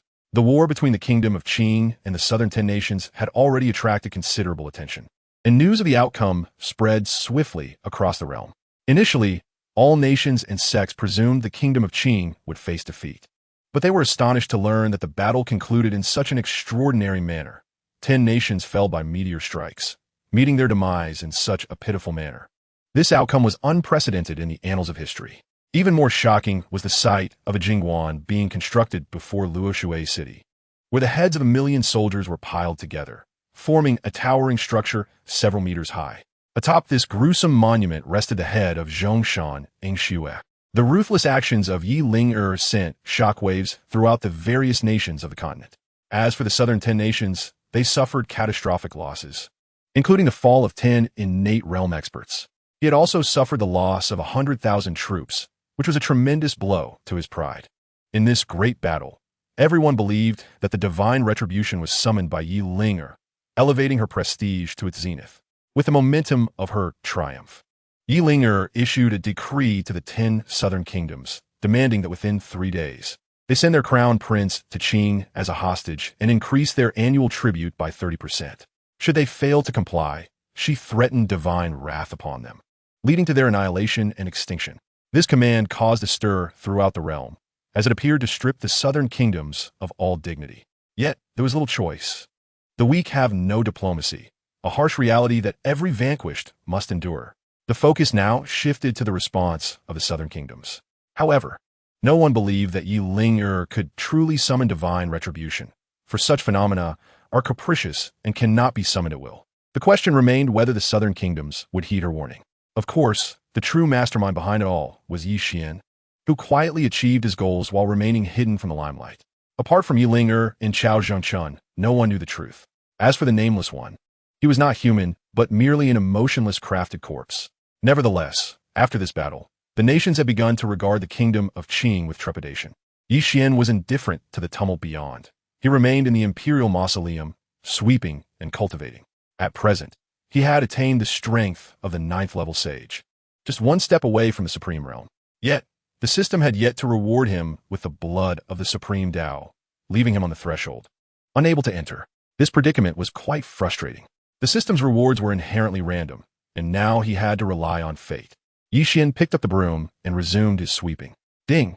Upon sweeping the eastern garden of the mausoleum for 100,000 times, he received the Xiaoyang pill as a reward. The system's voice soon echoed. A light green pill appeared within the system space. The Zhaoyang pill could directly elevate one's realm in the supreme stage without any hidden dangers. Yi Xian's eyes sparkled at the sight of the pill. But soon his expression shifted to one of helplessness. He had yet to reach the supreme realm, rendering the pill useless for him. Thus, he chose to ignore it and continued his sweeping. Ding! Upon sweeping the eastern garden of the mausoleum for 100,005 times, he received the reviving pill. Ding! Upon reaching 111,000 sweeps, he was rewarded with 30 years of cultivation. Ding! Upon reaching 115,000 sweeps, he was granted the flowing water sword technique. All these rewards were rather ordinary and not what Yi Xian desired, given his current state. Without obtaining the blood of the supreme Tao, even if one were to be rewarded with a millennium's worth of cultivation, it would remain impossible to transcend to the supreme realm. However, the more cultivation one accumulates at the ninth layer of the sage, the greater the realms one may attain upon breaking through to the supreme realm, for this is a process of accumulation. Yi Xian was poised to continue his sweeping when he suddenly halted and vanished from his spot. Chapter 60. My body is robust. Yi Xian returned to his residence. And shortly thereafter, Yi Linger arrived, accompanied by Chao Zhengchun and Wu Ming, who had become her personal guards, nearly inseparable from her side. Yi Linger was acutely aware of her situation. The direct lineage of the Qing kingdom now comprised only herself and Yi Xian. Should anything befall her, Yi Xian, by nature, would be utterly unwilling to assume the role of emperor. Thus, her safety was paramount. If she were to encounter misfortune, the throne would inevitably fall into the hands of collateral descendants, a scenario she was most reluctant to witness. Brother, I have come, Yi Linger said with a smile. Is there something amiss? Ye wan inwidet slowly. Indeed, there is a matter I wish to discuss with you. Yi Linger nodded. She proceeded to inform him of the 3-day ultimatum concerning the southern 10 kingdoms. Are you concerned they might disregard you, leaving you in a precarious position? Yi Xian asked casually. It is not a matter of concern. It is a certainty that they will ignore us. Yi Linger sighed. Why do you believe that? Yi Xian asked, puzzled. It is due to the Qing kingdom, which is currently engaged in arms trading with the southern 10 kingdoms, covertly assisting them in seeking revenge. Yi Linger replied with a hint of indignation. Once again, it is that despicable Qing kingdom? Yi Xian furrowed his brow. The Qing kingdom stands as the most formidable nation among the 7 kingdoms of the Divine Continent, far surpassing the other 6 in military, political, and economic prowess. Particularly under the leadership of Emperor Ing Tianzhong, who has attained the 5th layer of sage, it boasts the most formidable strength among the emperors of the 7 kingdoms. Thankfully, the support of sects behind each nation has prevented the Qing kingdom from sweeping through the other 6 and unifying the realm. However, due to its overwhelming power, the Qing kingdom frequently intervenes in the internal affairs of other nations. Situated in the far west, it remains untouched by the ravages of war during times of conflict across the Divine Continent, profiting immensely from selling arms and horses to warring states, an utterly repugnant practice. Indeed, what course of action should I take now? Yi Linger asked with a grimace. As events have unfolded, it is certain that the southern 10 kingdoms will disregard Yi Linger's orders in 3 days' time, should she fail to present a firm response. The prestige she has built in Luoshui City would dissipate in an instant, leaving her feeling trapped and helpless. This is simple. Since these 10 nations are untrustworthy, I shall eradicate them, Yi Xian stated indifferently. Eradicate? How? Yi Linger inquired. Aston is hit. Each nation shall face divine retribution, Yi Xian responded slowly. Both Yi Linger and Chao Zhengchun gasped in disbelief, while Wu Ming remained expressionless. Is divine retribution so easily summoned? Brother Huang, if it occurs 10 times, won't it be detrimental to your health? Yi Linger asked with concern. Rest assured, my constitution is robust. Not only 10 times, but even 100 times would pose no problem, Yi Xian assured her calmly. Indeed, invoking a meteor strike is quite draining on one's energy. However, within his system space, he possesses an abundance of elixirs for energy restoration, alleviating any concerns regarding exhaustion. When will you depart? Yi Linger questioned. 3 days hence, Yi Xian replied. If I hasten, I shall return in time for dinner. 3 days hence coincided with the day Chao Zhengchun was scheduled to deliver meals. If he set off early to eliminate the 10 southern nations, he would likely return in time for supper. Fortunately, the 10 southern nations were not far apart, saving him the time required for travel. Yi Linger and Chao Zhengchun exchanged glances, rendered speechless. After taking lives, he still intended to return for dinner. Truly, the thoughts of the strong are often so starkly simple and mundane. As time flowed steadily on, the world outside stirred with great tumult. All factions focused intently on the kingdom of Qing and the 10 southern nations, eager to witness the unfolding dynamics between the two parties. Soon, the 10 southern nations made their stance clear. They declared they would never submit to the tyranny of the kingdom of Qing. Transforming the corpses of southern soldiers into capital was utterly blasphemous. The true target of divine retribution should be the kingdom of Qing. They vowed to take up arms once more to avenge their fallen soldiers. The declaration from the 10 southern nations caused a stir among the various factions on the continent. No one anticipated that the severely battered southern nations would maintain such a resolute stance. It was indeed beyond their expectations. Of course, only a few major powers understood that the 10 southern nations were emboldened by the support of the kingdom of Qing, granting them such confidence. All eyes quickly shifted back to the kingdom of Qing. What would their response be? What else could they do but mobilize for an attack? They had made grand declarations. To falter now would be a significant loss of face. Would Yi Ling summon divine retribution again, annihilating the 10 southern nations entirely? What are you pondering? If divine retribution could be summoned so easily, the kingdom of Qing would have unified the continent long ago. Yi Ling immediately spoke up, declaring, "This insignificant nation, ignorant of its own fate, shall face divine retribution today. I will eradicate your entire realm." Upon uttering these words, she elicited derision from countless onlookers. They scoffed at her empty bravado, for to summon divine wrath even once would be a remarkable feat, and now she spoke of further divine punishment. Did she truly consider herself the destined sovereign? The powers of various nations regarded Yi Linger's actions with disdain. However, she offered no further explanation, for with Yi Xian at her side, she felt assured. If she spoke of divine retribution, then divine retribution would indeed follow. She had already arranged for an army of 100,000 and appointed 10 capable individuals. Once Yi Xian vanquished the 10 southern nations, she would swiftly claim their territories. Over the course of 3 days, Yi Xian diligently performed menial tasks. Regrettably, he had yet to acquire the blood of the supreme path, leaving him somewhat disheartened. Nevertheless, he was not without gains. The rewards from his labor had allowed him to accumulate an astonishing level of spiritual energy, far exceeding that of the first level of supremacy. Should he obtain the blood of the supreme path, given his current potency, a breakthrough could propel him past the first level and directly into the second. At that time, consuming the Xiaoyang pill would effortlessly facilitate his ascension to the third level. Looking towards the horizon, Yi Xian contemplated the location of the supreme sect.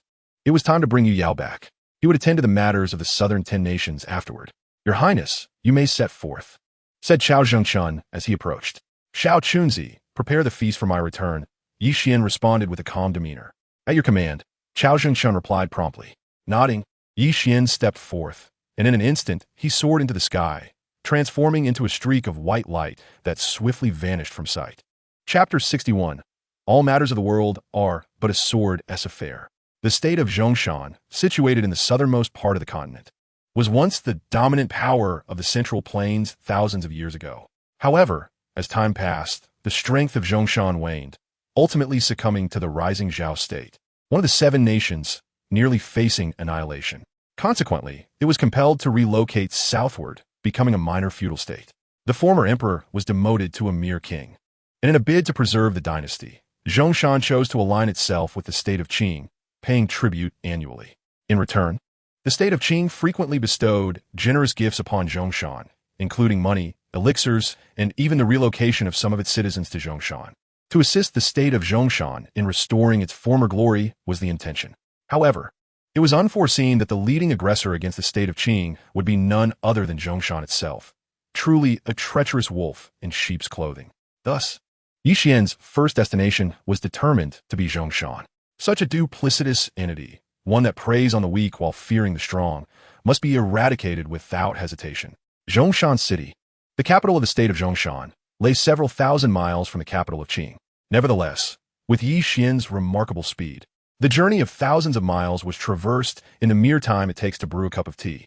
Upon arriving above Zhongshan City, he gazed down at the royal palace. The palace, modest in size, measured only a fraction, 1/10, of the grandeur of the imperial palace of Qing. Indeed, given its small population and limited resources, this palace could be considered the height of opulence within Zhongshan. Yi Xian intended solely to annihilate the royal family of Zhongshan, sparing the common folk from needless slaughter, for he had no desire to engage in the indiscriminate killing of innocents.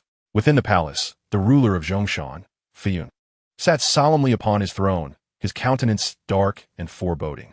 "This grievance must be avenged," he declared, "for I do not believe in the wrath of heaven." Feiyun's disdain was palpable as he reflected upon the grave losses Zhongshan had suffered. Not only the formidable warriors Yingfeng and Yinxue, but also 100,000 valiant soldiers. Nearly two-thirds of the entire military strength of Zhongshan. "My lord, the weapons from the state of Qing have arrived, along with an additional 50,000 troops," announced an elder, standing first on the left. This was Li Mingji, the prime minister of Zhongshan. "If we do not receive divine retribution today, we shall unite with the other 9 states tomorrow to launch a counterattack against Qing and exact our vengeance." Feiyun let out a cold snort. Just then, he felt a sudden intuition and lifted his gaze to the heavens. What he beheld was a serene blue sky that had inexplicably turned a deep crimson, as if stained by blood. Soon after, a fireball descended from above. Where did this fireball come from? Feiyun's expression shifted dramatically. He discerned clearly that the trajectory of the fiery orb was directed straight towards the palace. Before long, not just one but countless fireballs filled the sky, stretching beyond the horizon. No, these were not mere fireballs. They were meteors. Divine retribution had indeed arrived. Li Mingji's face turned ashen as he shouted, "The heavens have sent forth their wrath." Panic ensued within the Grand Hall. Until that moment, they had all dismissed the idea of divine punishment as mere superstition, failing to take Yi Linger's warnings seriously. Yet, they now found themselves in disbelief, realizing that Yi Linger had indeed summoned the heaven's ire. In a frenzy, everyone rushed toward the exits, but alas, the range of the meteor shower encompassed the entire palace. Even those who managed to escape the Grand Hall could not evade the impending doom of the palace itself. How could it be possible? Truly, the heavens had unleashed their wrath upon the world. Zhongshan Fiyun sat atop the throne, his face pale and expression vacant. The meteors descended with alarming velocity. The mere thought had scarcely crossed his mind when boom. The first meteor struck the Grand Hall with tremendous force. This celestial rock was colossal, spanning several dozen miles. In an instant, the hall was reduced to rubble. All within, including Zhongshan Fiyun, were obliterated beyond recognition. Even as a martial artist of the 4th innate level, he stood powerless against the onslaught of falling meteors. Boom! Boom! Boom! Enormous meteors continued to rain down upon the earth, transforming the entire palace into a desolate wasteland. Such a spectacle did not go unnoticed. Many bore witness to the divine retribution. The royal family was utterly annihilated. It had been advised not to provoke the kingdom of Qing, and now Zhongshan had been obliterated. The citizens of Zhongshan stood in stunned silence, gazing at the devastation. The entire royal family resided within the palace. With its destruction, surely none had escaped unscathed. Without its royal lineage, could Zhongshan still be called Zhongshan? As for the other factions, they watched in sheer astonishment. The divine punishment was indeed real. Who would dare cross the kingdom of Qing again? Perhaps only the kingdom of Qing would have the audacity to do so. A mere meteor shower had extinguished an entire nation. The other realms now regarded Qing with trepidation, particularly due to Yi Ling, who could summon such divine wrath at will. Who would dare provoke her? A single meteor shower could render anyone powerless. Unbeknownst to all, high above Zhongshan, concealed within the clouds, was a figure, Yi Xian, clad in white, as pure as snow. He exuded an otherworldly aura, wielding a crimson blade, reminiscent of a celestial being isolated from the world. The palace of Zhongshan was now engulfed in flames, with not a single royal member escaping. Next, Yi Xian turned and departed, vanishing into the horizon. No one was aware of his arrival, nor of his departure. 10 steps, 1 life taken, 1,000 miles. No trace left. Having accomplished his task, he slipped away, concealing his deeds and renown. Before long, Yi Xian arrived at the kingdom of Lulan. Within Lulan, chaos reigned supreme. Being the closest to Zhongshan, they had witnessed the unfolding events with clarity. "What shall we do now?" asked the panicked monarch, Ling Huyang, his countenance fraught with alarm. The civil and military officials standing in the Grand Hall were equally thrown into disarray. An aged minister stepped forward and spoke, "Your Majesty, the power of divine retribution cannot be resisted by mere mortals. The most prudent course of action now is to surrender." "Surrender? How can we surrender?" Lian Huyang asked, his face ashen. "We shall send the Crown Prince to Qing as a hostage and offer tribute increased by 30% compared to previous years," the minister replied slowly. This is precisely the demand of the kingdom of Qing, though they have been disinclined to respond. I consent, and shall act immediately. Delay may provoke divine wrath. Lian Huiyang exclaimed hastily. At that moment, the sky suddenly turned crimson. Meteors, ablaze with fire, descended from the heavens. In Lian Huiyang's gaze of despair, they crashed resoundingly upon the palace. The kingdom of Lulan was obliterated. Before the meteors even touched the ground, Yi Xian had already turned to leave. The onslaught of meteors was invincible. Subsequently, wherever Yi Xian ventured, he exhibited no hesitation. Standing atop the clouds, he unleashed his sword against these nations. With each stroke, a country fell. With 10 strokes, 10 nations were annihilated. When the last royal palace was reduced to ruins beneath the hail of meteors, the continent was left in utter upheaval. To endure a single divine punishment could be attributed to misfortune. However, to suffer 10 such punishments defied explanation by mere chance. This spectacle served as a stark warning to all nations regarding the consequences of provoking the kingdom of Qing. Initially, the other 6 nations and the barbarian tribes had cast covetous eyes upon Qing, believing that with Yi Wu Dao's demise, Yi Ling heir, being a woman, could not effectively govern as emperor. Such a nation was destined for ruin. They thought perhaps they would not need to intervene, as it would soon fall beneath the iron heel of the southern 10 nations. Little did they expect that the southern 10 nations would exit the stage of the continent in such a manner, thus tempering their avarice towards the kingdom of Qing. After vanquishing the 10th nation, Yi Xian glanced at the sky, noting it was just past noon, perfect timing to return for a meal. The hour is ripe, he murmured to himself, turning back towards Qing. In the eastern suburbs of the imperial mausoleum of Qing, Yi Ling heir awaited Yi Xian's return. She had naturally learned of the downfall of the southern 10 nations, which filled her with exuberant joy. This only deepened her awe of Yi Xian's formidable prowess. With her brother at her side, the kingdom of Qing was secure from upheaval. Yi Ling felt an overwhelming sense of pride as she stood outside, gazing up at the sky. Where are they? She pondered. Just then, a beam of white light shot forth from the horizon. They've arrived. Gao Ban Ban. Quickly bring the dishes. Yi Ling exclaimed. Chao Jingchun, not daring to delay, hastily departed. At that moment, the white light in the sky had already approached the royal mausoleum. A figure gracefully descended from the air. It was Yi Xian. Brother, you must be weary. Yi Ling greeted him with a beaming smile. It's nothing, merely a trivial task. Yi Wan replied nonchalantly. Upon hearing this, admiration flickered across Yi Linger's face. Only a powerhouse like Yi Xian could regard such monumental feats as inconsequential. Are the dishes ready? Ome famishit, Yi Wan inwided slowly. His eagerness to return was solely to partake in this meal. He had traversed over 10,000 miles, which had undoubtedly taken a toll on him. Especially after vanquishing the 5 nations, he felt his spiritual energy waning. However, within his spatial system, there was an abundance of elixirs to restore his energy. A single pill had rejuvenated him completely. Yet, consuming elixirs could never replace a proper meal. Here come the dishes, announced Chao Zhengchun as he arrived, carrying a spread of 4 dishes and a soup, both meat and vegetarian, accompanied by fine wine. A truly lavish feast. Since Yi Xian had been exiled to the royal mausoleum, this had become his standard fare, which he found quite satisfactory, as his culinary expectations were not particularly high. Chao Jingchun set the dishes on the table and poured a cup of wine for each of them before stepping aside. As a servant, he had no right to sit and dine with his master. Brother, I raise my glass to you. Thank you for saving the Great Qing dynasty, Yi Ling said, her face alight with gratitude. I am also a citizen of Great Qing. There is no need for thanks, Yi Xian replied, raising his cup and downing it in one gulp.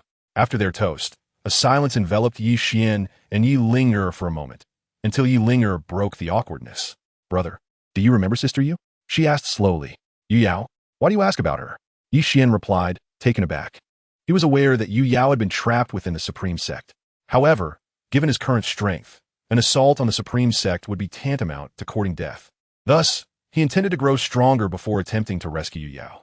At the very least, one must first attain the Supreme Realm. He did not anticipate that Yi Ling would suddenly mention Yu Yao. Sister Yu wrote to me yesterday, Yi Ling said, producing a letter. Quick, let me see it. Yi Xian exclaimed eagerly as he snatched the letter from her hands. It had been far too long since he last saw Yu Yao, and the news of her was indeed exhilarating. Upon opening the letter, he soon grasped Yu Yao's current predicament. It turned out that Nan Fengbu sought to exploit Yu Yao's physique to break through to the Supreme Realm. Fortunately, Nan Fengbu, Yi had yet to ascend to the ninth layer of the Sage Realm, ensuring Yu Yao's safety for the time being. However, Yu Yao also mentioned in her letter that, given Nan Fengbu Yi's innate talent, he would ordinarily require over a decade to surpass the ninth layer of the Sage Realm. Yet, last year, he inadvertently referenced the Celestial Scale Pill. After consuming this pill, he remarkably ascended to the peak of the eighth layer of the Sage Realm within just a year. In no more than 2 years, or even as little as 1, he would likely break through to the ninth layer. At that point, Yu Yao would probably be coerced into becoming Nan Fengbu Yi's alchemical furnace. After reading the letter, Yi Xian's expression turned grave. It appeared he had only 1 year left. During this year, he must attain the Supreme Realm. Otherwise, rescuing Yu Yao would be utterly impossible. "Brother, what did Sister Yi say?" Yi Lingye inquired curiously. Knowing the letter was addressed to Yi Xian, she refrained from opening it herself. "Nothing much. Just that she's safe and will visit once she finishes her busy schedule," Yi Xian replied with a smile, wishing to shield Yi Lingye from the burdensome truth concerning Yu Yao to spare her worries. "I see, brother. You should go visit Sister Yu. I miss her dearly after such a long time," Yi Lingye said wistfully. "I'll manage that myself," Yi Xian assured her with a grin. The meal soon concluded, and afterward, Yi Xian instructed Yi Lingye and Chao Zhengchun to diligently cultivate. With so many medicinal pills available, they were likely to break through to the ninth layer of the innate realm soon. As for Wu Ming, he would not require any pills, for he was merely a refined corpse, forever confined to the first layer of the Sage Realm. Nevertheless, for now, the first layer of the Sage Realm was sufficient to protect Yi Lingye. As for the future, that could be addressed when the time came. Once Yi Lingye and Chao Zhengchun departed, Yi Xian took up a broom and began to sweep. He was but a step away from breaking through to the first layer of the Supreme Realm, needing only a drop of the blood of the Supreme Dao. Once he acquired that, ascending to the Supreme Realm would be a matter of mere moments. Yu Yao sat cross-legged in her room, immersed in her cultivation. For the past few years, she had been confined here, though merely under house arrest. Nonetheless, her basic needs were adequately met. In such a spiritually rich place as the Supreme Sect, her strength had grown rapidly. At this moment, her realm had already ascended to the 6th level of the innate stage. However, with such a level of power, escaping from Nan Fengbu Yi was utterly impossible. At this time, as Yi Yao slowly opened her eyes, she spoke with an expressionless demeanor. "Since you are here, why not come in?" Chapter 63. The supreme blood of the Tao. As soon as her words fell, Nan Fengbu Yi entered slowly. He was even more formidable than he had been a few years prior. With each step he took, an overwhelming sense of pressure emanated from him, his aura as unfathomable as an abyss. Coupled with his exceedingly charming smile, he possessed an unparalleled allure that could ensnare any woman as heart. Alas, such allure held no sway over Yu Yao. "Junior sister, have you come to a decision?" "Non-fink buyi inwidit vita simile." "Senior brother, allow me to return. In this lifetime, I desire only to marry Brother Xian," Yu Yao replied coolly. This declaration had escaped her lips countless times over the years. Yet each time it was met with unwavering rejection. She could not fathom what was so commendable about that useless fellow. After all this time, he was likely dead. Nan Fengbu Yi snorted coldly. Brother Xian is not so easily killed. Yu Yao's expression shifted as she retorted icily. "He may be nearing death." With a mocking laugh, Nan Fengbu Yi responded, "What do you mean by that? I penned a letter of distress to Yi Xian in your handwriting. If he dares to come, I shall ensure he finds no place to rest in death," Nan Fengbu Yi declared, his face a mask of murderous intent. For all this time, Yu Yao had used Yi Xian to rebuff him. Thus he had long harbored thoughts of killing Yi Xian. However, after 2 failed assassination attempts, he had become cautious about sending others to do the deed. After all, should he incur great losses to the sect due to his actions, he would find it difficult to explain to the sect leader. The only viable strategy now was to lure Yi Xian here. If he came, he would be slain. If he did not, Yu Yao would inevitably grow disillusioned with him. Regardless of whether Yi Xian arrived or not, Nan Fengbu Yi stood to gain. "You despicable fiend," Yu Yao exclaimed, her face paling. She had grown up alongside Yi Xian and understood his character well. If he were to learn of her peril, he would undoubtedly risk his life to rescue her. Yet, with his current lack of cultivation, coming here would be tantamount to seeking death. "If you're willing to marry me, I might consider sparing him," Nan Fengbu Yi chuckled. "Do not indulge in daydreams. Should Brother Xian meet with any misfortune, I would follow him to the end," Yue Yao coldly replied. "Junior sister, do not forget my words," I am quite intrigued by your corpse, Nanfeng Buyu sneered. You are utterly shameless, Yue Yao retorted, her face devoid of color. Indeed, I am shameless, but what of it? Junior sister, apart from your impotent rage, what else can you do? Do you really expect that useless man to save you? Nanfeng Buyu said with a look of disdain. Senior brother, you must know that Master will not overlook your actions, Yue Yao exclaimed in anger. Master is currently in seclusion, seeking to discern if there remains a path ahead. Even when he emerges, after I break through to the Supreme Realm, do you think he would turn against me for your sake? Nanfeng Buyu scoffed. Then, he slowly approached the door, turning his back to Yue Yao, and said, Junior sister, I shall reach the 9th level of saint within a year at most. Do not blame me for being forceful then. With that, he pushed the door open and left. Yue Yao, overwhelmed by despair, sank to the ground, her heart filled with hopelessness. Brother Xian, please do not come. Saying this, she covered her face and began to weep. Yi Xian, of course, was unaware that this letter had been written by Nanfeng Buyu. For him, it mattered not who penned the letter, as long as Yue Yao was in danger. He would never turn a blind eye. Thus, in the days that followed, he tirelessly swept the grounds, hoping to obtain the blood of the supreme path swiftly. Time flowed like water, imperceptibly passing by. Before long, a year had slipped away. Yi Xian had now spent 8 years at the imperial tomb. During this past year, he had received numerous rewards from his sweeping, his spiritual power far exceeding the 9th level of saint. However, he had yet to acquire the blood of the supreme path, which left him stagnant at the 9th level of saint. Should he attain a breakthrough, with the strength of his current spiritual power, ascending to the 3rd level of supreme would be a mere formality. Yet his heart was heavy with worry. At this moment, Yue Yao was suffering at the unparalleled sect, while his own cultivation remained stagnant, which troubled him greatly. Very well, I shall sweep for one more day. Regardless of whether I obtain the blood of the supreme path tomorrow, I will storm the unparalleled sect and rescue Yue Yao. For he understood well that he could afford to wait, but Yue Yao could not. The next day, Yi Xian once again took his broom to the eastern garden of the imperial tomb and commenced his sweeping. Ding! The host has swept the eastern garden of the imperial tomb 40 million times, rewarding him with a spirit explosion pill. The system's voice swiftly resonated. Upon hearing it, Yi Xian was momentarily taken aback. The exploding spirit pill, as its name implies, is a potion capable of unleashing a surge of spiritual power. It can instantaneously elevate one's cultivation level for a brief period. However, the subsequent costs are considerable, even without sustaining severe injuries. It would result in a regression of 3 realms. Yet, for Yi Xian, this was inconsequential. After all, he possessed a system. Regardless of whether he was gravely wounded or faced a regression of 3 realms, he could swiftly restore himself to his peak condition. Regrettably, this exploding spirit pill could only be utilized by those of the Supreme Realm. Yi Xian, with his strength at the 9th layer of the Sage Realm, was not yet qualified to consume such a pill. He could only gaze longingly at it, lamenting, weakness is indeed a primordial sin. He quickly cast aside thoughts of the pill. The pressing matter at hand was to break through to the Supreme Realm as soon as possible. Thus, he immediately commenced his sweeping. Ding! The host has swept the eastern guard of the royal tomb a total of 40,010,000 times, rewarded with a Mo Yun pill. Ding! The host has swept the eastern garden of the royal tomb a total of 40,020,000 times, rewarded with a pink cloud palace outfit. Yi Xian continued sweeping from dawn until dusk without a moment's respite, accumulating numerous rewards. He received pills, decades of cultivation, and even women's garments. Yet he still lacked the supreme blood of the Great Tao. This left Yi Xian feeling utterly despondent. Perhaps it was simply not his time. He sighed deeply, forget it. Regardless, I must rush to the Supreme Sect tomorrow to rescue Yu Yao. As he stored away his broom, he prepared to depart, but was suddenly struck by inspiration and halted his steps. He was only 1,000 sweeps away from reaching 50 million. Perhaps upon achieving this milestone, the supreme blood of the Great Tao would materialize. It was merely 1,000 more. It wouldn't take much time to complete. Resolutely, he picked up the broom and resumed sweeping.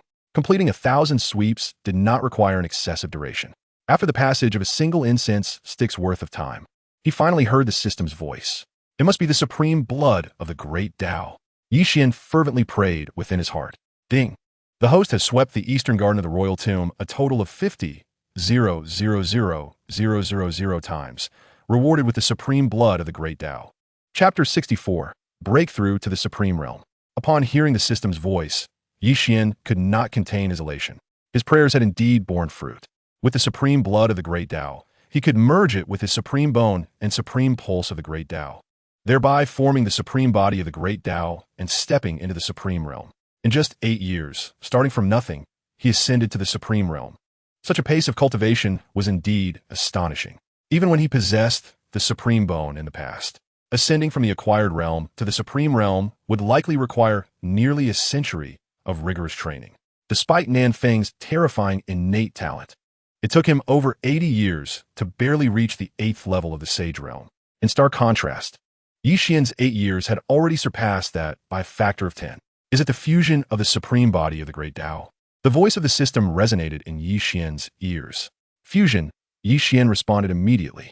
In the next moment, streams of golden blood surged into his body, enveloping him in a radiant golden light. His form became translucent, revealing golden veins, bones, and blood coursing within. A sharp pain surged through him, a testament to the aftermath of the fusion. Strengthening oneself is akin to a woman giving birth. One must endure suffering to attain their desires. Yi Xian fully comprehended this truth, and thus, he promptly settled into a cross-legged position. With a mere thought, he activated the heavenly concealment array, shrouding everything within the imperial tomb. After all, he was on the verge of breaking through to the supreme realm, and the ensuing commotion would undoubtedly be significant. As time passed, his bones, meridians, and blood gradually melded together, producing a cacophony akin to popping beans. His body was gradually growing stronger, and so too was his power. This torment persisted for over an hour before Yi Xian's eyes shot open, a brilliant golden light erupting from his pupils. His heavy pupils incessantly morphed within his gaze, emanating an aura of terror. Before him stood a door, adorned with countless rhythms of the Tao, exuding the essence of the great Tao from beyond. Yi Xian understood that crossing through this door would elevate him to the ranks of the supreme realm. Approaching the threshold, he noted that the door was slightly ajar. He gently pushed it open, revealing an expanse of boundless golden light within. As he stepped inside, the golden radiance engulfed him entirely. In that moment, the brilliance of the golden light on Yi Xian intensified, with a pillar of gold shooting skyward. Fortunately, the heavenly concealment array concealed this spectacle. Otherwise, the pillar would have drawn the attention of countless onlookers. Yi Xian sensed an internal barrier shatter within him. Boom! He had finally broken through, piercing through the confines of the 9th level of the Sage realm to achieve the 1st level of the Supreme realm. However, due to the overwhelming accumulation of spiritual power he had previously amassed, upon surpassing the 1st level of the Supreme realm, the journey of breakthroughs did not cease. He ascended to the 2nd, 3rd, and 4th levels of the Supreme realm, where at last the turbulent spiritual energy within him gradually subsided, marking the end of his relentless pursuit of advancement. Yet, Yi Xian was far from satisfied. From the system space, he retrieved a pill that emanated a faint purple glow, its rich aroma wafting through the air, unmistakably a treasure of extraordinary caliber. This pill, known as the Radiant Sun Pill, was a reward he had previously acquired while sweeping the grounds. Its purpose was to directly elevate one's cultivation within the Supreme realm. With the intent to infiltrate the Supreme sect and rescue Yu Yao, he recognized the necessity of amplifying his strength.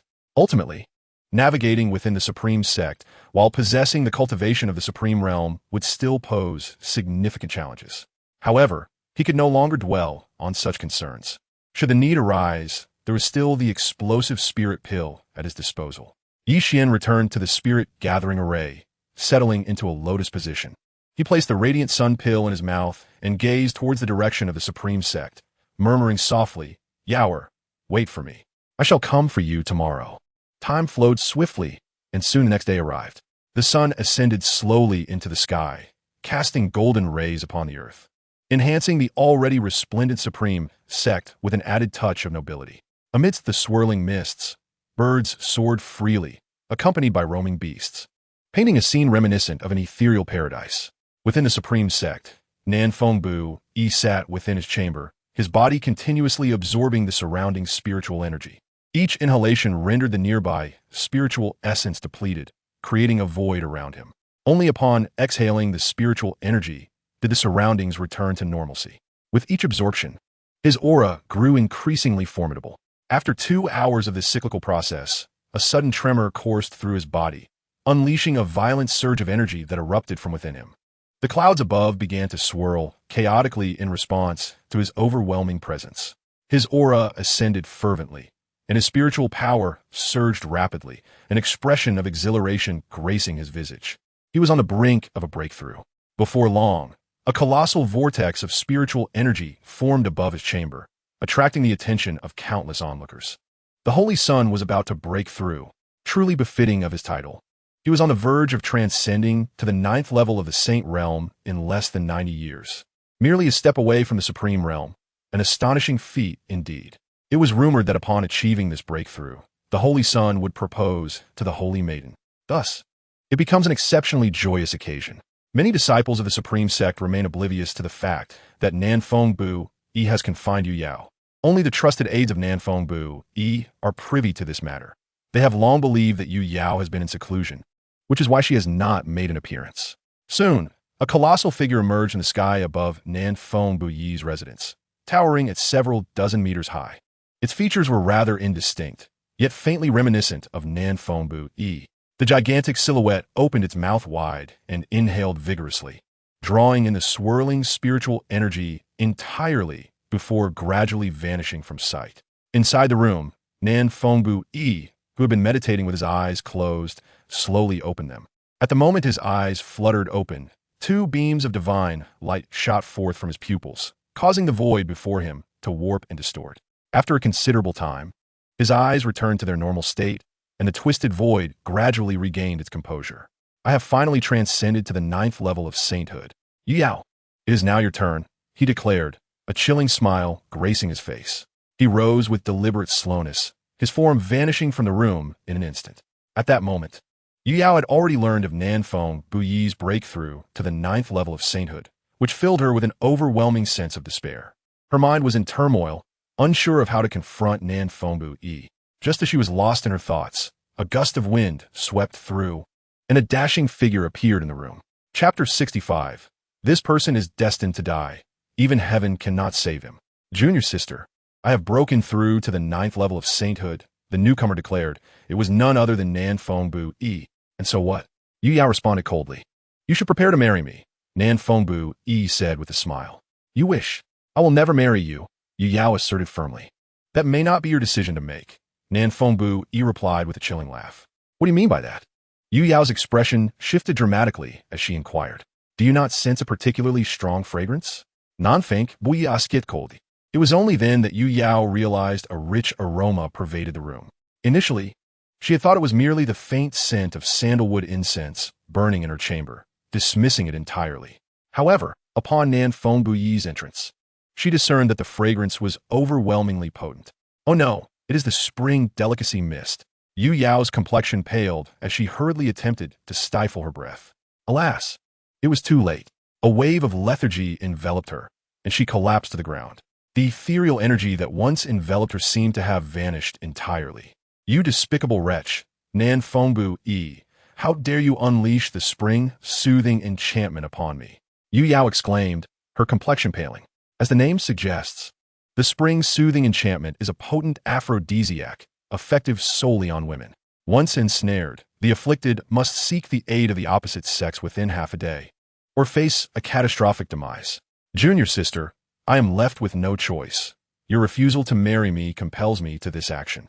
Ultimately, I require only a singular consummation. Whether you wed me is of little consequence, Nanfeng Yi replied, a smile gracing his features. His countenance remained as refreshing as a spring breeze. Yet in Yu Yao's eyes, he appeared as a terrifying demon. I am aware of your considerable strength. Hence, I have administered 100 doses, necessitating 100 antidotes. Let us see how you feign indifference now, he remarked ominously. Upon hearing this, Yu Yao's visage turned an even more ghastly shade. This Nanfeng Yi was more fearsome than any demon, rendering her existence a living nightmare. The thought of ending her own life crossed her mind, yet she found herself devoid of any strength to do so. However, Nanfeng Yi did not hasten to act, for he awaited the true onset of the spring, soothing enchantment. At that moment, Yu Yao would lose all rationality, a prospect that thrilled him. A solitary tear trickled down Yu Yao's cheek. Xingu, I am so sorry, but in this lifetime, I cannot be with you, she wept in utter despair. You wretched harlot, still pining for that worthless fool, are you? Very well, once I have had my fill. I shall bring him here to witness the disgrace he will soon embody. Nanfeng Yi sneered, delivering a stinging slap to her face. Nanfeng Bui, you shall meet a most dreadful end. Yu Yao cursed, her face twisted with resentment. As long as I possess enough strength, not even heaven can judge me, he retorted with pride. Yet, Yu Yao chose not to respond, as the effects of the potion began to take hold. Her face flushed crimson, and she gasped, "Quick, bring me water." Her resolve was waning, her thoughts becoming increasingly muddled. Observing this, Nanfeng Yi remained unervingly calm. To him, Yu Yao was not a woman, but merely a tool for his ascendance to the pinnacle of power. "Junior sister, do not blame me. You have only ever thought of that worthless fool," he said, extending his hand toward her. "Stop," a tranquil voice suddenly interrupted, causing Nanfeng Yi's expression to shift dramatically. He had never anticipated that someone would arrive here. It is important to note that this is the headquarters of the Supreme Sect. Before entering, he had already instructed that no one was to enter. The presence of an intruder clearly indicated that they were not affiliated with the Supreme Sect. Who could be? Nanfeng's voice rang out sharply. The voice responded slowly. "The one who will take your life. Do you think a concealed and elusive individual could possibly kill me?" Nanfeng scoffed derisively. Nevertheless, he unsheathed his sword, remaining vigilant of his surroundings. "You are but a mere insect at the 9th level of the Saint Realm. I could slay you as easily as butchering a pig or a dog," came the disdainful reply. In the next moment, a figure gradually materialized. Clad in a flowing white robe, the figure exuded an ethereal quality, appearing as if descended from the heavens, rivaling Nanfeng in presence. Upon seeing this, Nanfeng's expression darkened. It was the first time he had encountered someone whose demeanor matched his own. However, when he beheld the figure's countenance, he could not help but breathe a sigh of relief. The individual's appearance was unremarkable, with a sallow complexion that starkly contrasted his lofty aura. "Who are you?" Nanfeng inquired coldly. "Li Fei Yu," the newcomer replied. This individual was none other than Yi Xian. Upon arriving at the Supreme Sect, he chose not to storm in recklessly, but instead employed an invisibility talisman he had received as a reward while sweeping the floors. This powerful talisman, when affixed, not only concealed his form, but also masked his aura, rendering him undetectable even to those of the celestial realm. Regrettably, the invisibility talisman was a one-time use, lasting merely 2 hours before dissipating. Utilizing the talisman, Yi Xian infiltrated the Supreme Sect and, relying on the Great Transformation Divine Art, swiftly located Yu Yao's residence. Upon arrival, he witnessed Nanfeng attempting to violate Yu Yao. "You are the useless pawn sent by Yi Xian?" Nanfeng asked in a low voice. "I have no desire to engage in idle chatter with you. Prepare to meet your end," Yi Xian declared, drawing his sword. As the blade left its sheath, a murderous intent surged forth. Prior to this encounter, he had consumed the Xiaoyang pill, breaking through to the 5th level of the Supreme Realm, a formidable power that was now unmistakably evident.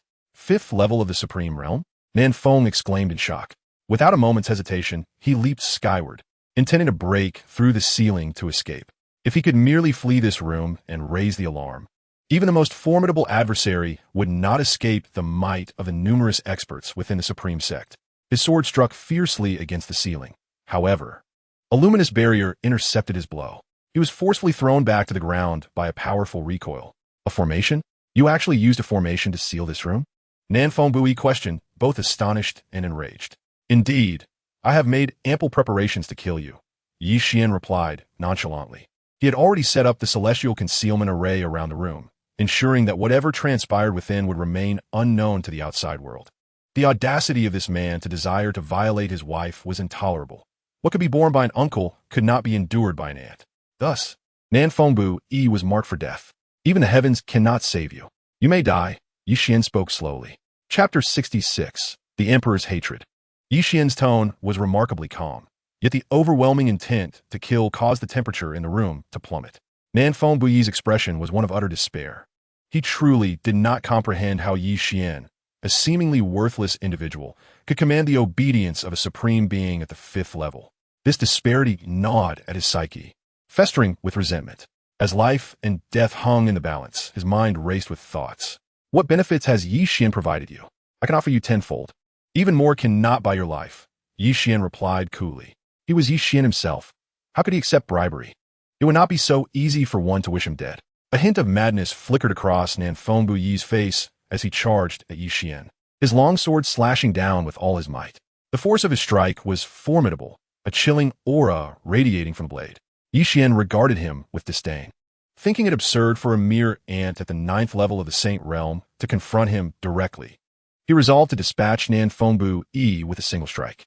However, unexpectedly, the longsword in Nanfeng Yi's hand halted mid-swing, then shifted direction toward Yu Yao, who lay on the ground, devoid of reason. It became clear that Nanfeng Yi's true target was Yu Yao. I will drag someone down with me. If Yu Yao dies, let us see how you will explain this to Yi Xian. He laughed maniacally. Aware of his imminent demise, he had succumbed to madness. As long as he could kill Yu Yao, even death would be worthwhile. Nanfeng Yi's sword moved swiftly, and in an instant, a multitude of sword lights enveloped Yu Yao. In the next moment, she would perish beneath this strike. He envisioned the scene of her dismemberment, mocking the insignificance of the ant before him. What a pity that your efforts will ultimately be in vain. Just then, a detached voice emerged, and a figure stepped in front of Yu Yao. This figure was none other than Yi Xian. With a swift motion, Yi Xian executed the windward divine steps, instantly positioning himself before Yu Yao. Such speed, Southwind's heart was filled with astonishment. In the next moment, a crimson sword light descended from the heavens. His eyes were engulfed by a sea of red, and then darkness enveloped him. He knew nothing more. The illustrious holy son of the supreme sect perished within that very room, due to the presence of the heavenly concealment array. The multitude of disciples outside remained utterly oblivious to the events transpiring within. After dispatching Southwind with a single strike, Yi Xian retrieved a broom and nonchalantly swept the lifeless body. A chime resounded as the broom made contact with the enemy's remains, bestowing upon him the supreme holy scripture as a reward. In an instant, a torrent of text surged into Yi Xian's mind, and he swiftly comprehended the supreme holy scripture, the pinnacle of the supreme sect's teachings. However, possessing a top-tier mental cultivation technique himself rendered this scripture somewhat superfluous. He decided to reserve it for Yao's training in the future. Yi Xian hastened towards Yu Yao, intending to lift her into his arms. Yet, the moment his hands brushed against her, a searing heat radiated from her body. The temperature was alarmingly high. Had he not possessed the supreme body of the Great Path, he might have been burnt. While setting up the array, Yi Xian had already discerned that Yu Yao had been drugged, requiring 100 iterations to fully detoxify her. However, this was not the place for such remedies. He needed to carry Yu Yao back to the capital of the Qing kingdom first. With determination, Yi Xian lifted Yu Yao and dismantled the array, then utilized the windward divine steps to swiftly descend the mountain. Although he still possessed an invisibility talisman, it was limited to a single use, and since Yu Yao could not conceal herself, he had no choice but to proceed this way. Fortunately, the speed of the windward divine steps was sufficient. To the onlookers, it felt merely as if a gust of wind had passed by. By the time they reacted, Yi Xian's figure had vanished from sight. Before long, Yi Xian, cradling Yu Yao, was nearing the base of the Supreme Sect S Mountain when a haunting voice echoed. You think you can leave after slaying my disciple? As the words fell, an overwhelming aura surged from behind Yi Xian. In the next instant, a wave of murderous intent swept forth, and a razor-sharp sword beam, imbued with the might to obliterate all, descended upon Yi Xian's head. Alarm surged within him as he sensed the formidable power. It was at least the strength of a supreme ninefold. The other party, also known as the Southern Wind, referred to as a disciple, was none other than the Supreme Sect's leader, Emperor Hentian. However, Yi Xian found it perplexing that, despite Emperor Hentian having already entered the realm of celestial beings, he appeared to possess only the cultivation of the Ninth Supreme. Nevertheless, as the sword light approached, Yi Xian had no time for contemplation. He swiftly turned and unleashed the sky-slaying sword. With a single stroke, he could vanquish the heavens. With another, he could obliterate the earth. The crimson sword radiance cleaved through the sky, shattering the very air into fragments. Two beams of sword light collided with a deafening roar, reverberating across the expanse. The flashing sword lights danced, sending forth splashes of sword energy. A terrifying shock wave surged forth, causing the entire Supreme Mountain to tremble. Yi Xian felt an immense force emanating from the sword, propelling him hundreds of meters away. Had it not been for the formidable nature of his supreme body, he would have likely sustained injuries from that single strike. The Ninth Supreme indeed possessed a fearsome might. As Yi Xian raised his gaze, he beheld a middle-aged man, over 40, strikingly handsome, standing majestically in the sky. With an expression of utter indifference, he regarded Xuan. The sword light in his hand flickered incessantly, and a chilling, murderous intent sent shivers through one's soul. This man was none other than the supreme sex leader, Emperor Hentian. Yet, Xuan quickly discerned that this Emperor Hentian was not the genuine article, but merely a manifestation of divine consciousness. This realization struck fear into Xuan. Even a mere fragment of divine thought possessed the strength of the Ninth Supreme. One could only imagine the true extent of Emperor Hentian's terrifying power. Youngster, you managed to withstand a strike from me. Your strength is commendable, Emperor Hentian remarked coolly, his gaze detached, as though he were a celestial being surveying the mortal realm. To him, all things were but mere fodder. Are you truly intending to bully the weak, sect leader? Ye wan inwidet kadimni. To kill my disciple is a capital offense. Emperor Hentian replied slowly. You are merely a Ninth Supreme. How could you hope to slay me?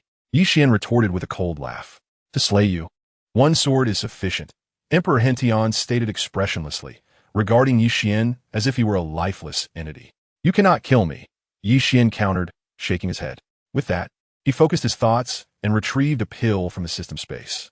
The moment the pill emerged, it radiated an intoxicatingly potent fragrance. This was the explosive spirit pill he had acquired through diligent effort. Upon consumption, it would instantly elevate his strength to that of the Ninth Supreme, albeit at a considerable cost. However, the situation had reached this point, and there was no time for further considerations. At this moment, every additional second was fraught with peril for Yu Yao. Thus, he promptly consumed the explosive spirit pill. Chapter 67. All are supreme at the 9th level. Who fears whom? Taking medicine now? What good will it do? Hentian scoffed. Yet, Xuan paid him no heed. The explosive spirit pill had already been swallowed. As the saying goes, once a golden pill is ingested, one realizes that one's fate is governed by oneself, not by the heavens. A ferocious surge of medicinal power erupted within him, causing his body to tremble violently. Fortunately, he possessed the supreme body of the Great Tao. Otherwise, such force would have shattered him to pieces. Truly, it was a product of the system, undoubtedly a masterpiece. Only the system could produce such an extraordinarily potent elixir. Xuan felt the spiritual energy within him soaring uncontrollably. He even sensed a tearing sensation within his meridians.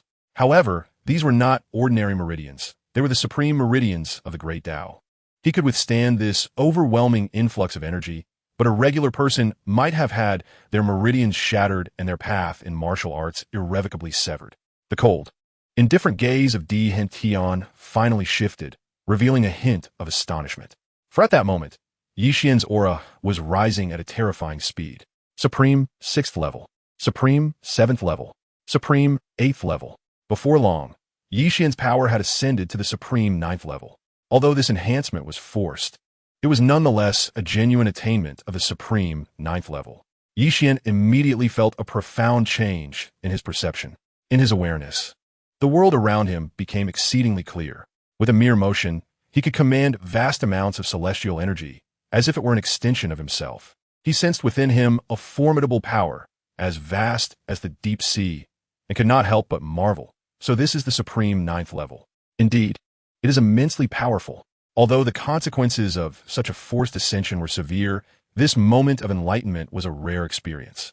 I never expected you to possess such a pill, Hentian remarked, frowning. There are many things you cannot fathom, Xuan replied nonchalantly. This power is not your own. I can still kill you, Hentian stated calmly. We are both at the Supreme 9th level. On what grounds do you believe you can kill me? Xuan retorted with a cold laugh.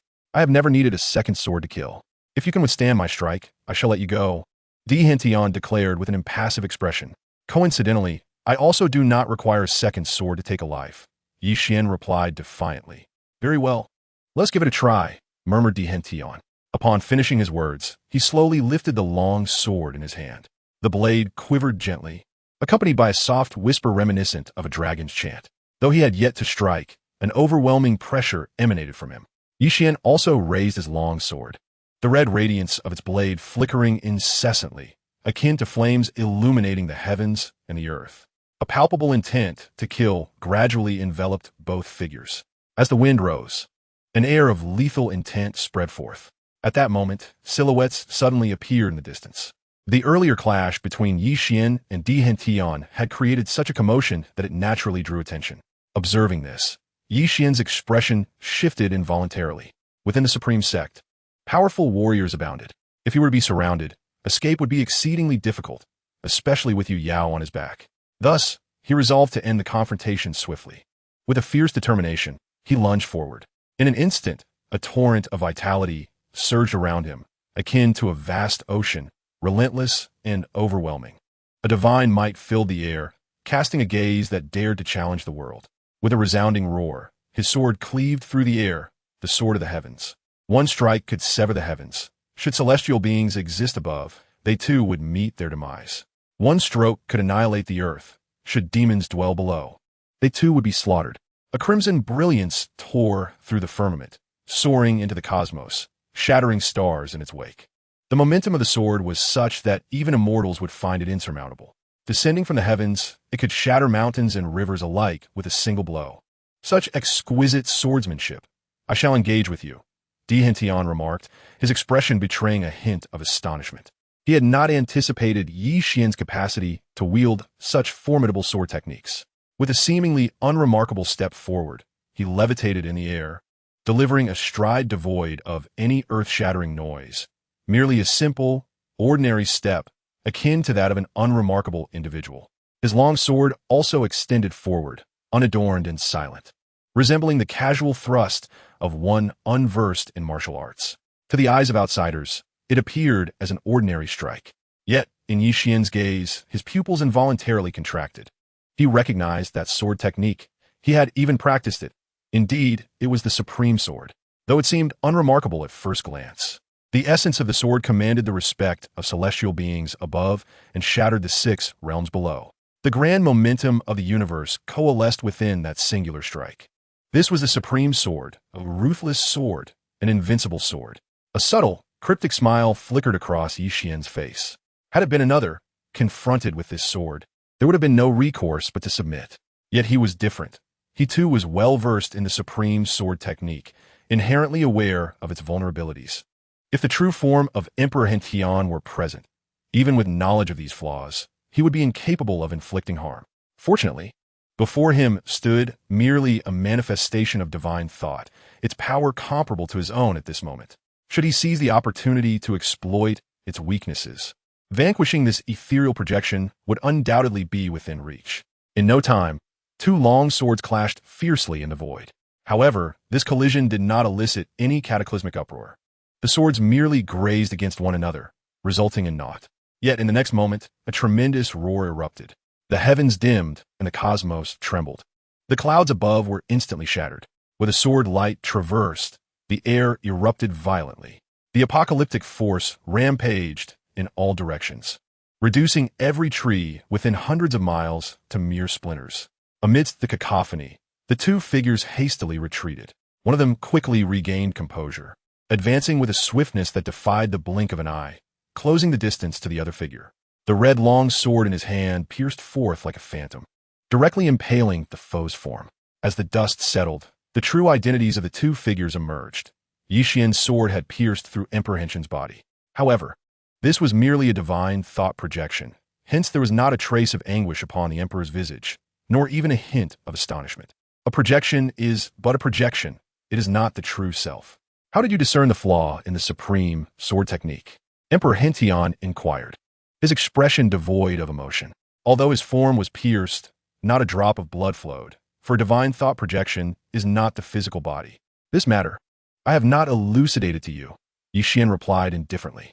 He certainly could not divulge the secrets of the system. That was his greatest secret. At this moment, the members of the supreme sect were drawing near. My true self will eventually seek you out, Emperor Hentian stated coolly. I await your arrival, Yi Xian replied, his expression impassive as he withdrew his long sword from the Emperor's form. Chapter 68, Solid Essence Pill. Yi Xian extracted his long sword from Emperor Hentian's body. The divine thought projection began to fade gradually, until it ultimately vanished. Yi Xian exhaled a sigh of relief. Had he not been aware of the flaw in the supreme sword technique, it is not so easily resolved, this incarnation of divine consciousness. The greatest flaw of the supreme sword lies in its ability to manipulate the forces of heaven and earth. Consequently, the backlash it inflicts can be quite severe. After wielding this sword, the practitioner becomes temporarily incapable of channeling spiritual energy, rendered as vulnerable as an ordinary person. During this period, even a novice in martial arts could easily vanquish him. The reason this flaw has never been exposed is primarily that no one has survived under the Supreme Sword until Yi Xian, who is the first. However, Yi Xian does not indulge in pride. The divine consciousness incarnation of Di Hen Tian is already formidable. One can only imagine the true strength of his original self. He has resolved that upon returning to the kingdom of Qing, he shall seclude himself within the royal tomb and never emerge. With a heavenly concealment array in place, even Di Hen Tian would be unable to trace his whereabouts. Should he be rewarded with an invincible array capable of annihilating foes in the years to come, it would only serve to enhance his tranquility within the royal tomb. In any case, he has vowed to remain within the tomb unless absolutely necessary, except for when he reaches a level of unparalleled strength. At that moment, a thunderous voice echoed, questioning who dared to act recklessly within the supreme sect. The speaker was a figure of supreme cultivation, adorned in the elders' robes of the supreme sect. Yi Xian, wishing to avoid entanglement, swiftly lifted Yu Yao and executed the windward steps. In a flurry of wind, he vanished from sight, disappearing thousands of meters away in an instant. Upon arrival, the members of the supreme sect found themselves at a loss, having completely lost track of Yi Xian. They were bewildered by the astonishing speed, which seemed to belong to a cultivator of supreme rank. The elder spoke with a grave expression, acknowledging that even if he wished to pursue, there was no trail to follow. Thus, he reluctantly led the others away from the scene. In a hidden chamber within the back mountains of the supreme sect, a figure sat cross-legged. This was none other than Di Hen Tian in his true form, surrounded by sacred light and overflowing with blood vitality. He radiated the formidable presence of a sage, akin to a tidal wave. Slowly, he opened his eyes, and within them, a piercing gleam revealed the passage of eons. His gaze seemed capable of piercing through the very fabric of reality. My incarnation of divine consciousness has been extinguished? How unexpected, he mused. Those from the kingdom of Qing. Is it? Once I break through to the celestial realm and glimpse the supreme path, I shall ensure the kingdom of Qing faces annihilation. Emperor Hen Tian spoke softly, currently possessing the formidable strength of the 8th tier of the celestial realm. It could be asserted that he ranked among the most powerful beings of his time. However, he was not content. He yearned to transcend the shackles of the celestial realm and ascend to unparalleled supremacy. Before long, he closed his eyes once more, resuming his arduous cultivation. As he practiced, the resonances of heaven and earth gradually coalesced around his being, each wave pulsating with the terrifying energy that could sever the ages. Unbeknownst to him, Yi Xian had returned to the imperial mausoleum, carrying the unconscious Yu Yao upon his back. Once he reached his dwelling, he gently laid her down. At that moment, Yu Yao was entirely unresponsive. Yi Xian regarded her with a grave expression, acutely aware of the critical nature of her condition. He promptly examined the system's inventory, hoping to find a potion capable of counteracting the poison afflicting her. Yet to his dismay, he discovered that none of the elixirs in the system could aid Yu Yao. It seemed he was left with no choice but to resort to a final, desperate measure. As he contemplated beginning the detoxification process, his expression suddenly shifted. With a cough, he expelled a mouthful of blood. Were someone present, they would be astonished to witness that Yi Xian's blood was of a golden hue. His countenance turned deathly pale, and his body became drenched in blood, seeping from within. This sanguine fluid splattered upon the true martial spirit robe, which radiated a brilliant white light, absorbing the blood without leaving a trace. The true martial spirit robe, indeed, lived up to its reputation, remaining pristine despite the deluge. However, Yi Xian's attention was not on the robe's remarkable qualities. His pallid face revealed the severity of his condition. He recognized that this was a side effect of consuming the explosive spirit pill. It must be acknowledged that the repercussions of the explosive spirit pill were exceedingly potent. Even with his supreme body of the Great Tao, he sustained injuries. After all, even the mightiest can be vulnerable to internal assaults. The explosive spirit pill, as its name suggests, causes a detonation of spiritual energy, and it was only natural that he would be harmed by such an explosion within his body. Realizing the urgency of the situation, Yi Xian wasted no time. He swiftly sat cross-legged and retrieved a dark green pill from the system's inventory. The pill exuded a rich aroma and glimmered with a radiant glow. This potion was known as the solidifying pill. It is a pill capable of swiftly healing physical injuries. Yi Xian consumed the solid elixir and immediately began to channel the 9-turn vitality technique, refining the medicinal power. The 9-turn vitality technique is renowned as a premier method for healing injuries, and when combined with the potent efficacy of the solid elixir, the injuries within Yi Xian's body began to mend at a visibly rapid pace. His previously pallid complexion gradually returned to normal. After a brief interval, he exhaled a long sigh of relief. The side effects induced by the explosive spirit pill had finally been resolved. He turned his gaze towards Yu Yao, who was in a dire state. At that moment, Yi Xian could no longer afford to hesitate. He promptly set about preparing an antidote for her. However, he pondered the lengthy duration required for the detoxification process and questioned whether he could endure it. What should he do then? After much contemplation in place, he focused his mind within the system space. Soon, his eyes brightened as a pill came into his line of sight.